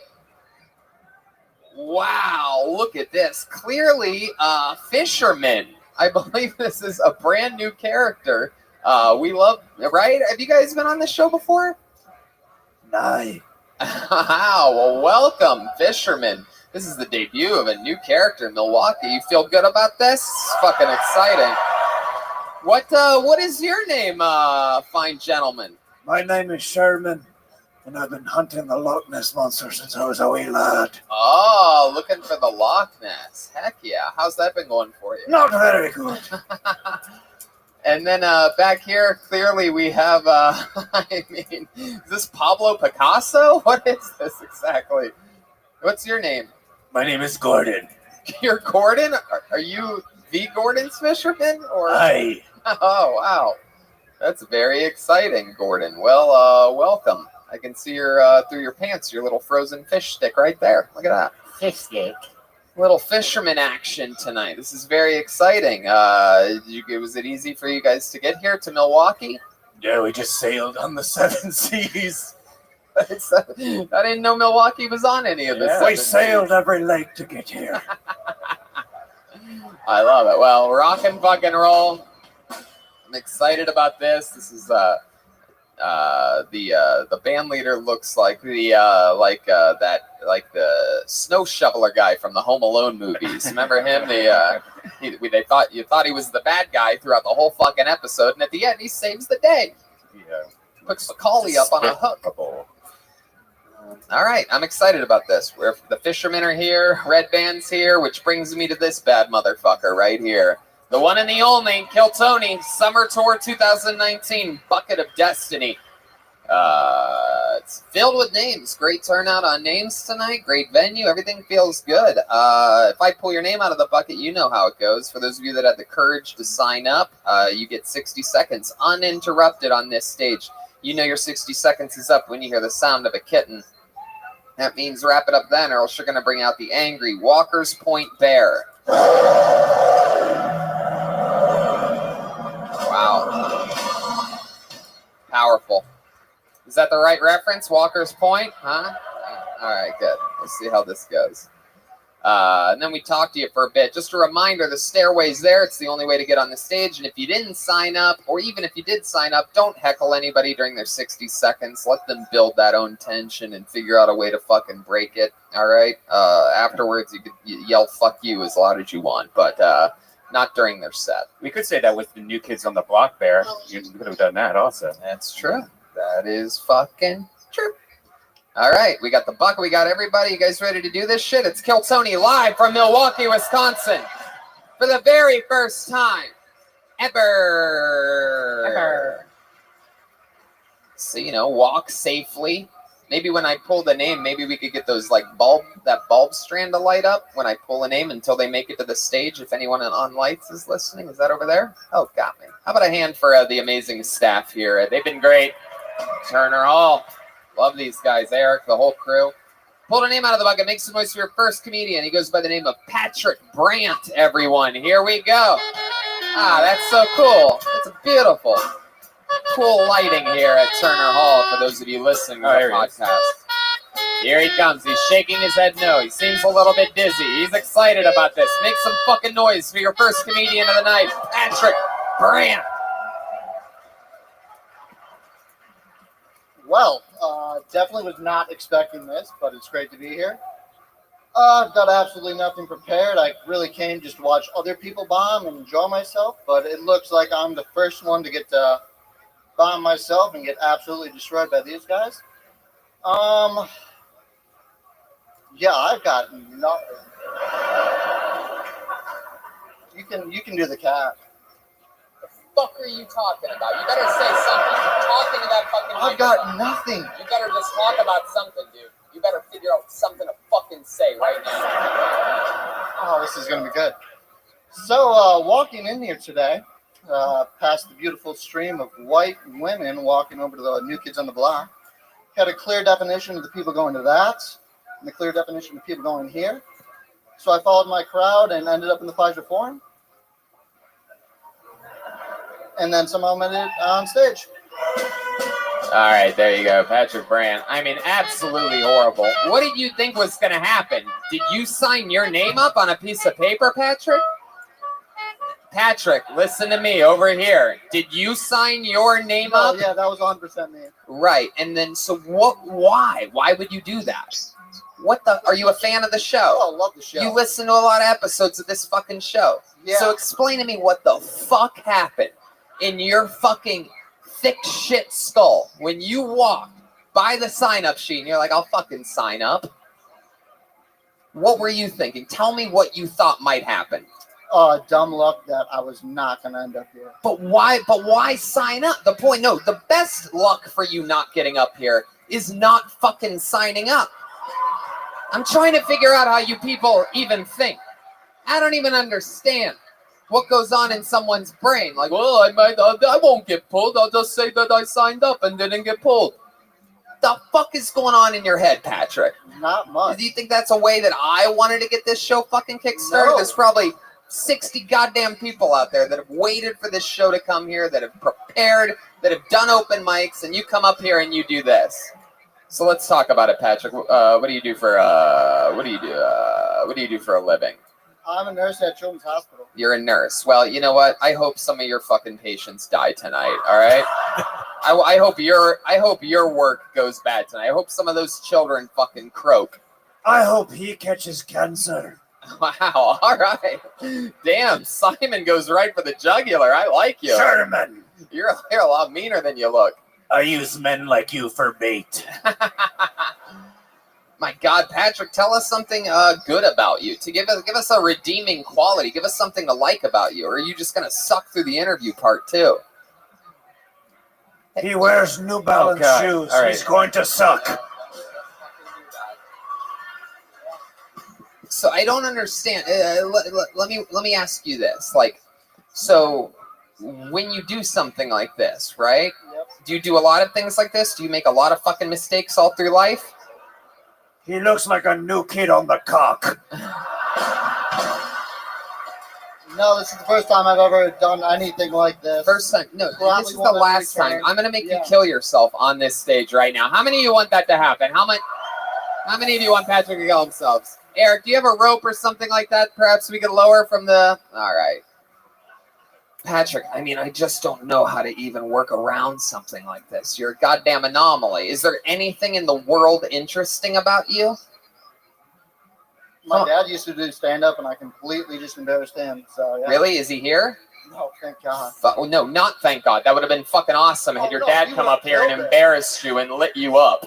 In the history of the show, we've never had a dad come up and literally spank his son after fucking bombing. We've also never had somebody sign up that really had zero. We've had people try and sign up like, hey, I've never done this before, but you literally did nothing at all. You have nothing. You have the Kansas City left hand in your pocket. You got fucking nothing. What are you reaching for, jokes? I just don't understand, Patrick. Now I feel bad. I feel bad for you. Oh, I feel horrible. This is brutal. I mean, is this what you I don't know what's wanted? worse, me Are you standing into up like getting beat Yeah, sexually you too? choke yourself. You just love punishment? Tell the truth. Actually, no, I'm pretty easy going. Pretty easy going. Missionary position all the way. Lady on top. My God. Well, Patrick, I don't think it's going to get any worse than you. So that's a good way to start the show. Boo this man. Boo him.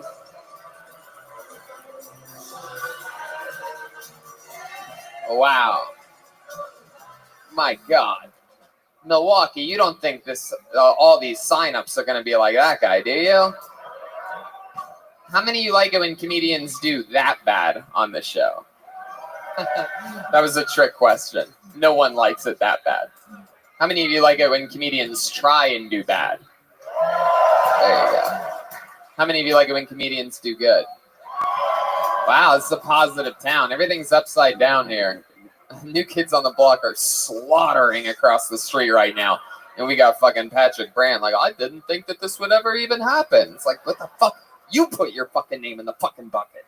That was it. He's dead now. That was the sound of Patrick shooting himself. Pulled another name out of the bucket. Make some noise for your next comedian. First comedian of the night. Breck M. Hall, everybody. Breck M. Hall. Hey, here we go.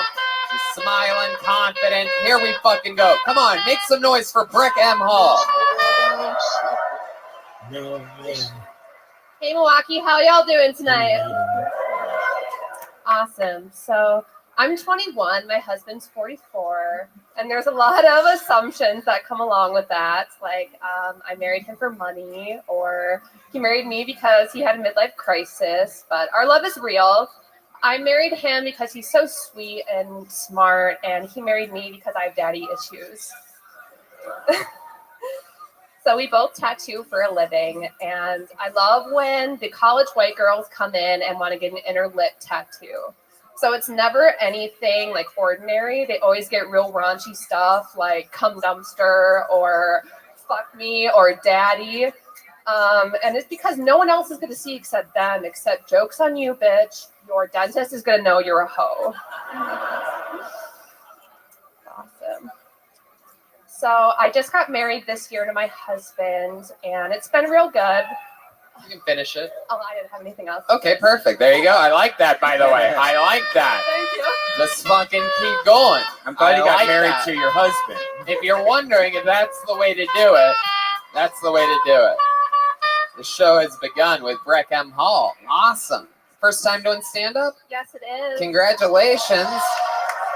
Very cool. Thank you so much. Yeah, of course. Really good set. That is so cool. You're born and raised here in Milwaukee?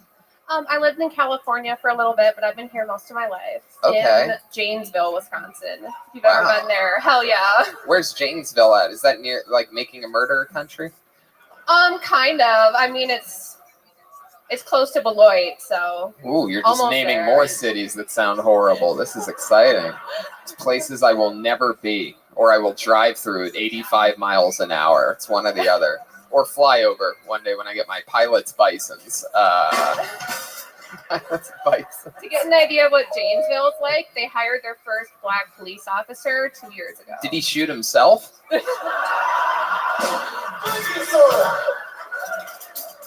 That's how we do it here in Wisconsin. I told him, shoot yourself. That dentist joke was hilarious. There's a lot more that you could go to that because that would make a lot of sense. The dentist knows all the sluts. Yeah, from exactly. ads. They're like, oh, I don't want my parents to see, and I'm like, go fuck it. Is it true that someone got a tattoo that says "cum dumpster"? No, Oh, no, you made that it's one not. up. I did. Because I wanted to meet that girl wherever she is. Yes. That's so fucking hot. Like, how do you not see that tattoo and come immediately? Yeah. Just like, oh, you fucking bitch. Oh.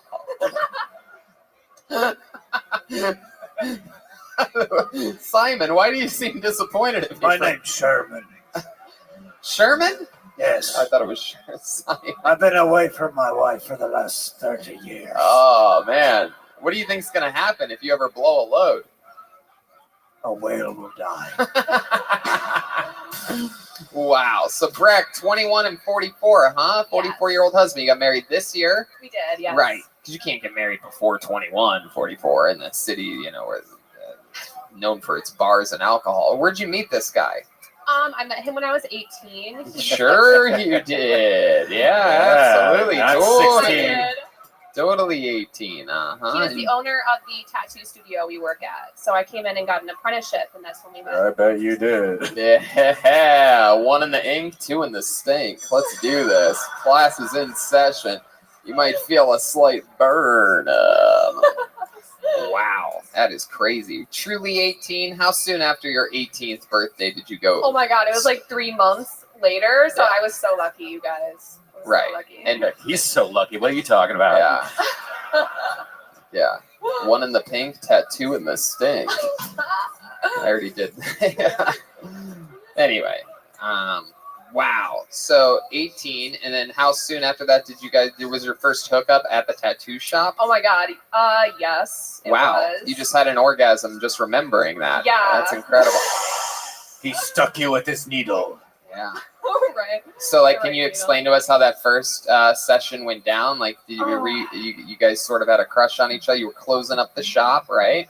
Or was Yeah. it on a lunch break? Or what Oh are we no, talking it was about? at the end of the day. Like everyone was gone. Yeah. At the time, I was like, I don't know how to describe it. I was like an internet anime girl. Uh-huh. I like dressed like that a lot, and he was like, "Don't wear thigh-high socks and a dress to work." So I wore it to work. And then after he did his last tattoo and everyone left, he bent me over the table and we did it. Oh. And now the rest is history. My fucking God. And how long after this did he tattoo cum dumpster on the inside of your lip? That should be my Wow. tattoo. That should be my next one. Hey, it's here. That is incredible.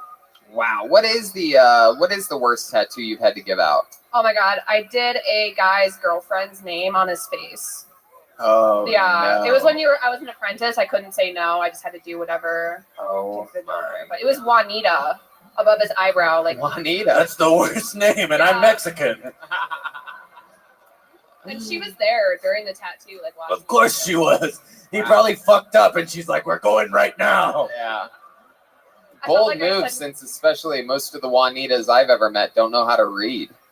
So it's like, what's the point of having her tattoo on her face? Should have just gotten her face on his face. Right? I Yeah, know. yo, that's me, Holmes. Wow, exciting stuff. So you've been with this guy for 3 years. Yes. That's fun. And you guys tattoo together, and you basically like run the shop together now. Yes, Was we do. everybody else at the tattoo shop sort of disappointed when you guys started hooking up because they all got bumped back? Like the vice president got demoted. No, there was only one other guy working there at the time. So. Heck yeah, I like your style. You're like a some type of like dirty Chelsea Clinton or something like that. Oh my God, thanks. I like it. Man, how many tattoos do you have? I have about 20. 20. Wow. What's your biggest one? My biggest one, I have my wedding bouquet tattooed on the back of my thigh, and that's my largest one. Wow, damn. I So thought I wake up and smell the roses. Yeah. Heck yeah. My goodness. Yeah. That is incredible. Well, My largest tattoo is on the bottom of my foot, and it reads "Barnacle Bitch." Hell yeah. is there anything else wacky about you we should know about? Anything interesting about you? Parents? What do they do? Where do parents go wrong to make an 18-year-old tattoo artist marry the first boss that she has at her first real job immediately? My dad is a pharmaceutical salesman. Oh, big medicine. There you go. Yeah. And then my mom is a scientist. Wow, Yeah. what kind of scientist? Microbiology. Wow, well, it doesn't take a microbiology scientist to know she raised a little hoe, huh? You know what I'm saying? No, I'm kidding. Oh yeah, I'm she just raised me joking. well. Land ho! That's so cool. What do you and your husband do for fun? We like to ride motorcycles. That's pretty fun. Hell yeah. Go hiking, Devil's Lake. Wisconsin's a beautiful place. Damn, you guys seem like fucking rock stars. That's so cool. Just fucking Take our motorcycles to Devil's Lake, you know what I fucking did, dude? You know, we just wear brass knuckles and fucking shadow box around the house, you know what I mean? No fucking big deal, dude. You guys don't have tattoo equipment on you, do you? No, I wish. I would totally do that tattoo on your face. Yeah, we you know watched what the the fuck. show. Too bad. Do you I think love you're going to do stand up again, or is this something you just wanted to do once for the show? It's more like that. This is a bucket list thing. I love this show, and it's just really awesome to be able to get up and do Well, I'll this. tell you, you did so much, and maybe it has to do with that. Maybe it's the calmness of just knowing that you were just going to do it this once or something like that. But you did everything right tonight. You talked about shit personal to you. You came up and you gave us the goods right away, 21, 44, all that stuff. And you had jokes about you and tattoos and your actual life, and you did it perfectly. So thank you so much. Thank you so much. Breck M. Hall, everybody, getting us fucking started. Come on, guys, make some noise for her. That's how it's done. The lakes that you're used to. Look at that lucky guy right there. Lucky son of a bitch. But I think you're moving too fast. Yeah. How do you know TLC, Fisherman? I've been at sea a long time. The TLC. All right, I pulled a name out of the bucket. Make some noise for Aaron Lipsky, everyone. Aaron Lipsky. Aaron. Oh, 2 females in a row. Is this Aaron from last night? No, this is a new Aaron Lipsky. Is it? Come on, everybody, make some noise for Aaron. Wow, I am very nervous to be up here. I was hoping I would get pulled from that bucket a little bit later when all of you were a little more drunk, compliant, willing to go along with what I... Fuck! You weren't supposed to do your Cosby impression up here. Don't try and be one of the greats. That's one of the first rules of stand-up. No. And he was one of the greats. I met Bill once. It was brief in a hotel. It was nothing special. It wasn't memorable or... Oh, shit. Maybe I just didn't remember it. Any of you ever get a punchline fucked up by a repressed memory? Hashtag me too. But no, I don't do comedy because there's always one person with a look. So if I came up here like talking about how I love dick all the time in a comical way, I would just become the answer to the question no one is asking. Could Amy Schumer be more well-fed? Yep. But no, I am... I am actually an entrepreneur. I run a self-important masonry business called Hubrix. Thinking about spelling it with an X to make it a little more sassy. But I don't know. We're still working on that. This was a minute. Yeah, no, there was a cat. There was a cat. Could have been a little bit louder. How about one more time for Aaron Lipsky, everybody? Hell yeah.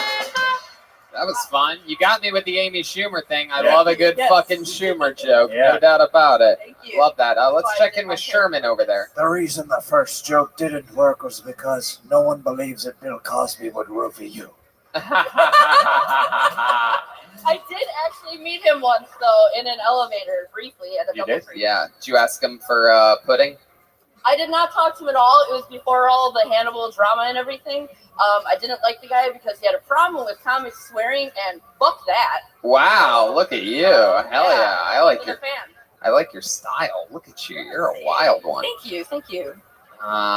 Well, that's fun. I mean, I'm surprised. Everyone that I saw going across the street to New Kids on the Block looks exactly like you. So I'm surprised that you're even here with us. I would have been there for Naughty by Nature. Tretch does follow me on Twitter. What up? Wow, that is one of the weirdest names to drop I've ever heard. Right? Wow, a black guy into a chunky white woman. I don't believe it.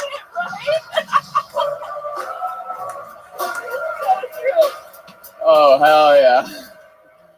You are a wild little. Look at you. You have a look. I'm into it. I don't know what it is, but I You look like every woman in those cuckold hotel videos Yeah, exactly. on Pornhub. Absolutely, those fucking Black stallion impregnates chunky white woman. Exactly. While husband watches. Bad hotel lighting. They have their socks on. Hell yeah. That would totally drop my rate for a scene. I don't go black. Wait, what the hell did you just say? She doesn't go black. Wow. That's a girl. Have you ever been with a black man Oh before? yeah, no, I'm a chunky white woman from Never. Wisconsin. God yes. You have. Yes. Oh yeah. Do you mostly what stands out to you about black men that's different than white men in the bedroom, other than penis size? They are way more vocal. They are way more willing to say what they Like what? Like, hey, bitch, give me a sandwich. Like what kind of They don't have to ask. I just do that all by myself. Hell yeah, you're already making one for yourself. Why not? I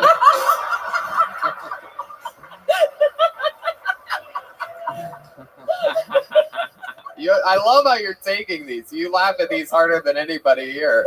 It's so fucking cool. You have such a good sense of humor for a little downsy pog. You know what I'm saying? It works out. I fuck above my weight, which is impossible to believe. Yeah. So I don't mind the joke. So you like big men? No. I should say my weight classes, and I fuck really good looking guys. Oh, look so at you! I ain't worried about it. Hell yeah! Fuck All right. yeah! I do all right. That's exciting. My goodness. You have any special moves that you do in the bedroom? The fucking any preferences or like? Besides the making the sandwich. Yeah, besides the making the sandwich, anything in the bedroom? Any out of the kitchen activities? I don't do it here because it's illegal in Wisconsin. I wouldn't break the law, but smoking while fucking is really fun. Wow, look at you! Oh my god! You talking about meats? I love that you said that you don't do it here because it's illegal. This is something. Oh, were you in? Oh, you were in Appleton. Okay, yes. Very good. Because we've been talking about that quite a bit. How much it stood out to us. There were a couple people in Appleton last night that made it. 78% of Wisconsin voted for it to be legal, but we're not a referendum state like California, so it hasn't happened yet. But we all want it. It's very bizarre what's happening here in Wisconsin.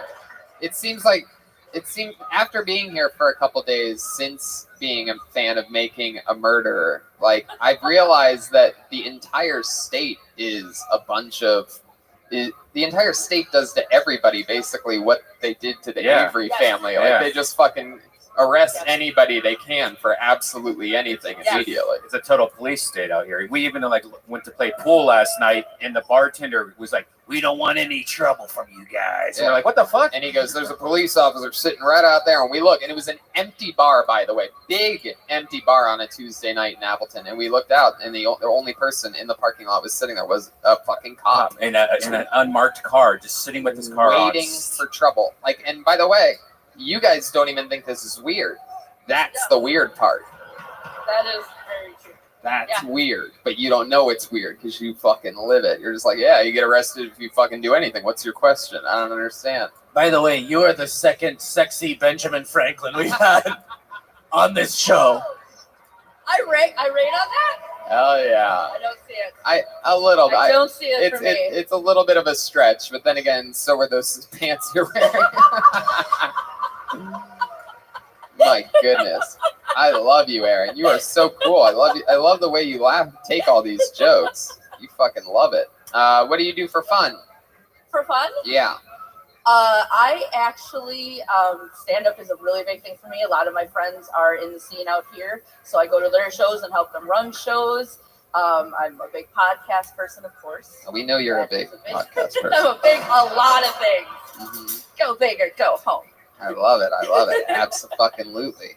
Is there any truth to the fact that when you get hungry, you eat all the cheese curds in the Wisconsin area? You know what? If it was possible, I sure as hell would. I think you guys just got really sensitive at a cheese curds joke. Like, it's like everything but cheese curds. Don't You're fuck not with the going to cheese allow. curds. We don't think that's funny here. I'm about to call the police on you. That's actually a law here. 71.45. No making fun of the curds. There's a spot in Appleton that puts cheese curds on the burger even. Oh, Because my. that has to happen. Oh my god! It just came in my We had pants. macaroni and cheese and jalapeno poppers on a burger this morning for breakfast. Yes, we did. Typical breakfast. Unbelievable. Sweet and salty pig, Shout halfway out. between here and Madison. If you guys ever, or not Madison, between here and Appleton, halfway there. Fucking check out that place. Unbelievable. If you're ever around there for lunch. Anyway, well, Aaron, I mean, this was a lot of what? Oh, Sherman. I see that you have a tattoo on your right arm. That's Asian. What does it mean? It is Japanese for ki, or as most people know it, chi, the inner ability to use mind over matter to defeat any opponent.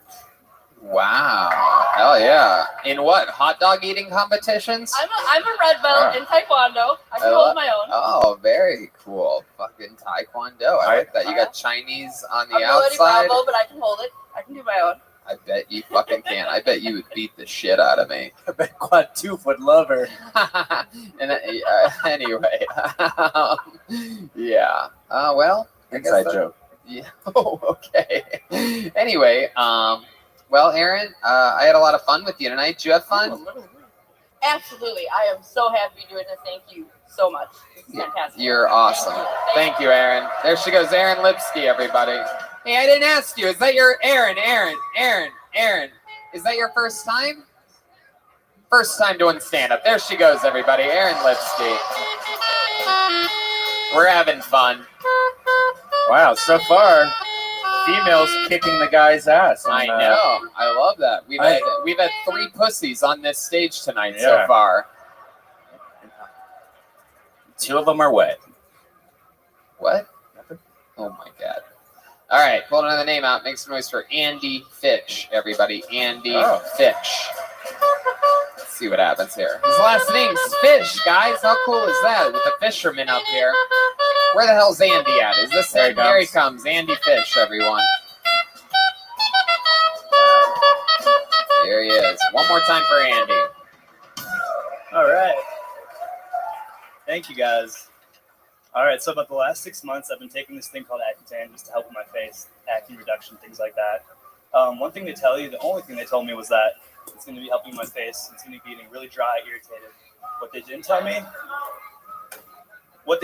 me was that it's going to be making my asshole extremely dry. And the third thing they didn't tell me was that it's going to be making my girlfriend's pussy even more dry. And pretty much just from hearing me for 6 months talk about how dry my asshole is. Other than that, I love my girlfriend. She happens to live with this other girl. It's been getting pretty annoying for about the past 8 months or so. I tell her she's 28. She's got 2 more years before they stop calling her roommates and start calling them lesbians. I got 2 more years. Yeah, that's all I got. Okay, Andy Fish. What did that last joke mean? What do you mean? My girlfriend's 28 and she has a roommate. It's kind of annoying, at night, the noise and whatnot. So. And you're saying 2 more years, and then the roommates, but now everyone's gonna start calling them lesbians. Because they've been living together for so long. Right. I like his last name. Yeah, is Fish. Fish is your real last name. Fisher. What? Even better. Fisher? ER at the Oh, end, yeah. you changed it for stand-up, Andy Fish? Why not? You're a little crazy. I guess so. Wow, crazy. Has your girl ever fucked around with the other girl? I don't think so. No way. The girl's really straight edge. When you say you don't think so, what do you mean? What I mean, they've been friends since they were little kids. You know, you never know. Well, what so she happens, definitely has. She's probably put a couple pencils in there or something. when she was Okay, all younger. right. Red band. A toothbrush. My People goodness. experiment. You never know. Andy, this is your first time doing stand-up? It is, yeah. I've never been on stage before or anything. Never been on a stage No, before. never. You did. Okay. What do you do for work? I work at a veterinary hospital. You work at a what? A veterinary hospital doing yeah. back-end paperwork, accounting, finance, things like that. What do you do at is that what you said? Back-end Paperwork? not anything medical related, all the back-end billing and paperwork, accounting, things like that. Oh yeah. So do you get to see animals? Oh yeah, every day. Yeah. Right. What's your favorite animal? Any kind of super huge dog. I have a German Shepherd, so I love puppies and stuff like that. Yeah. Very good. Is that something? Is that your passion in life? Is there something else that you want to do or love or something? I mean, I would love to get into more of the media side of like the music scene or something like that. Do you practice with that stuff now? Do you have like a program or something like that? Like just like video recording and things like that. Video recording concerts and things like that. Have you ever done that before? Nothing professional or anything like that. Have you ever thought about maybe asking, like if new kids on the block come into town or something like that? What am I doing here right now? It should be over there. It's true. So anyway, you talked about Accutane, right? Yeah, that's yeah. true. How much longer do you have on that thing? Like 2 more weeks. We've had friends. Unfucking my face. We've had friends slowly. that have done that before. You're through the hard part where all the acne comes out, right? Yeah. What was that like? Pure hell. Yeah. Yeah, it was. How long was that for? A couple months? Yeah. No, I don't know, but I sort of know. When I was a kid, I went to the doctor to get Accutane. They said that it would make me want to kill myself, maybe. And I said, I wouldn't want to That's kill fucking myself true. if I didn't have acne. There you go. Yes. Well, I'm glad I said that. And that's a real fisherman for you right there. So, how long have you been with this girlfriend of yours? Almost a year now, and so everything's popping, just like your pimples used to. Kind of. She's 4 years older than me, so I'm kind of. Whoa, It's cougar! good for me. It's good. Hell yeah! What does she do? She works with kids with autism. Kids with autism. Are you talking about yourself or? I knew it. I didn't want to say what. I knew it. I knew it was coming. I didn't want to say, Tony. Fuck yeah! What do you do for fun, Andy? I love to rock climb. It's one of my favorite things to do. Go hiking outside, things like that. Wow. Yeah. Look at you. You do that regularly? Yeah. There's a place right down the road here too. So. Yeah. Where you can climb rocks? It's like an indoor. What are we rock talking climbing about? place. Crack rocks? Like what kind of? That's a little further that way. I'm talking. You mean like indoor rock climbing, like a type of gymnasium or something like that, right? Yeah. Right. Okay. Yeah. Inside. Yeah. Well, that's cool. That's cool that you. Oh, I love sailing the 7 seas inside indoor swimming pools. What are you talking about? It's the best I got. Yeah, I like climbing plastic rocks. No big deal. Wow. Anything else, Andy? Anything other than climbing rocks and hiking? One of my favorite things is just going to random music festivals and things like that. Yeah, but I mean, I get that. But tell us something like revealing about you. Tell us something that you don't think you would ever actually tell us, and then you just said it, and you can't believe that you said it, and you're gonna drive home, and you're like, I can't believe I fucking said that. Okay. Because everything you're telling me sounds One of my like favorite things to do to spontaneously have sex with my girlfriend is anywhere, any room that has like a mirror, or like a mirror, like a sliding glass door, it's a mirror or something like that, or anything like that. It's just spontaneous. It's like yeah. So wait, what? It's like the one thing, The you know. fuck Like, did you just if say? you go into a room Uh-huh. and there's like a bedroom or any kind of enclosed room, there's a mirror being one of the walls, like one of those old sliding glass doors. It's just like that's the one thing. It's like, all right, we look at each other. It's like, all right, You're turned on by your reflection? I don't know. I don't think we're quite. I think you're forgetting part of like the sentence that you're trying to say or something. just Like, like you're saying like, hey, the things like the sliding doors with a mirror on it, and we're like, yeah, and you're like, that's it. And I'm like, wait, what? And what do you do with it? What do you? When What do you you? fuck. When you fuck with mirrors, he likes mirrors. I thought you understood. Oh. Tony, he's saying that he likes to seek out mirrors in rooms and have sex with his girl. Whoa. Hi. Wow. Oh my goodness. Sherman's doing an act out right now. It's been so long since he's had sex. He likes to keep his hip movement ready for it. It's been 30 years. Wow. Oh my God. Wow. Anywhere? What's the craziest place that you and your girlfriend have had sex? In the poop deck. A poop deck? There's a poop deck? It was actually the second time I ever met her parents. We went up to her bedroom, and then her childhood bedroom had a sliding glass door with a mirror on it. Wow. You ever been to a fun house, like one of those mazes of mirrors? I never thought of that's next. That is. You just come in your pants when you walk in, like, fuck, is that me stretched out? Oh. That's crazy that seeing your reflection turns you on so much. It's like it's like watching a porno and having sex at the same time, I guess, right? He's like, oh, my skin's clearing up. Oh. Wow.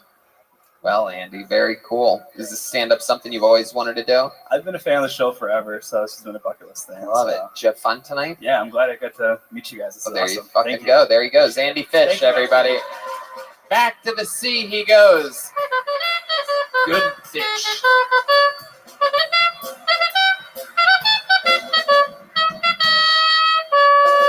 Oh, that's interesting. What song is that?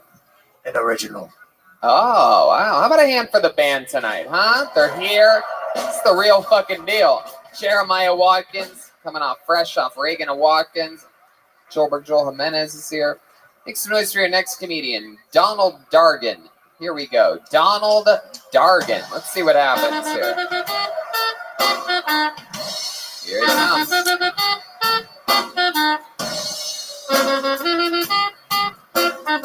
One more time for Donald, everybody. How's it going, Milwaukee? All right. So I drive a lot for work. I just came back from the Mexican border. I went down to Laredo. I had to get checked by Border Patrol coming back, and of course, I bring weed with me everywhere. I got to smoke, you know. As I'm going through, you know, he's asking me, "Is anybody in there? What were you doing down here?" That's where I fucked up. He asked me what I was doing. I said, "Oh, you know, I got to drop something off down in Laredo." As soon as I fucking said that, his eyes shot up. A couple of Border Patrol officers start walking from behind him, you know. I start trying to plead my case, right? I'm like, no, 3 pallets, blah, blah, blah, whatever. They pull me out of the car, make me fucking, you know, check me, whatever. Yeah, after that, then they asked me, they said, "You got drugs on you?" I said, "No, check the car, whatever." I was always told, don't carry anything you can't fit in your ass. So I only brought a couple of grams, a pipe, a bong, a grinder, a skate, you know. The essentials. All right, Donald Dargan. Thank you. Donald Dargan and his big giant asshole, huh? How'd your asshole get so big, Donald? How did that happen? I'm fucking around, dude. I only had a couple of You have a tight little asshole. Very good. I mean, a finger. You know. Is that what goes in there sometimes? Yours? I'm not for it, but I'm not against it. So has someone stuck their finger in your butt before? Yes. Someone done it more than once? A couple of, it's not a bunch. Okay, what are you afraid of? I think they want you to admit that you've had shit in your butt before. A couple of times.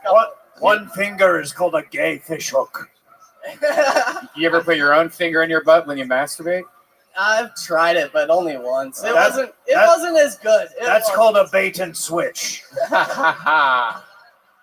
So Donald, you did it, dude. First time on stage tonight? First time doing stand-up. I've been on stage here and there. What have you done on stages before? I was in the band in high school. Yeah, what was the name of that band? No, just like the school band, man. Oh, West Dallas Central, woo! What instrument did you play? I'm joking. Donald, over here, Donald. Relax. What are you, cutting fucking promos out there? Pay attention over here. What instrument did you play when you played in the school band? Percussion, but not drums, right. More like bells and shit. Right. That's right. Yeah. I'm not. You seem more like a bellboy. I agree. So Donald, that's very exciting. That what you did was you told a story about taking weed across the what border? Canada? No. I just went down to Laredo. I just got back. Yeah. Laredo, 2 days ago. Texas. Right. Mexican border. Oh, okay. And you went to Mexico. I didn't go into Mexico, but I could like the next exit was Mexico. So why did you go across the border? No, but you still have to get checked by Border Patrol when you go back north because immigrants and whatnot. Right. Wow. He's sitting right there. He's right there next to you. I'm not saying I'm against them. I'm just saying they check. I mean, Why did you whisper the word immigrant? Immigrants. Yeah, exactly. You got to be careful. Just because I couldn't say Mexicans. It's sitting right there. Joel's a fisherman today, so his back is just a little bit more wet than usual. So tell us about you, Donald. Do we know what you do for work yet? I make popcorn and drive expedited freight. Why would you say make popcorn first? Because that's the main. All right, so that's the main thing. You know what I'm saying? Go to Mayfair Mall, treat popcorn. We make popcorn over 80 flavors, something like that now. Wow. Jesus. All right, Colonel Sanders, relax. Don't yell at me. My God. How long you been making popcorn for? Just a little while. It's a buddy's fiance and his little business, and I just came in to kind of help. So how long did it take for him to pop the question? He said fiance. No. It's my buddy and his fiance. Popcorn. They deal pop. I've been at sea for a long time. So all of these aren't going to work, you scoundrels. You said they have 80 flavors. Is there like gross flavors now? Like do you have like old sock popcorn or no? We don't really do like the jelly gross, bean. You have jelly bean flavor? Not really. We do like pizza flavored. Kind of. We do like dill pickles, a big one. Sea salt caramel mocha. That's cool. Like pineapple upside down cake. Wow, that sounds good. All of it, dude. I'll send you guys some after the show. Yeah, where are you gonna send it to? Wherever you want. Okay.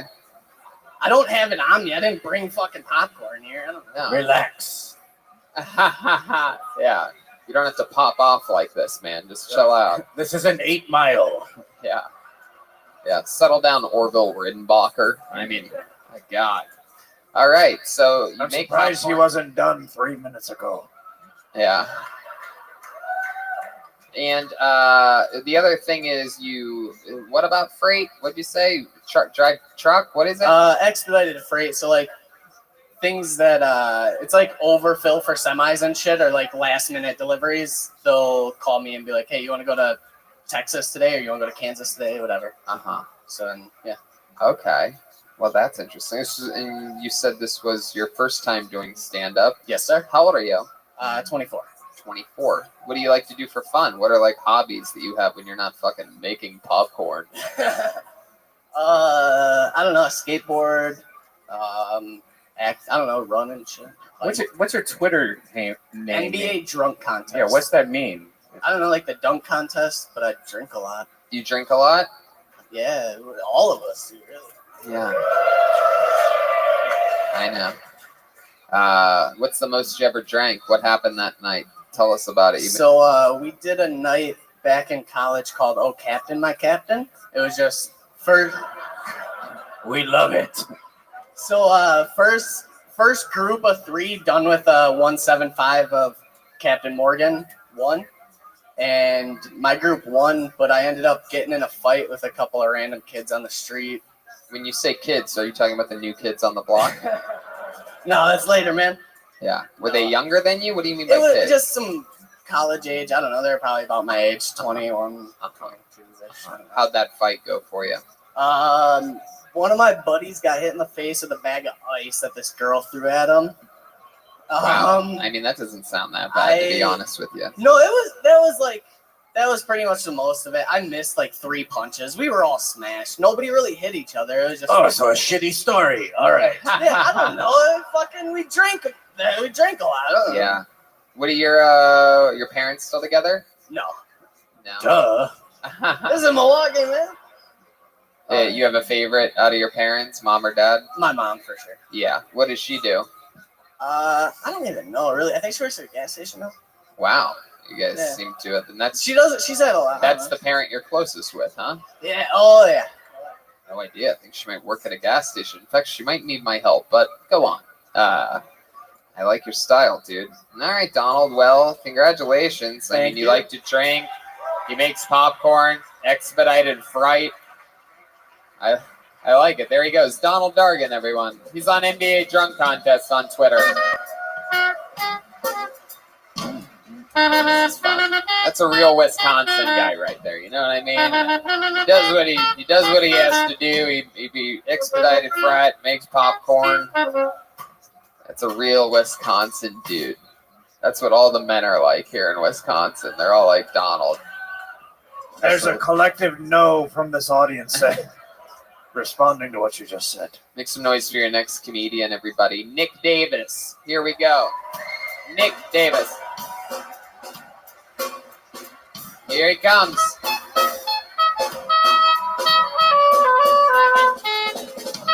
Milwaukee, what's going on, guys?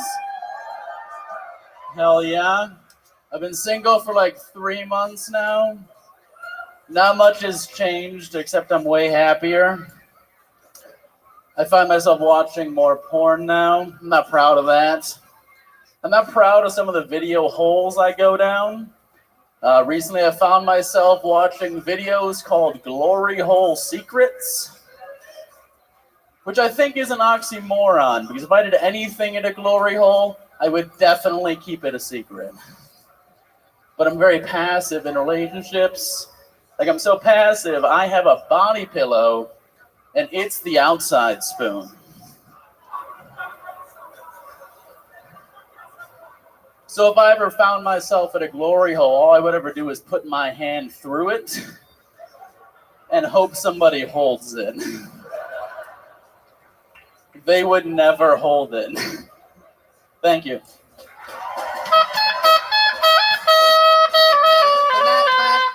Hey, wow, look at that. Some little fucking shades of the Mos Eisley Cantina up in this motherfucker.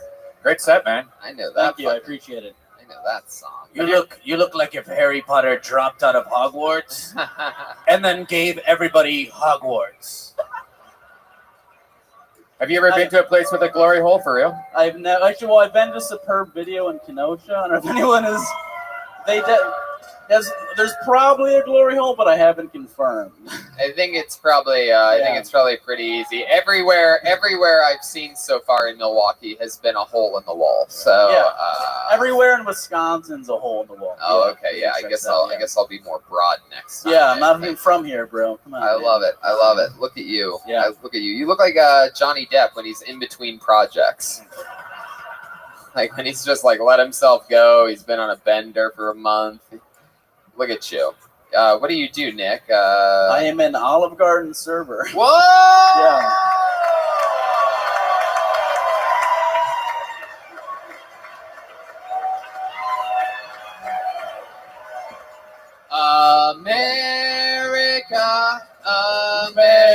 America, God shed his breadsticks on thee.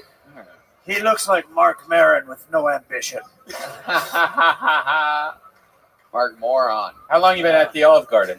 9 months or so now. Man, it's like never ending. Yeah, breadstick salad, whatever you need, buddy. I'll help you out. Wow. Yeah. Well, I want to let you know that when you're here, dude, you're family. Thank you. All I right? appreciate it. Yeah. Not going to be Yes, that mean yeah. to you. We love the Olive Garden. In fact, we just went there a couple weeks ago on Yeah. on You guys want to swing down for lunch tomorrow on your way to Chicago? I'll be serving breadsticks. Oh, on I lunch. just came. Is that really true? Is that Absolutely, is yeah, your I work- Olive Garden on the way? Pleasant Prairie, baby. Yeah. What time do you work tomorrow? What time do you start? I believe like 11 a.m. until about 2 p.m. or so. Is it really on the way? Can you guys confirm Yeah. that? All right. It's Yeah. Pleasant what? What's the name of the city? Pleasant. It's in Pleasant Prairie, Wisconsin. Pleasant Prairie. Right off the interstate on Highway 50. Are we sure Pleasant Prairie isn't the gayest part of Milwaukee? Yeah, That what sounds the like. fuck? I mean, Yeah. Yeah. That is actually probably the Do you have any Olive Garden tips? Like, a long time ago, somebody goes, hey, you should always order the Alfredo dipping sauce for the breadstick. that's actually Changed true, my yeah. life. I agree with you. Who recommended it? I know Yeah. it wasn't a doctor that recommended Definitely not a doctor. Actually, our manager just got a pacemaker put in it. because for the last 30 years he's only been eating Alfredo meatballs. Wow. Yeah, and I didn't understand his sense of humor at all. When he came back from his surgery, I threatened to punch him in the pacemaker. Wow. And then we were cool. Hell yeah. I said I'd Bluetooth hack his pacemaker because it has a Bluetooth sensor. And I said, I'm gonna shut off your fucking lungs, Jeff, and he just laughed. Jesus, wow. Some like Yeah. inside Olive Garden It's really jokes it's right very here. dark. It's a very dark kitchen. Heck yeah. Well, that wasn't a tip. I mean, there's a lot of black You want people. a tip? Is there any secret menu items? Would be a better question. Yeah, is there What was anything that? you'd recommend? Secrets, yes. Just go there at lunch. There's like the dinner duos are the secret. If you go there between 3 and 5 p.m., you get the same portions as dinner Right. for half the price. Basically. Those are the buy one take one right now. It's a Wow, pretty but good option. but only from 3 to 5. Are you sure tomorrow it's not from 11:30 to 12:30? I'm not bartending tomorrow. I don't have that kind of control. Oh no. Oh, that's just for drinks. Hey, is what soup you're and saying. salad. I can bring that. I don't even have to bring Yeah, that that's into what the we're talking. kitchen, We don't. you know We're what not. I mean? We're not drinking during the day. We're not from Wisconsin. Guys, if, all right? We have fucking work to do tomorrow. Okay. Hey, yeah. Sorry, I don't make popcorn. You fucking idiots. You guys are fun. So Nick, how long? You 9 months at Olive Garden? Correct. So one yeah. could say you're about to finally the baby's about to come out. The little Yeah, fuck. I mean, I got this. Yeah, pretty much soon. I'm gonna pop out a big meatball. I love it. I love it. Yeah. What do you do for fun? I mean, I play basketball a little bit now and then. Really? You play basketball? Not well. This No, is what basketball players look like. I was here? at Appleton last night. Use that joke, Tony, bro. Come on, man. Yeah, I Come on, know. dude. It's a podcast. What are you, the ball? Yes, thank you. Yeah.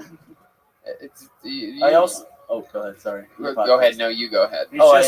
He's just surprised that average-looking white guys with no height play basketball in Wisconsin. Yes, exactly. Yeah, So it's all we are. It is something that every The time. Ricky Rubio of Wisconsin. What do you want from me? Okay, what else? Other than playing basketball. I play a little music here and there. I had nothing, not drums. I have a Casio DG10 electric guitar thing I fuck with. Yeah, it's fun. Stand up, been doing this for a while. What's your love life like? Weird. Yeah. Yeah. Tell us about it. I've been single for a few months. It's weird. I don't know how dating works in your mid-20s. This is wild. Tinder's dumb. Don't date people you work with. Kind of the Don't wear a denim vest. yeah, they'll do it.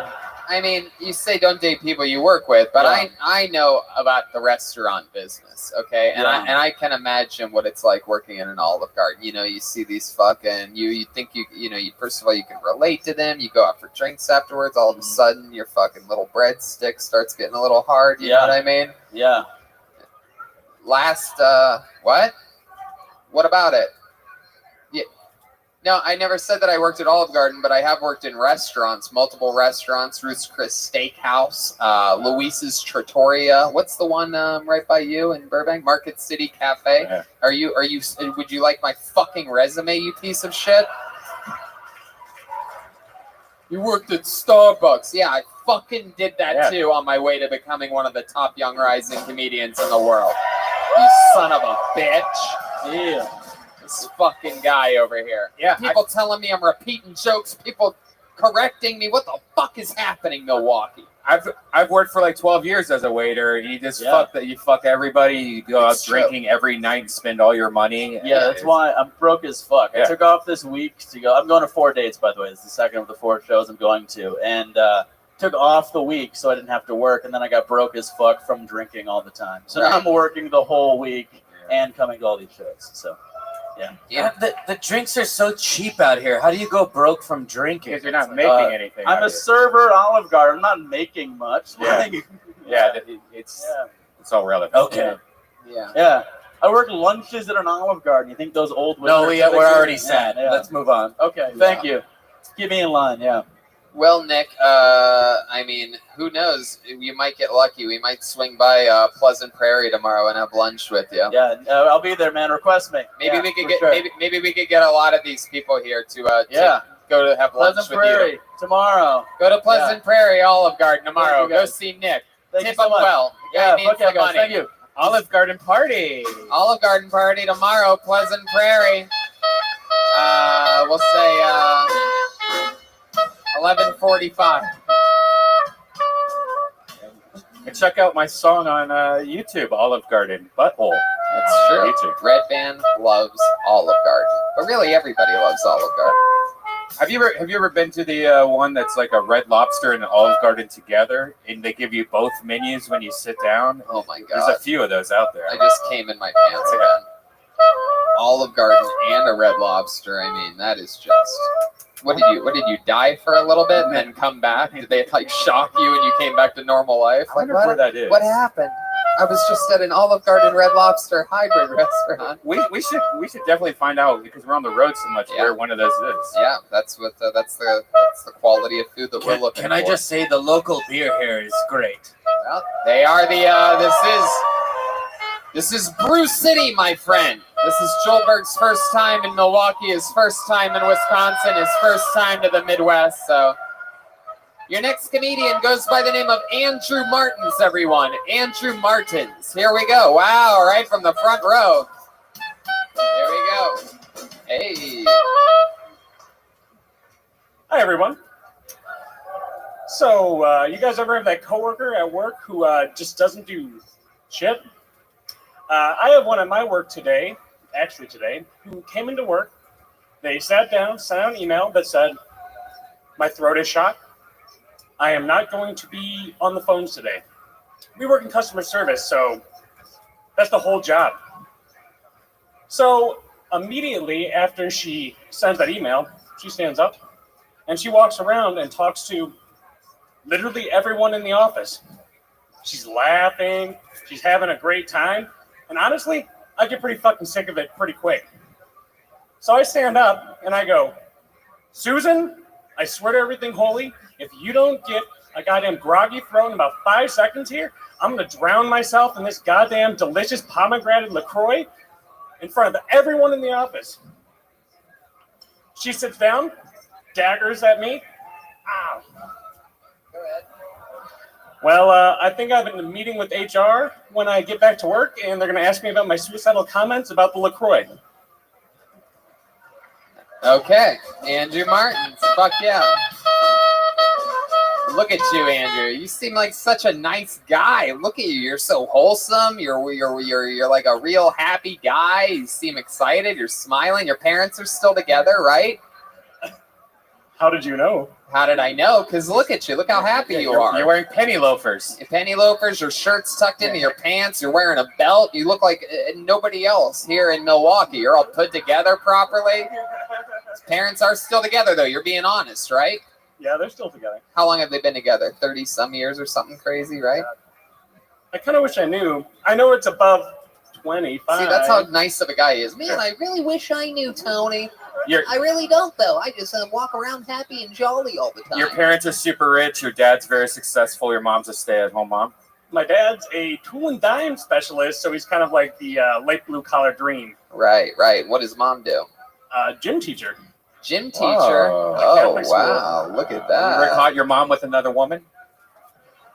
Good question. Not to date, and it would be fairly surprising.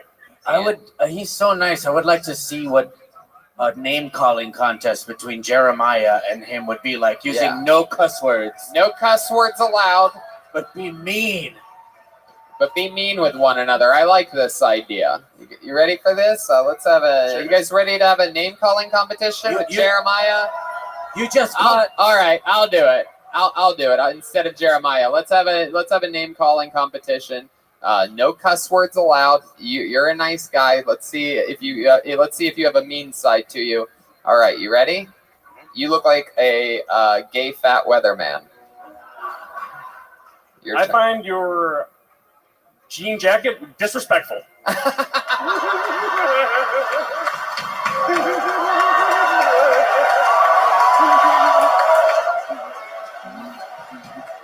Okay. All right, let's do this again. Let's go another round. You want to go another round, Andrew? Let's do it. Okay. Was it hard for your mom to fail her son in gym class? All right, get him. Bad news bears, she failed me in study hall. No, get him back. It's an insult. You already fucked it up. He's such a nice guy. You're lucky it was raining today, or I'd be very confused by your rain jacket.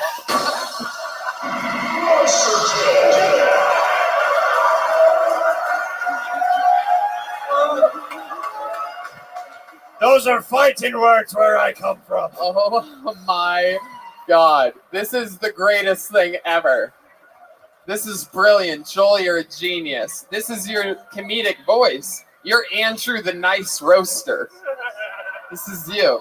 You reverse roast. You're like a microwave. You cook from the inside out. It's incredible. Man, I'll tell you, if it wasn't raining today, I wouldn't know what to think of that outfit. You're lucky it rained today. Otherwise, I'd be confused. There he is. How you living, pimp? You're such a big, sweet guy. Look at you, Andrew. What? This is incredible. I'm gonna do one more. Zoot, how are you?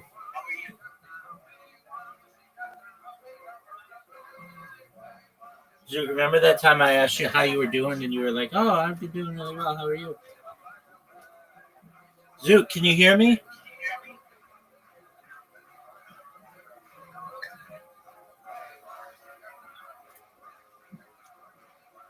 Zoot, are you speaking? Zoot, big dog, can you hear me? What's going on? There you are. How you living, baby? Are we going to 100 mil? Oh, for sure, dog. Are you gonna lose golf 5 times? Are you gonna lose golf 5 times in a row? That's my question. Well,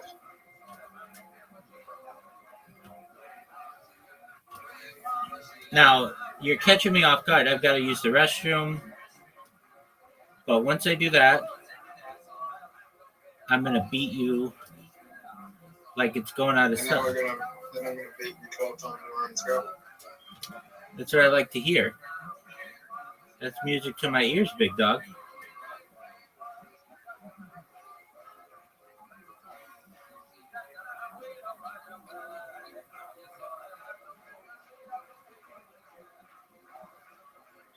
Just one moment. I'm working on something.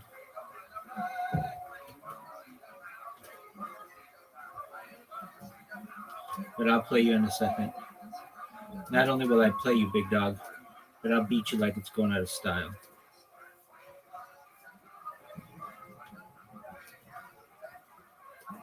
So, Zoo, what's the next plan with the Fair Labor Commission?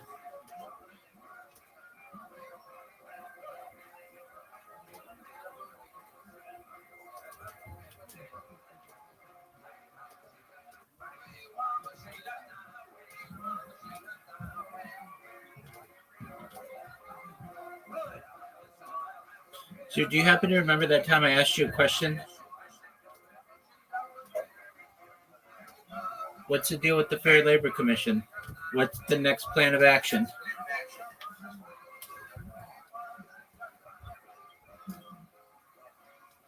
To get on. To get on? What does that even mean? Just play out. Just play dog. Here you go. Dude, you're not even making sense, dog. Just hold on a second. I've got to go to the bathroom. I'll be right back. Practice darts. Because you're going to need all the practice you can get, son. Because I'm going to beat you in everything except darts, probably, because I suck at that.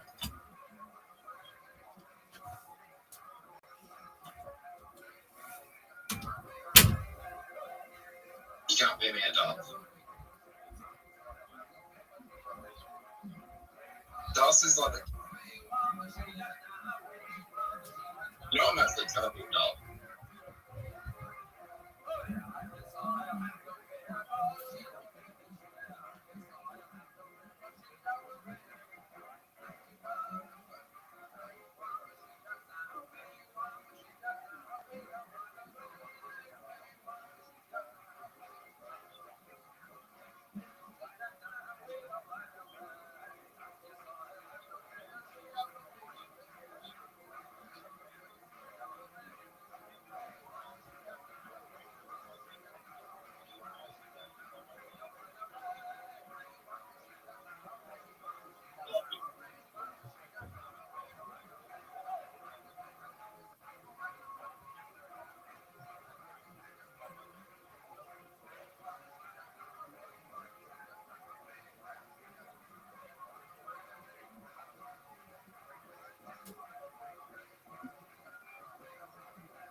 Zoot, I'm here.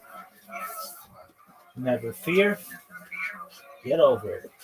Zoot, I've been singing a song all day by some Australian artist. Do you want to know the song?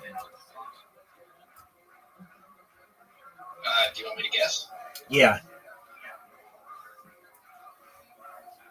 Is it girl or boy? It's girls. I think it's all girls. But Veronica? what'd you say? The Veronicas? No, it's not the Veronicas. Yeah, there's a girl in Australia. Is it Sophie Monk? It's older than Kylie Minogue, I think. Marshall Islands? Hold on, it's a band. Let me get the right band though. A girl band? I think it's all women, but it may not be. Let me check. No, there's some men in the band. It came out in, well, maybe it's not older than Kylie Minogue, but around the same time. It was released in 1990 by Virgin Records.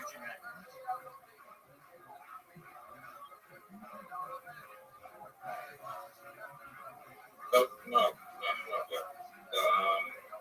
It's men and women. It's an Australian rock band. No matter what? And kidding. This.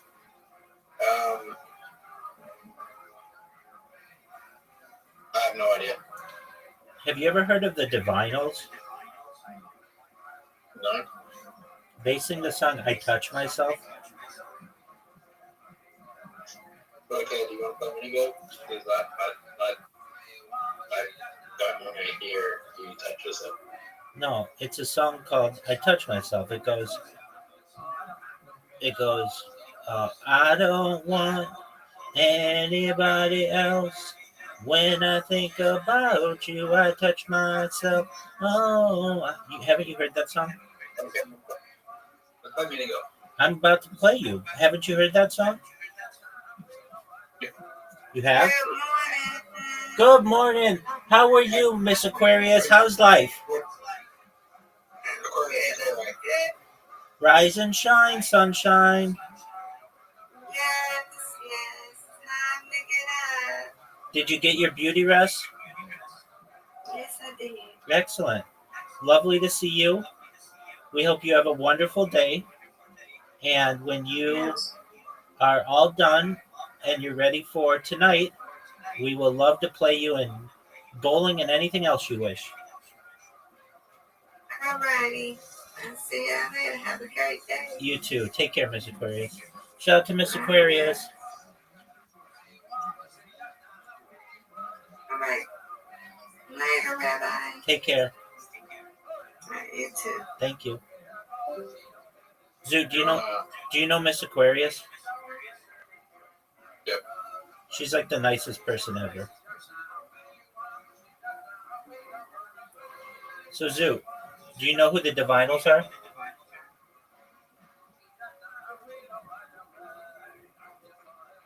Yeah.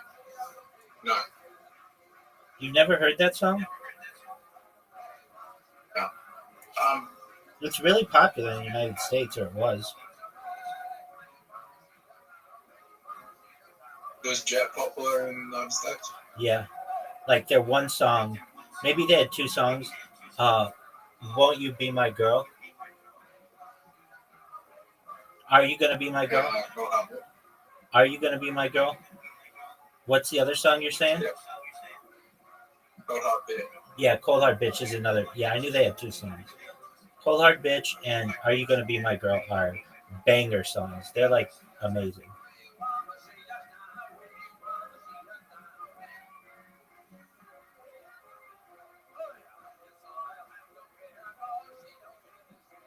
Do you like King Gizzard and Wizard Wizard? I don't know that one.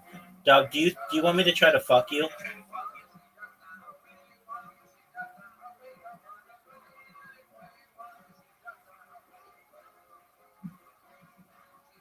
Do you have Netflix? No. Oh, you fucked me, dude. Can you get pirated version of Netflix? Yeah.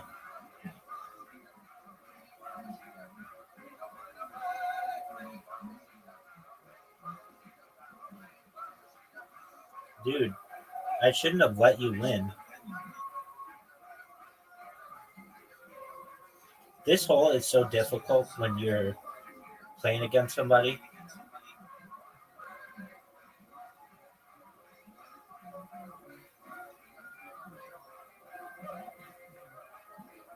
What are your thoughts on that shot, Zoot?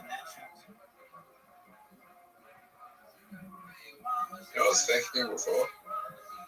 That's terrible. I think in 30 to 50 years from now, this sex industry is going to be dominated by men and not women. Robots, dog.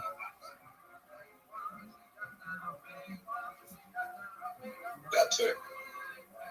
And that's why. Okay. That's one reason men will go towards robots more than women.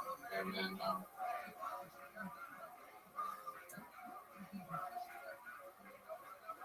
Zoot, you know you need like the best shot of your career right now.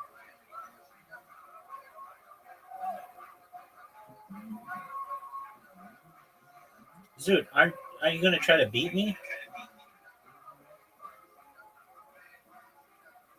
I'm going to have the best of my career. We're ready for it. That looked promising.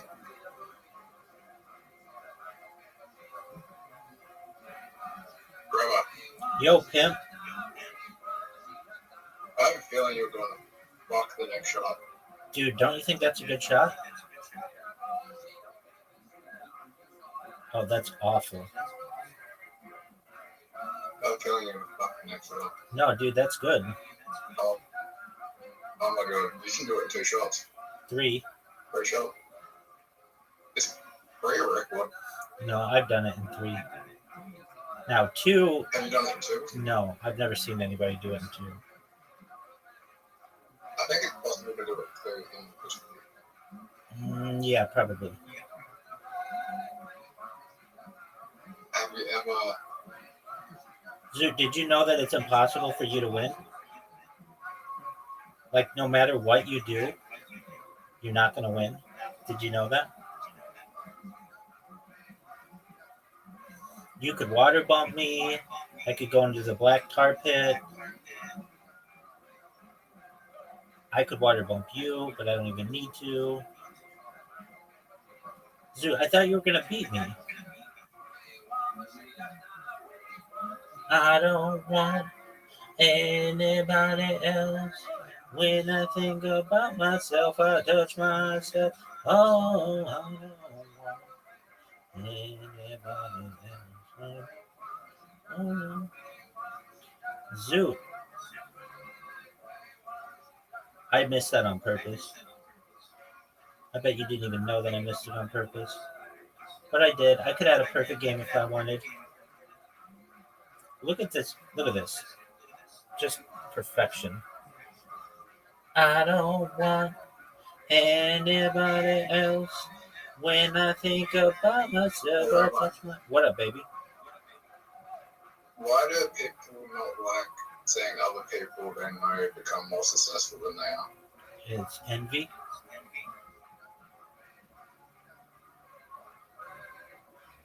Like, you mean like how my ball just went through right now and you don't like that because it was such an amazing shot? Is that what you mean? Sure. You know that's a bad shot. It's like people, when I talk about people just the same. Like if I talk about crypto with someone that's not into the space, they think it's being all lose money because I'm not wearing the money clothes. Okay. What do they think about it when you tell them how shitty a mini golf player you are? I don't. I try to hide that one. That's a good move. Dude, we should make Play-Doh, but when you play, instead of getting coins, you get cryptocurrency. That's a good idea. That's $1 billion idea. It is $1 billion idea, son. Perhaps even more. There was an app that tried it and failed really miserably, but they made the developers made a lot of money.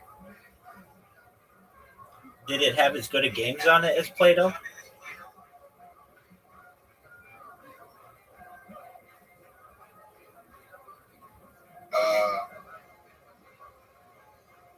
There were a number of them. Watch this shot. Oh, what a good shot. You know that was one of There the... was one on Bonnet Smart Chain, I can't remember what it was called. And then there was another one. There was a Pokemon style game called Active Infinity that was like a bit of out there.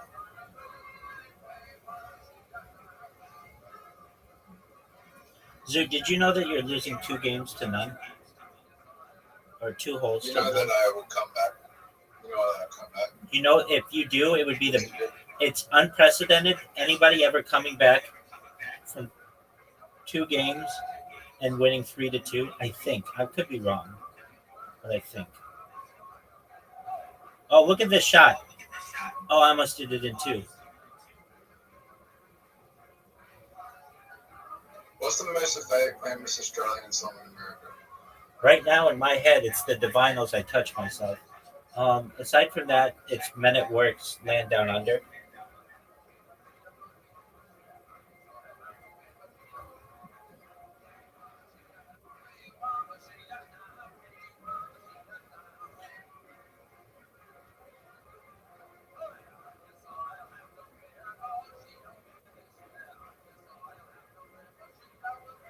Who's the...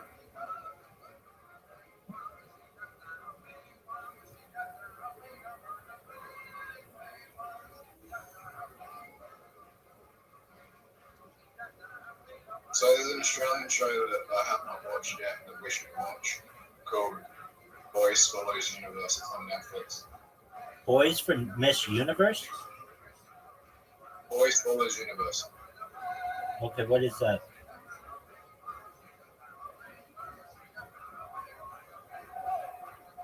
About a 7-year-old boy that like belongs a drug addict and that's in jail or something. That sounds like a super sad story. Why do I want to watch that?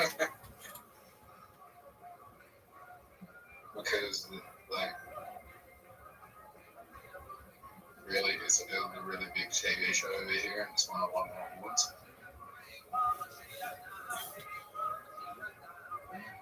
I mean, I'm sure it's amazing, but don't you realize my time is really focused on beating the crap out of you in mini golf? Yeah, but you have all the time in the world. That's what you think, man.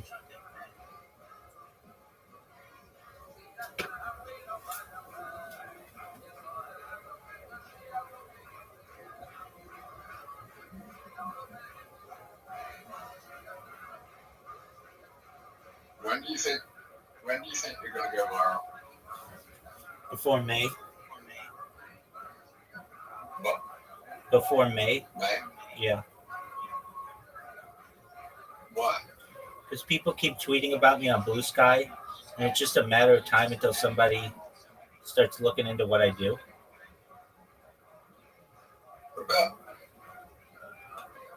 You think you're gonna be? Oh, what is this? Zoot. Dude, what is that?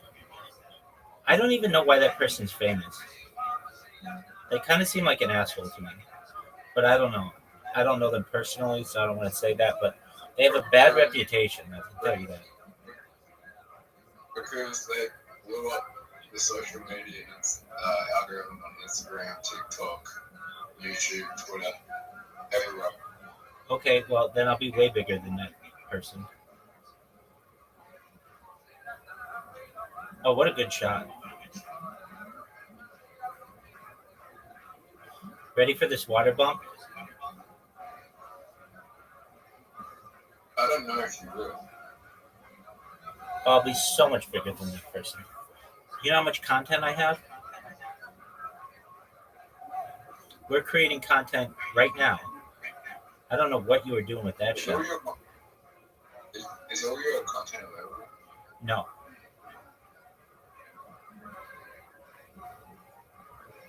What do you mean? I have some accounts that have been banned, and I have a lot of content, like an entire summer, on hard drives. How are you gonna upload that? Eventually, I would get like a T1 line.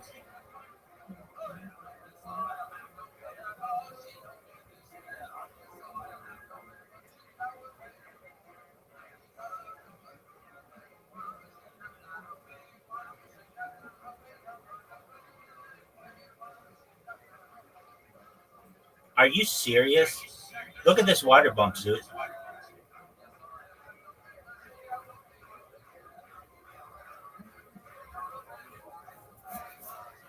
Zoot, did you know that I won 2 games against you in a row?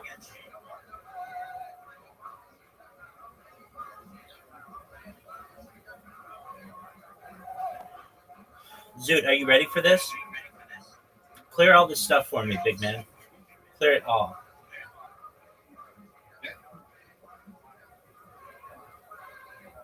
Rank your shot. I've known you nearly 3 years. We've known each other nearly 2 years now. That's right.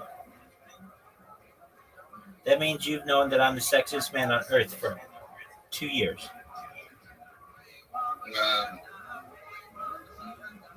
That's debatable. Beauty is subjective.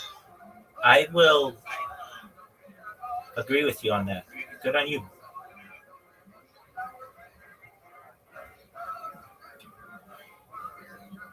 Dude, you might beat me on this first hole.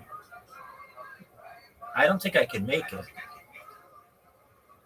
Dude, it sucks. All right, Zoot, show me what you got. Terrible shot, Zoot. You know that's a bad shot.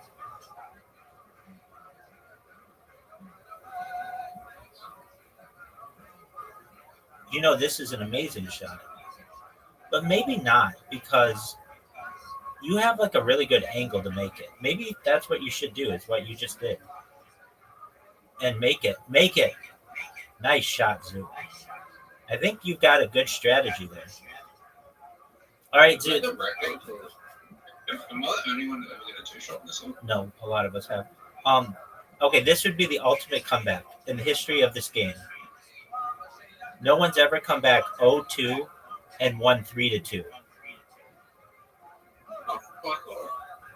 Roll down, roll down, roll down. Rabbi, remember when you get a hold of one of this? I do. Oh, look at this shot, Zoot. Zoot, look at this shot. How many Zoot. holes have we worked out of the hole? Oh, come on. Zoot, I just got fucked, man.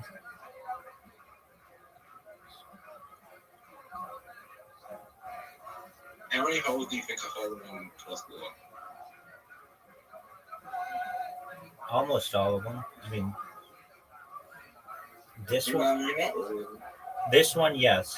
But like the one we just played with the circle and the pink, no.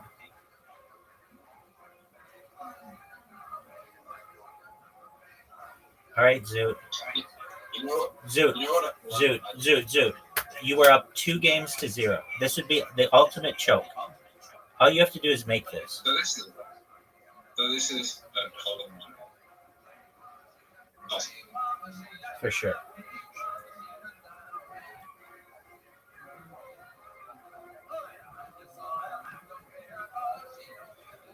Get there. Zoot, I can't believe I missed it.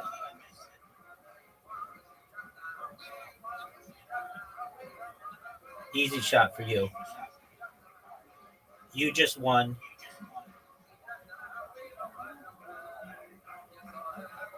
Well, maybe not. I could tie. What? Oh, you love this hole. Yeah, do you think everything? Do you think TV is dying because of internet? Streaming? Yeah, definitely. Do you think like we'll ever go back to the golden era of TV shows with like talk shows and all that? Reality TV kind of killed that. There's a chance. Oh, what are you doing to me, Zoo? Dude, that was mean. I mean, no. I mean, no one wants to watch fucking James Corden. Who is that? Is that guy who was on the Late Show or whatever? Yeah, like sure. I've never heard someone in my life saying I like James Corden and like his TV show is the best TV show I've ever seen. That's true.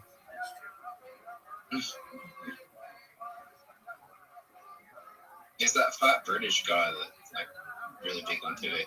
Right.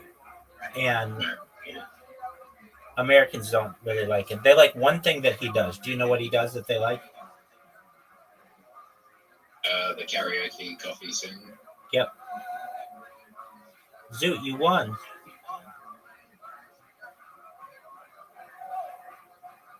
Yeah. He's known for the karaoke. That's the only thing why he's known in America.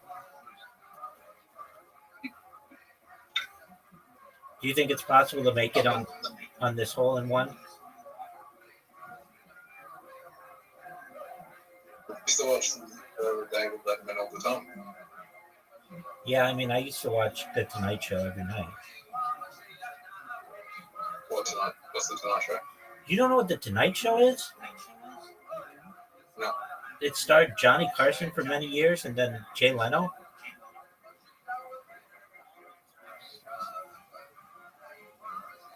Oh, we had Jay Leno. Well, that's The Tonight Show, dude. Yeah, David Letterman is more popular with it. Okay. You know what Jimmy Fallon is? Yep. That's The Tonight Show. Oh, yeah. We have them over here as well.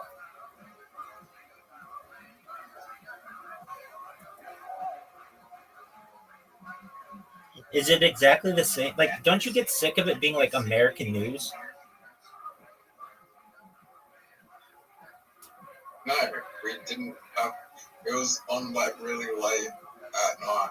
Like if you were watching it, it was like came on like 12 a.m. All right, well, that's when it comes out in the United States.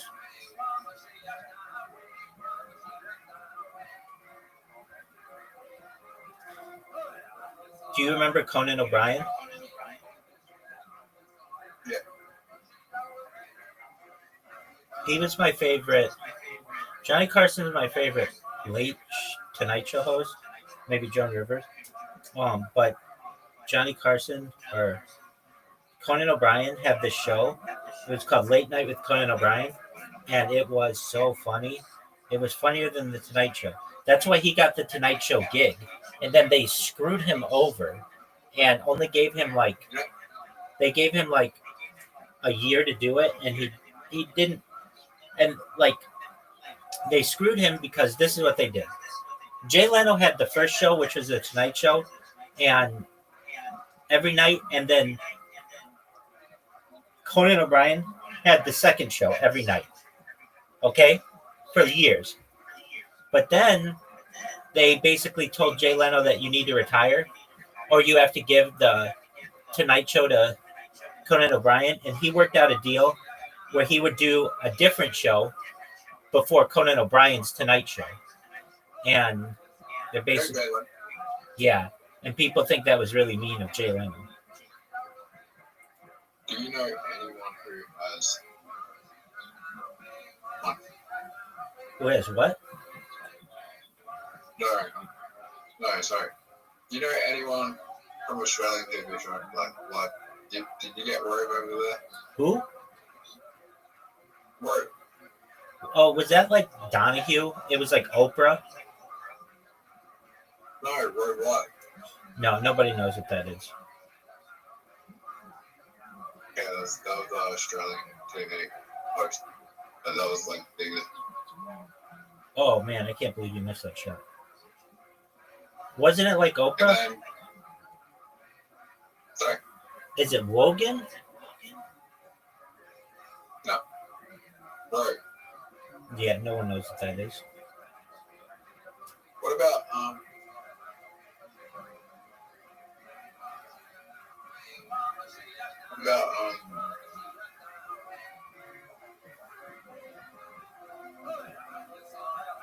Hamish and Andy Who is that?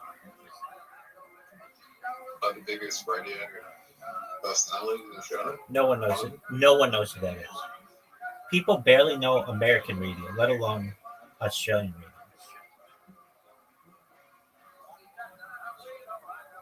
Amos and Andy. Oh, well, that's different. But that was an American show first. It was a radio show, and then it became a television show. But it was like very racist. Then Carly and Jackie.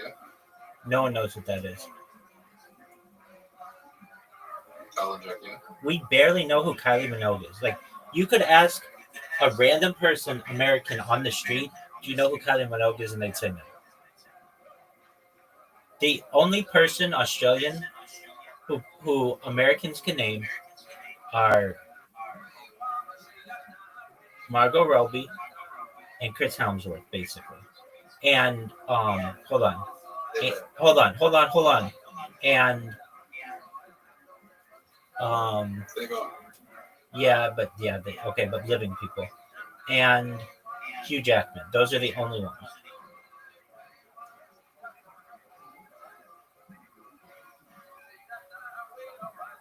What about John? Who?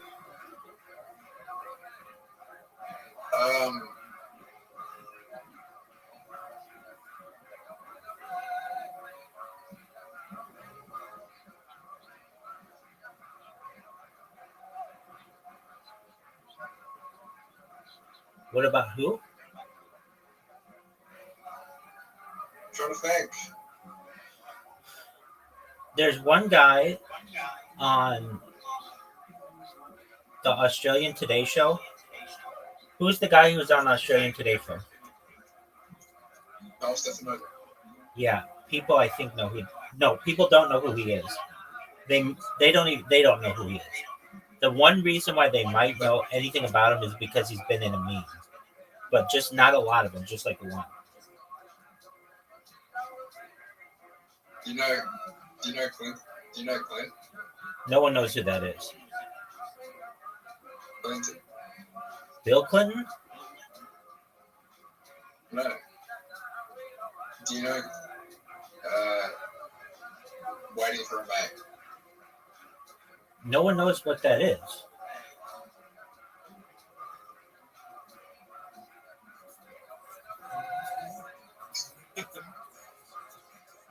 RBT. No one knows what that is. You may have a really good shot here. Nope, you messed up. Right. Random breath test was basically, right? Yeah, they don't have that in the United States because it would hurt the liquor industry. And also, it would probably bring down DUIs, and DUIs are big business for municipalities. I don't think it would because, you know why wouldn't? I think it would, but okay, why wouldn't it? Did catch the protocol turn down predators? What a good shot. Yeah, it did. I would say.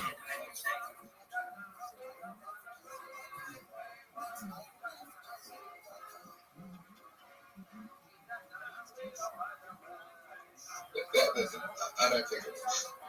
RBT is, I told you, RBT is basically catch a predator for drink drivers. Right. And I'm saying that major sponsors in the United States are alcohol companies. Well, it just wouldn't be fucking funny watching people get dumped at DUIs in America.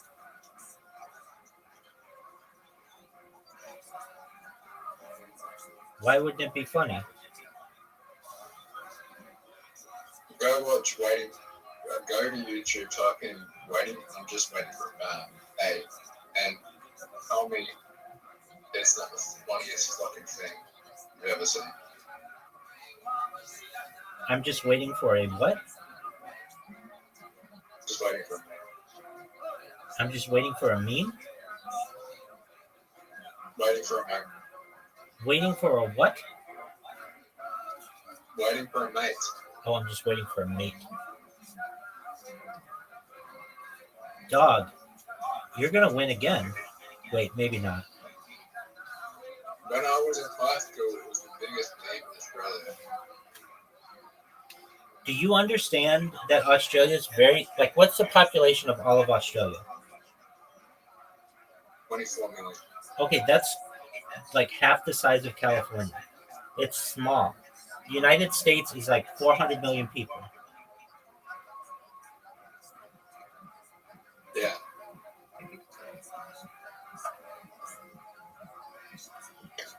And this shot is one of the best shots any of those 400 million people could make. Do you see how good this shot is?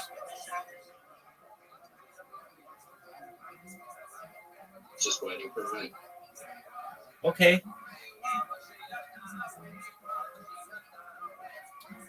Oh, Zoot, you made it for me. What? Did you see my ball hit the hole twice? Did you see that?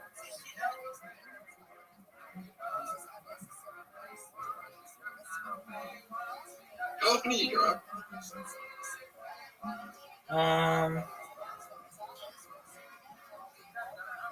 Well, I sold my car to do this, but before then, every single day.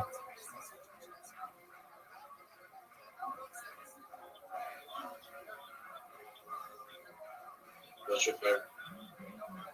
How big is it? How big is California? In terms of population, Well, I know the population is big, but like the size of California. dog, look at a map. You know what it looks like.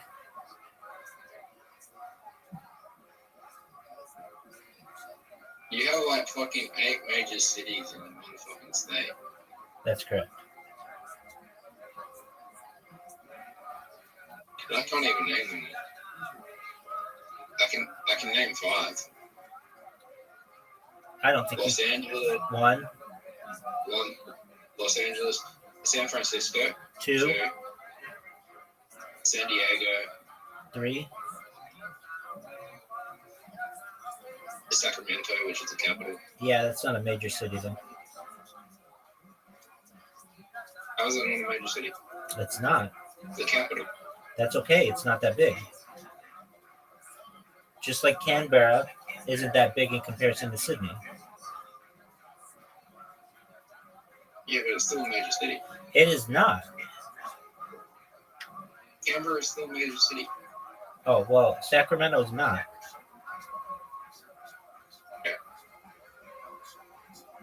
There are at least, I mean, we can look it up, but like 4 cities that are bigger than Sacramento. But yeah, Los Angeles, San Francisco, San Diego. Is Palm Springs one? Is it Palm Springs one as well? It's a city, but it's small. What's the other major city? There are a bunch of them. There's San Jose. There's Oakland. Yeah.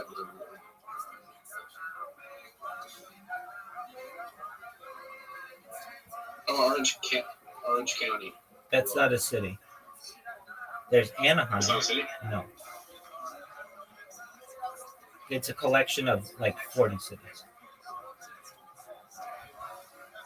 Orange County? Yep, the biggest of which is Anaheim. Yeah, Disneyland, bro. Yeah, that's sorry, it's how Disneyland here.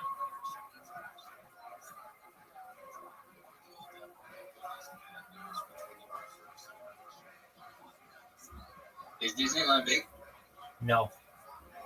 Especially in comparison to Disney World. Yeah. Disneyland's really small in comparison to Disney World.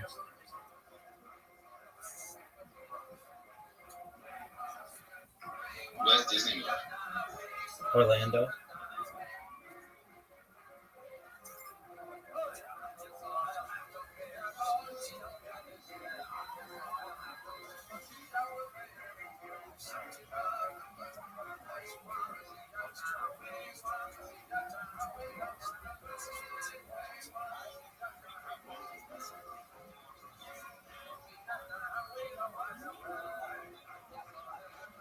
No way. What a great shot, Zoo. Zoo, you're playing very well.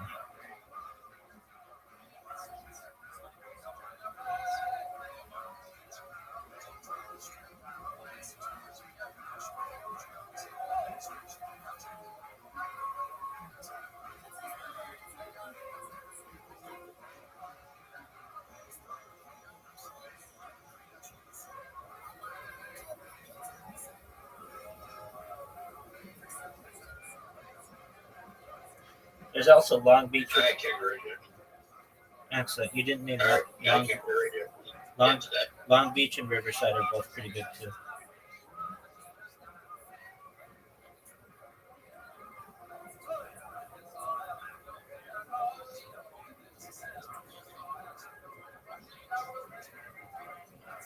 How was your kangaroo jerky? It's hard to eat.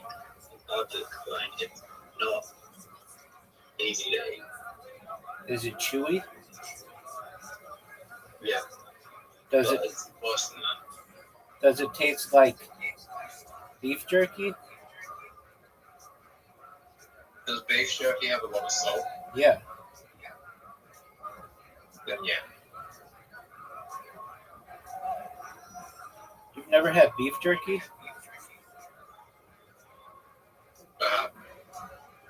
And then why'd you ask if it has a lot of salt? Because it's been a long time since I had beef jerky. Oh, okay. Yes. Same with like turkey jerky.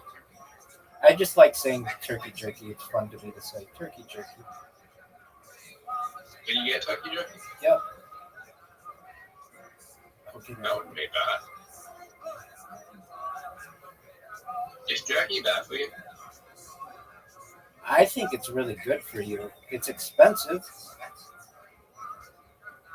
And the reason why it's expensive is because it's like pure protein. It doesn't even have any water in it.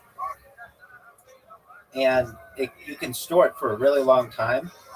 So it's like it doesn't perish very easily. And it's very rugged. Or like, I don't want to say rugged, but it's like it provides for a lot of sustenance with like a very small amount. So that's why it's so expensive.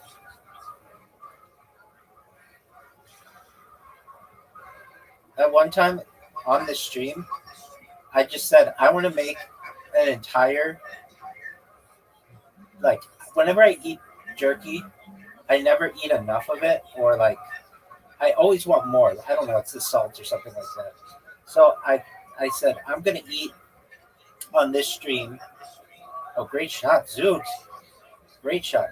I'm gonna eat on my stream an entire day. All I'm gonna do is eat jerky. And I ate like just 2 packages, and I ended up throwing up on stream. And I threw up all day. And I think it was just so much salt. I'm not sure what it was, but I've got a headache really badly. It was like, I thought it would be like a really great meal to have. Like, oh, I'm going to eat beef jerky. That's the last time I ate beef jerky. I just threw up really badly. And I remember going to the bathroom, carrying the camera, and trying to get it on camera, like up, like on Instagram live as I've thrown up. I've thrown up a few times on the stream. Usually, though, it's because of cheese. Just I'll be like lactose intolerant to cheese, but it's happened with beef jerky. Oh, Zoo, you missed. All right, you ready for Scrabble? Are you ready for Scrabble? Literati? All right, I know what it's called. All right, are you gonna beat me? I don't think so.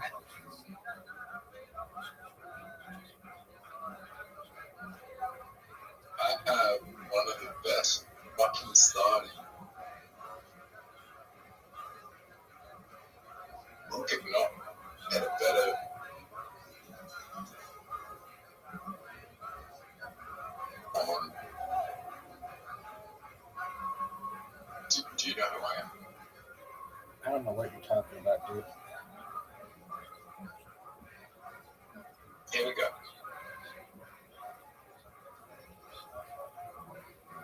Not a word.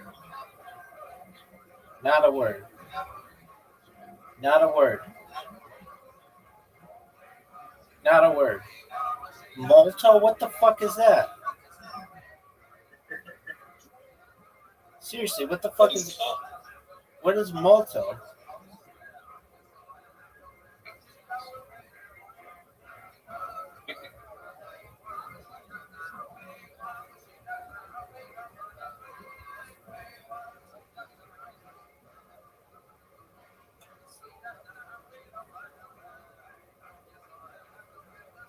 I have someone. Who's that? Yeah. A girl? Yeah. Is she hot? Yeah. That's tight. She could be. She could meet me even if she wasn't hot.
I think she lives in Orange County, so I probably walk past it. There's a chance she walked past it.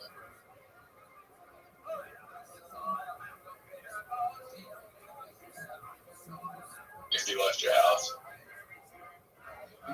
I leave my house. How far do you go? I've been as far north as Santa Barbara, as far south as San Diego, as far west as the ocean, as far east as the mountains. It's expensive to leave. I need data. I need insurance. I need like transportation. I don't have the kind of money that I did when I first started this.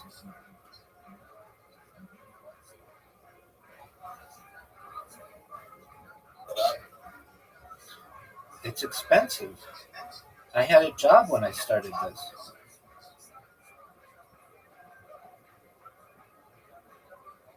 You still have a job now? I don't have a job. She considered kicking your ass and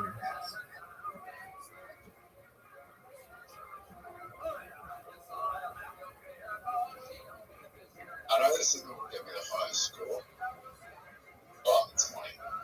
that's a good one.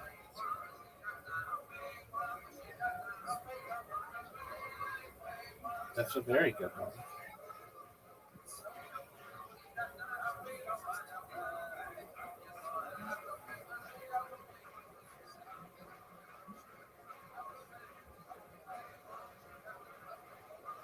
It's funny because you have common sense. I agree.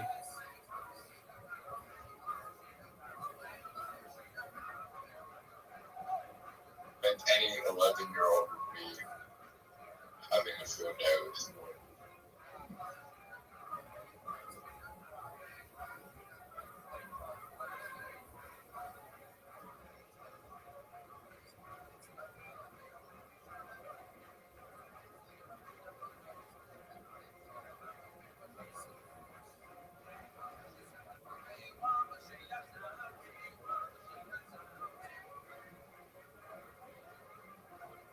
I looked it up. There's some graphic coordinates, but I don't think you use offensive words.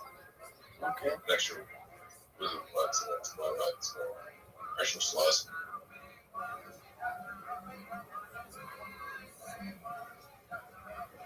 That should let you.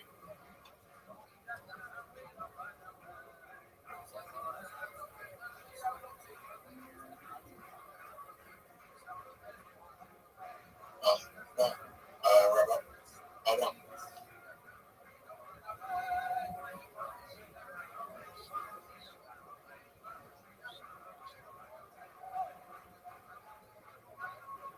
What job did you have when you started? Dog, I've told you this like 1,000 times. I'm a certified project management professional.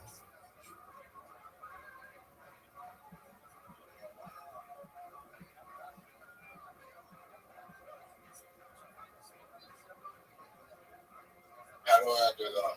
How do I get into that? Well, generally you need a tech background or a construction background. Do you have either of those?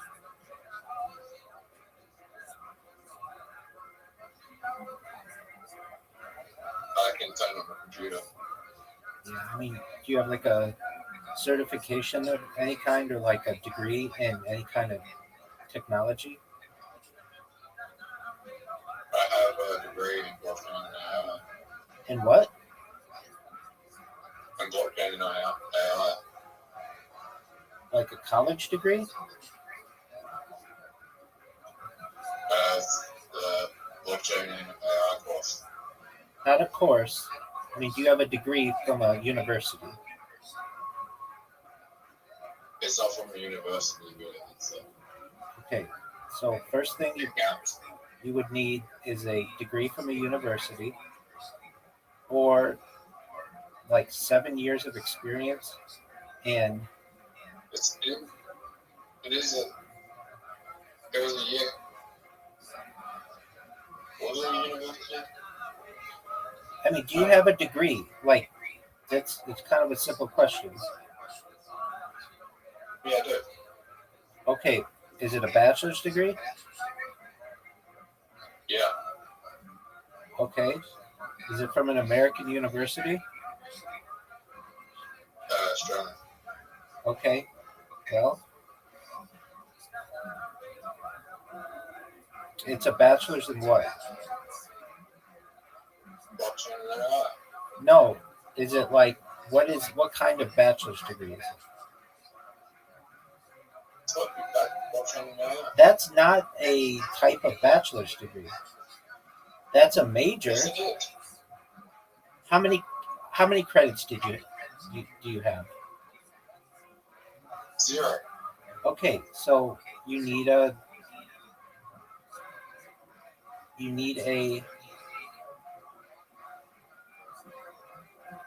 I have all vowels. You need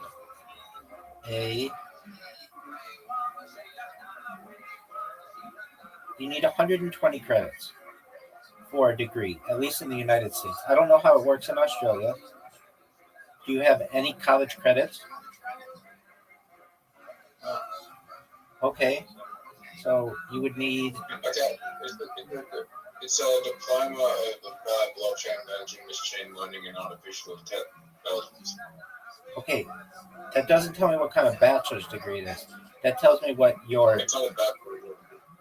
It was the diploma. I messed up. Okay. Diploma.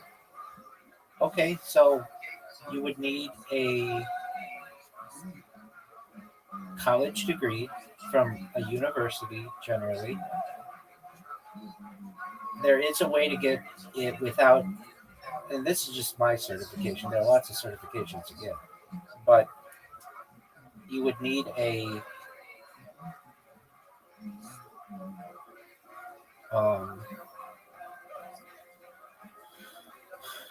equivalent experience. So like not even that, but like it's more experience. So you need like 7 or 10 years or something in addition. And then you have to, and then they audit your educational history and your experience. So you need someone to vouch for you that you have the degree, and they would check your transcripts, which they do, and then you have to pass a test. I have to say, yeah, I meant deployment under. That's okay.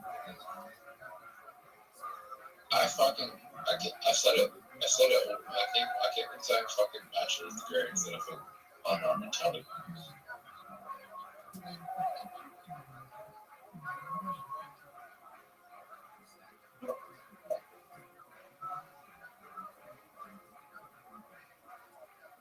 Yeah, it's a diploma in blockchain, machine learning, and artificial intelligence. Okay, how many college credits is that? 0. Okay, so that's just like an unrelated certification. Meaning, it's cool that you have it. I mean, that's neat, but it's not relevant to necessarily. It cost me $12,000. Okay, it doesn't matter how much it costs you. It isn't going to help you in terms of getting the certification. I mean, I can be a consultant advisor or a project manager or a business strategist or research analysis from what I've done. Okay, so working in marketing. So if you got a project management job and you did it for 7 years, you could get the certification that I have even without a college degree. I think if you do have a college degree, you just need 3 years of experience. I can get a project manager role in blockchain for an AI company. Most of the blockchain companies are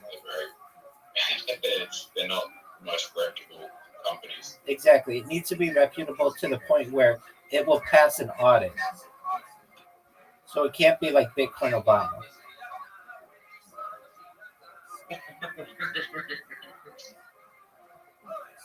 I mean, one day Bitcoin Obama will be the richest man in Nigeria.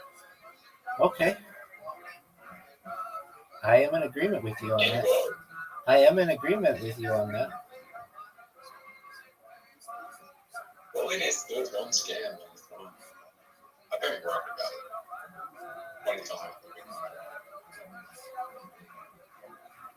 I don't know why I think it's different every time.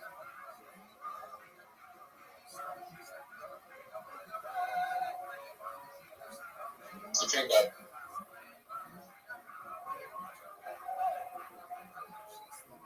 I think yeah.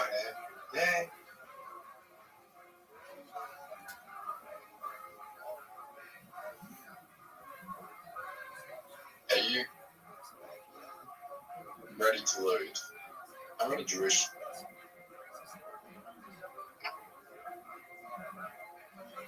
How many Jewish what? How many Jewish people are there in California? It's a good question on what you consider a Jew. But essentially about 1 million to 1 to 2 million. And the Jewish population all over the world is only like 15 million. Approximately. So a large amount of the population is in California. Correct. New York as well.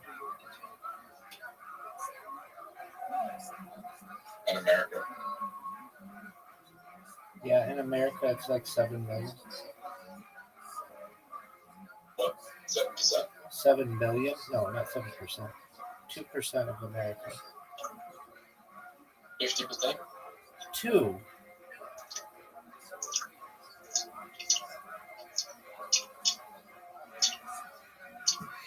Oh.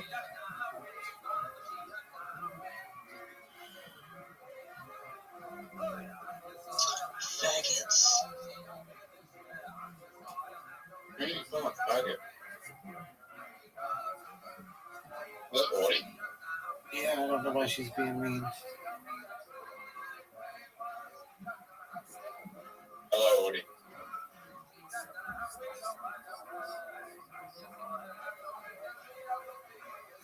when you come to Australia? Why the fuck would I go to Australia? Tommy?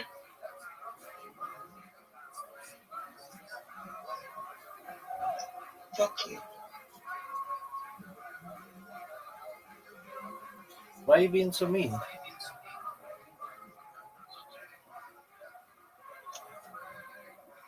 are you being so mean?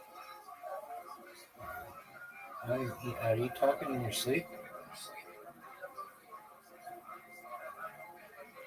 Am I fucking retarded? Or am I only gay? I don't know. Yeah, that's not an answer I can answer for you.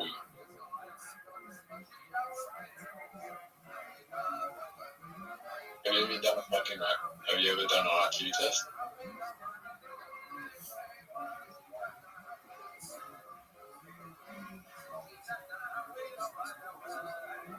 I can answer that question for You you. ever stuck your fingers up your butt? All you have to do is take an IQ test. And then if you're being more sexually active than women than men, probably get.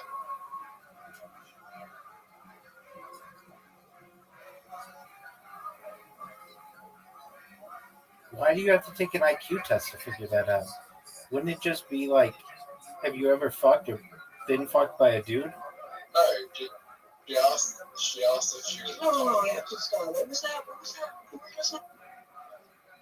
She asked if she was retarded or just gay. Oh, I got you.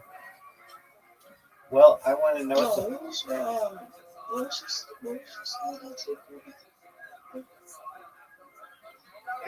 Are you drunk? No. You're on drugs? Eating fucking popcorn, man.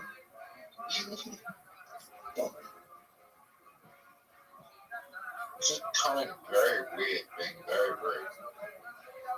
I agree. Please be nice, Lottie.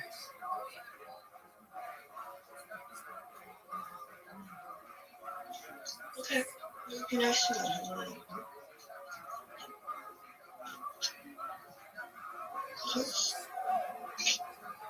Oh, yeah.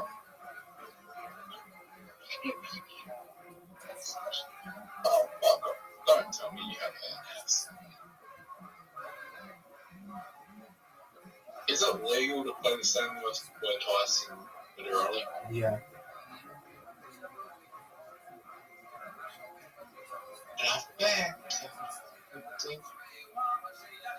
How'd you like that move, Zoo? Dumb. Did you like it?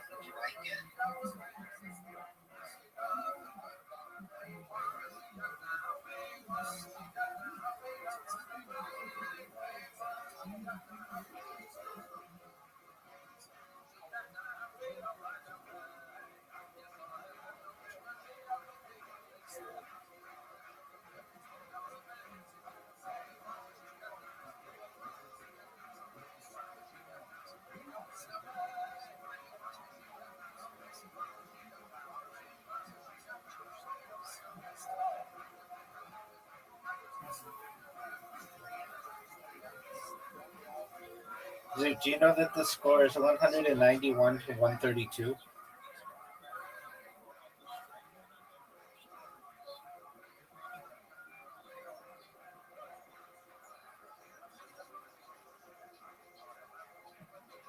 Do you know that I am $100 million in front of you? That's cool, dude. I have more data than any person ever. That's all I need. No, I'm not worth $100 million yet. So, Hey, that was a good word. I'm not even a millionaire. I'm not even a millionaire anymore.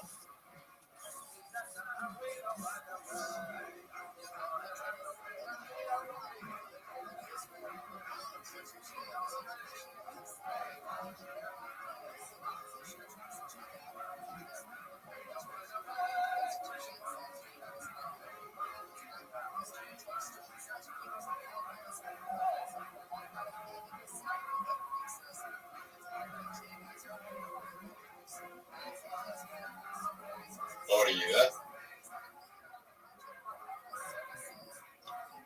What do you mean? When you come to Australia? Looking for what? Looking for what? To eat kangaroo? Yeah. I have no business. That was very funny, Audie. That was very funny. I just ate a kangaroo today. What, to eat a kangaroo? That was hilarious. I would recommend everyone to eat at least once. Unless they like have inability to eat meat.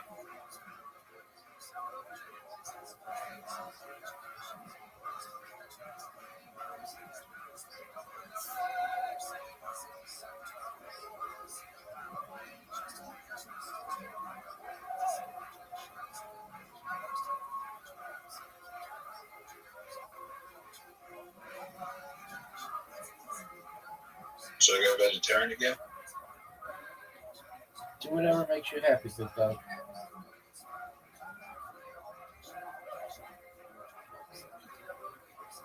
No, vegetarian. Is it gonna make you better at literati?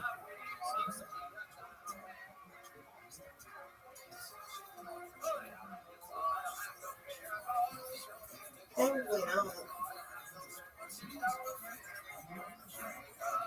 I would eat vegetarian. I would eat vegetarian food.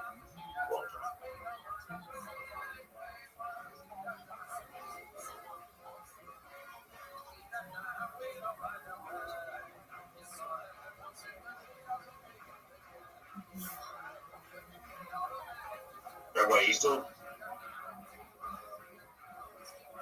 still here? Of course. I just played Nan and On. I don't know what he's been slavery to me tonight. I don't either.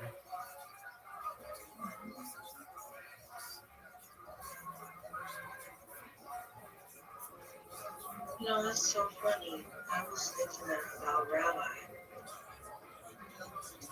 Cool story.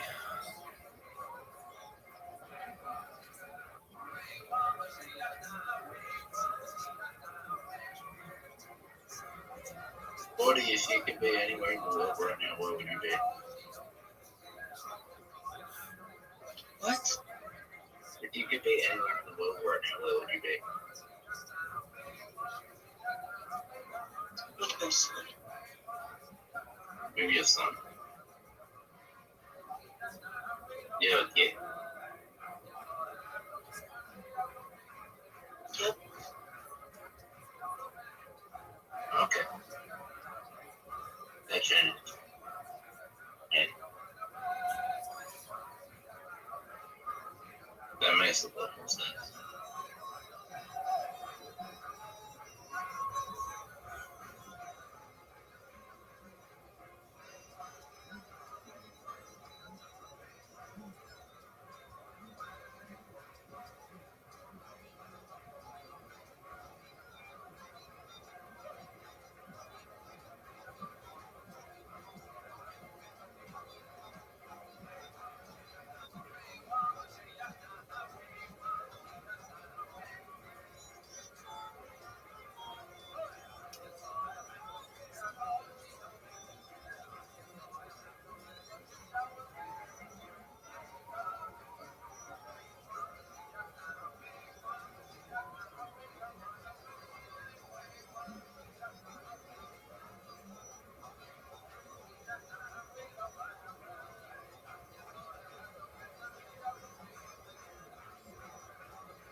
I feel like they should make the tiles, if they're vowels, they should be one, but everything else should have higher amounts. Like, I don't know, T and N and like L.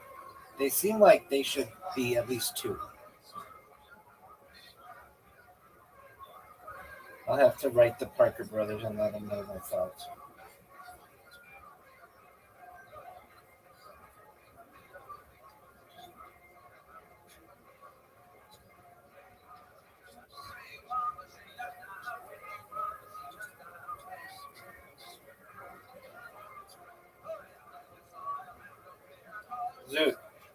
Do you see the score?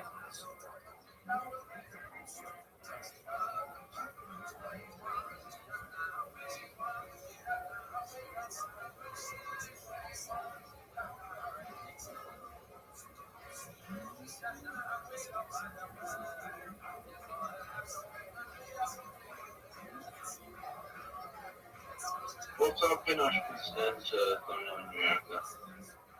What'd you say? What's the snack I should send to someone in America? I mean, I don't know why you want to send people snacks.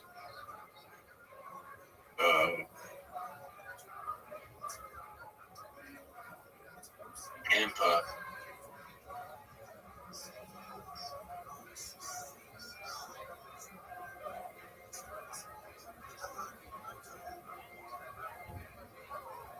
Oh, deployment. Not a degree from deployment. Looking at it now.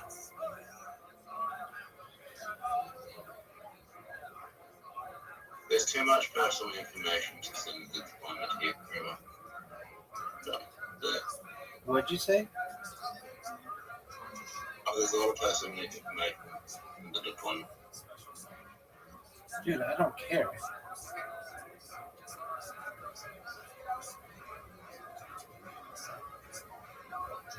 You asked me a question. What do you need to get the same certification that I have? You need a bachelor's degree and like 3 years of experience or 7 years of project management experience.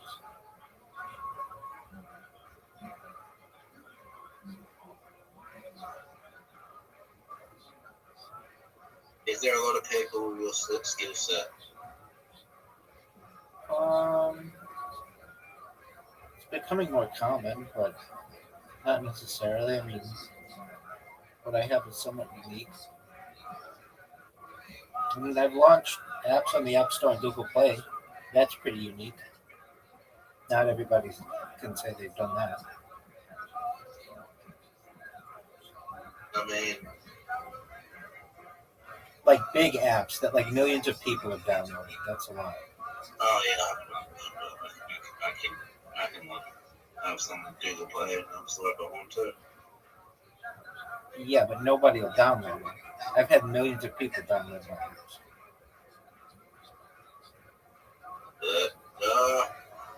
Yeah, I have no million people download my app, but I don't know how to do it.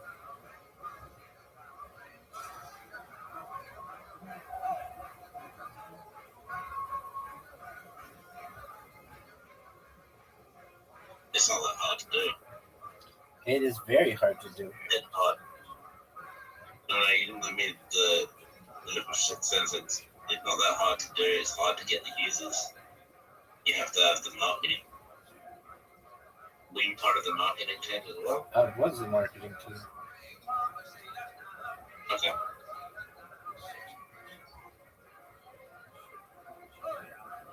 What was the app? It was like Uber or Lyft for car washing.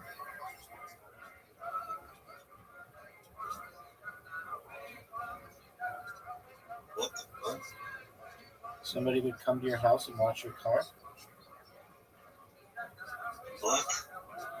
Very successful. We washed the Kardashians' cars every Friday. We washed Quentin Tarantino's cars every week. We watched Brad Pitt's cars every week. Jennifer Aniston's. We watched. Did you ever name? No, it was all done through the app. It'd be the same thing as like somebody working at Uber. They may take an Uber, but you don't meet them. Do they still use the app? No one does. The state of California made it illegal in 2020. Due to COVID? No, not due to COVID. Due to a change in the law. Why is it illegal? They changed what the law was in terms of what was considered an independent contractor, and the company was sued for $45 million. And then the owner of it was And then the owner of it was murdered.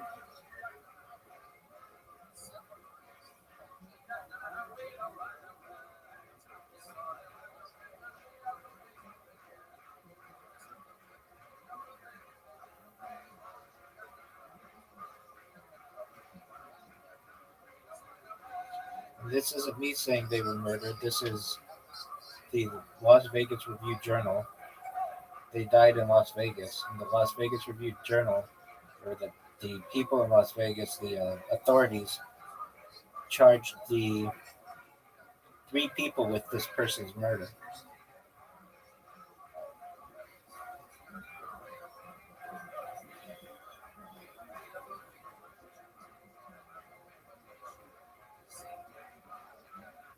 What's your favorite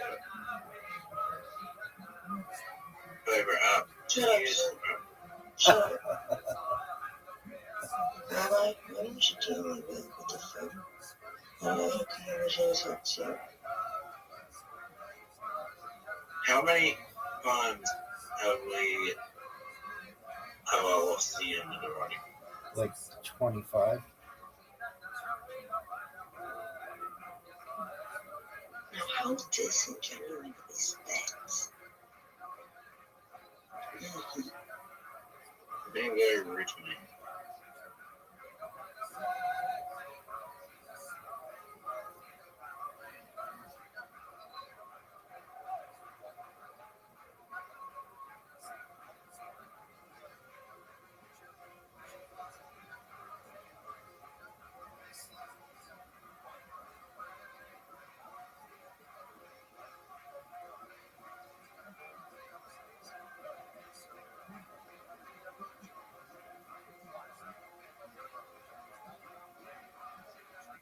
Gotcha. Wow, you almost, because I had 2 really big words, it gave you a lot more points. It was closer than it seemed. As soon as someone gets to all their tiles, the game ends. Yeah. All right, Zoot. Oh, I'm taking a break. You got a bet? No, I'm not going to bed, but I'm going to work on my robots a little bit. I'll be back in an hour. Hey, perfect. I'll be ready to play then. See you then, big dog.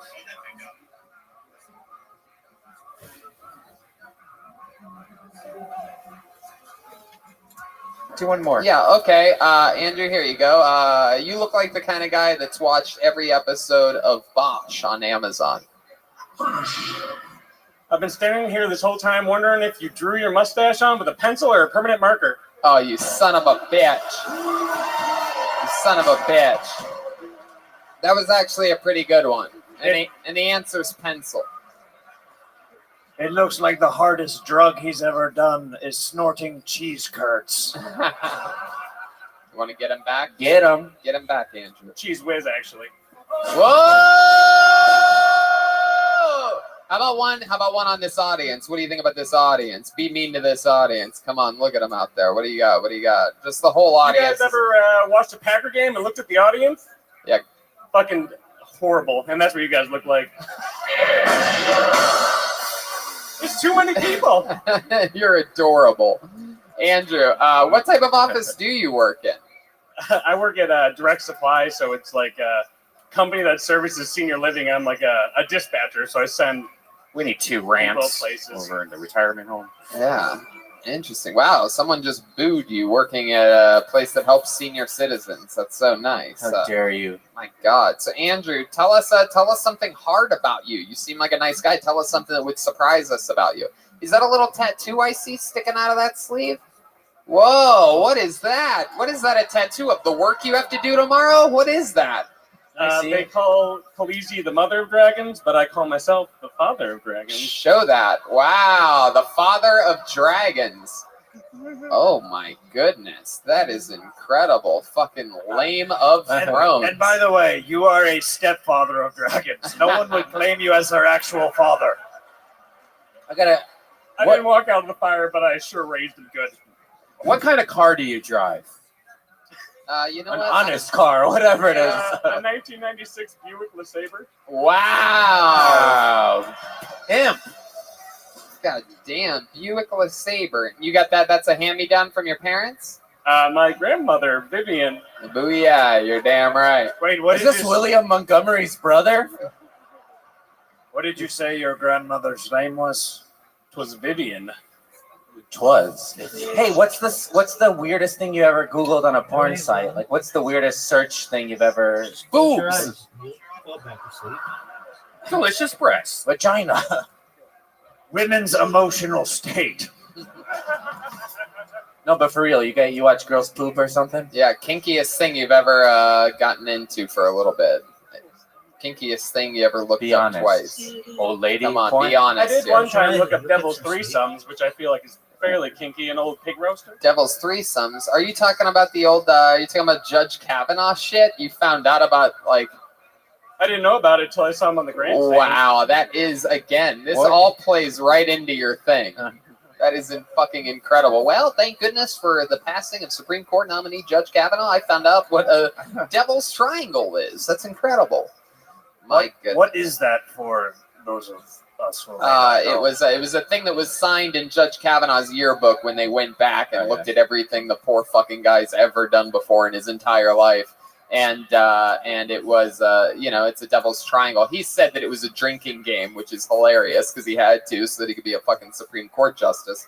But he really just him and his buddy fucked a chick at the same time. It's a Devil's Triangle when you're fucking a chick one end and the other end, and then you high five, and then it's a triangle. And Hail Satan! Did you say that's gross, lady?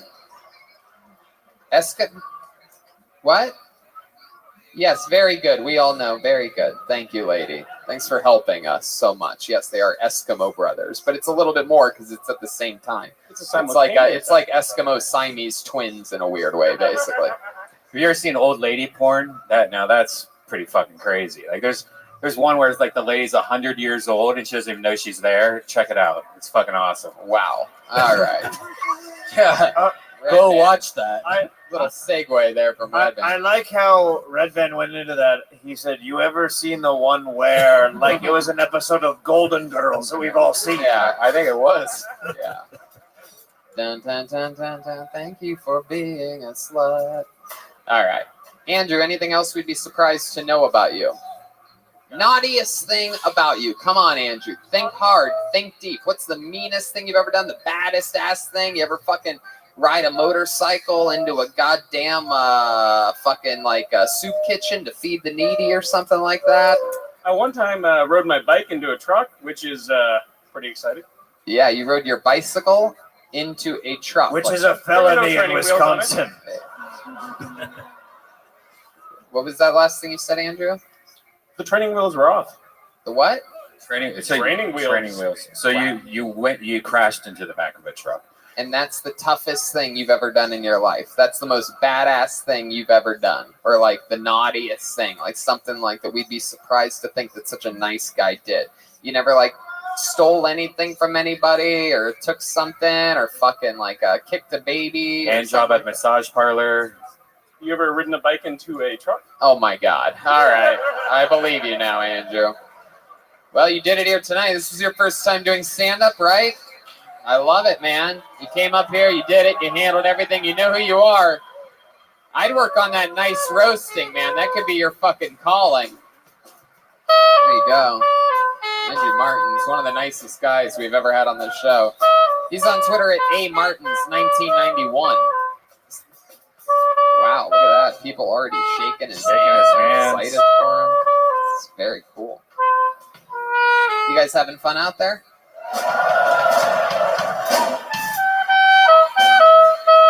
Ooh. Wow, this is exciting. Put your hands together for ya butt. Ultra Lord. Okay. Okay, here we go. Come on. He's coming from the back, it looks like. Come on, everybody. It's ya butt. Ultra Lord. He's taking Is his this time. him? Here we go. Here comes ya butt. One more time for ya butt. Ultra Lord. There we go.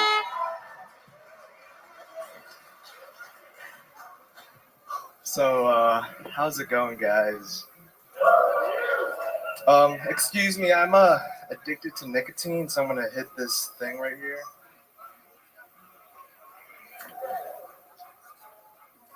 To the podcast listeners, that's called a jewel. I don't know if Tony knows what that is, because I don't know if he's in my age range. I would like to talk about a trash or not trash moment in my life. Is it trash to finger a girl if she's on her period? I mean, eventually, like, if there's a girl in your bed who's on her period, you must be wasted. She must be wasted. So eventually, you just put Game of Thrones on because there's nothing else to watch. You get too drunk to care. You just put your hand down there and you wake up with some blood under your nails. Wow, your butt. My goodness. What happened? Damn, I should have ended it there. I fucked up. What happened, your butt? What's going on here? What happened? Where do you think you went wrong? I don't know. That confusing ass jewel joke? I didn't want it to go as it did. So what did you? I don't understand. What did you mean by the jewel joke? Was the joke supposed to be say that I'm older? Right. I have a jewel right here. You fucking piece of shit. You understand me? Sure, I'm 35, but I'm still one of the top young rising comedians in the world. All right, and I'm gonna be young until I'm 96 years fucking old. Young. This guy's young also. Yeah. That's his last name. You are Asian. What kind of Asian are you? I'm Filipino. You're Filipino. Very good. That's what we call on the sea sushi. Wow. And you were stop hitting your jewel. Relax, dude. You're fucking. I'm fucking. How old are you? I'm 21. Are you? Wow. What the fuck? How old are you? I gotta pee. 22 next month. What? Turning 22 next month. Yeah. Okay. And what are you doing with your life? What does a day look like in the life of? So it's summertime. Uh-huh. So I just finished my 4th year of college. Uh-huh. But I didn't graduate, so that sucks. Why didn't you graduate? Because I failed principles of marketing. You talk louder into the microphone. Oh, my bad. What do you think? Your dad's in the room? You can admit what class you failed. I failed principles of marketing. Principles of marketing. Uh-huh. Yeah. Okay. Sometimes I hear people talk and I understand racism. Yeah. I know. I not a graduate from a college. I am fair principle of marketing. Fuck yeah. All right, let's keep talking to Ali Wong's little brother here. This is exciting. So, yeah, but am I saying that correctly? Yeah. Yeah. Are both of your parents Filipino? They are. Uh-huh. And so what's your plan now that you failed out of college? You have a job? So yeah, I work for the Brewers. I don't know if you know what that is. Are you talking about the baseball team or the people that make beer? No, the baseball team. Okay. Why wouldn't he know what that is? Like, I don't know. You make zero sense. Like, he wouldn't smoke because he's 10 years older than you or something? Like, Yeah. what the fuck? My and of course I know the Brewers are. My team is the Cleveland Indians. We're all in the American League together. Like, I mean, aren't they called the Braves? What? Aren't they called the Braves? Shut the fuck up. That's my But stop trying to make jokes, please. It's not going good for you at all. I promise you. You're whatever you think. I don't know if you have a bunch of little fucking Asian girls that laugh at your jokes all day, but it's not cutting it here, all right? So, but tell us something about your real life. What's it like being 22 in Milwaukee as a Filipino boy? So I work also for my uncle. Uh-huh. And he so happens to run like a home care business. Yeah. So what is it? What do you do exactly? So I picked up some shifts because I'm not doing anything. Uh-huh. So basically, I go to this old guy's house in Glendale. Uh-huh. And he's like this cute old Chinese guy. Uh-huh. And why is that a description? I don't know. Just like I've never heard a grown man say, I just watch over this cute old. He's definitely not a grown man. Eventually, old people get to an age where they look cute. Yeah, I don't know, that's me. It's a cute little Chinese So, man. You need to come out to see it. I will make a man out of you. You're so emotional. He just needs help with walking around and peeing. Yeah, but what the fuck are you talking about right now? What the fuck are you talking about? I'm getting there. Listen to me. Yeah, but yeah. Okay. So, were you getting somewhere with this? I was gonna get Okay, to it. go ahead. Get to it. So he goes. I have to help him in the bathroom. So I have to like pull his dick out. Really? I put it like a urinal to his dick. Oh wow. And he does that like very frequently because he's old. Or because he likes you. Sucks. Fucking sucks. I hate it. Fucking hate it. We show me your lip. Does it say cum dumpster on it? Hey. Ultra Lord. Why did you sign up as the Butt Ultra Lord? Because I just like put my last name down. I was like, fuck it, I'll get blacklisted. And then I was like, no way, I'll get called on. And I put my Instagram name down. You're wearing a tailor-made hat. Do you play golf? Yeah. Is that your favorite sport? It is. U.S. Opens tomorrow. What? The U.S. Opens tomorrow. The U.S. Opens tomorrow. You're very excited about that, huh? I probably won't watch it. Oh, okay. I don't know what the fuck to do with you, dude. You're about as fucking. You're like a fucking. I don't know what the fuck you are. Somehow you're a Filipino, yet you have more brain damage than Manny Pacquiao. It's incredible. How old are you again? 22. 22. That's 21 and a 22 half. next month. Basically, is what he said. Yeah, but anything exciting about your life? You ever have sex before? I haven't. You haven't? Do you still live with your parents? I just moved back with my mom. Your parents are separated? She's still not putting out. Sad. Yeah, I know. It's terrible. She really should. So you've never had sex before with a girl? No. What about with a largemouth bass? Feels the same. Okie dokie. How about what's the farthest you've gotten with a girl? You ever kiss a girl before? Yeah, you ever tongue a sunfish? Okay. Sherman. You ever finger a perch? Okay. All right. Go ahead. You ever put your balls in a carp? Okay. There you go. All right. Okay. So, what's the farthest you've gotten with a girl? You ever hook up with a gay fish, a rainbow fish? There we go. Hey, here we go. He's doing the thing. I've had someone suck my dick before. Really? Who was it? What was his name? Seriously, was it a guy? Was it a boy? It was not a guy. His name was Come Too Soon. Who was this girl? Where'd you meet this girl at? I don't know. I just knew her through school. Yeah, just school. Yeah. College. Yeah, basically. Did you come? I did not. I told her my exact words was, "I'm too drunk to come right now." Oh my god! Yeah. First So we time. might as well stop. You still talk to her? Too drunk to come is my Native American name. Did you ever try to do it again? Did you ever try to get her to? Did you ever take her out or anything? Yeah, we had a thing. Talking to the fucking tip of the we microphone. had a thing, but that was also the girl with the period and the fingering part too. That was this. It was at the same time, same night. No, that was like a couple months later. So you fingered her, but you never got your dick sucked again.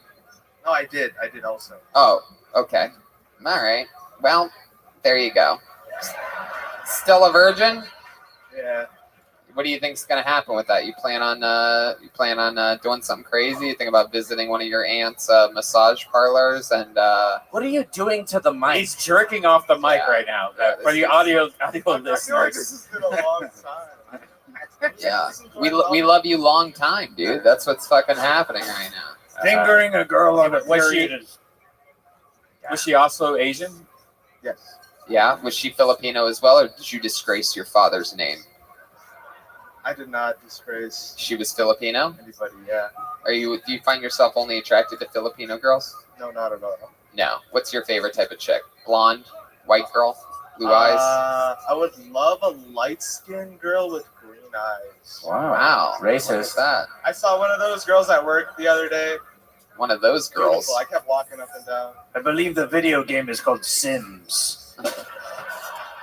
Where were you walking down? Where you said you kept walking up and down, seeing that girl? Where was this at? Where were you walking I at? was working for the Brewers. Okay. I was in the. What do you do for the Brewers, dude? Wait staff. Wait staff. Does that mean you go out and you sell beer in the stands, or? Basically, I get to charge people for for like concession foods. So you go up and down walking stuff around in the stands? No, So I the just have answer is yes, or is it basically you Yes. charge people for stuff? Oh, well, I walk around with a tablet and order the food, and someone. Have you ever suffered serious fucking head trauma before in your life? Okay. Were you ever out on the golf course and a ball hit you in your fucking skull? Right where the back of your fucking head meets the base of your goddamn neck? I'm sorry. I'm kind of really high right now. And Are I'm you kinda really put- high I'm on pooped what? up. I'm Nicotine, pooped you up. fucking pussy? Nicotine, I have something called a dab pen. I don't know if you know what that I is. love it. Yes, we're from California, you idiot. Yes, we know what all this shit is, yeah, but you don't know anything that we don't fucking know already. You understand? His life movie will be called Crouching Tiger, Hidden Brain. Yeah, it's incredible. All right, well, you butt. Because he's Asian, he plays golf, and he is retarded. There he goes. There goes your butt, everybody. Right back to being a weirdo. Back to Weirdo Bill, that guy. That was weird. That was weird. Really the only way to describe it. Every answer was like, well, basically, yeah, I mean, okay.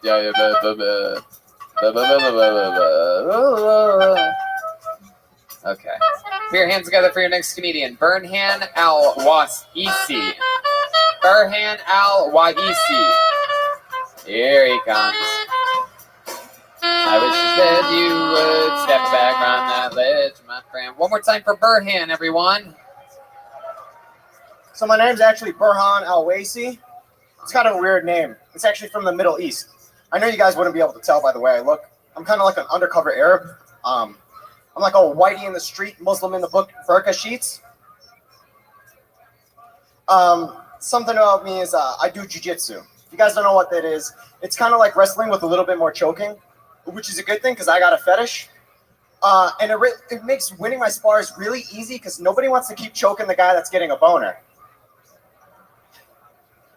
Truthfully, though, I guess it really depends on which class I go to. I usually get smashed. Unless I go to the morning classes. If I go to the morning classes, those kids don't know what they're going to get into. I don't want to brag, but little Jessica did not see that flying armbar coming.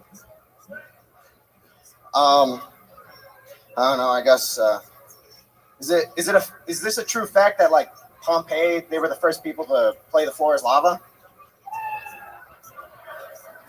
Heck yeah, look at you. Here he is. Burhan Al-Waisi. Al-Waisi. Al-Waisi. Waisi. What type of a Middle Eastern are you? My dad's from Iraq. Wow. Oh my God. Iraq. Wow. Well, you rocked it up there tonight, I tried. Burhan. Wow. So how about your mom? Where's she from? I think Wisconsin. Really? Yeah. So your mom just when did she start hooking up with this fucking guy?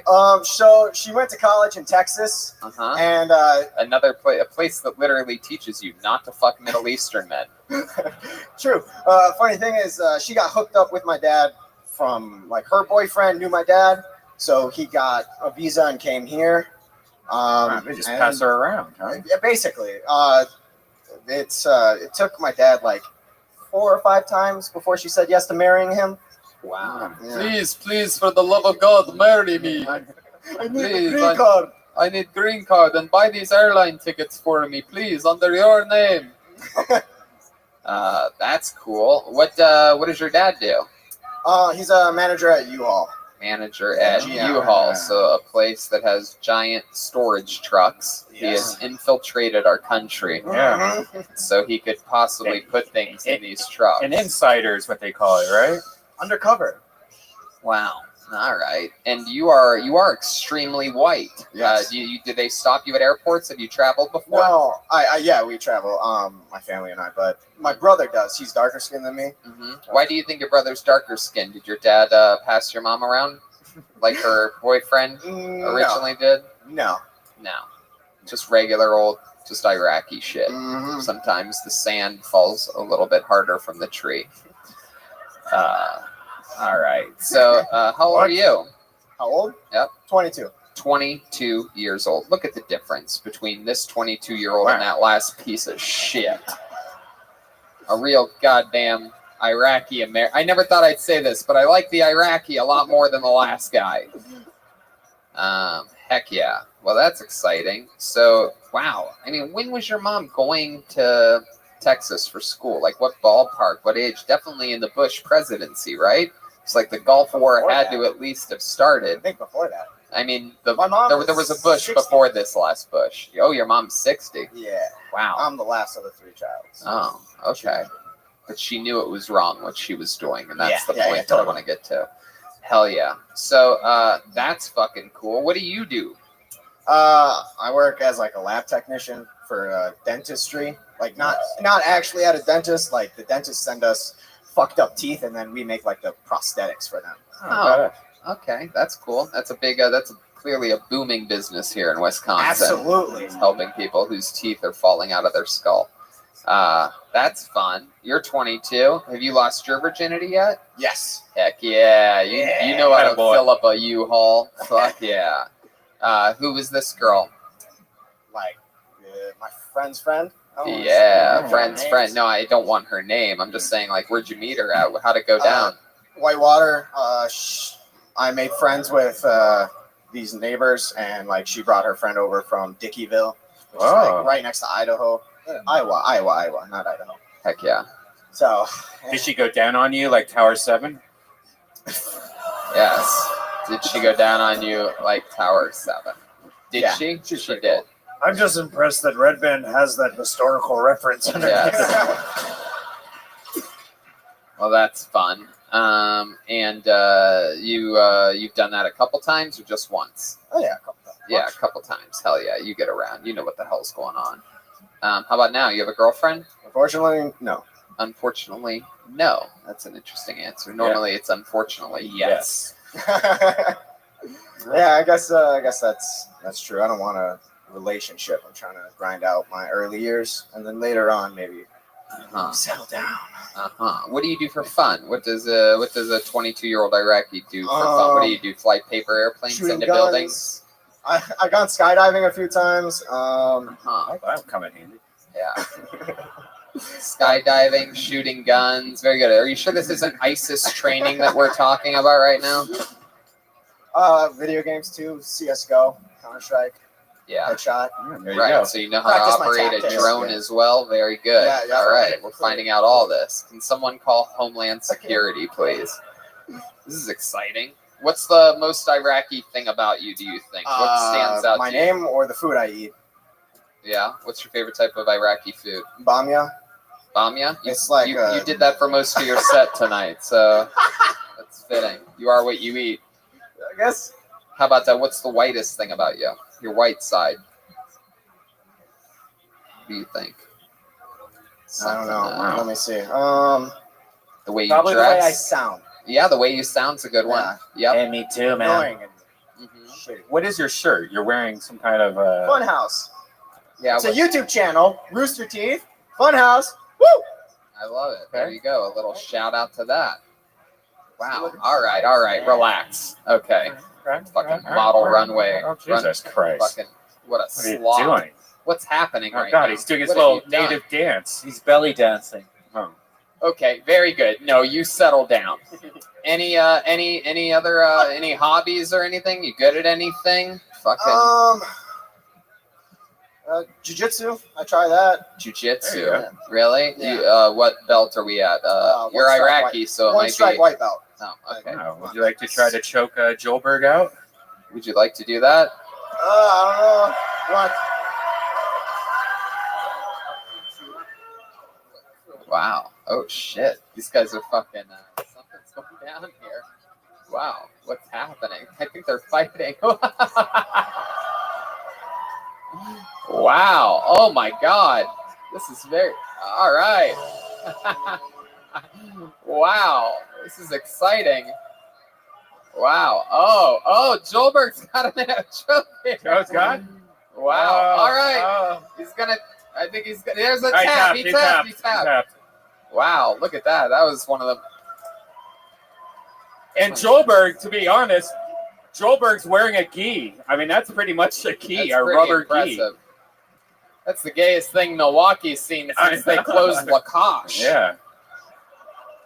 It's a little reference there. I don't know. I don't know what's going on here. Fuck yeah. Kind of look like our friend Ari Manis, doesn't he? Yeah, he does. Do you dislike black people? No. No, you like them. Do you have any black friends? Yeah. Is that true? Do you have any black friends, contacts? Yeah, I actually have photos of them in my pocket. Really? Yeah. Oh, like National Geographic. You're like, no, it's cool. I have a black friend. Yeah. Do you have a black friend's contact in your phone and for real? Yeah. What's his name? Which one? Is it in the ends? There's Deshaun. There's Antonio. Antonio. Yeah, that's about it. That's All right. I'll allow it. I believe you. All right. Well, Burhan Al-Waisi. Did you have fun here tonight? Is this your first time trying stand-up comedy? No, I've done it about a dozen times. About a dozen times. Yeah. Heck yeah. Is it something that you think you want to do forever, or I mean, I'll something do it that as you a want hobby. to something that you want to get better at? Yeah, absolutely. I want to improve myself always. There you In go. everything. I like your attitude. There he goes. Burhan Al-Waisi, everybody. There he goes. There's a jiu-jitsu hug. Yeah, they fell in love up here tonight. Very exciting. Heck yeah, we're running out of time. What do you guys, should we go to the bucket just one more time, huh? I guess so. Why not? I feel bad because I couldn't feel the tap on this thick rubber coat. Yeah. Yeah, well. Should have let go a long time ago. Yeah, it's a real fisherman up here. Okay, you guys having fun? I mean, it's like extreme highs and lows. You guys go from loud to quiet real quick. Put your hands together for your final comedian of the night, Paul One Gluick. One Glue. There he comes. Glide. Paul One Glue. Here he comes. Come on, one more time. Good love for Paul, everybody. How's it going, guys? There was two guys behind me arguing a line earlier. They were arguing about the mass of the sun. I thought that's fucking gross. Two guys just publicly masturbating.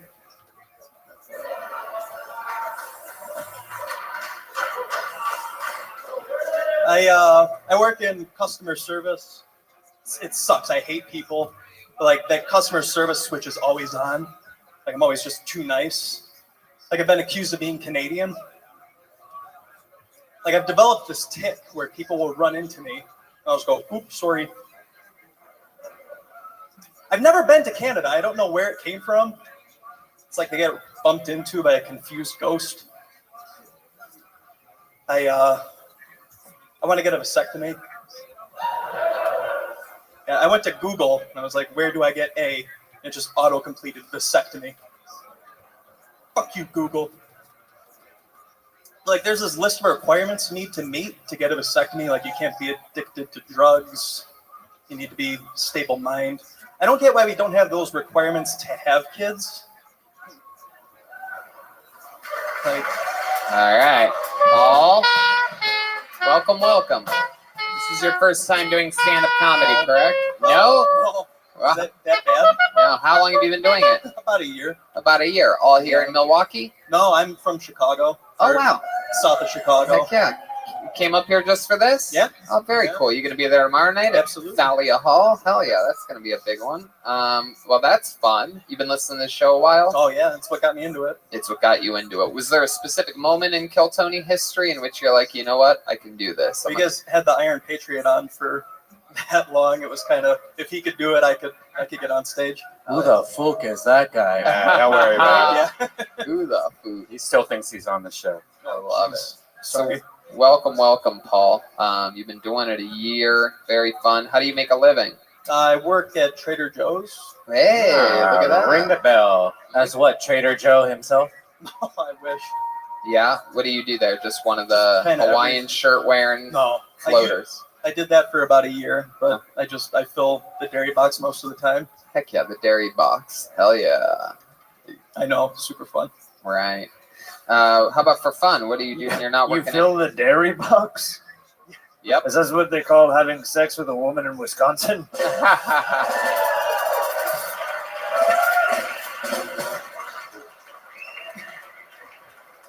What do you like? What do you like to do for hobby wise? You seem like the kind of guy that has like 3 computers all lined up next to each other. You fucking roll around like that.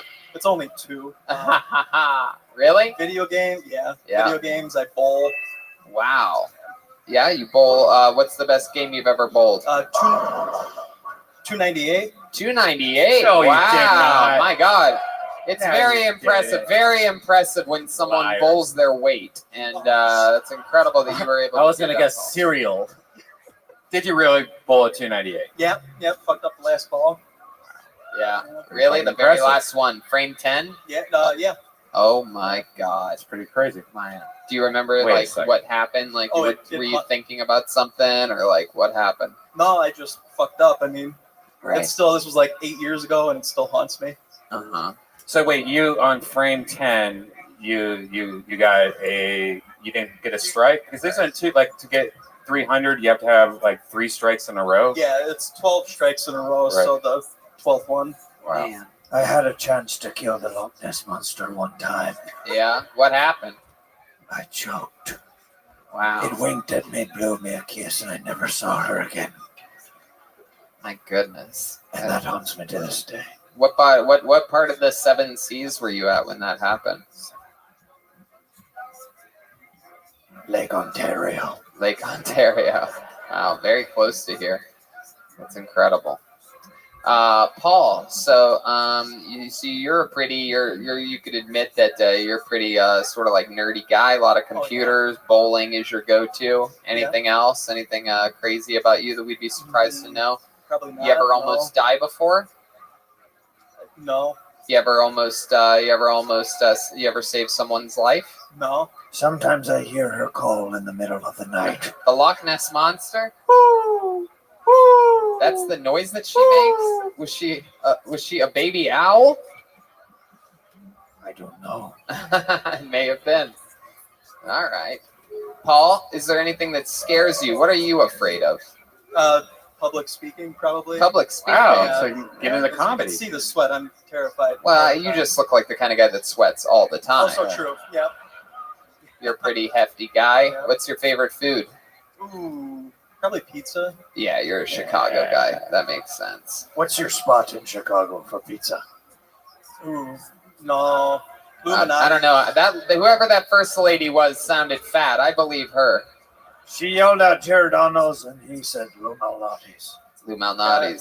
That tends to be my go-to. I think it's the first one someone ever showed me, and I just sort of stick with it. Wow. You live in the south side of Chicago, you said? Like the suburbs, yeah. Uh-huh. What's the name of the suburb that you live in? Plainfield. Plainfield. Yeah, that sounds like it's not the south side of Chicago. No. That sounds like a true suburb. Is that a pretty small city? Is it close? No, it's pretty big farming community. Right. And then people bought a bunch of houses. Right. How old are you? 30. 30? And why Plainfield? How'd you end up there?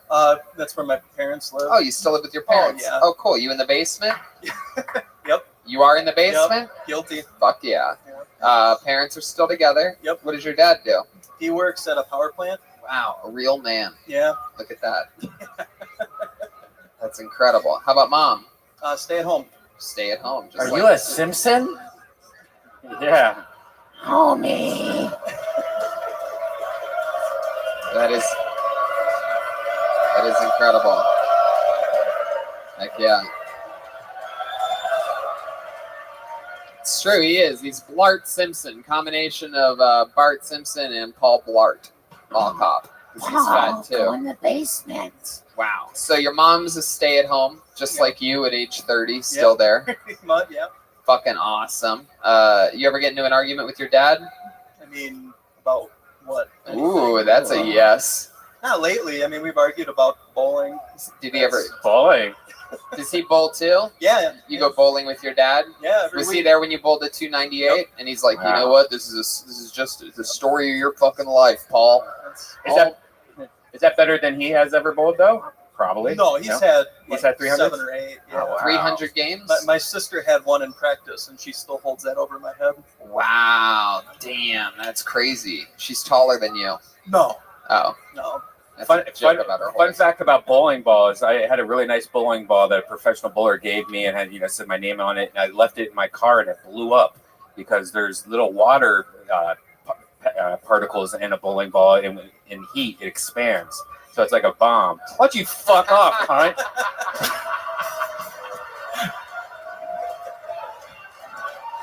You forget this is also a podcast. Oh my goodness. Wow. Paul. Sometimes I hear the Loch Ness Monster yell in the middle of the night. Boring. Well, Paul, I mean, I'll tell you this. You've been doing it a year. I don't know if you picked the right jokes for tonight. I don't know if anybody believed that in the line for Kill Tony before that two people were debating about the mass of the sun. I don't think that's believable. No way, dude. It's fucking hundreds of thousands of fucking. Like, what the fuck are you talking about? You look like divorced Bobby Hill. Is your Bobby Hill reference? There we go. It's not even this song. But Paul, I'm going to send you on your way. There he goes, Paul. One blue.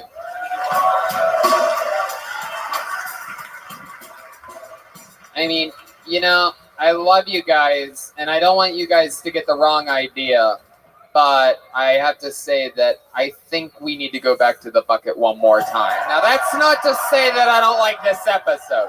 It's quite the opposite. I think that we can go out on some type of bang. There's something in my gut. We're gonna do a fast one here, and then we're gonna get out of your way, and we're gonna be over there taking pictures with you, signing posters. Let's see what happens here. It's an exciting name. We started with the ladies. We're going to end with a lady. Put your hands together for Mary Baierl. Mary. There she is. The Bucket of Destiny has called your name. You will be the final comedian of the night, live in the first ever Milwaukee Kill Tony. Make some noise for Mary, everybody. What up, Milwaukee? This is really exciting. I'm here with my friend Megan. She's up there. I appreciate no one sitting next to us just waiting for our boyfriends to show up. And I mean, they're not here, so it's just us. But my friend Megan is pregnant, which is super exciting. She's my first friend to really be ready to have a baby, I guess, because that takes time. But so we've been talking about, what are kids going to look like? Like, is it going to be brown hair, curly hair, whatever. And is it going to be good at sports? Is it going to be like a nerd? And really the best thing that I've decided about her future child is that it's going to be the person who will buy my children alcohol when they're underage. So, yeah. And that's all I had. Wow, look at you. That's adorable. I mean, not a single fucking joke in there. We really did end the way we started with someone that clearly had no idea that they were going to get pulled out of the bucket. What happened here, Mary? First time doing stand-up, right? Yes. How about a hand for that? Come on. I mean, I don't know what happened, but what happened here tonight? So, I was supposed to come here with my boyfriend, and he decided to watch the Blues. Wow. Wow. Whatever, he's at the New Kids on the Block concert. You know he is. He is in St. Louis. Uh-huh. He's in St. Louis. Yes. So when you say he was going to come here with you, when did he make the decision to go to St. Louis? Yesterday. And he just left? Yes. You know that he's cheating on you right now, correct? No, I'm just kidding. So what made you sign up? You a fan of the show? Yeah, I've listened to the show a little bit. I definitely didn't expect to get called, but I did kind of prepare, which just says I suck at preparing. So, my friends say I'm funny, which doesn't mean much of anything. And your friend what? My friends say I'm funny. What do you do for work? I work at a nonprofit, like a youth development. Yep. Non-profit. And this girl's good. How pregnant is your friend that? How pregnant is your friend that you came here with? Like halfway there. Halfway there. Okay. And how long have you been with this boyfriend? 5 years. 5 years. You guys still having sex? Everything healthy in the relationship? Thumbs up. Thumbs up his butt? What are we talking about? Kinkier than ever? We are not pregnant, so that's great news for us, I think. What would happen if you got pregnant? Would you have an abortion or have the baby? Hey, come on. We're getting towards the end of the episode. I have to take chances here. Don't groan at me. What is this, Alabama? The fuck is happening right now? Yeah, would you have the baby? You seem like you don't want to have a baby. I don't. Right. but Are you on birth control? Yes. You are. So, Uh-huh. this morning it's not funny, No, but go ahead. my birth control pill fell on the floor and I couldn't find it, so. Uh-oh. Hell yeah. Whoopsie, baby. Wow. One's not going to do anything. Yeah, it's okay. What's the craziest thing you and your boyfriend have ever done sexually? It's true. You have 5 years. Say it slow and in French. There must be something. You seem like such a good person. We're excited to know anything crazy. You and your boyfriend ever have sex in a porta potty?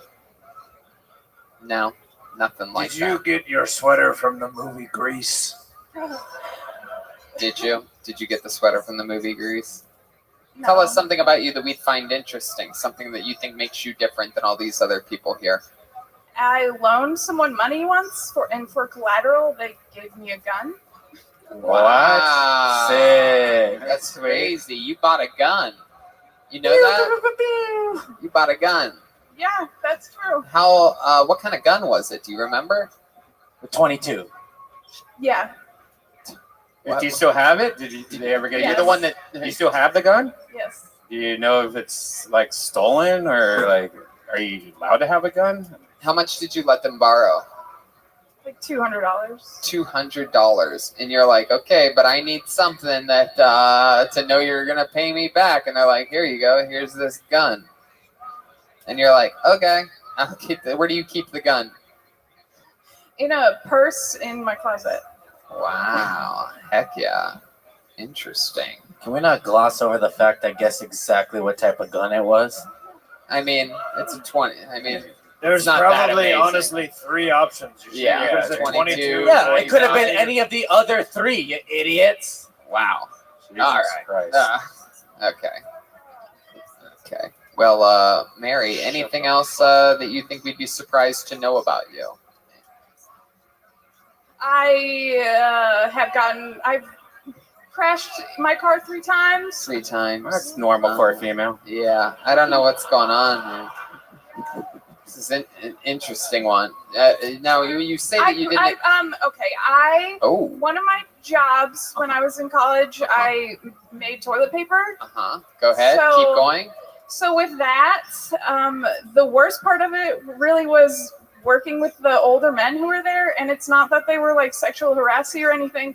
They would just talk to you about the people who had died on the job during the break. Oh boy.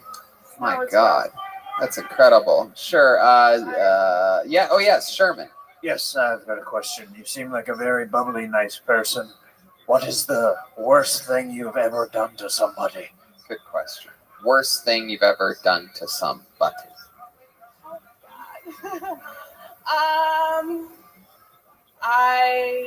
You motherfuckers out here are boring as fuck in Milwaukee, I'll tell you. You shot somebody that owed you money? Their own gun? I let my parents down. I let everybody here down. I'm sorry. Do you like anal? No. Boo. Well, I mean, I don't know what to do here. What time? Go for it. Do one more. Do one more. All right. Well, I'm gonna send you on your way. There goes Mary Bayer.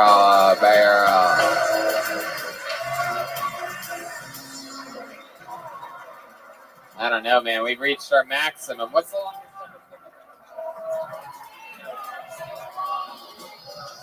We have no choice, guys. I'm sorry, but that's the entire episode. That's a 2-hour-long episode. Brian's saying that that's the longest episode in Kill Tony's history. One could fact check that. But we did it here. We tried our best. next time, maybe here in Milwaukee, if you're just sort of thinking about signing up, just sort of maybe thinking about it, how about you don't fucking do it? How about you let people that really want to do this sign up? After the show, we're going to be right over there at that table, make a single file line. How about one more hand for the great Jeremiah Watkins, everybody? We did it. A little bit of house lights maybe for this video. Yeah, look at that. Jeremiah did it again. Joel Jimenez, everybody. Live from Milwaukee, Wisconsin. Jeremiah's got the new Reagan and Watkins album. The new Jeremiah Wonders is out with Pete Holmes on Jeremiah Wonders podcast. Jeremiah's stand-up on social media. Jeremiah Watkins on YouTube. And you have some dates coming up, some new Reagan and Watkins dates. Why don't you tell the listeners about that? Yeah, look out for us in San Diego on June 28th. And then we'll be in Phoenix at Stand Up Live in July. And then I'll be headlining back in my hometown of Kansas City in December. There you go. How about one more hand for Joel Jimenez, everybody. His first time in Wisconsin. His first time in Milwaukee. Joelberg's at Mostly Sorry on all social media. Anything else you want to say, Joelberg? I love you guys. First time out here. I love you. Peace out. Thanks for coming. There you go. That was a lot of fun. We had fun here tonight. The tour continues. It goes on and on. Can't understand how we last so long. How about one more time for the great Brian Red Band, everybody? Milwaukee, we love you guys. Thank you so much for coming out. We'll see you over there after the show. We'll take pictures, posters, pins, all that good shit. See you guys. Bye, everybody. Good night.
Must have had a superpowers last 200,000 people. That's 222,000.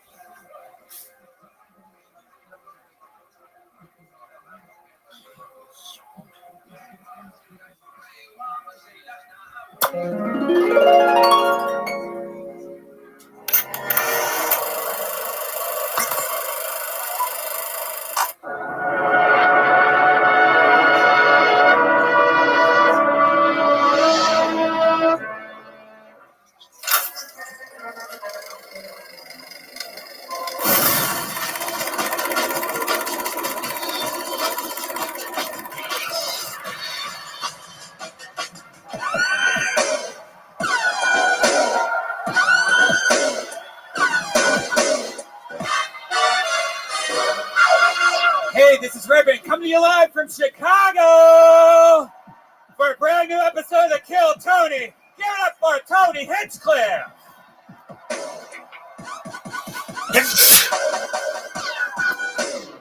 Finally, Kill Tony has come to Chicago. Let him hear.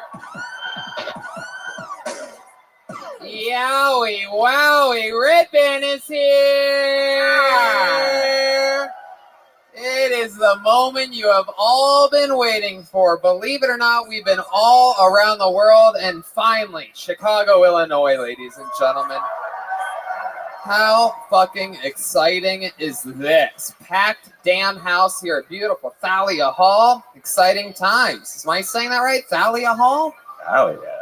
Yeah, no, it's Thalia, you Thalia motherfucker. The sound guy just said yes. Wrong ass bitch. Oh. Excited to be here. The fun keeps going on. We're gonna go to a baseball game tomorrow night. Got the Hell night yeah. off here in Chicago. Gonna watch the White Sox and Yankees. You know what I mean? Fucking Zent. A lot of Frank Thomas fans here on the Kill Tony cast, believe it or not. The big fucking hurt. Those big bionic hips. Oh my god. Wow. This place is rowdy. Can't even say what we're doing for fun around town. My god. Exciting times. Then on Saturday, we're in beautiful Madison, Wisconsin. Sunday, Minneapolis. And that is the third leg of the tour. And then we go to New York all next week.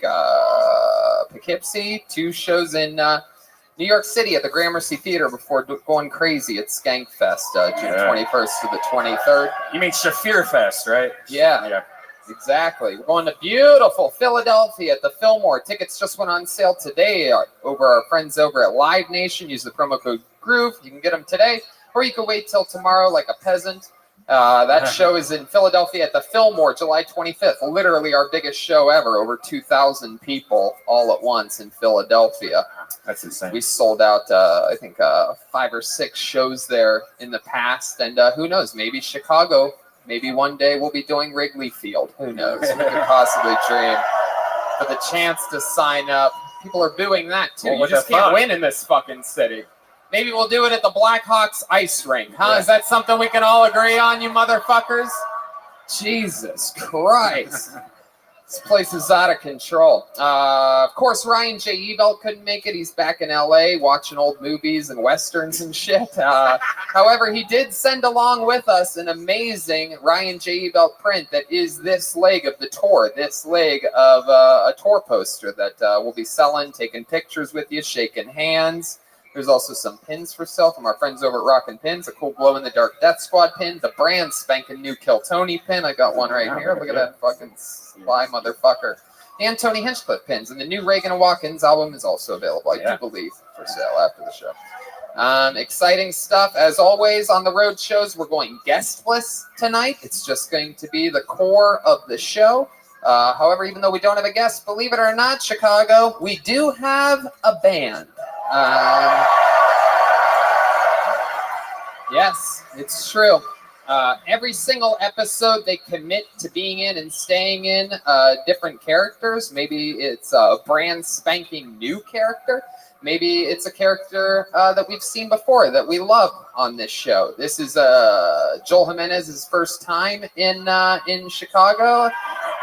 Jeremiah Watkins is on top of the charts with the new Reagan and Watkins self-titled debut album right now. We're all having a good time and a fun week. We're excited to bring it home here in Chicago. Ladies and gentlemen, I present to you the best damn band in the land, the Kill Tony Band, Jeremiah Watkins and Joel Jimenez. Bad boys. Oh! Wow! They are police officers tonight. We've seen these guys before. My goodness, that is the bicycle cop. You are here. Somebody stole my damn bike. Remind me of your name again. Lieutenant Stroganoff. Lieutenant Stroganoff? Yeah. Race Polish. Wow. Nice hair. And back here we have Officer Cheech, is it? The fuck are you? How do you look more Mexican than you normally look? That's almost impressive. You keep talking like that, you're under arrest. Wow. Officer Rodriguez, LAPD. Officer Rodriguez. I'm writing this down so that I don't forget. Stroganoff. Lieutenant Stroganoff, Chicago PD. Oh, look at that. Someone knows how to play to the fucking home crowd, huh? LAPD over here. What an idiot.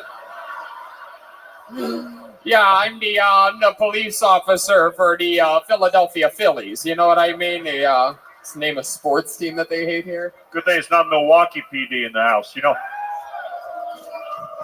All right. Shut up with your booze. Save it for the idiots that come up here tonight. You guys know how it works. We got a bucket here, a bucket of goddamn destiny that I'm telling you, I can feel the energy in this fucking thing tonight. A lot of sign-ups. I'm excited about this show. We're coming off a goddamn what I would consider a fucking bunk-ass boring. To me, it was a boring episode last night in Milwaukee. Did not like I'm willing to say it. I'm willing to say it. I didn't like the fucking hotel in Milwaukee. I didn't like the fucking people that we pulled out of the bucket. I didn't like anything about Milwaukee, and I'm taking a stand here the first night I can in Chicago. And I'm saying I'm anti-Milwaukee and pro-Chicago. To me, it's insulting to even compare the two cities, but you're going crazy. Right. So I have no regrets. If I pull your name out of the bucket, you know how it works. You get 60 seconds on this stage uninterrupted to hopefully do stand-up comedy. You ready to lose? Literati? Dog, you suck cock and you know it. You know your 60 seconds is up and you hear the sound of a kitten. That means wrap it up then, or else you're going to bring out the angry Boys Town bear. And I can tell just from hearing it, that is one big gay fucking Super bear. gay. This is exciting. The entranceway is hard left over there. Is there somebody with a flashlight working here? There it is. Yeah, look Yeah, at that flashlight. That's your fucking light of destiny. When I call your name, you follow to that light and you follow where that person shows you to go. Don't fucking trip and be an idiot. Take your time. Look where you're going. It's dark. It's a real stage. You're not used to it. It's show business shit. All right? So learn quick. Look for the pieces of fucking yellow tape. Don't trip. You guys ready to start this fucking thing or what? It has begun.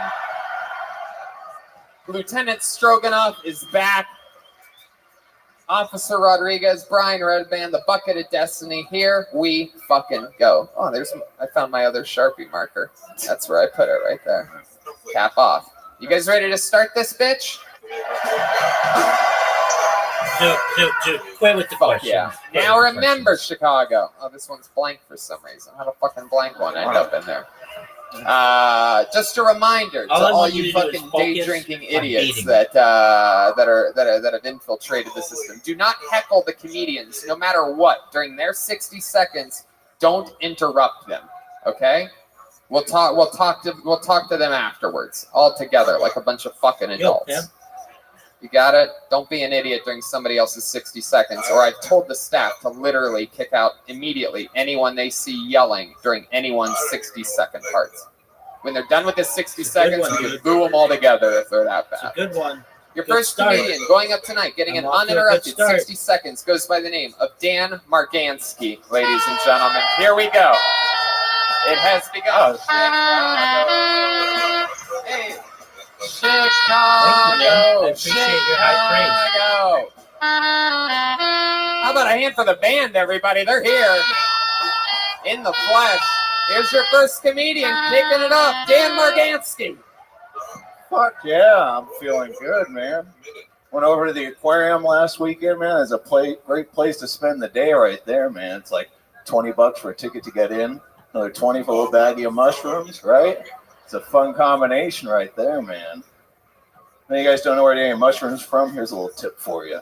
Just go around back of the aquarium, just look around in the bushes and shit. You actually see a guy there who sells mushrooms. Yeah, I'm that guy, okay? I'm going to make a lot of money tonight. Yeah. Fuck yeah. Last time I did mushrooms at the aquarium, I put on Pink Floyd, The Division Bell. Great album for the aquarium. It's all aquatic sounding and shit. It's great. Fish were digging it too. They were loving it. They're like changing colors in the lights, dancing along to the music and stuff. It was great, man. I even caught eyes with one of the fish there. Just me and this little fish staring pupil to pupil. All right? It's really beginning to connect on a supernatural level with this fish. Then I realized I've been staring at my own reflection in the glass for 2.5 hours, people. I wasn't even at the aquarium. I was at a Petco. Fuck yeah. Dan Margansky. You were at a goddamn Petco. What a great way to start off the show. Funny jokes right down the barrel. I mean, and there you are. This is what Chicago guys look like. Pale fucking pasty skin. Everyone's got their unfitted floppy fucking ball cap just ready to deliver fucking pizzas and disappoint their parents. You know what I mean? We have arrived. I'd like to offer you a position on the force. You're just asking questions to just use So, your mouth, have so your mouth Dan, moving. how long you been doing I want you stand to up for? focus on beating 5 me. years. 5 years. That's right. This is a This real is my- comedy town. I've signed up for Kill Tony about 8 or 9 times. This is the first time I got on. Wow. In Los Angeles? Once in San Diego, that's where I'm from, and like 8 times in LA. Wow. It's pretty fucking crazy. That is crazy. Do you live in Chicago now? I just moved here last year. What made you move here? You moved Comedy. here from Los Angeles? No, San Diego comedy. Uh-huh. Yeah. So you lived in LA for a while? No, San Diego. Pretty much my whole life. Most of your life. So when you came up to those Kill Tonys, you were just driving. and Yeah, driving just a back? road trip back and forth. Wow, yeah. well, look at that! Yeah. All those fucking trips, and in that time, and all those years, you got good. You know what I mean? So you Thanks. fucking got to come here and flex and get the show kicked Hell started yeah. with a bang. That's awesome. So you moved to Chicago for comedy, but what are you doing for a living? How do you make money? Just working in a kitchen. Working in a kitchen? Yeah. Why'd you choose Chicago and not like just go up to LA to try comedy for a bit? Yeah, it is. So I wanted to get better at comedy. All right. There's a lot of competition. What does that mean exactly? What do you mean you wanted to get better? Well, for one, I want something different. Like living in California my whole life, I was like, I need something different. Like surprisingly, like I actually wanted to live in snow and rain and stuff. Like, right? what- No, you know what I mean? yeah, that's what all those idiots born in California do. They go, oh man, I got to get out, and then they go to college or whatever, and they come back with their tail why would between you their ask? legs, fucking freezing. Yeah. So how you've been here a year so far? What do you do in that kitchen? What do you do? Eat the scraps Free off him. the Dude, floor? I eat so many. I mean, if you have to, yeah, I Free eat so him, many I think he's scraps. Yeah, what do you do in the kitchen for work? I make salads and I make a lot of 'Cause toast. they make that charge up all the I work time the on brunch people. shift, so I work the brunch and then do comedy at night. Ah, brunch. What a Yeah. fag. It's Pride Month. I can say that word. All right. Right? Let me tell you something. Before you get all judgy, I can say that word because people yell that word at me from moving cars when I'm walking down sidewalks. All 'Cause right. they know he could easily They go, pay "Hey, it. nice jacket, fag," and I'm like, "Hey, I'm one of the top young rising comedians in the world." So Dan, how's Chicago going for you? It's expensive to live here too, right? That's what That's what what I they got a say. girlfriend for. Oh, look at you! Yeah, cuts it right in half. Wow. Well, she pays a little more. My God, I cannot believe you have a girlfriend. Yeah. What does she do for work? Esthetician, eyebrows and stuff. Wow, Yeah. eyebrows and stuff. I got the hookup if you need it. Does she do your eyebrows? Yeah. I let her do my nose a couple weeks ago. It was pretty fun. Okay. Yeah, you let her do your nose. What does that She mean? put a dildo up it. Oh, fuck. Oh, Dan, you wacky son of a bitch. She waxed my nose hairs. How long you been with her? Been like 4 years now, 5 years. 4 years. Yeah, My yeah. goodness. Wow. One girl during that was like, oh, Yeah. literally cannot lock a man down. That is incredible. If you think that is so romantic, 4 or 5 years that you get audibly emotional about it, I really feel bad for your super tight pussy.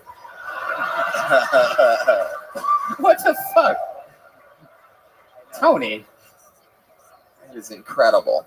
What do you and your wife like to do for fun? Fuck. Wow, look at you. You think you'd have more color in your face or something like that. You look like a fucking Elmer's glue bottle. What? I thought You should sex see me burned after. calories. Never mind. Joelberg's getting warmed up over there. So, Dan, anything else crazy about your real life? Like a fun fact about you that we might find interesting? All these fucking beautiful people. Yeah, I just listened to an episode about the guy with the tattooed eyeballs and stuff. I was like, dude, I got nothing to say. Like, Yeah. I don't know. I got a DUI doing comedy like everybody else. That's about it. My girlfriend was giving me a hand job while I was driving. I got DUI. Is that true? Yeah, that's 100% There you true. go. That's fucking good. Yeah.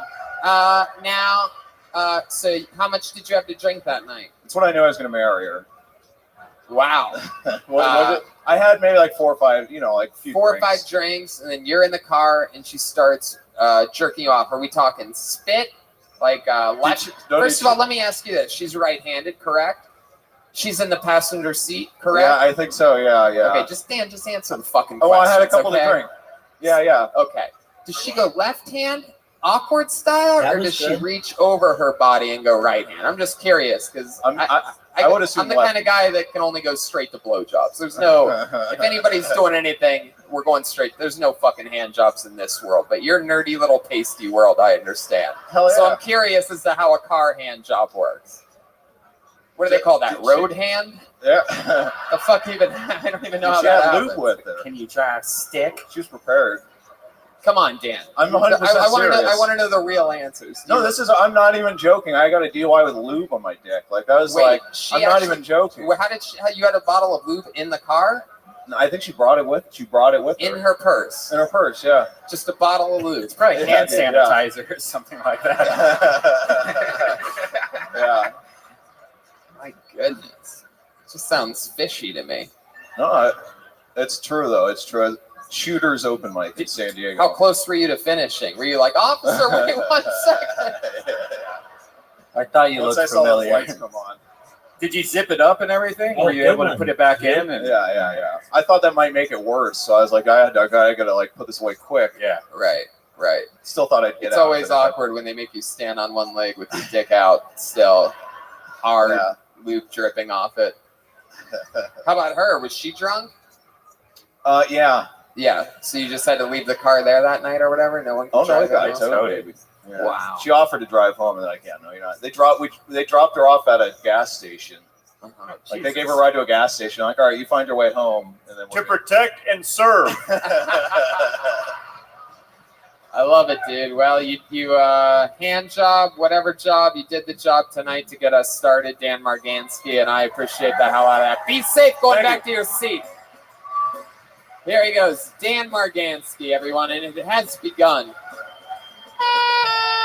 Oh, you know what? That name actually fell out of the bucket earlier when I was picking the first name. One fell out. And I believe we recognize this name from an episode, maybe St. Louis. I think we met this guy before. Put your hands together for him. His name's Jimmy Stealth, everyone, and he's entering over there.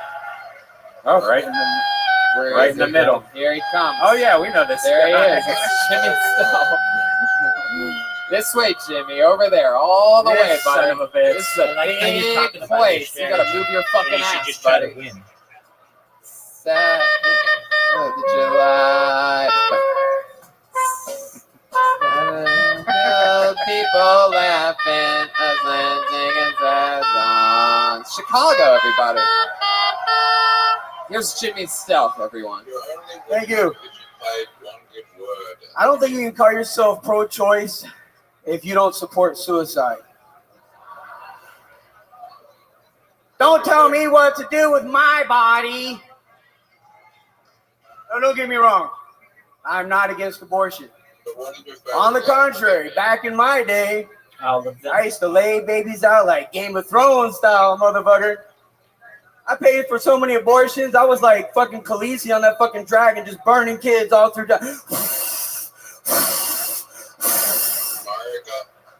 We had never played. I've paid to kill other dudes' kids that weren't even mine. Okay. Straight up.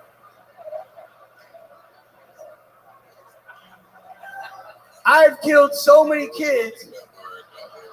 I have a Planned Parenthood fucking rewards credit card. Yes, sir.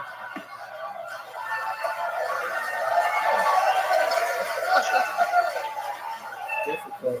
Every time I fucking pay to have a bolt stuck through a baby's fucking head, I get points on that shit. Okay. Thank Jimmy you very much. Stealth, I'm going to stop you right there while you're ahead. I'm going to stop you while you're still killing. I'm going to come in like a referee and just wave you off for your own good on this. How about another hand for Jimmy Stealth? That genuinely made me laugh. I mean, you really owned it. You stayed in the pocket. In the beginning, I'm like, here's an abortion joke. And then I'm like, oh, no, this is like the abortion joke. This is crazy. This guy's just owning it. You killed other fucking kids. I love it. It's an incredible choice of jokes since you look like a big abortion. Like, you look like a full-grown, sucked-out baby, big dead baby. Has anyone ever told you that you look like a big dead baby before? Nope, the first time. Thank you. Damn right. How many ghost babies do you actually have? Did you keep any of them? Did any of them I survive? think 2, maybe 3. Wow. You don't even remember. My goodness, look at you. Just fucking keeping it in there. The cream pie king. Tell us more about you, Jimmy. I mean, you actually, is that what you're into? No, I just, abortion's on the air right now, and I was like, well, people want to be pro-abortion, but how are you going to be against suicide? That's a choice too. I fucking like your You're pro-choice. Go hard. You had a set a lot like this. I remember. Was it St. Louis? Yeah, it was suicide. Yeah, I remember that, and it was because I never forget a guy that looks like a full-grown munchkin from the Land of Oz. I mean, I put that on my phone too. I have a picture of the three guys. Picture of what? The three guys from the Wizard of Oz. Really? You brought that up, yeah. Because I brought that up in St. Louis? Or just say family portrait. Yeah. Anyway. Fuck yeah, Jimmy. Remind us of what you do for work again. I work in the kitchen too. You work in a kitchen too? What the hell? There for the kitchen. Yeah? What the hell do you do in the kitchen? I'm an assistant manager. Assistant manager. I thought you cleaned the fryers with your face. I don't even know what that means. October. All right, Jimmy, over here. So, wow, did you ever go into a long-term relationship with any of these women that you impregnated? No. What's the longest relationship you've ever had? I'm married. I want to see if it's higher or less than this lonely woman over here that went wild. I've been married for 24 years now. I'm still married. Wow. Really? Wow. My goodness. Is your sperm even good anymore? Like, have you? I hope not, but probably. Oh shit. What does your wife do?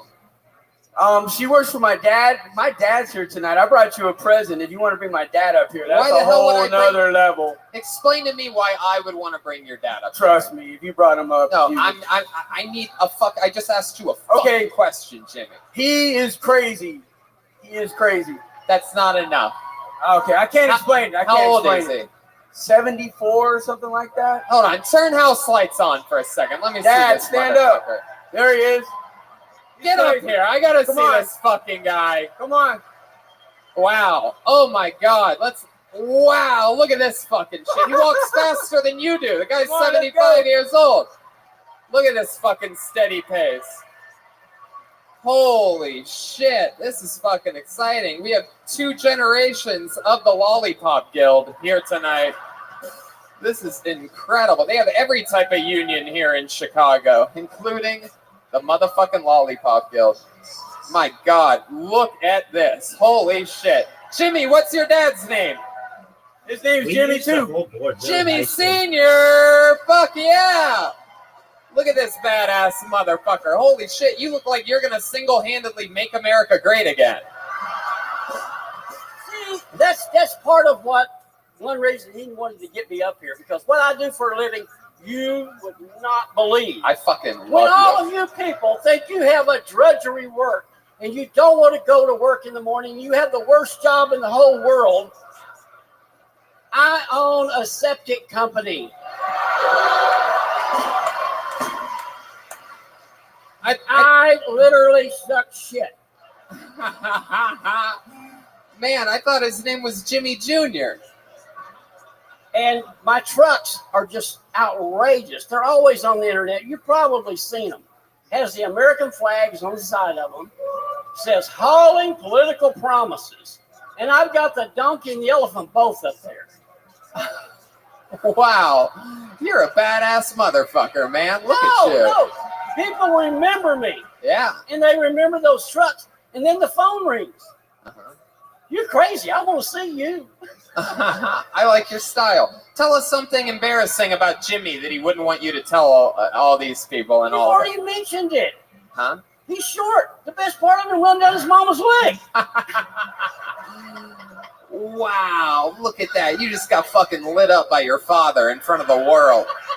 That's incredible. Have you ever shorter than me? Have you ever had one of these tanks like leak on you or blow up in your face? Have you ever had something yeah. like It was not a pretty sight. Yeah?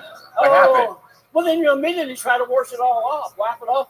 What is worse, though, is when you have a cracked lid and you're going down. I mean, man, that is some way you do not want to die. God. Man, I do not understand all this septic terminology that's happening. The old cracked lid, you know what I mean? When you fall into the septic tank, pretty much. Oh yeah, well, that's terrible. Now, Jimmy Sr., Jimmy Jr. told us that you were crazy. Do you think that's true? Absolutely. Can you give us some more wild information about your life or a fun fact about you? What have you done? What have you been doing these past 74 years? Well, I'm an electrical engineer by trade. So, and I've been all over. I used to come to here in Chicago every 3 years, set up the show for the Interplast Convention for a company I work for. The next year, Dusseldorf, Germany, Birmingham, England.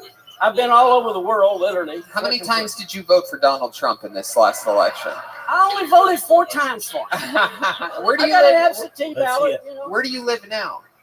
right north of Houston, Texas. Right. Wow. Look at you. You hate gays and blacks. That is incredible. That is incredible. You look like your arch nemesis is Lori Lightfoot.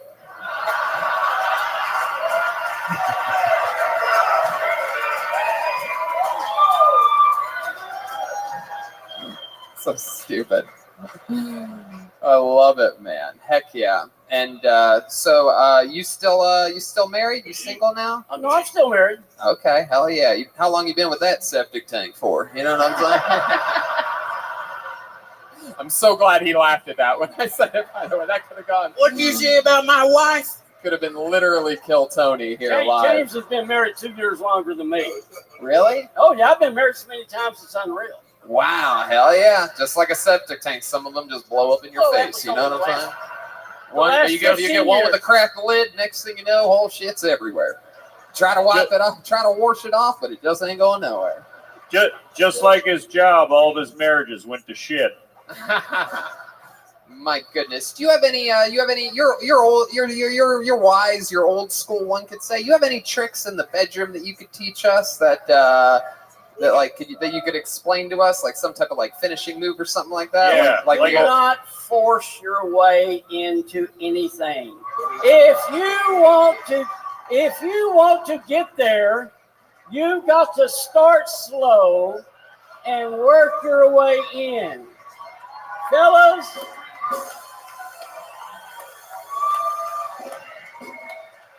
I've been looking for this goddamn answer for 6 years on this show. somebody was finally truthful, wasn't they? Let me ask you a question, because I know you're speaking the truth right now. So give me an example. Like, let's say you plan on having sex with a girl. Like, how long will you spend going other places and doing other things before just throwing your dick in there, like these modern kids? It depends on the lady that you're with, and if that lady is that you can tell by when you're with them, and right then it might be. And I had a bar, they might wake up downstairs in the basement. Hell yeah, getting the old Bill Cosby treatment, you know what I'm saying? You just hide them in the septic tank. They won't find them there. No, they would wake up in the morning and it was a basement, it was a bedroom downstairs, it was an old bowling alley. Where in the hell am I at? There's no windows down there. And you're in the bottom of the dusty saddle. Imagine waking up in the basement of a septic tank place, just like my life is literally in the shitter. So I'm going to go back to my original question just for a second and ask it this way. So what do you think in all your years, right? 74 years of taking your time, 72. And you believe in getting them warmed up, right? Making them want it in the bedroom, right? So what would you guess, if you had to guess, the longest amount of time you've spent on foreplay before just throwing your dick on in there? What would you guess would be that length of time? 3 weeks. Jimmy Stealth, you were right. Your dad's fucking crazy, and I should bring him up here. It was so fucking nice to meet you, man. Thank you so much for coming up here. How about a hand for Jimmy Stealth 1 and Jimmy Stealth 2? Yeah. I've seen a lot of your shows, and James has introduced me to him, and everything's going on with Jimmy, and it's really been wonderful. I really enjoy it. Thank you so much for saying that. There he is, Jimmy Stealth Sr. Thank you, Chicago. And how about one more time, good and loud, for the guy that made it possible, Jimmy Stealth Jr. That was awesome. You just kept fucking passing. great, man. Yeah, look at that. Oh, yeah. It said That you was awesome. forfeited A little bit due of to fucking inactivity. family time up here on Kill Tony, only in Chicago, baby. They look so related. Awesome. Italian songs. This looks like a fake name, but I'll see if someone walks up here anyway. Make some noise for Benjamin Button, everyone. Benjamin Button. Got that light? Is anybody moving? Oh, that's him. That's his name. Wow, that's crazy. What do you mean? That's him? Yeah. Really? Yeah. Get the fuck out of here. That's crazy. I'm telling you, this fucking bucket is ungoddamn believable. There's like 100 fucking names, and I just pulled what his dad signed up as. You gotta be fucking kidding me. Pulled another name out. Make some noise for Clayton Baker, everybody. Come on, here we go. Law one, I thought the law and the law one. Come on, Clayton, you gotta move it a little bit, buddy. You're going that way. I thought the law and the law one. I thought the law and the law one. Da, da, da. Come on, one more time for the band. How about them tonight? All new songs. Here's Clayton Baker. Chicago! I just drove up from Winnipeg. That's Canada, for those of you that don't know. You guys have great deals on weed down here. I got an ounce and a gun for $300. I don't know how that happened. Easier to find a gun than it is to find a fucking parking spot. I like listening to AM radio back at home because on AM, you have some great characters and different music. But in America, all you have on AM radio is different Christian sermons. So you have your like folk country pastor. He says, Paul walked to Greece, broke bread with the Damascuses to spread the word of Jesus Christ. You have your top 40 pot preacher who says, Jesus loves all, no matter race, color, creed, or sin. But my very favorite is the heavy metal pastor. The heavy metal pastor, you turn to 1050, the cleanse AM. And it's just a guy yelling Judas Priest lyrics. And God is screaming for vengeance. Hell hath have no mercy on the weak. And God is screaming for vengeance. For this world is diabolical and bleak. Okay. Wow. There you go. Clayton Baker. Letting out a little bit of energy there. It's incredible. I've never seen somebody so unfunny wearing a Sebastian Maniscalco shirt before. That is my we got a 5150 in progress. Again, Sebastian in that shirt, he would just murder, right? And then there's you up here talking about fucking AM radio. Who's listening? This is a podcast, and you're doing AM radio jokes. Am I right, people? That fucking AM radio is crazy. That's like going on AM radio and talking about podcasts. People don't know what the fuck you're talking about, dude. AM radio is pretty badass. You get pretty stoned and listen to some AM radio. That's good times. When do you do that? Do they even have AM radio in your Tesla? Not in my car. They don't have. So you have to like turn a gear to play AM radio? Brian thinks AM is ass to mouth. Wow. So you were on the show a couple days ago, and you were going fishing and camping. You said. We did all that. We saw the Wisconsin Dells. We drove into Chicago. It's the largest city we've ever seen. So skyscrapers as tall as you can, pinball machines for ages. Are you telling these people what Chicago looks like? What the fuck is happening right here? Wow, amazing. Chicago. You've never seen anything like it. Skyscrapers as tall as you can imagine. AM radio. Pinball machines lining the streets. AM radio with great Christian programming. You fucking Canadian buffoon. These fucking Canadians come down to Chicago. Like that's what's funny about Chicago. Chicago is basically Canadian Bahamas. Like it's like let's go somewhere warmer with better and taller skyscrapers and dreams and hopes. Well, I've never been in a city so big in my life. Did you catch any fish? Caught nothing. Devil's Lake is a hole. Nothing in there. Enough about your wife's pussy. I mean, how long did it take you to do all the coke? We haven't found any yet. We're going to Grateful Dead tomorrow. Grateful Dead at Wrigley, or what's left of them in John Mayer. We'll see you in the parking lot. Fuck yeah. Fuck the Sox. I don't know. Wow, you're from Winnipeg, huh? What Over here, Clayton. We have a riot in progress at Thalia Hall. Over here. So you live in Winnipeg, right? Correct. Remind me of what you do for a living. Radio technician, audio. Ah, FM radio. Wow. Yeah, I won't. Look at you endorsing the arch rival over here in your second life. FM radio. You're from Winnipeg, and by the looks of your shoes, you clearly walked here all the way from Winnipeg. We got in the sand. I went down to the beach trying to look for some beach class in Oshkosh, Kenosha. Didn't work very well. Couldn't find any shoes. I ended up playing pinball for the 2 hours I was going to do some shoe shopping. So You fucking love pinball, dude. That is incredible. What's the place called? Logan Hardware. All right, there you go. There's 4 nerds scattered around here. Wow. So how much longer is your little vacation to a place like you've never seen before? We're with you to Minneapolis, so we're going back to Madison and then up to Minneapolis and then home. So tomorrow's so a day you're off. have you been to every Kill Tony?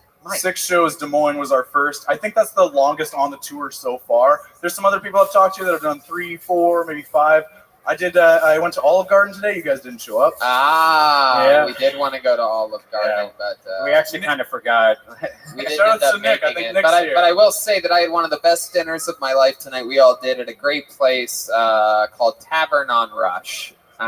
Really amazing. Really just a great place. Was there a lot of people there at the Olive Garden? Because we had said last night that we were going to go to the Olive Garden. I was the only one at noon. Nick and I hung out. We had a selfie. Nick, if you're here, shout outs. Thanks for the mints. There you go. Clayton, that's all he hooked you up with was mints? God, Jesus. He must really like you. It made you even pay per breadstick at the Olive Garden. So, Clayton, is there anything that we don't know about you that we didn't find out? Because you were on in Des Moines, Iowa. Do a lot of drugs. That's the only other thing we haven't touched yet. So yeah, how much do you love drug? Tell me about your drug use. Your shirt looks like it's on Fear and Loathing right now level. I love drugs so much that I was on the freeway today and I thought, man, I miss heroin. You have the right to remain silent. Anything you say or do will be held against you in the court of law, mister. You do heroin? I like it. I stopped doing it after I OD'd a few months ago. It was a very light OD. We didn't call the cops. light OD. A light OD. Oh, a light OD. It was a sunny D. Perfect. Heroin zero. OD. ODB. How long have you been doing heroin for? Not very long. I did it for about a 3 or 4 month stretch. And then put it Needles down or for a while. snort? Snort. Did you go from painkillers to heroin? I did painkillers way back when they had oxys that you could crush up and snort, but I hadn't really touched opiates since then.